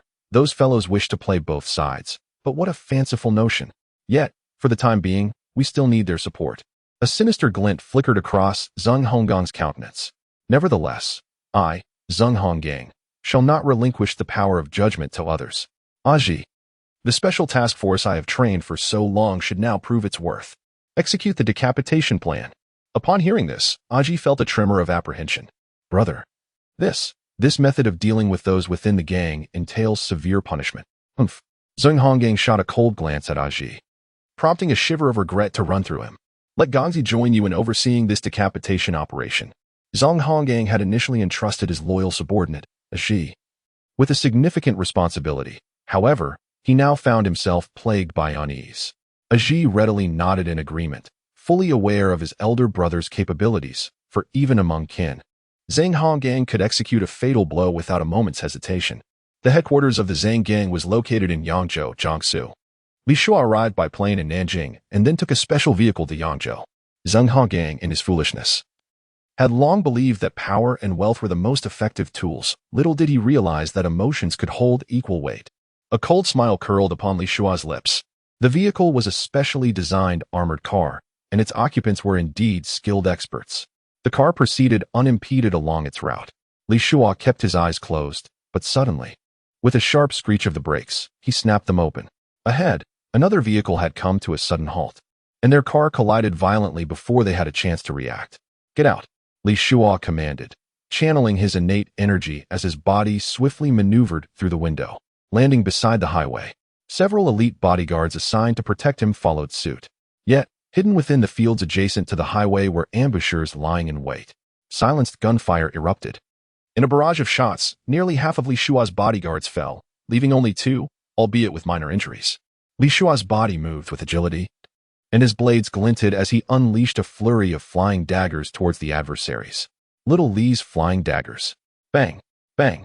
The sound of steel clashing echoed as the flying daggers struck, causing Li Shua's expression to shift dramatically.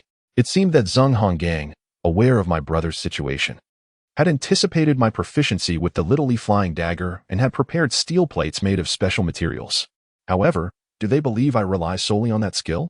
With an uncanny agility, Li Shua halted momentarily before propelling himself forward with astonishing speed, his trajectory perplexing to behold. In the blink of an eye, he was upon his adversaries, ready for close combat.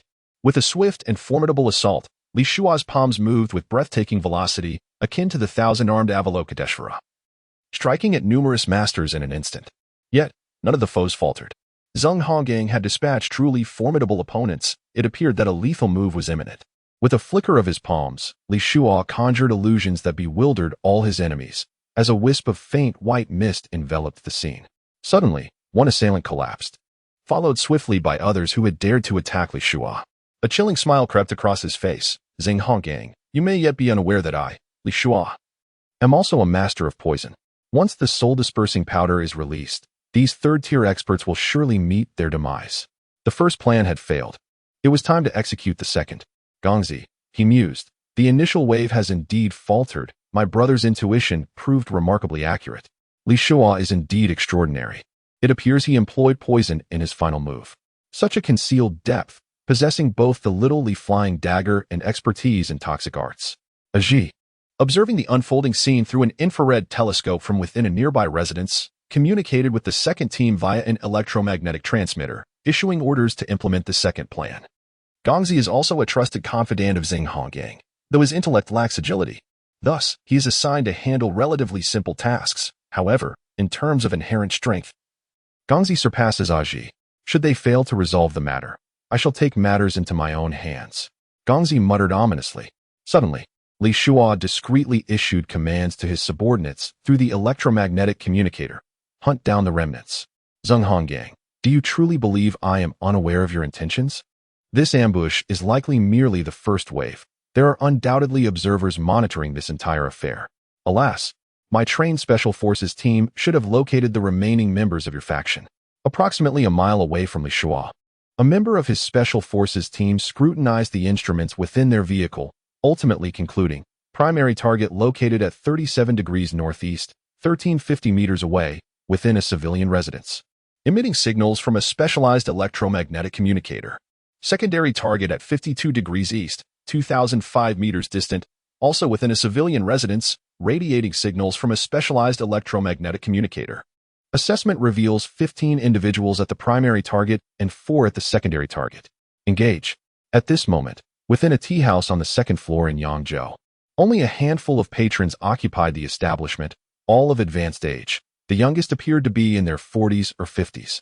Below, luxurious sedan cars lined the street, with bodyguards standing in formation, rendering it impossible for ordinary folk to approach. The second elder remarked to a black-clad old man beside him, "I wonder what the elder master seeks from us at this hour?" The elderly man clad in black remarked, "I am unsure, but my dear fifth, since the Grand Elder has summoned us, we must certainly oblige. Alas, after the elections, the Grand Elder will officially retire. It feels quite strange to see our elder brother step down like this." The middle-aged man in question was the fifth elder of the Han gang, which comprised a total of 6 elders, a tradition that has endured for over 1,000 years. Indeed, the Grand Elder has dedicated nearly a century to the Han gang, guiding us through our most critical times. Now that he is retiring, the entire gang cannot bear to part with him. Yet, having reached the age of 100, it is only fitting that he takes a well-deserved rest. We, his brethren, cannot bear to see him toil endlessly, the fifth elder lamented. The Grand Elder's authority within the Han gang has reached its zenith, with the other elders consistently looking to him for guidance. He finds himself torn between Li Shua and Zhang Han gang. Although Li Shua has only been among us for a mere decade, he has garnered the Grand Elder's affection. Conversely, Zhang Han gang is his own foremost disciple, having achieved remarkable success, which the Grand Elder has always valued greatly. A sudden coughing fit echoed through the tea house, instantly silencing the room. The 5 elders and the current gang leader turned their gazes towards the staircase, where an elderly man with white hair, clad in a white cotton coat and leaning on a cane, made his entrance. The Grand Elder. Everyone bowed respectfully to him, including the current gang leader.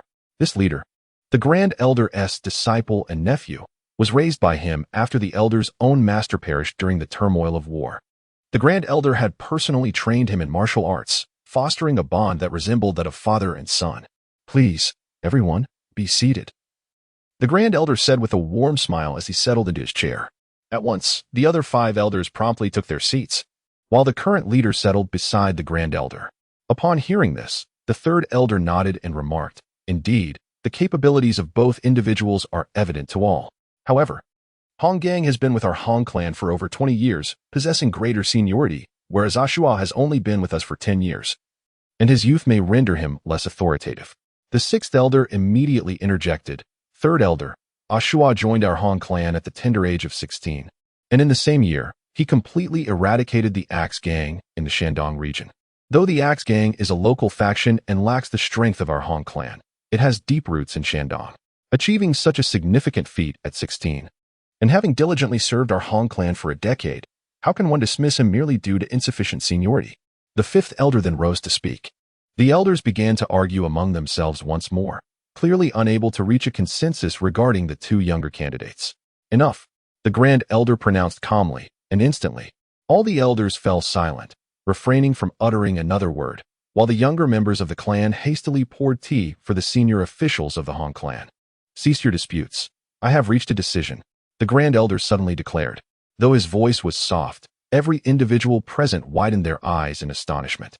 It was well known that the Grand Elder had previously been indecisive, which had led to the election process. Now, with Ishua and Zhang Han gang present, alongside the leaders of various city branches, all gathered for this election, the Grand Elder's declaration signified the futility of further contention. The other 5 elders and the current leader harbored no grievances, each gazing expectantly at the Grand Elder, eager to discern whom he had chosen. Regardless of the Grand Elder's selection, they would harbor not a shred of doubt or opposition. "I choose Li Shua," the Grand Elder proclaimed his decision. "What prompted the Grand Elder to suddenly choose Li Shua?" inquired the 3rd elder, who, upon noticing the other elder's attention upon him, hastily clarified, "No, I do not question the Grand Elder's decision. I am merely curious, just curious." At this moment, the 3rd elder felt a trickle of cold sweat. Any disrespect towards the Grand Elder could very well cost him his position. The Grand Elder smiled, stating, "The reason our Han gang stands firm in the East, unchallenged by any other faction, lies not only in our inherent strength, but also in another factor. I trust you are all aware of this." The leader of the Han gang nodded in agreement, affirming, "What my esteemed uncle says is true. Our Han gang and the Qing gang are akin to branches of the same tree. As 2 paramount Chinese factions, we support one another. and no force in the world dares to provoke our two great clans. The Grand Elder nodded in affirmation, adding, "The reason I selected Li Shua is that the elder of the Qin gang contacted me to inform that Li Shua is his disciple." Instantly, the countenance of the other elders shifted, for the elder of the Qin gang was a legendary figure. As senior members of the Han gang, they were aware that the elder of the Qin gang was indeed the fabled cultivator. With the revelation that Li Shua was the disciple of the elder, the other elders swiftly comprehended the rationale behind the Grand Elder's choice. Chapter 22, Mosquitoes, Part 1. In light of this, the newly appointed elder is indeed Li Shua, the leader of the Han gang officially announced. The Grand Elder nodded, and then sipped from his cup. What was originally an election meeting had swiftly transformed into a ceremony for the succession of elders due to the Grand Elder's words. Both of these individuals possessed commendable skills. Regrettably, in the face of firearms, they had no path to survival. Li Shua coldly observed the two men who had been shot dead, who were none other than Zheng Honggong's two most trusted aides, Aji and Gang Zi. At this moment, the two had been turned into a sieve by the formidable new Desert Eagle. Thus, the entire squad dispatched by Zheng Honggang was annihilated. Fortunately, Zheng Honggang was no fool. He had long anticipated the outcome should the assassination fail, which is why he had sent Aji and Gang Zi, his secretly cultivated confidants, whom Li Shua did not recognize. Buzz. The sound of a vibrating phone interrupted the air, and Li Shua promptly answered the call. "Is this Li Shua?" A gentle voice resonated through the line. A trace of reverence crossed Li Shua's face as he replied, "Yes, Master. Your disciple is on the way and should arrive within the hour. Thank you for your concern, Master." Li Shua, the esteemed elders have reached a unanimous decision to appoint you as the new elder, hence the election meeting has been cancelled, and we shall proceed with the elder succession ceremony. The Grand Elder's voice remained as warm and tranquil as ever. Li Shua was momentarily taken aback. A flurry of thoughts raced through his mind as he struggled to comprehend why he had been selected so suddenly. He understood that the so-called unanimous decision of the esteemed elders was, in reality, the decision of the Grand Elder alone. Although the Grand Elder is his mentor, he is also the mentor of Zhang Honggang, whose achievements are no less than his own, and whose experience far surpasses his. Why would the mentor suddenly choose him? What is it, a Shua? I have personally come to share the good news, yet you have not uttered a single word of joy. The Grand Elder chuckled. Li Shua quickly dispelled the chaotic thoughts in his mind and replied, "No, it is simply that I was too overwhelmed with happiness to articulate my feelings." Meanwhile, Zheng Honggang had already entered the territory of Yangzhou. Inside the carriage, he let out a cold smile. "Li Shua, did you not send someone to assassinate me? Are you restrained by the rules of the sect from harming a fellow brother? What a pity. Your inability to adapt only leads to your inevitable failure." Buzzing. Zheng Honggang glanced at the caller ID, and a smile crept onto his face. "Hello, Third Elder. Do you have some joyous news to share with me?" I can already sense the vibrant spring outside the car. "Honggang, the Grand Elder has made a decision." Zheng Honggang was momentarily taken aback, then laughed. "A decision? Does that mean there is no need for an election? My merits are no less than that young lad's, and my experience surpasses his. Surely the mentor knows whom to choose. The Grand Elder has chosen Li Shua." The smile on Zheng Honggang's face instantly froze, his once radiant countenance darkening to an ominous pallor. "Li Shua? You mean the Grand Elder has chosen Li Shua?" Each word seemed to be squeezed out from between his clenched teeth. "Indeed, the Grand Elder has chosen Li Shua. Do not presume that the Grand Elder is biased. Li Shua possesses an imposing background, one that even our Han gang must regard with caution. Thus, all the elders unanimously support this decision. Sheng Honggang is an astute individual. He immediately gleaned much from the words of the Third Elder. The 5 major criminal organizations in the world wield terrifying power, and they are replete with formidable experts. The elite of the Italian and American mafias are predominantly vampires, while the top-tier fighters of the Yamaguchi-gumi in Japan are often reclusive ninjas. As for the Qin gang and Han gang, their foremost experts are primarily cultivators. Many of the cultivators in the Qin gang and Han gang hail from prestigious families.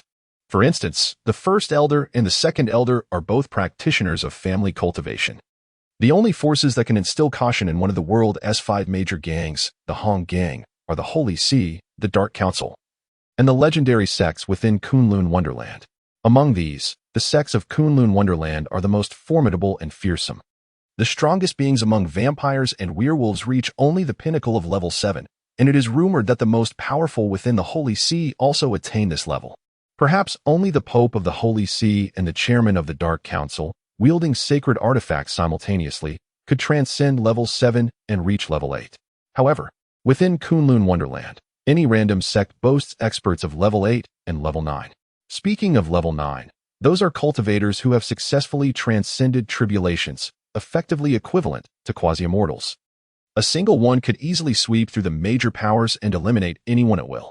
As for the level 8 experts, they are extraordinary cultivators, for they possess magical artifacts. With the assistance of these artifacts, their attacking prowess becomes truly terrifying. A flying sword can kill from 1,000 miles away. Who would dare provoke the sects within Kunlun Wonderland? As long as a cultivator in the tribulation period possesses but a single flying sword, they could easily eliminate your upper echelons, and yet you would find it impossible to locate them. Even if you did, you would be incapable of inflicting harm. Moreover, the extraordinary treasures capable of forging magical artifacts are nowhere to be found on this earth. Only within the realms of Kunlun can they be discovered. Furthermore, the myriad spiritual herbs used for concocting elixirs in Kunlun are astonishingly abundant. In a certain sense, Kunlun should be regarded as the pinnacle of the cultivation world. In terms of power dynamics, the 5 major gangs exist on one tier, while the Church and the Dark Council rank above them. However, Kunlun far surpasses both the Church and the Dark Council, standing several levels above them. The reason the Supreme Elder of the Green Gang is entitled Supreme is not solely due to his immense contributions to the gang, but also because he hails from Kunlun. Despite the great prestige of the Grand Elder of the Hong Gang, he cannot claim the title of Supreme Elder, as it unequivocally signifies authority that surpasses that of the gang leader. In times past, the Supreme Elder of the Green Gang effortlessly dispatched 2 Duke-level bloodsuckers from the American Mafia, instilling such fear that the Mafia dared not provoke the Green Gang again, thereby allowing the Green Gang to dominate the American underworld. In the subterranean realm, no one has dared to assert they could defeat him. Yet, they remain oblivious to the fact that Wong Tong possesses strength equivalent to a nascent soul expert, and through the 7 luminaries star extremity, his striking power is utterly terrifying. He could even eliminate adversaries of equal standing in an instant. This reveals the terrifying prowess of the flying knife path. I now comprehend the course of action I must undertake. Zheng Honggang ended the call, finally lowering his noble head, his heart devoid of any lingering thoughts of contesting with Li Shua. He then dialed Li Shua's number. Li Shua, congratulations on becoming the new elder. In a villa nestled in Manhattan, New York, Li Yang descended from the 2nd floor with a smile. At the dining table awaited Tiangang, Lily, and Little Jack. Li Yang was elated, profoundly so, as his brother Li Shua had just informed him of his new status as elder. Upon receiving this news, a weight lifted from Li Yang's heart. Becoming an elder of the Hong Gang conferred a significantly elevated status, coupled with reduced peril, granting him a sense of tranquility. Little Jack, what brings such joy to your smile? Li Yang inquired, noticing the beaming expression on the child's face. With a grin, Little Jack exclaimed, Senior brother, I've finally discovered my favorite pursuit. My innate brilliance has found its purpose. He cheerfully brandished a book before Li Yang, now an accomplished expert. Li Yang could discern even the smallest insects from hundreds of meters away, thus he recognized the book with clarity. The title read Compendium of Materia Medica. What are you doing with that? Li Yang asked as he took a seat at the dining table, curiosity piqued. Hee, I heard from Master about alchemy, and it seemed quite fascinating. I expressed my desire to learn it, and Master handed me this Compendium of Materia Medica, instructing me to build a foundation first. I've now discovered that various plants possess distinct medicinal properties. It's utterly delightful. Little Jack appeared to be brimming with excitement. Observing Little Jack's animated gestures, Li Yang commenced his meal. By the way, my true name is Li Yang, did you know? Li Yang seemed unfazed as he shared this revelation with Tiangang, resolving not to conceal it from his fellow disciples, Lily and Little Jack. After all, harboring his true name had always evoked a sense of loneliness. Perhaps disclosing it to those he held dear would grant him some relief.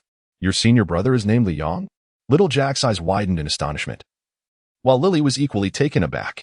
Tiangang, having divulged this information without Li Yang's consent, found himself at a loss. It suddenly struck Lily that Tiangang appeared completely unfazed. She immediately inquired, Did you already know? Yes, but I only discovered it recently. Tiangang stammered. Lily's eyes widened in disbelief, her voice tinged with disappointment. You knew a secret and didn't share it with me. Instantly, Tiangang's face flushed crimson, his words tripping over themselves as he stuttered. I. He struggled to articulate a coherent response. Li Yang found the couple's interaction amusing. Tiangang, a formidable man known for his cold demeanor and pride, was utterly transformed in the presence of the girl he adored, embodying the quintessential henpecked husband. Buzzing. Li Yang retrieved his phone. Upon seeing the caller ID, he chuckled. It's Brother Go. What's the matter? I'm in the midst of a meal. The group of ruffians is back. Li Yang's brow furrowed instantly. Are they the same thugs who vandalized the restaurant last time? Memories of the gunman organization flashed through his mind. Indeed, it was them. I can vividly recall the white man adorned with iron chains, Gapu asserted with certainty. Li Yang's eyes narrowed slightly as he responded. All right, I shall be there shortly. With that, he hung up the phone. Senior brother, what has transpired? Tiangang, despite being a disciple of Xiang Yu, still addressed Li Yang as senior brother, as Lily also referred to him in that manner, hoping to demonstrate his loyalty to her feelings. The Tai-Bai restaurant has been vandalized, Li Yang exclaimed before rushing out. Upon hearing this, Tiangang's eyes widened in shock, and he hurriedly followed suit. He frequently visited the Tai-Bai restaurant, especially since it had become associated with Li Yang. In less than a minute, Li Yang arrived at the Tai-Bai restaurant. The narrow alley was filled with pedestrians, preventing him from utilizing his lightness skill. Thus, he resorted to running. Go. A thin black man at the alley's entrance spotted Li Yang from a distance and shouted. Subsequently, a group of ruffians, unmistakably troublemakers, hastily fled on their motorcycles. Li Yang stood at the entrance of the Tai-Bai restaurant, surveying the overturned tables and chairs, shattered glass, and injured staff. The establishment was in utter chaos. As he watched the retreating motorcycles, a glimmer of menace crossed his face. Assassins. A murderous intent ignited within Li Yang. The assassin organization had resorted to sending petty thugs to create disturbances and vandalize property due to his refusal to pay protection fees.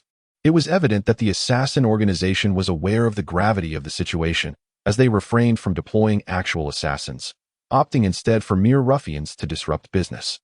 Alas, these scoundrels. I stand before them, yet they refuse to strike, instead assaulting my servers. Now, 2 of them have resigned. Gapu wears a face of helplessness. Tiangang stands beside Li Yang, his gaze fixed on the motorcycle that has already sped away, his expression brimming with fury. These wretches will betide them if I catch them. Humph. They are but pawns sent by the gunman organization. Li Yang shakes his head with a sigh, lamenting that these ruffians are merely peripheral members of the organization, not its core. Even if you discipline these petty thugs, it would bear no consequence on the gunman organization. In the face of these minor delinquents, Li Yang and his skilled companions find themselves utterly powerless. That night, Li Yang ventured into the depths of the Hudson River, a rare departure from his recent practice of the 7 luminaries star technique. Tonight, however, he sought to cultivate the 6 demons of the dark god. In Li Yang's perspective, the 7 luminaries star technique was intended to amplify and solidify the blade energy within him, enhancing its formidable power. Conversely, the 6 demons of the dark god aimed to elevate his state of mind, allowing for deeper comprehension. With his eyes closed, Li Yang floated in the water, his hands moving in accordance with the finger movements of the illustrious Hong Jun Dao Run, as per the severing rivers and parting seas technique. Time flowed onward, and soon it was nearly dawn. Whoosh! A strand of innate true energy shot from his fingertips into a distant reef, piercing it effortlessly. Whoosh! A blade energy, refined from the core of his dantian, burst forth, also striking into another reef. The blade's aura indeed surpasses innate true energy by a considerable margin, its potency reaching at least 10-fold. The mere transformation of innate true energy into blade aura exhibits such formidable power. One can only imagine the might of blade aura converted from demonic force. Xiang Yu sighed, his admiration for the 7 stellar extremes growing, as well as his profound respect for Li Xuanhuan, the mastermind behind its creation. After rinsing off in the bathroom, Li Yang descended the stairs and joined Jack and the others for breakfast. The meal was delightful. The 3 maids truly excelled in their duties, earning an extra $1,000 in commission each month.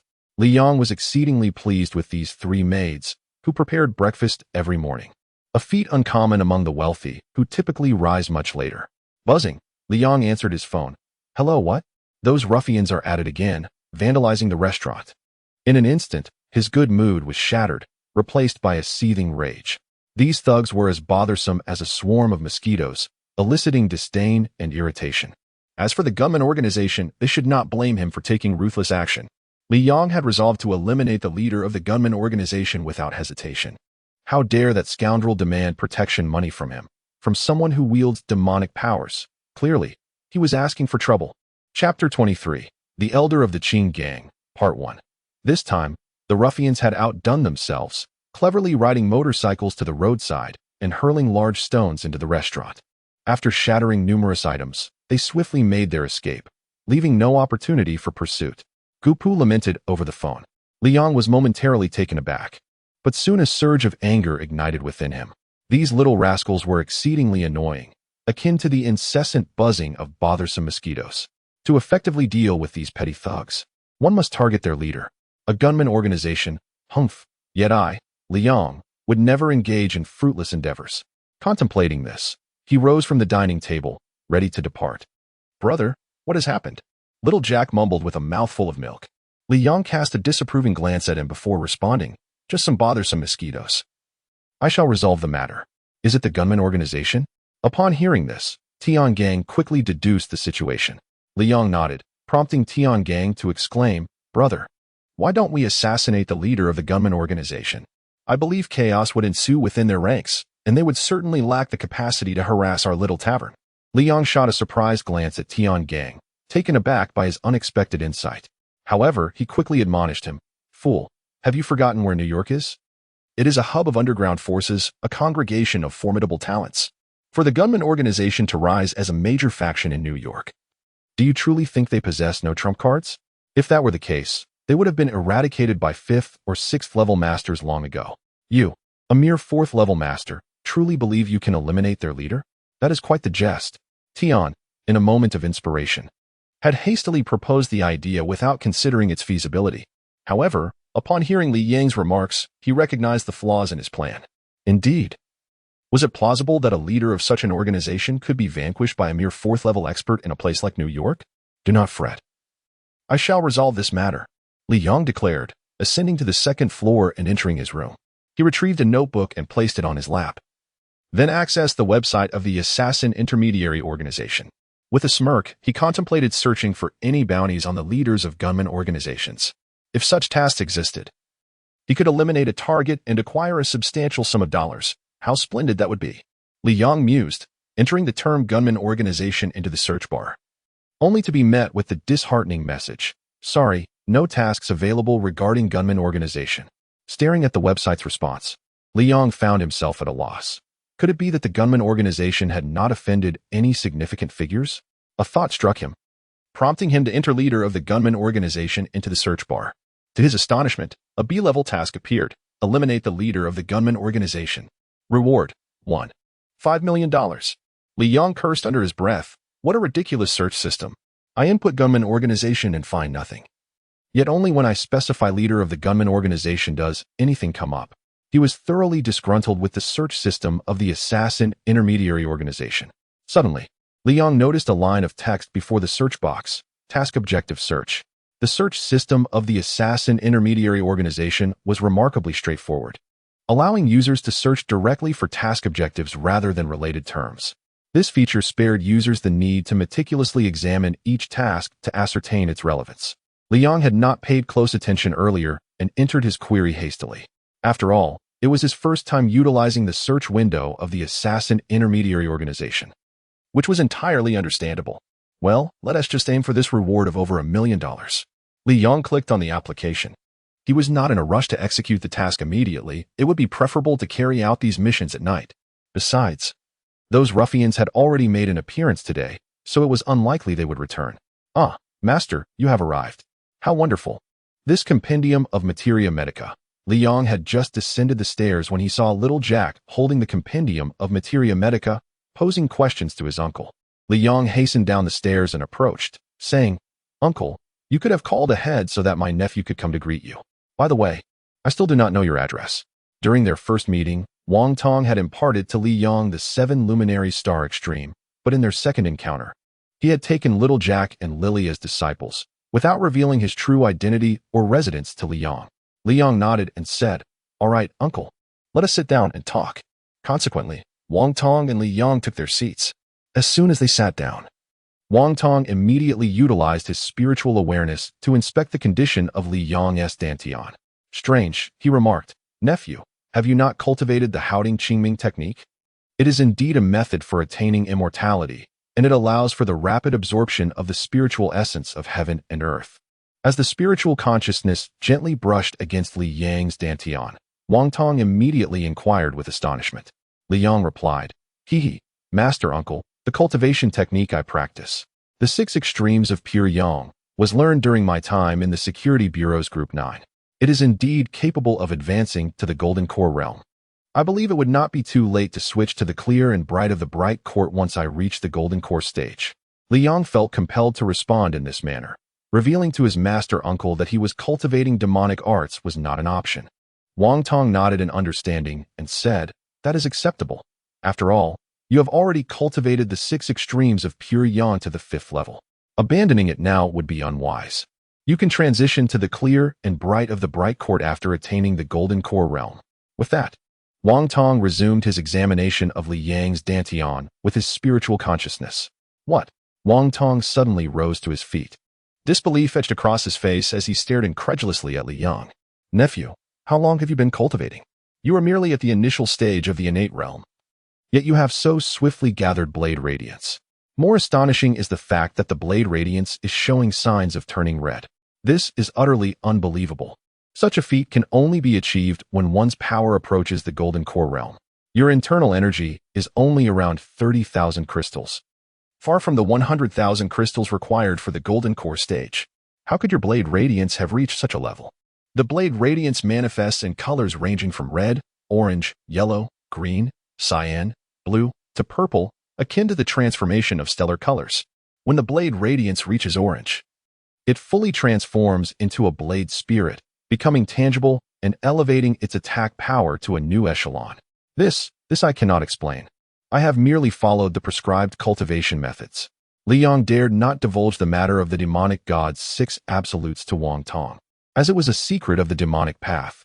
Li Yang, in accordance with the techniques delineated in the 6 demons of magic, specifically as sealed and closed, was able to enhance the binding force of his Zhou Tian Qian Kuan sphere, thereby significantly augmenting the density of his blade's radiance, elevating its tier considerably. Hastily, Li Yang interjected, "Master Uncle, if it is perplexing, let it be." At that moment, Gupu entered from outside the villa. The Taibai Tavern, adjacent to Li Yang's residence, prompted Gupu to seek him out for a matter of importance. Upon entering the living room, Gupu spotted Wang Tong and greeted him. "Good day, esteemed elder. I have come to find Brother Mui." "Master Uncle, I shall converse with Brother Gu about a few matters." Li Yang acknowledged Wang Tong and made his way to Gupu's side, inquiring, "Brother Gu, what is the matter? I hope it is not those ruffians causing trouble once more. They have already made an unwelcome visit." Gupu immediately shook his head with a wry smile. "It is not a matter of petty thugs, but rather a predicament concerning the tavern. Alas, the establishment can no longer operate under the current circumstances. Just moments ago, 2 of my waitstaff resigned, and those little hoodlums have thrown stones at the tavern, injuring some patrons. I am currently dispatching personnel to escort the injured to the hospital and must cover their medical expenses. Additionally, several windows have been shattered and will require repairs. I fear that once we have restored the tavern, those miscreants will return to wreak havoc, so I believe it prudent to temporarily close the establishment." Upon hearing this, Li Yang chuckled nonchalantly. "If closing is necessary, then so be it, as long as Brother Gu provides me with some erguotu to enjoy." Li Yang of the Taibai restaurant has never been overly concerned. He allocated 25 of shares to Gupu and his spouse simply because he was indifferent to the ownership of the establishment. Li Yang remarked, "Do not worry. The gunman organization will cease to trouble us within a few days." "The gunman organization? What is happening?" Wang Tong, seated on the sofa, suddenly inquired. Li Yang and Gupu were in the living room, merely a few steps away from Wang Tong, and with his keen hearing, it was effortless for him to catch their conversation. Upon hearing his master's question, Li Yang was about to respond, but little Jack, who sat beside Wang Tong, interjected, "Master, this gunman organization is quite despicable. My senior has a restaurant, and they continually demand protection fees, even doubling the amount. Naturally, my senior refused. Consequently, the organization dispatched some petty thugs to create disturbances, throwing stones and vandalizing the restaurant, among other unruly acts. These ruffians are quite outrageous, always ready to escape. My senior is indeed troubled by this." Upon hearing this, Li Yang promptly affirmed, "That is indeed the case, Master. However, my brother Gupu previously paid a protection fee for the restaurant. Later, when I became the owner, the gunman organization returned demanding money. And they insisted on double the amount. It is truly an egregious act of extortion. Such insignificant gunmen dared to be so arrogant. Humph. Wang Tong let out a dismissive snort. Suddenly, it seemed as though he recalled something, and, feeling somewhat embarrassed, he turned to Li Yang and said, "Well, this matter. My dear disciple, I had intended to teach the gunman organization a lesson. It just struck me that the leader of that organization is a close friend of my third disciple. Would it be acceptable if I asked him to personally apologize to you?" Li Yang was taken aback, staring blankly at Wang Tong. "Master, the gunman organization is a significant gang in New York. Their leader holds quite a position of power. You can really arrange for him to come and apologize to me?" Beside them, Tian Gang, Little Jack, Lily, and Gupu all turned their attention to Wang Tong. Wang Tong, momentarily stunned, finally spoke. I seem to have neglected to mention my identity. I am the Grand Elder of the Qing Gang. The Grand Elder of the Qing Gang, renowned as the foremost figure in the underworld, capable of effortlessly defeating two powerful 7th-level experts, the Duke of the Blood Clan. He is the highest authority in one of the world's 5 major gangs, a legendary figure of the underground world. It was astonishing to realize that Wang Tong was that person. My master is indeed the Grand Elder of the Qing Gang? Li Yang and Little Jack, along with Lily, stared at Wang Tong in disbelief.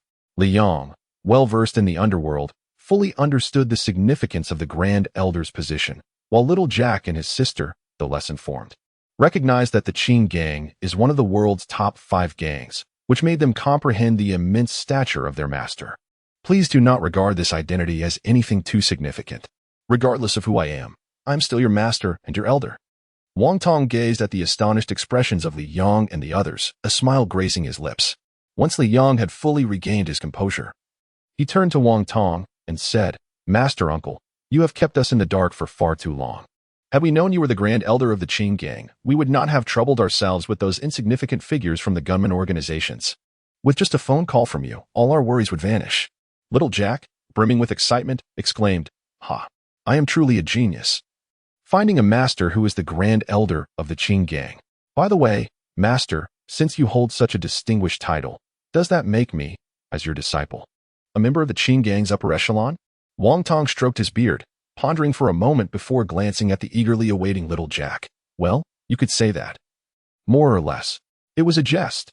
After all, among Wang Tong's 3 prominent disciples, one was the gang leader, another an elder, and the third managed affairs in the underground boxing arena and assassination agency.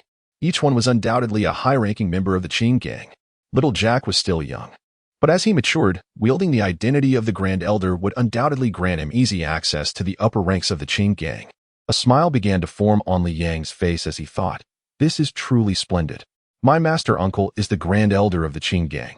This will undoubtedly make my plan to enter the underground boxing arena much easier."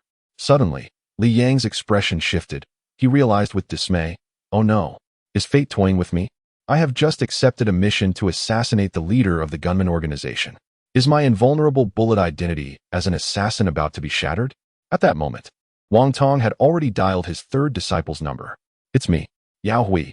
Do you not have a brother who leads a certain gunman organization? Humph. How dare he recklessly assault my disciple's establishment? You must compel him to personally come forth and apologize. Otherwise, the gunman organization shall no longer warrant existence." Chapter 24.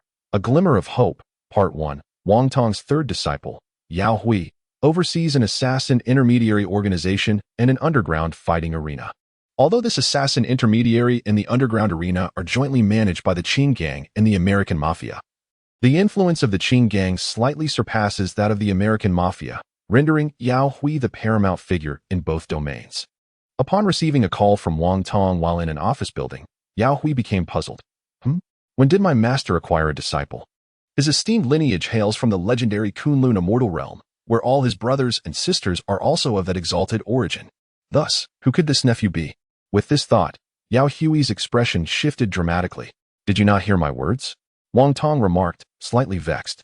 His temperament bore traces of antiquity, a trait inherited from his time at the Xingji sect, where reverence for one's master was paramount. It was disconcerting that his third disciple had failed to respond to him. Realizing his lapse, Yao Hui quickly regained his composure and said, Master, I was momentarily distracted. I shall inform Taylor of this matter immediately." At that moment, Uncle Bing, comfortably seated in his car, enjoying music and tea, responded promptly to Yao Hui's inquiry. Your master has recently been frequenting a villa owned by someone named Mu Yi. From what I've gathered through our conversations, Mu Yi is likely his nephew, and it seems your master has taken on 2 new disciples as well. Yao Hui was momentarily taken aback.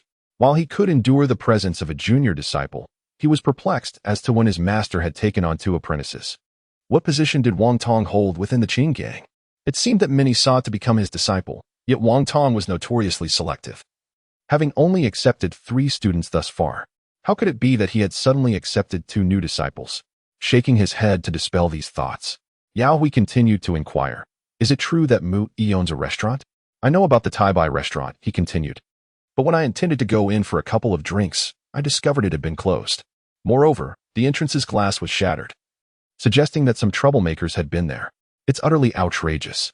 I cannot fathom who would dare to cause such chaos. Uncle Bing appeared somewhat agitated. Having been Wang Tong's driver for several decades, he had developed a fondness for establishments with an Eastern ambience, and Thai restaurant was among his favorites. Naturally, he was incensed by its vandalism. Upon hearing this, Yao Hui immediately comprehended the situation. Uncle Bing, please do not be upset. I will take care of this matter. After concluding the call with Uncle Bing, Yao Hui promptly dialed the number of Taylor, the leader of the gunman organization. At that moment, Mr. Taylor was in the midst of a shower. Upon noticing the incoming call from Yao Hui, he shifted his attention, saying, dear brother Yao Hui, what an unexpected pleasure. What brings you to call? Taylor, your lack of seriousness in handling matters is truly alarming. New York is a stronghold for underground forces. Collecting protection fees is commonplace, however. You should at least ascertain whether the party involved is within your reach before proceeding. This time, you have encountered a formidable obstacle. Yao Hui reprimanded. Taylor felt a jolt of surprise. He was acutely aware of Yao Hui's status. The fact that Yao Hui personally called him indicated that he had indeed run into a serious problem, and this issue was no ordinary one. Furrowing his brow slightly, Taylor responded, in my organization, we meticulously check every individual before collecting protection fees. We know who is fair game and who is not. Such a grave oversight should not have occurred. Who is this person? Which enterprise do they represent? The Thai restaurant. The owner is Mu Yi, Yao Hui revealed. Upon hearing this, Taylor expressed bewilderment. Mu Yi? Is he not a master in the underground boxing arena? Regardless of his prowess there, he is merely a level 4 expert. If my organization fears even a level 4 expert, how can we survive in New York? Yao Hui admonished, fool. A level 4 expert? An underground boxer? Is that all you can see? Let me enlighten you. Mu Yi has significant backing, a force that even I cannot afford to offend. I will tell you this much, his master is my mentor. Your mentor? The Grand Elder of the Qing gang? Taylor abruptly rose from the bathtub. Cold sweat beading on his forehead, his entire body shivering involuntarily. He hastily inquired, then, what should we do about this situation now? Yao Hui replied, my mentor has commanded you to personally offer an apology to Mu Yi. The phrase, FJ Inqing Zhu, carries a profound meaning in Chinese culture, denoting the act of humbly admitting one's faults and seeking forgiveness, often symbolized by carrying a thorny branch as a token of contrition. Taylor was momentarily perplexed. Clearly unfamiliar with this idiomatic expression, Yao Hui elucidated, stating that it involves bearing a thorn-laden branch on one's back and approaching another to apologize, allowing the other to strike one with the branch. Upon hearing this, Taylor's expression shifted dramatically. The notion of presenting oneself with a thorny branch only to be struck was an affront to his dignity. How could he endure such humiliation? Yet, the thought of Mu Yi's stature, a disciple of the Grand Elder of the Qing gang, sent a shiver down his spine. The gunman organization could operate with impunity in New York due to the indifference of the Qing gang and other powerful factions toward his meager existence. Otherwise, with the might of the Qing gang and the American mafia at their disposal, annihilating the gunman organization would be effortless. However, he pondered, what exactly was this thorny branch? Taylor speculated it might be akin to a whip, as it would otherwise be inconceivable to strike oneself.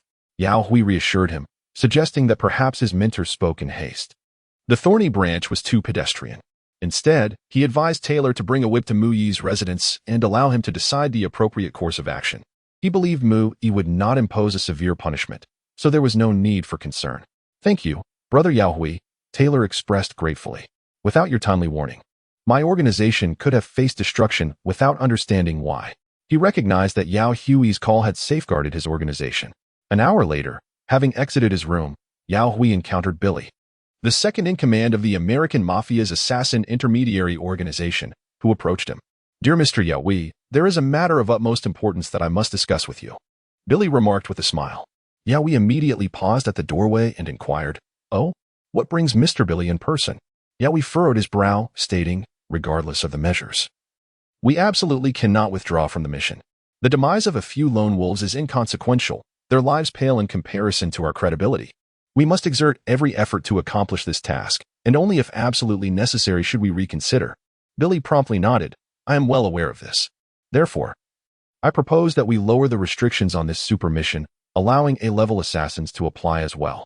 After all, many A-level assassins possess strength that surpasses that of S-level assassins. They simply lack A-level missions to facilitate their advancement. Indeed, for instance, there is an A-level assassin known as Bullet whose capabilities are formidable. He completes any task with absolute certainty. Judging by his prowess, he should be on par with the S-level assassin C. Allowing A-level assassins to apply is indeed a commendable strategy," Yao Hui acknowledged. "However, S-level missions can only be claimed by S-level assassins. This is a rule established by our assassin intermediary organization and cannot be altered lightly." Yao Hui's brow knitted in concern. Billy smiled slightly, "Of course. Such changes cannot be made lightly, but these are special circumstances. Since the Japanese Double Flower Organization abandoned this billion-dollar mission, no S-level assassins have stepped forward to claim it. They are all apprehensive about this task. Lowering the restrictions is certainly not an unreasonable course of action. Indeed, Mr. Yao Hui, I have already spoken with our party leader, who has consented to my proposal." After a moment of contemplation, Yao Hui replied, "Very well, please hold on while I confer with our leader." With that, he entered his room, closing the door behind him. "Hello, Master Brother, it's me, Yao Hui. I need to discuss something with you. The Assassin Intermediary Organization has a task with a staggering bounty of $1 billion. However, despite the passage of time, no one has succeeded in fulfilling it, and nearly half of the S-rank assassins have perished without any progress. Thus, the American Mafia has suggested lowering the task's restrictions, allowing A-rank assassins to claim it as well. Master Brother, do you think our Qing gang should agree?" Yao Hui called his Master Brother, who is currently the leader of the Qing gang, Zhuang Xiao. After a brief contemplation, Zhuang Xiao responded, "Yes, let us acquiesce to their request. Lower the restrictions so that more assassins can take on this task. If it ultimately proves unmanageable, we shall simply rescind it." "I understand, Master Brother." Yao Hui promptly ended the call. He then exited his room, finding Mr. Billy still waiting outside. Upon seeing Yao Hui emerge, Billy smiled and inquired, "What was the response from Leader Zhuang?" Yao Hui replied with a grin, "Our Qing gang has agreed to lower the restrictions, allowing A-rank assassins to participate." From beginning to end, Yao Hui and Billy were indifferent to the number of assassins who perished. Their sole concern lay with the reputation of the Assassin Intermediary Organization. They were unconcerned about the count of assassins, for regardless of the world's evolution, three types of individuals will undeniably persist: assassins, prostitutes, and gamblers. At 8 o'clock in the evening, within the underground boxing arena, Li Yang entered the 10th match of his illustrious boxing career. In the preceding 9 bouts, Li Yang had decisively triumphed with overwhelming force. However, this particular match left many uncertain about the outcome, as his opponent was none other than the quick-leg king, Anders, one of the top 10 masters of the underground boxing scene. At this moment, the first boxing ring was filled to capacity, with every spectator adorned in designer attire, representing the upper echelons of society.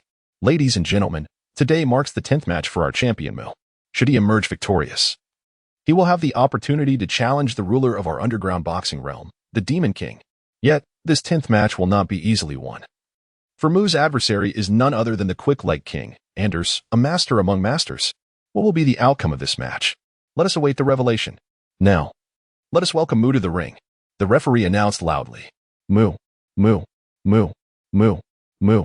Li Yang's devoted supporters erupted in cheers, while the affluent, nobility, and socialites waved their betting checks, vociferously shouting in unison. In this moment, they all surrendered to the exhilaration, utterly unconcerned with their own status. Li Yang, clad in black attire, ascended the boxing ring with deliberate steps, emanating an unconscious aura of icy coldness. Today, Mu faces the formidable king of swift legs, Anders. Let us welcome Anders to the arena. The crowd erupted in fervent cheers, clearly demonstrating that Anders, as one of the top 10 superstars of the underground boxing circuit, still enjoys considerable support. Anders, a Caucasian with a robust physique, possessed a gaze so indifferent that it sent shivers down one's spine. While Li Yang exuded an aura of frostiness, Anders's cold eyes resembled that of a cobra, poised to strike at any moment. Who among them is the mightier, Mu or Anders? The answer shall soon be revealed. The referee's voice rang out, and a sharp bell chimed, prompting the referee to swiftly exit the ring. The match commenced. With the distinct sound of the wind howling, Anders unleashed a flurry of kicks with his right leg, yet Li Yang, akin to drifting cotton, elegantly evaded these strikes with effortless movements. A sweeping attack, a glint of murderous intent flashed across Anders's face as he lowered his stance. Executing a fierce horizontal kick aimed at Li Yang's thigh, Li Yang merely offered a cold smile, leaping into the air, his muscular strength surging forth. The deathly leg technique unleashed a series of sweeping kicks, both legs slicing through the air like dual scimitars aimed at Anders's body. Anders's expression shifted dramatically. He swiftly braced himself against the ground and forcefully retreated to the edge of the ring. Exhausted, Li Yang found himself at a crossroads. Though he could draw upon the innate true energy within him to continue his aerial assault, it was impractical for any individual to remain airborne for an extended period. Unless he revealed his true prowess, he was destined to descend. Yet, Li Yang's right leg forcefully propelled him against a pillar of the boxing ring, launching him towards Anders like an arrow released from a bow. With a technique known as the piercing leg from Chinese martial arts, Li Yang spun into motion, becoming a whirling dervish, the tip of his rotation being his right leg. Anders, taken aback, sneered, "You seek your own demise." In the underground fighting arena, there were several taboos. Firstly, relying solely on one's hands for attack was deemed a folly, for the power of the arms paled in comparison to that of the legs. Secondly, airborne assaults were frowned upon. Once one left the ground without a supporting base, failure would lead to catastrophic repercussions. To Anders, Li Yang's piercing leg seemed a glaring vulnerability. Anders swiftly evaded Li Yang's strike, his right leg crashing down towards Li Yang's midsection. In that moment, Li Yang's body hung suspended in the air, unable to evade. Yet, just then, he swung his right leg with ferocity, aiming a decisive blow at Anders' abdomen. With a resounding impact, Anders' kick landed squarely on Li Yang's stomach. But Li Yang's leg, akin to a cleaver, sliced through Anders' defenses, piercing his abdomen. In a seamless motion, Li Yang executed a flying kick, sending Anders hurtling backwards to collide violently with the pillar of the boxing ring, blood splattering across the ground. In that instant, Anders met his end. Li Yang landed gracefully. The impact hardly caused him any harm, as his physical strength had nearly reached 30,000 crystals.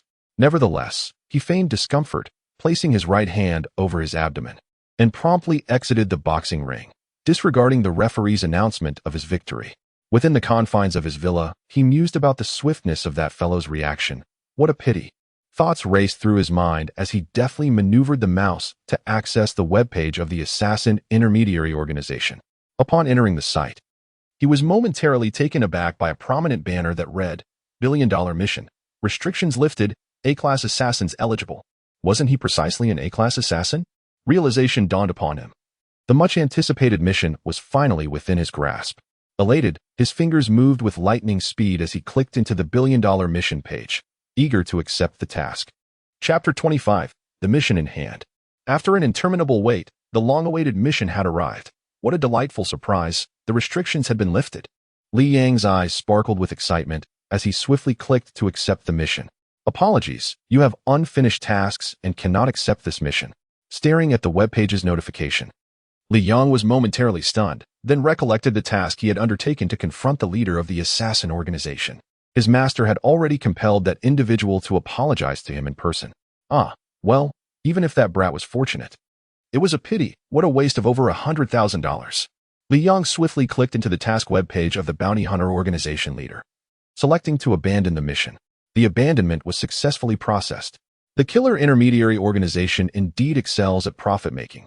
Clients who issue tasks are required to pay a fee of 1/10, capped at $10 million. Assassins who accept tasks must pay a deposit, which is fortunately refundable upon successful completion. However, should they fail, the deposit is forfeited. Li Yang relinquished this task, incurring a loss of several $100,000. He hoped that no other A-level assassins had noticed that the $1 billion task had lowered its restrictions. With a fervent heart, he clicked with remarkable speed into the $1 billion task webpage. In a small villa in Brooklyn, New York, a slender black man gazed at the computer screen, his eyes darting about as he murmured softly, "Oh God, grant me some guidance. Should I accept this task?" He found himself in a state of indecision. With nearly half of the S-level experts perished, Japan's Double Flower, one of the three major assassin organizations, had declared their withdrawal from the mission. This prompted the assassins to realize that the $1 billion task was not as simple as it appeared. The anxious black man wrestled internally. Am I stronger than Assassin C? This is a task that even Japan's Double Flower, one of the three major organizations, has chosen to abandon. Perhaps it is wise to prioritize survival. Ultimately, the slender black man resolved to forego this task. Back in Li Yang's villa, he chuckled, "Huh? No one has taken it yet." Upon glancing at the web page's hues, Li Yang instantly discerned the situation. Without a moment's hesitation, he clicked to accept the task. Task acceptance complete. Li Yang exhaled deeply, reassuring himself, such extraordinary luck that no one had snatched the task before me. Had it been taken by another, I would have felt utterly disheartened. In truth, the Assassin Intermediary Organization had published a notice about lowering the task acceptance limit to a staggering $1 billion. By the time Li Yang became aware of this announcement, nearly an hour had elapsed. During that hour, 2 S-level assassins and 3 A-level assassins had already encountered this news before him. However, these assassins were acutely aware of the peril associated with the task. They had witnessed the demise of numerous S-level assassins who had failed in their attempts. Like that gaunt figure of African descent, they deliberated carefully and ultimately chose to forego the opportunity. After all, while wealth is enticing, life holds greater value. Without life, no amount of money is of any use. This was precisely why, after the Japanese Double Flower withdrew, no S-level assassin dared to accept the task thereafter. Mr. Mui, there are dozens of individuals outside the villa awaiting your audience, led by a person who claims to be the leader of the gunman organization. A maid sweetly announced from outside Li Yang's room. Upon hearing this, Li Yang could not help but smile broadly. It seemed the leader of the gunman organization had arrived. I wonder what emotions he is experiencing at this moment.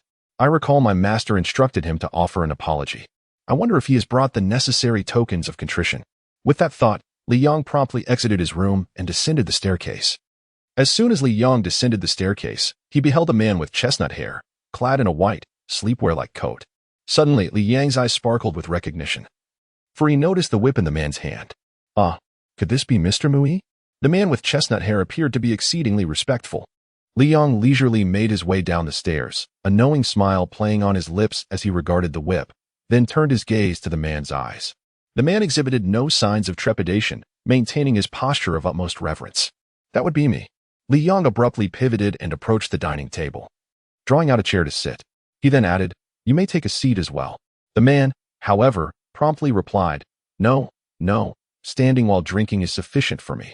Allow me to introduce myself. I am Tyler, the leader of the local gunman organization. I have come personally to offer my apologies to Mr. Mui." With that, Tyler suddenly stripped off his upper garment, exposing his torso, and with a resounding thud, he knelt down, raising the whip high with both hands, proclaiming, "I hope Mr. Mui will show mercy and not hold our transgressions against us." Prior to this encounter, Tyler had leveraged all his connections to gather information.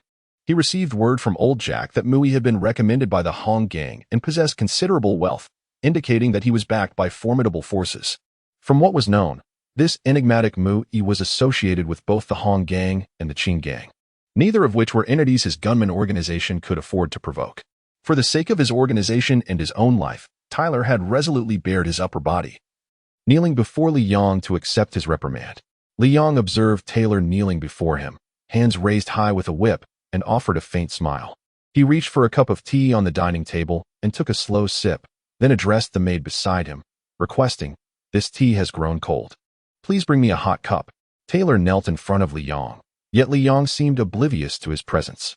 A wave of anxiety washed over Taylor as he clutched the whip, his head bowed low, unable to discern Li Yang's expression. He yearned to lift his gaze but was paralyzed by fear, uncertain of Li Yang's temperament. He worried that any sign of anger from Li Yang could lead to dire consequences, not just for himself, but potentially for his entire family. As he remained kneeling for nearly 15 minutes, those from the gunman organization in the courtyard also knelt, including the blonde man who had previously come to the Tai Bai restaurant demanding protection fees. They were acutely aware that this Mui was backed by a formidable Qing gang, and their organization was teetering on the brink of annihilation. For Taylor, those 15 minutes felt like an eternity, and beads of cold sweat began to form on his forehead.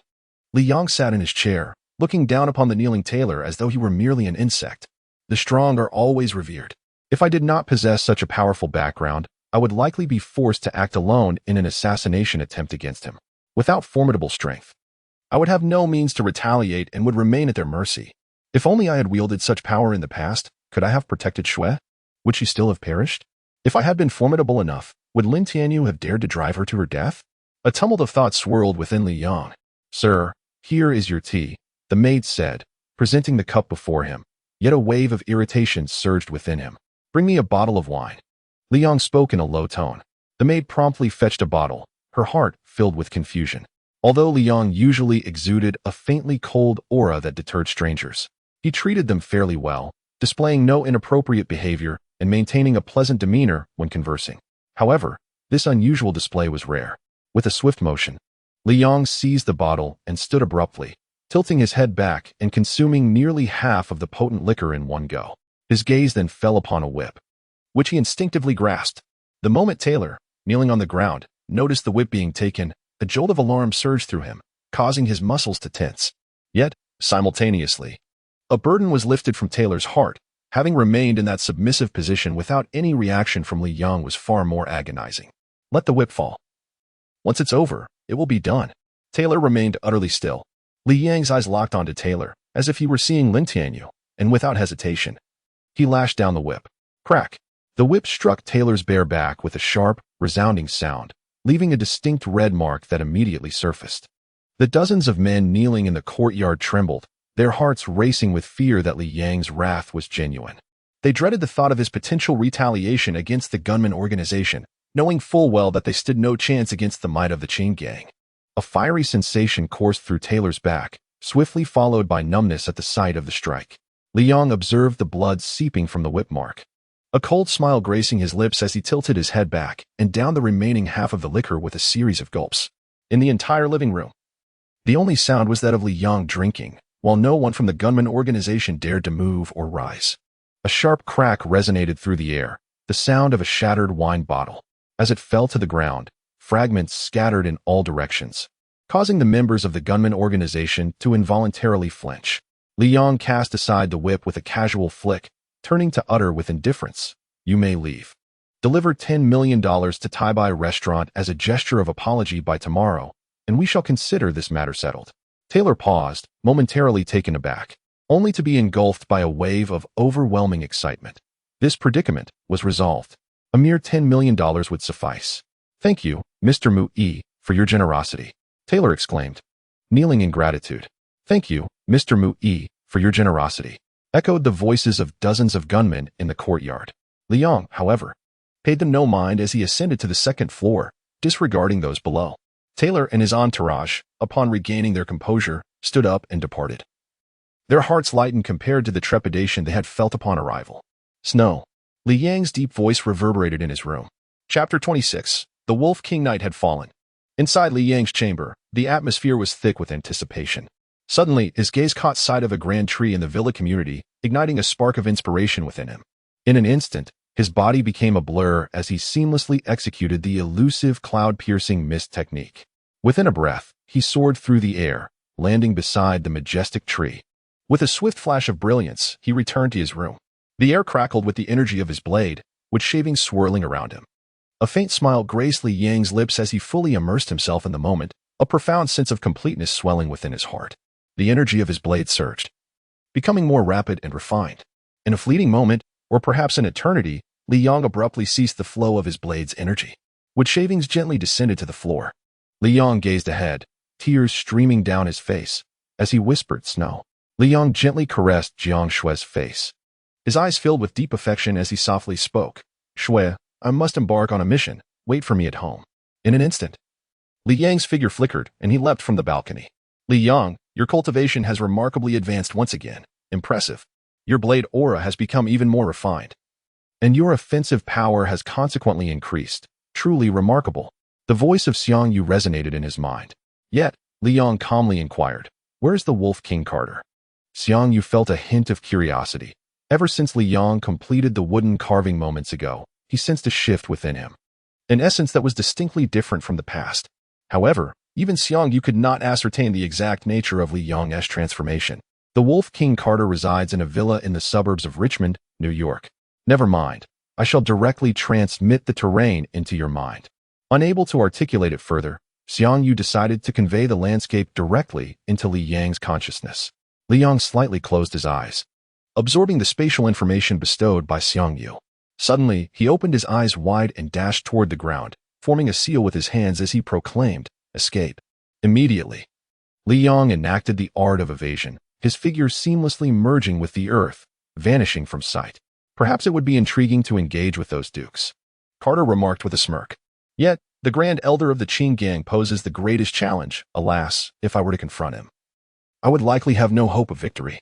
I would not be foolish enough to seek my own demise. Carter was acutely aware of his ability to contend with the Blood Duke, yet he recognized that he stood no chance against the Grand Elder of the Green Gang. He had been present when Wang Tong had effortlessly eliminated two powerful dukes of the American Mafia in an instant. What a brilliant flash it had been. That radiance vanished as swiftly as it appeared, leaving the two formidable Blood Dukes slain before they could even transform into bats. The sheer terror of that brilliance was unfathomable. Even his own Wolf King form would likely be powerless against it. Each time Carter recalled that astounding luminosity, he felt a shiver run down his spine. Indeed, when the art of the flying dagger is mastered, an adept of the same rank is definitively no match for a master of the Star Extreme sect. Wang Tong, being a 7th-level master, could undoubtedly execute a kill in the blink of an eye. This exemplifies the terror of the flying dagger technique, where powerful true essence is refined into the spirit of the blade, resulting in an energy density that multiplies exponentially. The culmination of this process leads to an attack of such magnitude that it surpasses the imagination of other cultivators. Suddenly, a tremor coursed through Carter's heart as an inexplicable sense of danger enveloped him. Could it be that another assassin had arrived? Startled, Carter, having attained the 7th-level mastery, could perceive everything within several miles with clarity. The previous assassins had been unable to approach him. Even ninjas had been detected from 100 meters away, for the disparity in their levels was insurmountable. Yet now, he found himself unable to ascertain the direction of the newcomer, indicating that this assassin far surpassed the previous ones. Come forth and engage me in battle. I know you are nearby, Carter exclaimed, suddenly rising to his feet. His power erupted, tearing his shirt to shreds. And in an instant, he darted towards the open space beside the villa. Whoosh! As the sound resonated, a flash of brilliance ignited in Carter's eyes, and his body soared into the sky with remarkable swiftness. Such rapid reflexes! Li Yang stood at the very spot where Carter had just been, excitement glimmering in his eyes. For he had finally encountered a true master capable of unleashing his full prowess. Carter hovered effortlessly in midair. As a level 7 expert, aerial flight was merely fundamental. The art of evasion, impressive, far superior to those two ninjas who had been detected from 100 meters away. Very well, prepare to receive my punch. With a hearty laugh, Carter plunged downwards, his right hand coiling at his abdomen, a formidable force coalescing within it. Whoosh! Li Yang's body seemed to be swept away by a gust of wind, propelling him several meters back. Seeking death. Suddenly, Carter bellowed, his right fist, imbued with tremendous power, hurtling towards a spot a dozen meters to Li Yang's left. Li Yang was momentarily taken aback. Could it be that this formidable Wolf King-level expert had committed such a fundamental error and missed his target? A howl of a wolf erupted nearby, and a robust silhouette leaped into the air, illuminated by the moonlight as dark energies coalesced around him. Li Yang's expression shifted in alarm, unbeknownst to him. Another werewolf had been lurking right beside him. Ska, did you think you could evade my scrutiny? Attempting a sneak attack is a mere folly. That assassin was dispatched by you, wasn't he? Using him to divert my attention while you made your move? Humph, you underestimate me far too much. Carter paid no heed to Li Yang, directing all his attention solely towards the werewolf named Scar. He regarded Li Yang as a mere pawn sent by Scar to divert his focus. Upon transforming, Scar was adorned with a luxuriant coat of wolf fur, and his claws glimmered with a chilling sharpness. Carter, you truly deserve the title of the foremost expert of my werewolf clan. Impressive. But do you truly believe that your transformation will enable you to defeat me? That would be a gross underestimation of Scar. With a disdainful snort, Scar suddenly sprang into action. The air was pierced by a series of sharp whistles as his claws radiated with brilliant light, propelled by immense power towards Carter. As of this moment, Carter had yet to transform. Standing proudly in the air, he looked down upon the approaching Scar with an attitude of contempt. confident in his own strength, believing that he could easily vanquish his opponent without changing form. Suddenly, Carter's right leg vanished, only to reappear before his eyes. Boom. Carter's right leg collided forcefully with Scar's right claw. Both Scar and Carter were propelled backward, yet Scar swiftly regained his composure, charging once more. His claws creating illusions as they lunged toward Carter's chest. Just as Scar's claws were about to make contact, an enigmatic smile formed on Carter's face. With a startling sound akin to a bursting balloon, Scar stared in disbelief at his chest, which had been pierced by Carter's right foot.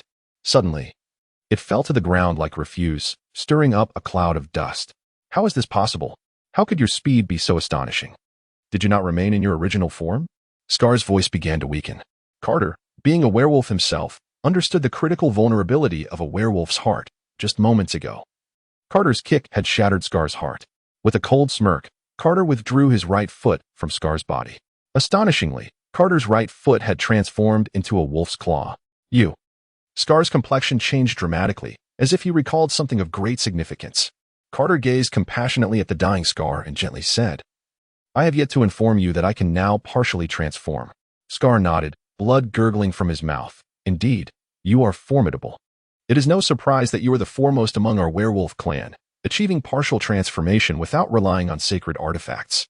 Such a feat seems to be reserved for the clan leader who wields sacred artifacts. You truly are remarkable. Scar, of course I am formidable. Carter retorted with a haughty snort. I can now control the transformation of any part of my body while the rest remains unchanged. This is merely a skill I have attained at the peak of the 7th level. Once I surpass the 7th level and reach the 8th, becoming the legendary Wolf King. Then, haha. Carter sneered with pride. Blood seeped from Scar's mouth once more, and soon his entire body convulsed before he succumbed to death. Li Yang observed all of this unfold and inwardly lamented. Carter is indeed impressive. It seems he did not even unleash his true power before vanquishing his opponent. In an instant, Xiang Yu's voice resonated in Li Yang's mind. Li Yang, you must exercise caution. That Carter possesses the ability to partially transform. This is distinct from a complete transformation. Just moments ago, he swiftly turned his right leg into a wolf's claw, catching that Scar off guard and resulting in his immediate demise. What is most terrifying is that it appears his partial transformation requires no time at all. Indeed, one would typically expect a werewolf's transformation to take a certain duration, yet it was evident from the earlier observation that Carter's leg morphed into a claw in an instant. This was the very reason Scar was unable to evade his fate. You, young man, dare not flee? You must be in league with Scar, humph. He is dead. Do you truly believe you stand a chance? Carter advanced slowly towards Li Yang, his eyes brimming with disdain. Li Yang chuckled coldly. Scar? I know not who he is. To me, you are merely worth $1 billion. Gradually, Li Yang's hands began to shimmer, the air around them crackling with blade-like energy. Dodge. With a chilling command, Li Yang's figure vanished from Carter's perception. Indeed, he completely disappeared. Carter could not sense Li Yang's presence at all. As Carter's expression grew solemn, waves of energy erupted around his body, and his eyes slowly closed. Whoosh! A sharp whistle echoed suddenly. Chapter 27, Blade Energy. With a sudden change in expression, Carter's form shot upwards like a rocket, instantly positioning him in midair. Carter gazed down at Li Yang, a bitter smile twisting his lips as he exclaimed, Impressive. I failed to detect even the slightest hint of your presence. However, your attack can merely injure a 6th-level master. To me, it is utterly inconsequential. Although Li Yang could ascend into the air for approximately a minute using the technique of cloud-soaring mist, he found that his ground attacks were significantly more potent. After all, he possessed both the art of evasion and the technique of breath concealment. By employing the latter, even Carter could not perceive the slightest trace of his aura, allowing him to launch a surprise assault with the former. A flawless synergy that had previously inflicted a wound on Carter's leg. Bats. Humph. The foul creatures are what I detest most. Against you, I could easily extinguish your existence even upon solid ground. With a flicker, Carter vanished from sight, and almost instantaneously, he reappeared beside Li Yang, unleashing a barrage of strikes that numbered in the hundreds, his speed reaching a terrifying magnitude. Yet, Li Yang evaded Carter's relentless onslaught with an ethereal grace, akin to drifting petals. His speed is at least 10 times greater than mine, terrifying. Fortunately, thanks to the cloud-soaring mist technique and my attunement to nature, I barely managed to evade his attacks. A cold sweat trickled down Li Yang's brow. In terms of speed, he was no match for Carter. However, The werewolf could not grasp the essence of the natural way. To Carter, Li Yang's evasive maneuvers appeared fluid and instinctive, unlike his own direct and linear approach. Yet, Carter was utterly incapable of comprehending the profundity of Li Yang's technique. Evasion. In an instant, Li Yang vanished from sight, rendering his presence undetectable. That insufferable fiend. Carter felt utterly helpless against Li Yang's evasion technique, especially when Li Yang combined it with his breath-concealing skill, leaving Carter completely unaware. Faced with this maneuver, he had no choice but to take to the air. However, his pride would not allow him to simply retreat. As a 7th-level master, could he truly only evade? I shall remain here and see how you intend to harm me. Carter's eyes reddened, and in an instant, his legs transformed into terrifying wolf claws, densely covered in dark fur, with streams of black energy swirling around them. The powerful energy began to emanate from his upper body as well. At that moment, Carter was entirely enveloped in black energy, and with his formidable physique, he resembled a demon from the depths of hell. With a whoosh, 3 blades of energy shot towards Carter from Li Yang. Howling like a wolf, Carter's black aura intensified, and his entire body seemed to be engulfed in this dark mist. The clash of energy resonated like metal striking metal. Li Yang's 3 blades of energy barely penetrated the black aura, colliding against Carter's body, yet they failed to inflict any harm, unable to even graze his tough exterior. Ha ha ha, you lack the strength to force me into a complete transformation. Now it is my turn to strike. With a flash, Carter vanished from sight, leaving only after images behind. This fellow's speed had increased exponentially. It was monstrous. At this moment, Carter's legs remained in their transformed state, enabling him to move nearly twice as fast as before. Li Yang found himself unable to evade the imminent assault. Like a wisp of smoke, he floated effortlessly amidst the shadows of Carter's legs. Though it may appear effortless, Li Yang bears a silent burden. This individual is truly monstrous, exhibiting nearly double the speed he displayed moments ago. Alarmed, Li Yang sensed impending danger and swiftly formed a hand seal, vanishing into the earth. With a thunderous sound, Carter's right leg swept past Li Yang's waist, the formidable black energy trailing from his limb merely grazing Li Yang. Despite his quick reflexes, he was still slightly struck. Although it was but a mere brush with that dark energy, Li Yang felt a powerful impact. The black energy surged into his meridians, instantly dismantling his innate true qi, rendering it utterly incapable of offering any resistance. This black energy was on par with true essence, far beyond what Li Yang's innate true qi could withstand. Underground, Li Yang was acutely aware of the overwhelming aura above him. I refuse to believe you can breach my defenses. A blade-like energy began to pulse from his palm, coalescing more with each oscillation. Meanwhile, Carter, visibly enraged, seemed incensed by Li Yang's mockery. With a resounding crash, Li Yang's heart raced as his body flickered underground, the soil beside him parting as the powerful black energy penetrated deep into the earth. Above ground, Carter's fists, infused with black energy, pounded the surface relentlessly, creating deep craters one after another, yet no authorities arrived. Damn it, has this fellow lost his mind? Li Yang cursed quietly beneath the ground. Although he had the ability to employ evasion techniques underground, he was unable to escape the onslaught of energy strikes. The relentless assault became increasingly arduous for him to endure. Little creature, I dare you not to emerge. A cold glint flickered across Carter's face as he unleashed a surge of potent black energy from his hands, instantly forming a hexagram formation. The formidable black energy pierced through the earth with great force. Beneath the tumultuous hexagram formation, the soil upheaved violently, while powerful black energy arrows rained down, relentlessly targeting Li Yang, who found himself ensnared within this chaotic sphere. What kind of formation is this? Why can I not escape using my evasion techniques? Li Yang struggled to dodge the oncoming torrents of black energy. Xiang Yu scoffed. This is merely the simplest and most rudimentary 6 harmonies formation. This werewolf possesses only a superficial understanding, yet it suffices to ensnare you, primarily due to the inferiority of your internal energy level, which is significantly lower than his, rendering your evasion techniques ineffective. Why must I flee? A cold smile graced Li Yang's face as the blade aura in the palm of his right hand transformed into a radiant blade of light. Close combat. Just as Carter prepared to augment the energy flowing into the formation, a sudden figure darted past. Carter felt a sharp pain on the surface of his skin and looked down to see fresh blood trickling forth. He, the Wolf King Carter, had been wounded. Previously, he had refrained from projecting the blade aura outward, instead utilizing the concentrated blade energy he could control as a melee weapon, resulting in unexpectedly effective outcomes. Die. In a fit of fury, Carter's right hand transformed into a myriad of claw-like shadows, fiercely lunging towards the assailant, Liang. However, in an instant, Liang vanished. With a sudden reappearance behind Carter, a blade of energy once again breached his defenses, leaving yet another scar upon his flesh. But as soon as Liang struck, he swiftly resorted to his evasion techniques. Another wound was inflicted. With remarkable agility, he eluded Carter's grasp once more. "Curse him!" roared the Wolf King Carter, nearly driven to madness.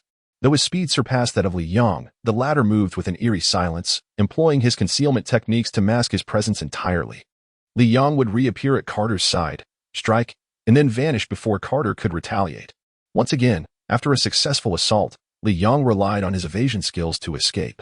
At last, after sustaining numerous injuries, Carter succumbed to his fury, his sanity teetering on the edge.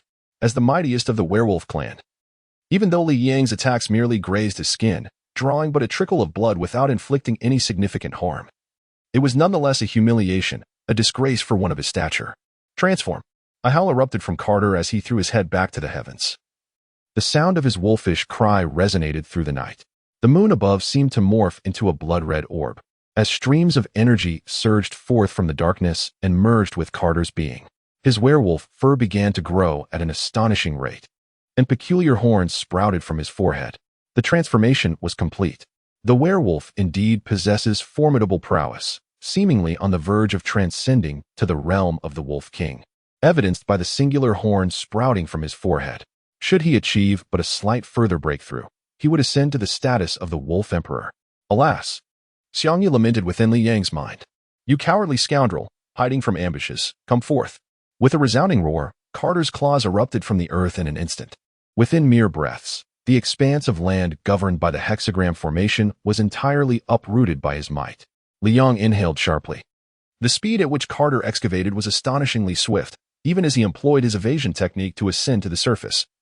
He was still struck by the gale of Carter's claws, the potent energy leaving multiple lacerations upon his body. "Humph, boy, I wonder where you intend to flee?" Carter's formidable physique loomed before Liang. Liang responded with a cold smirk. "Why should I run? Prepare to meet your demise." The demon god's sixfold severance, divide the river, split the sea. With a slight closing of his eyes, Liang's right hand endeavored to replicate the trajectory of Hongjun Daoist's technique within divide the river, split the sea, immediately drawing forth a surge of celestial spirit energy. The blade aura, already condensed to the utmost limit Liang could endure, was further compressed to an extraordinary degree. In that fleeting moment, Liang found himself unable to maintain control over the now terrifying density of the blade energy, and with a swift motion, he unleashed it. Whoosh! The celestial extremes, the realm of obscurity.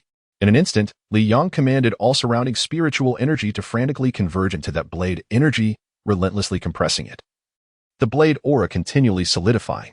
Every ounce of Liang's mental prowess was devoted to controlling and compressing more energy, compressing, and yet again compressing. In Liang's eyes, the world was consumed solely by Carter and the ever-compressing blade aura emanating from himself. The 20th chapter, Instant Kill, details how the blade aura was forged through the relentless refinement of his internal energies via the 7 stars supreme. Its inherent attack power surpassed that of innate true energy tenfold, and the blade aura released from Liang's palm had been further intensified through his fervent compression, increasing its potency manifold. Ultimately, through the severing rivers and splitting seas technique and the frenzied absorption of abundant spiritual energy within the abyssal realm. The might of his attack had escalated to a level that posed a genuine threat to Carter. "Little fellow, indeed formidable."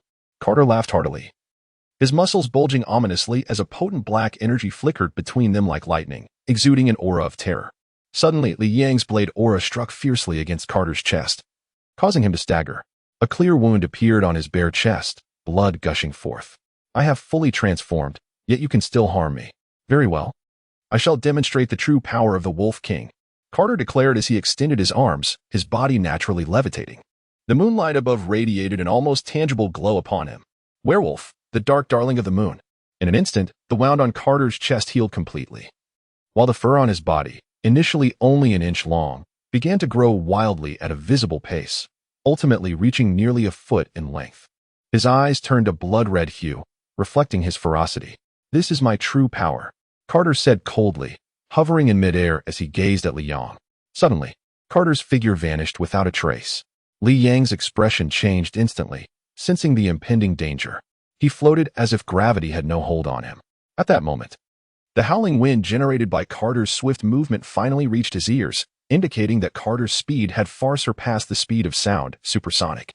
Realizing he could not withstand the onslaught, Li Yang immediately employed his escape technique, preparing to burrow underground. Boom! A powerful kick abruptly appeared within Li Yang's line of sight. Though he could sense the trajectory of the impending attack, his physical body could not react in time. Carter's right leg struck fiercely against Li Yang's abdomen. With a sound reminiscent of cheap tap water, Li Yang violently coughed up blood, crimson droplets splattering through the air. His body collapsed weakly to the ground. A massive wound gaping in his abdomen, blood oozing forth. Suddenly, a tremendous howling erupted, born from the violent movement of the world's spiritual energy. This sound was 100 times faster than the rate at which Li Yang absorbed spiritual energy during his training. Countless strands of this energy converged, enveloping Li Yang in a dense azure mist that surged uncontrollably into his body. This young man, insistent on confronting the werewolf, was now in dire need of my intervention. Xiang Yu harnessed the vast amounts of spiritual energy to mend Li Yang's internal injuries. The damage was severe. That kick had nearly obliterated Li Yang's internal organs. Fortunately, Xiang Yu was present. As he often said, as long as the soul remained intact, the body could be restored directly with energy. Once the energy reached a sufficient level, it could seamlessly repair the physical form. Regardless, the priority was to tear this adversary apart. Carter charged toward Li Yang without hesitation. With a resounding impact, Carter found himself propelled to the ground, his expression shifting with alarm as he sensed an invisible barrier surrounding Li Yang. It was as though he had collided with an unseen force. Humph! I refuse to believe that my formidable physique as the Wolf King cannot breach this ethereal shield. With a low growl, Carter charged again, colliding fiercely with the unseen barrier. The harder he struck, the more violently he was rebuffed. As if a colossal force had slammed into him. Boom!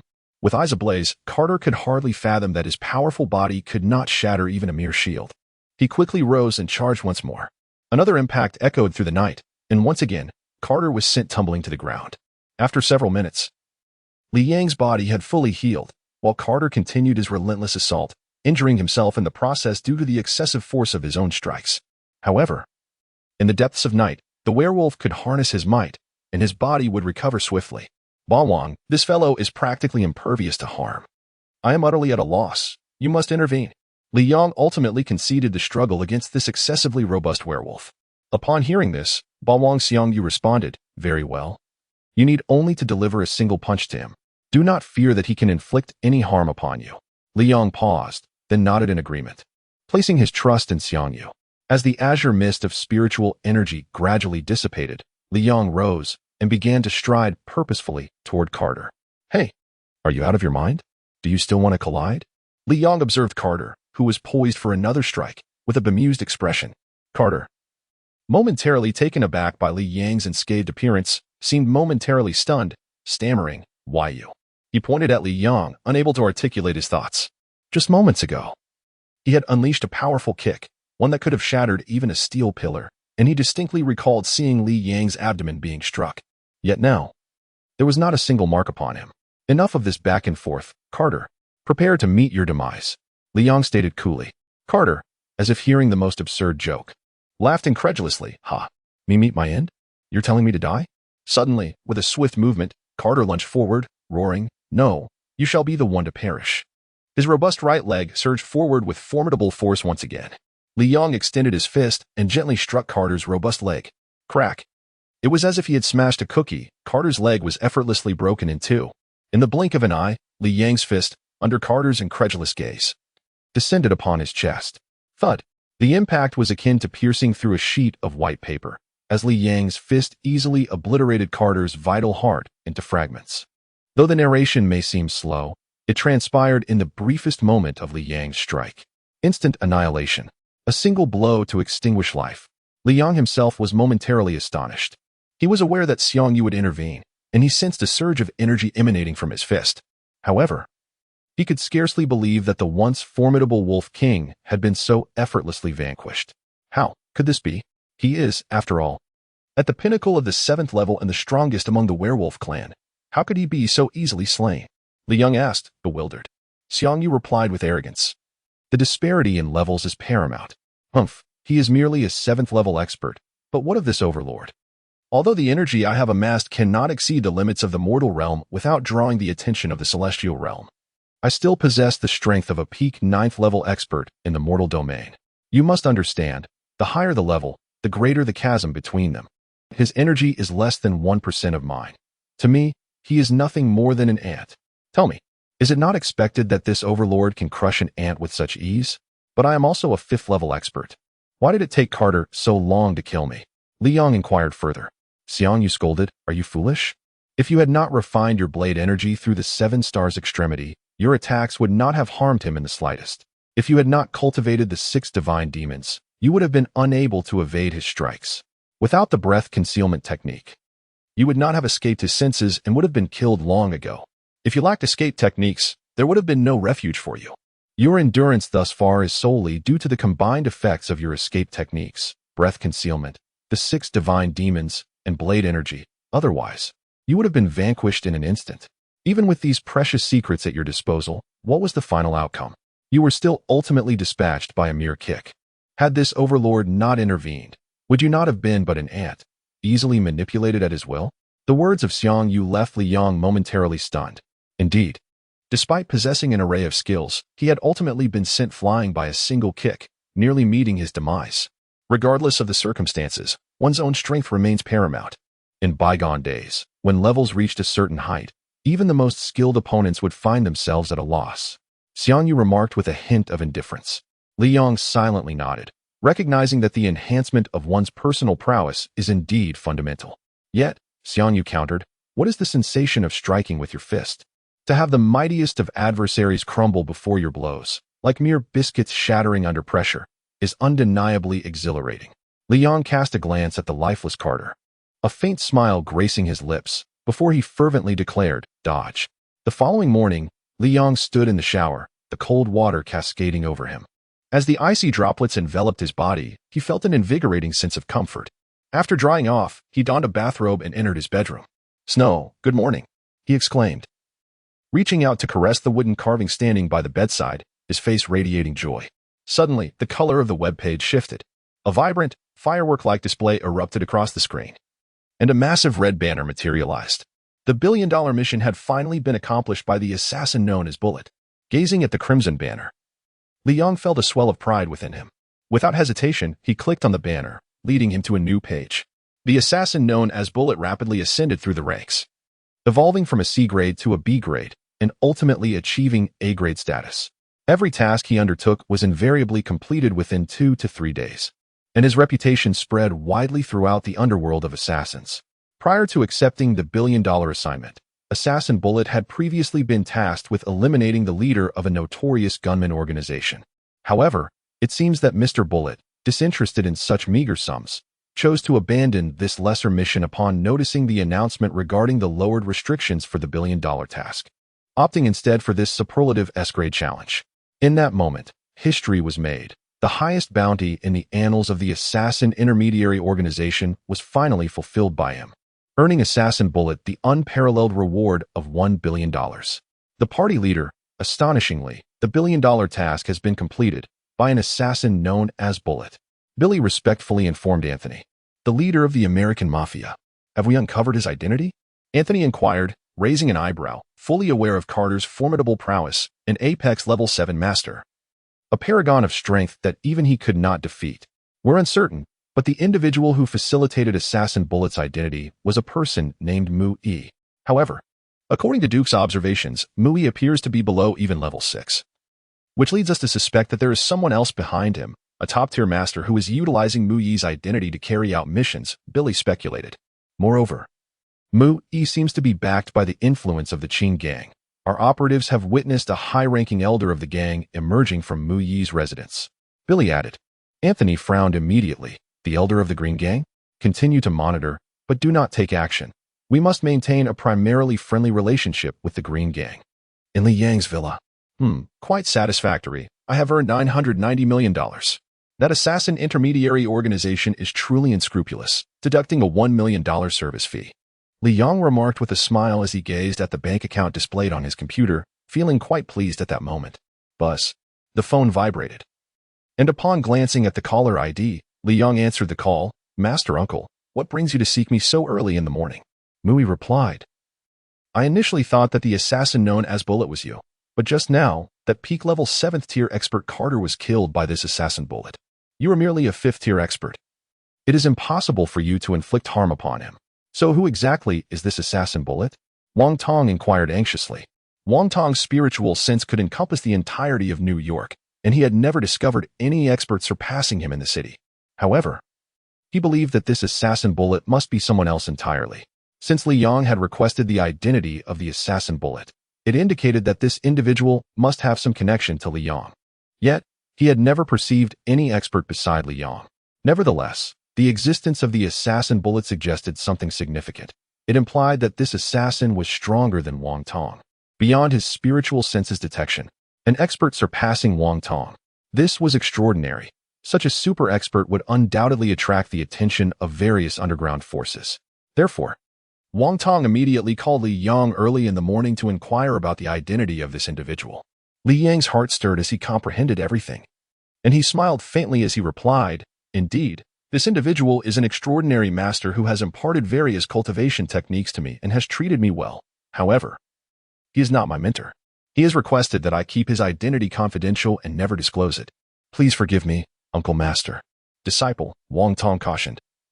Consider this. Since this enigmatic figure was capable of eliminating Carter, and my spiritual perception has never detected him, it signifies that his power surpasses mine. He may even be an 8th-level master. The implications of such a formidable practitioner are substantial. When in the presence of someone like him, one must maintain a respectful demeanor. You never know when he could prove to be of great assistance.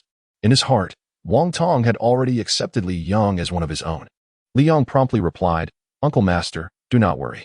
This mysterious individual has been exceedingly kind to me and has even shared some secret cultivation methods. I would like to introduce you to him, but he is quite reclusive and prefers minimal interaction with others. I am at a loss. Upon hearing this, Wang Tong nodded to himself. It was only natural for such a superlative master to be aloof. After all, an 8th-level practitioner would find few rivals in the world. And it would be peculiar if he were not proud. Very well, please extend my regards to him. I will end the call now. I will convey your greetings. Uncle Master, goodbye for now. Li Yang smiled as he hung up the phone, yet within him, a new thought began to take shape. He chose not to disclose the full truth to Wang Tong, for even if he attempted to explain, it would be difficult without revealing the existence of Xiang Yu. Thus, Li Yang could only tell Wang Tong that there indeed exists a mysterious expert, albeit one who prefers to keep his identity concealed. Wang Tong, as the esteemed elder of the Qing gang, personally called Li Yang to inquire about the identity of this assassin, Bullet. One can only imagine the depth of his concern. A glint of coldness flickered in Li Yang's eyes. Humph, in a certain sense, I do have an enigmatic figure by my side. A superlative master who has reached the pinnacle of the mortal realm. Although he exists merely in the form of a primordial spirit, possessing this leverage simplifies the execution of my plans significantly. Li Yang rose from his chair, his gaze fixated on the carving of Jiang Xue, tenderness evident in his eyes. Xue, do not fret. The Xinglin group shall not bask in its glory for long. For Li Yang, the Xinglin group represents a formidable power, and to eliminate it, he requires substantial strength of his own. The underground boxing arena. Yes, it is indeed the inception of Li Yang's influence. The elite fighters of the underground boxing circuit are all 4th-level masters, relying primarily on their physical prowess. The mere fact that these top fighters have achieved such levels solely through their physical attributes speaks volumes of their exceptional physical condition. The cultivation of demonic body refinement techniques promises rapid advancement. Indeed, Li Yang's strategy is to seize control of the foremost fighters in the underground boxing arena, subsequently enhancing their abilities through demonic techniques, thereby establishing a formidable armed force under his command. Yet, the question remains, how to assert this control? Underground boxing rules dictate that top-tier fighters must participate in 10 premier matches to challenge the reigning champion. A victory grants them the title of champion, while a defeat allows them to exit the underground arena. This singular regulation is the pivotal point for Li Yang. Initially, I had numerous troubles to address, but the circumstances have shifted.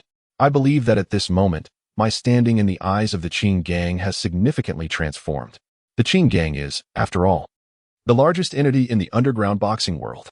A smile of a somewhat sinister nature graced Li Yang's face. After a short while, Li Yang descended the stairs. Breakfast was already prepared, and Tian Gang and others had risen early.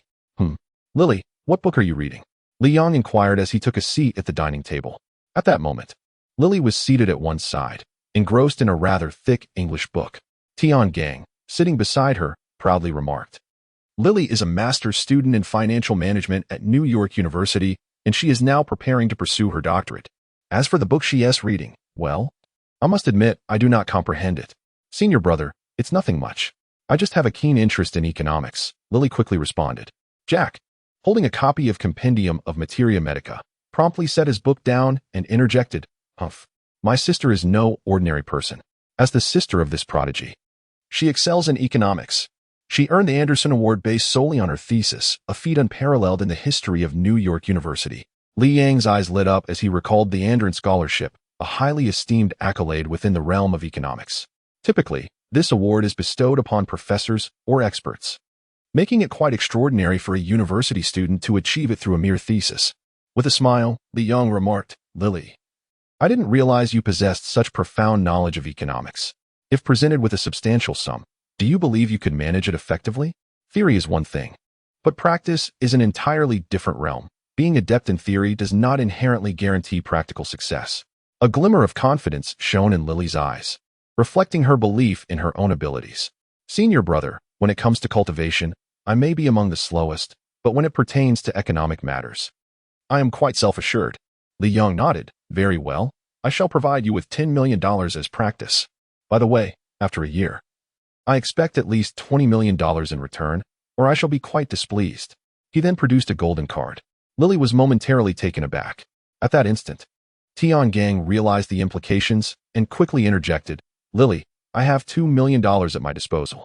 Turning to Li Yang, he insisted, Senior brother, Lily cannot accept your money. I, Tian Gang, have some means as well. Observing Tian Gang's reaction, Li Yang smiled knowingly, recognizing the man's desire to save face, as is typical among men. All right, let us have breakfast. Li Yang laughed as he picked up his chopsticks. Meanwhile, at the headquarters of the Qing Gang, the leader, Jiang Xue, was engrossed in reviewing various matters concerning the organization from the past month.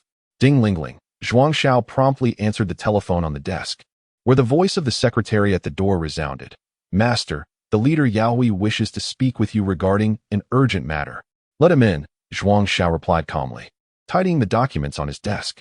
Yaoi swung open the door and strode in, stating, Senior brother, Master seeks your presence for an important discussion.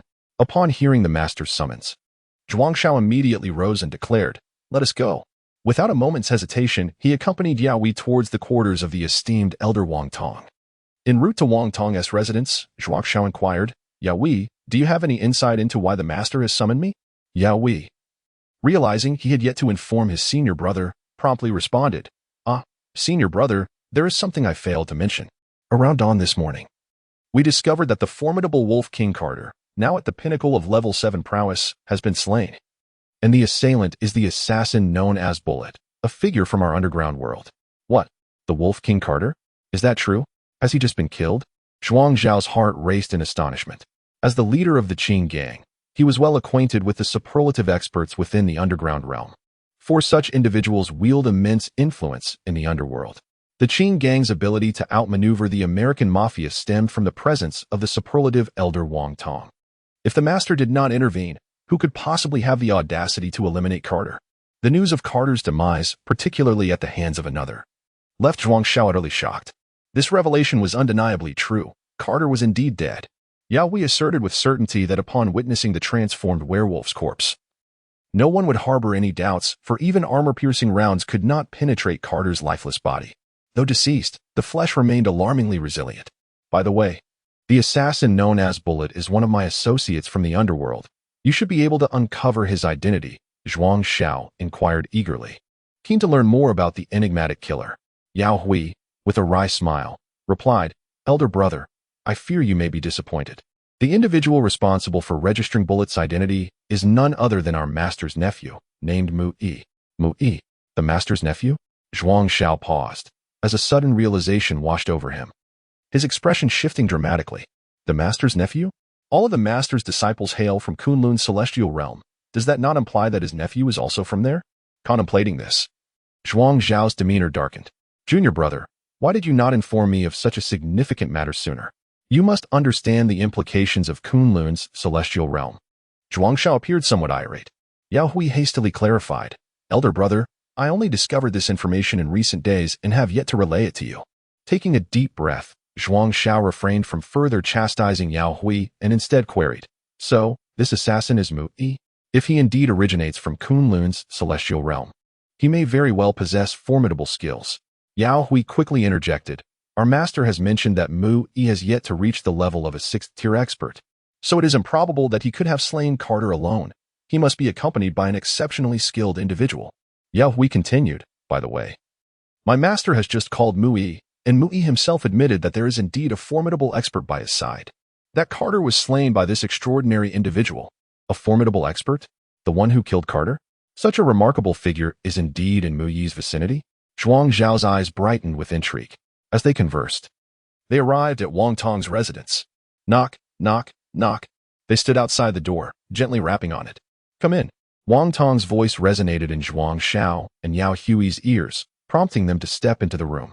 At that moment, Wang Tong was intently practicing calligraphy, diligently crafting each stroke.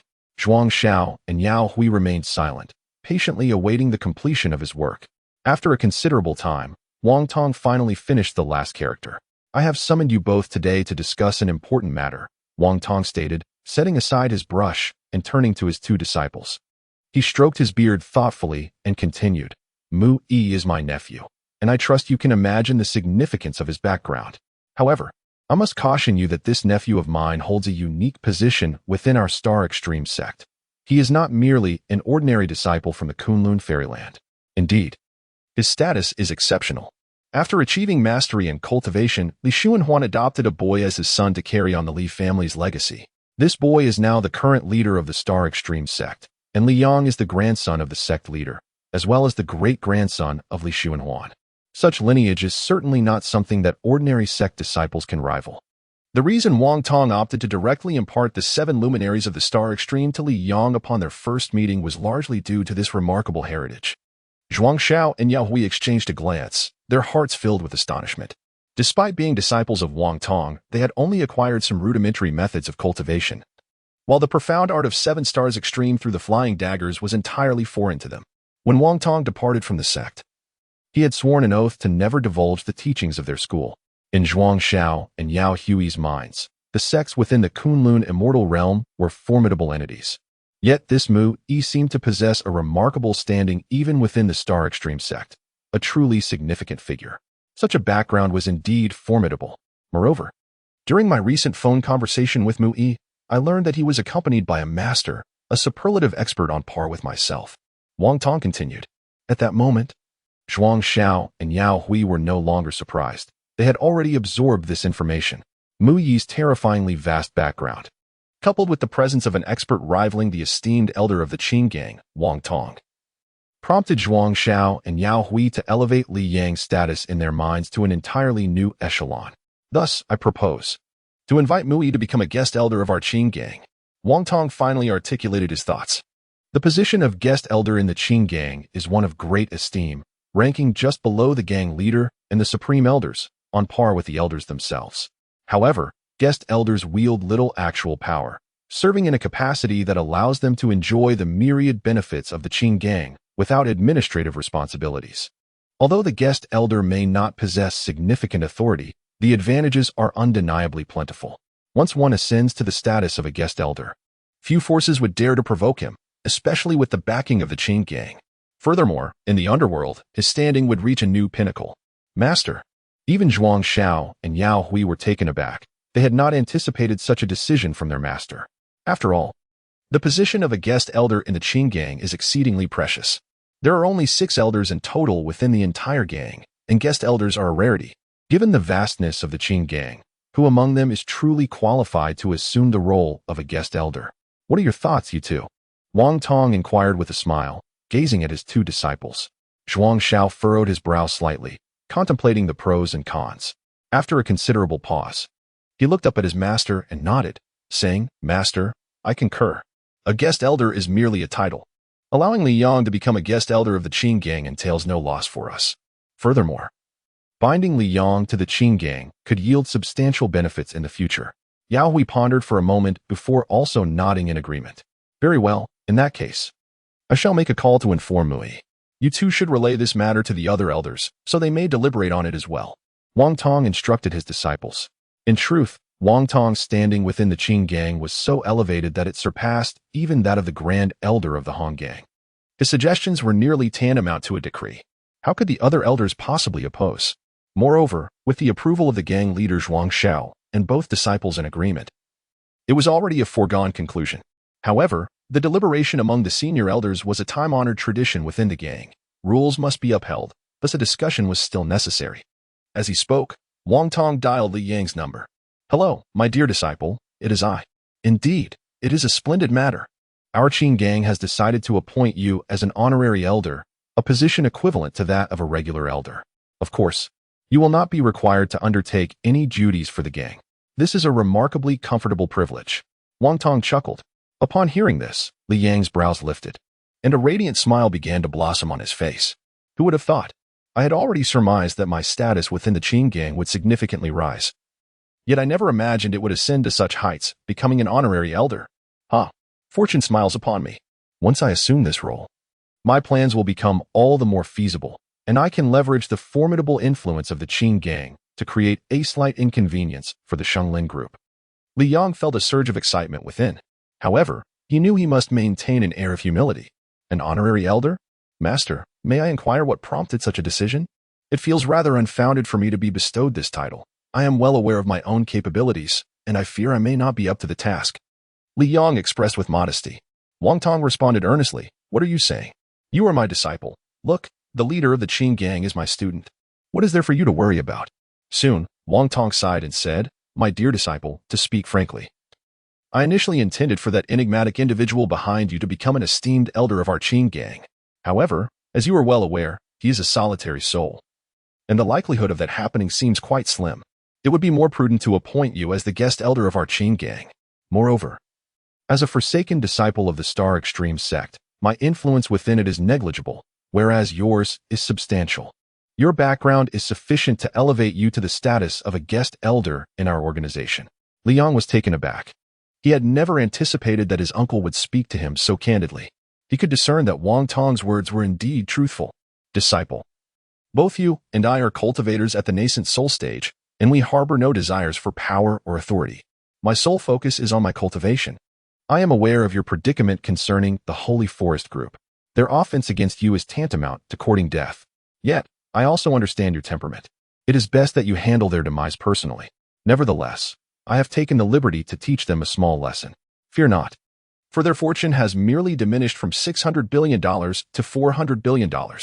Wang Tong spoke with warmth as if addressing his own child. Upon hearing this, Li Yang's heart quaked. It dawned on him that his uncle was well informed about his affairs. He had initially contemplated using his position as a guest elder to administer some retribution to the Holy Forest group, only to discover that his uncle had already acted. The Holy Forest group's wealth had been slashed by a third, which was no trivial lesson. Uncle. Li Yang found himself momentarily at a loss for words. Wang Tong sighed and remarked, My revered master, who is also your grandfather, raised me from a tender age and imparted to me the secrets of cultivation. I grew up alongside your father, and our bond resembles that of biological brothers. As for you, my esteemed nephew, I have no children of my own, thus, in my eyes, you are akin to my own offspring. If I show you no concern, whom shall I care for? Do not fret, from now on, I shall take charge. My words still hold some weight within the Qin gang. Though Wang Tong had departed from the Star Extreme sect, he harbored deep affection for it, often reflecting on the sect's leader, who was both a mentor and a father figure. After years of wandering, encountering the grandson of his esteemed teacher and the son of his brother, how could his heart not be stirred? While the Qin gang was his own faction, at his level of cultivation, his loyalty to the Star Extreme sect, where he was nurtured, was even more profound, and his concern for his master's grandson was paramount. Uncle, thank you. Li Yang found himself at a loss for words, having previously devised numerous strategies. In hindsight, it all seemed utterly ridiculous, as one need not resort to schemes with family. In his heart, Liang silently mused. Uncle, I am sorry. The matter of the overlord is of utmost importance. I cannot divulge it to you and must continue to deceive you. At this moment, he felt a twinge of guilt for misleading his uncle. However, speaking with Wang Tong now felt much more familiar and unguarded. There was no need for circumlocution.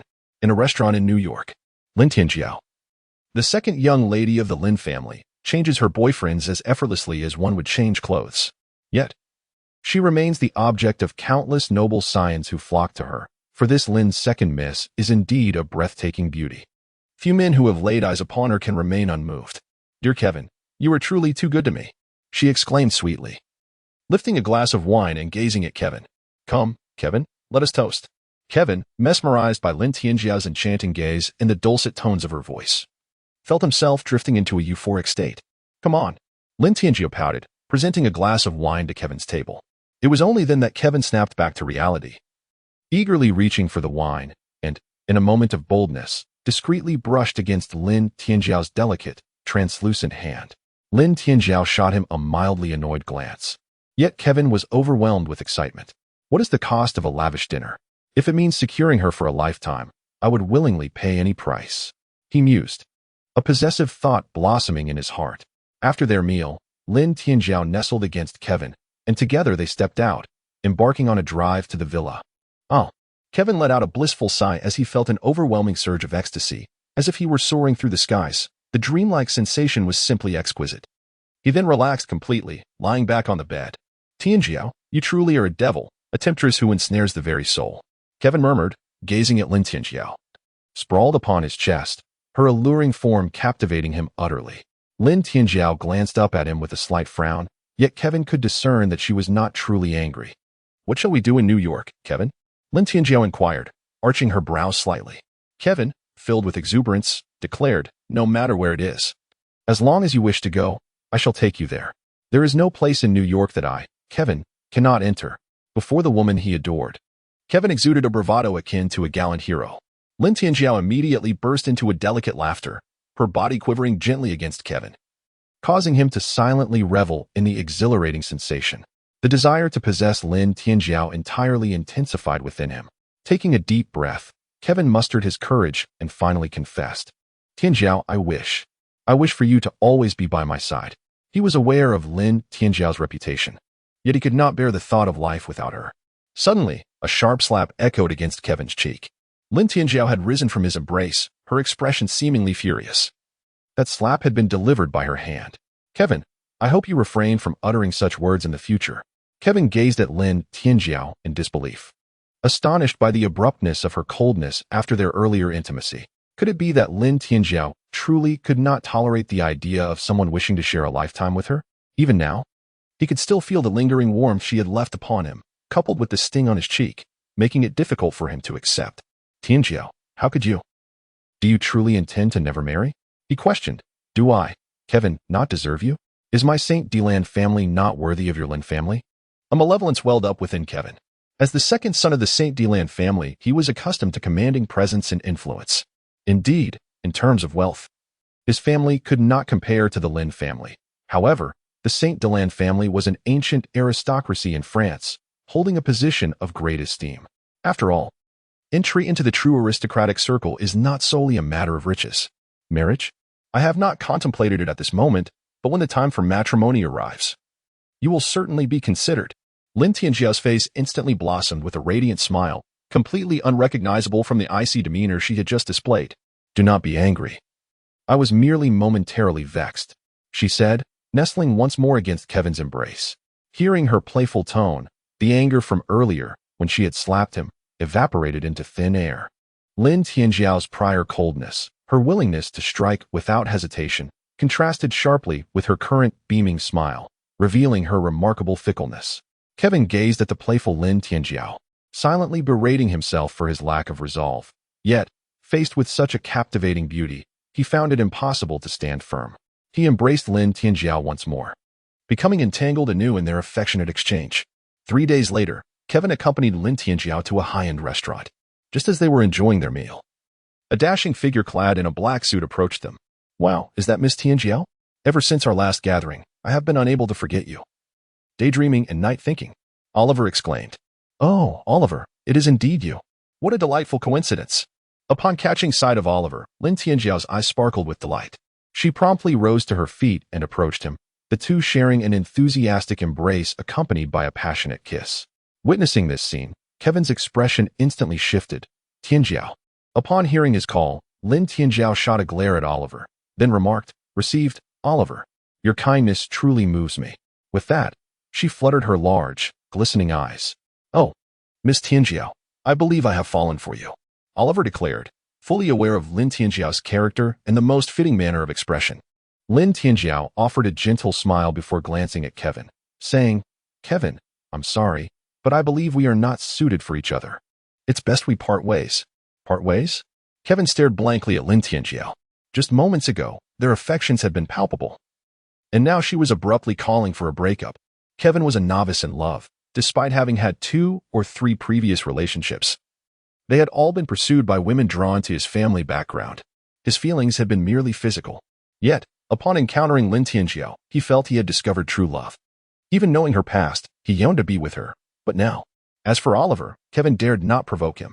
After all, Oliver was the only son of the American mafia lord, his status far surpassing that of Kevin, the second son of his own family. Although the St.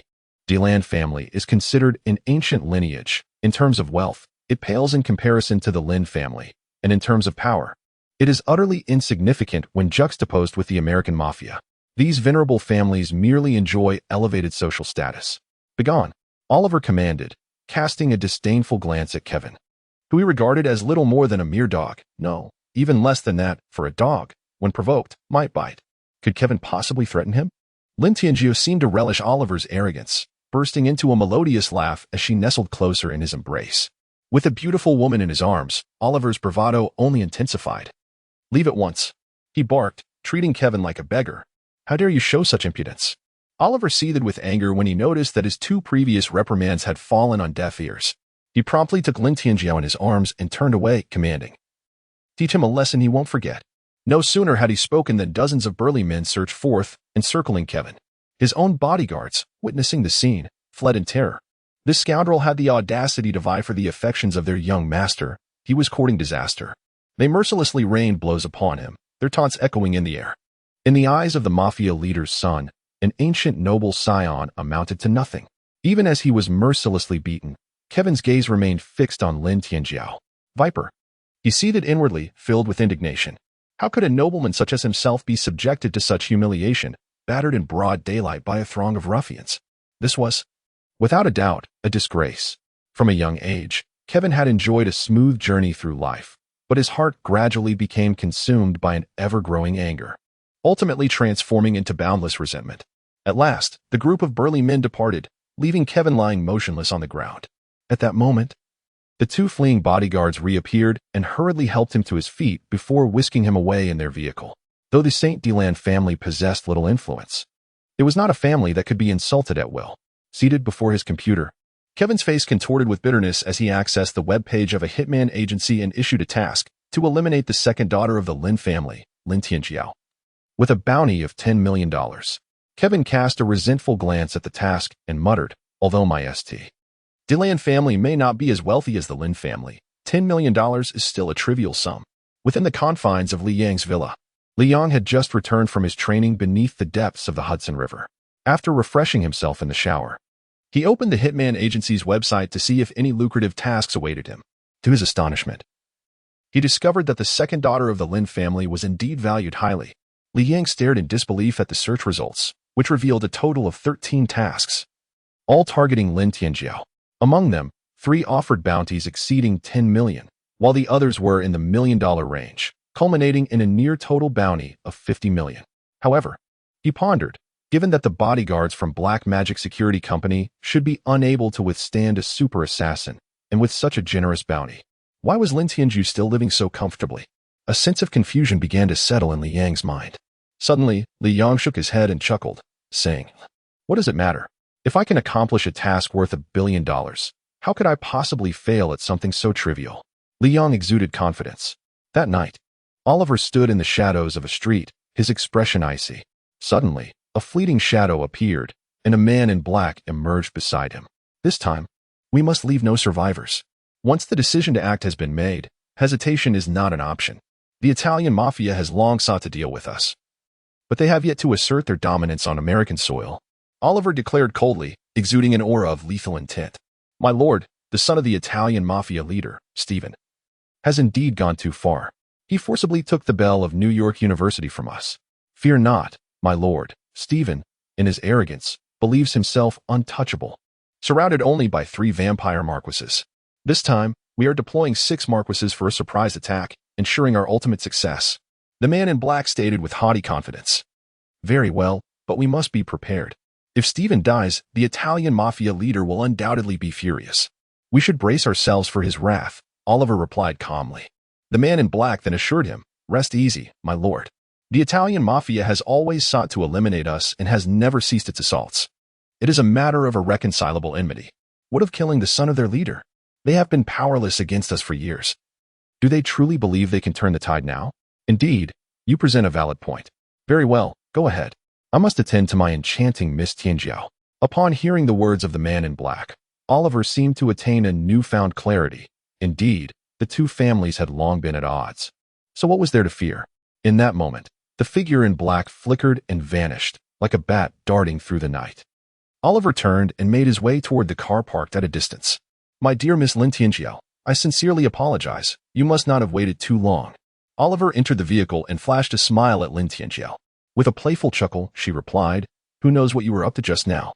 Surely you weren't making a phone call to charm some woman at home. I wonder what excuse you offered. Oliver's expression shifted to one of seriousness as he retorted. What kind of person do you take me for, Lin Tianyu? Do you think I need to report to a woman for staying out late? You underestimate me far too much. To punish you for your misjudgment, I have decided to give you a proper lesson. With that, Oliver gestured for the driver to commence their journey. Little enchantress, today I shall certainly teach you a lesson, he declared, sweeping Lin Tianyu onto his lap. In Oliver's villa, after the fervor had subsided, he rose from the bed and approached the floor-to-ceiling window. Outside lay a shroud of darkness. Upon closer inspection, one could discern a bat with gray wings perched on the glass. Oliver's lips moved slightly as he engaged in a unique exchange, utilizing the distinctive language of his bloodline. Young master, the situation is dire. During the pursuit of Stephen, an unexpected incident occurred, resulting in the demise of 4 esteemed marquises. Naturally, 3 of Stephen's marquis bodyguards also perished. Presently, Stephen is fleeing for his life while the remaining 2 marquises are in hot pursuit. It remains uncertain whether they will succeed. The gray little bat, a baron of the bloodline, remarked. Oliver, with unwavering resolve, swiftly turned and donned his attire. Lin Tianyu, resting on the bed, inquired in a sultry tone, Oliver, where are you off to? Am I not alluring enough? Watching Oliver depart, Lin Tianyu delicately licked her lips and smiled. Indeed. Oliver's energy imbued with shadow attributes is formidable. Just a slight absorption has significantly enhanced my own prowess. That Kevin, a mere mortal, cannot compare. No matter how many times we engage, to even a single encounter with Oliver. Suddenly, Lin Tianyu froze, slowly turning to gaze at a corner of the room. Li Yang stood there, clad in black, his icy demeanor fixated on her. Even in the presence of such a captivating figure, Li Yang remained unmoved, his expression one of indifference. Lin Tianyu giggled, you are indeed impressive. There are numerous powerful bloodline beings surrounding this villa. Yet not a single one detected your entrance into this room. It seems your stealth techniques have reached an extraordinary level. As she spoke, Lin Tianyu tossed aside the covers, revealing her enchanting form completely to Li Yang. You are the second young lady of the Lin family? Li Yang stated flatly. Since the demise of Jiang Xue, Li Yang's heart has become a desolate void, incapable of feeling affection anew. Perhaps only upon encountering Jiang Xue again might his emotions be rekindled. Lin Tianyu, observing the frigid gaze of Li Yang, felt a tremor within her. This cloaked figure appears to be an unparalleled master, possessing a profound state of mind. For one could not remain entirely indifferent in the presence of my physical being. With such thoughts swirling in her mind, she smiled and remarked, the Lin family? Which Lin family are you referring to? There are countless Lin families in this world. Her words carried a deliberate melody, seemingly enticing and provoking impulsive desires. Li Yang. This is the charming woman technique from the Insha sect, one of the 3 branches of the demon palace, merely a seduction method of the demonic path. Your state of mind far surpasses hers, thus you remain unaffected. Xiang Yu's voice echoed in Li Yang's mind. A glimmer of realization sparked in Li Yang's eyes. No wonder Lin Tianyu, despite the numerous bounties on her head, continues to thrive. She must inherently possess formidable skills. Do not employ your charming woman technique in my presence. It holds no sway over me. Li Yang's voice remained icy. Lin Tianyu's expression shifted dramatically.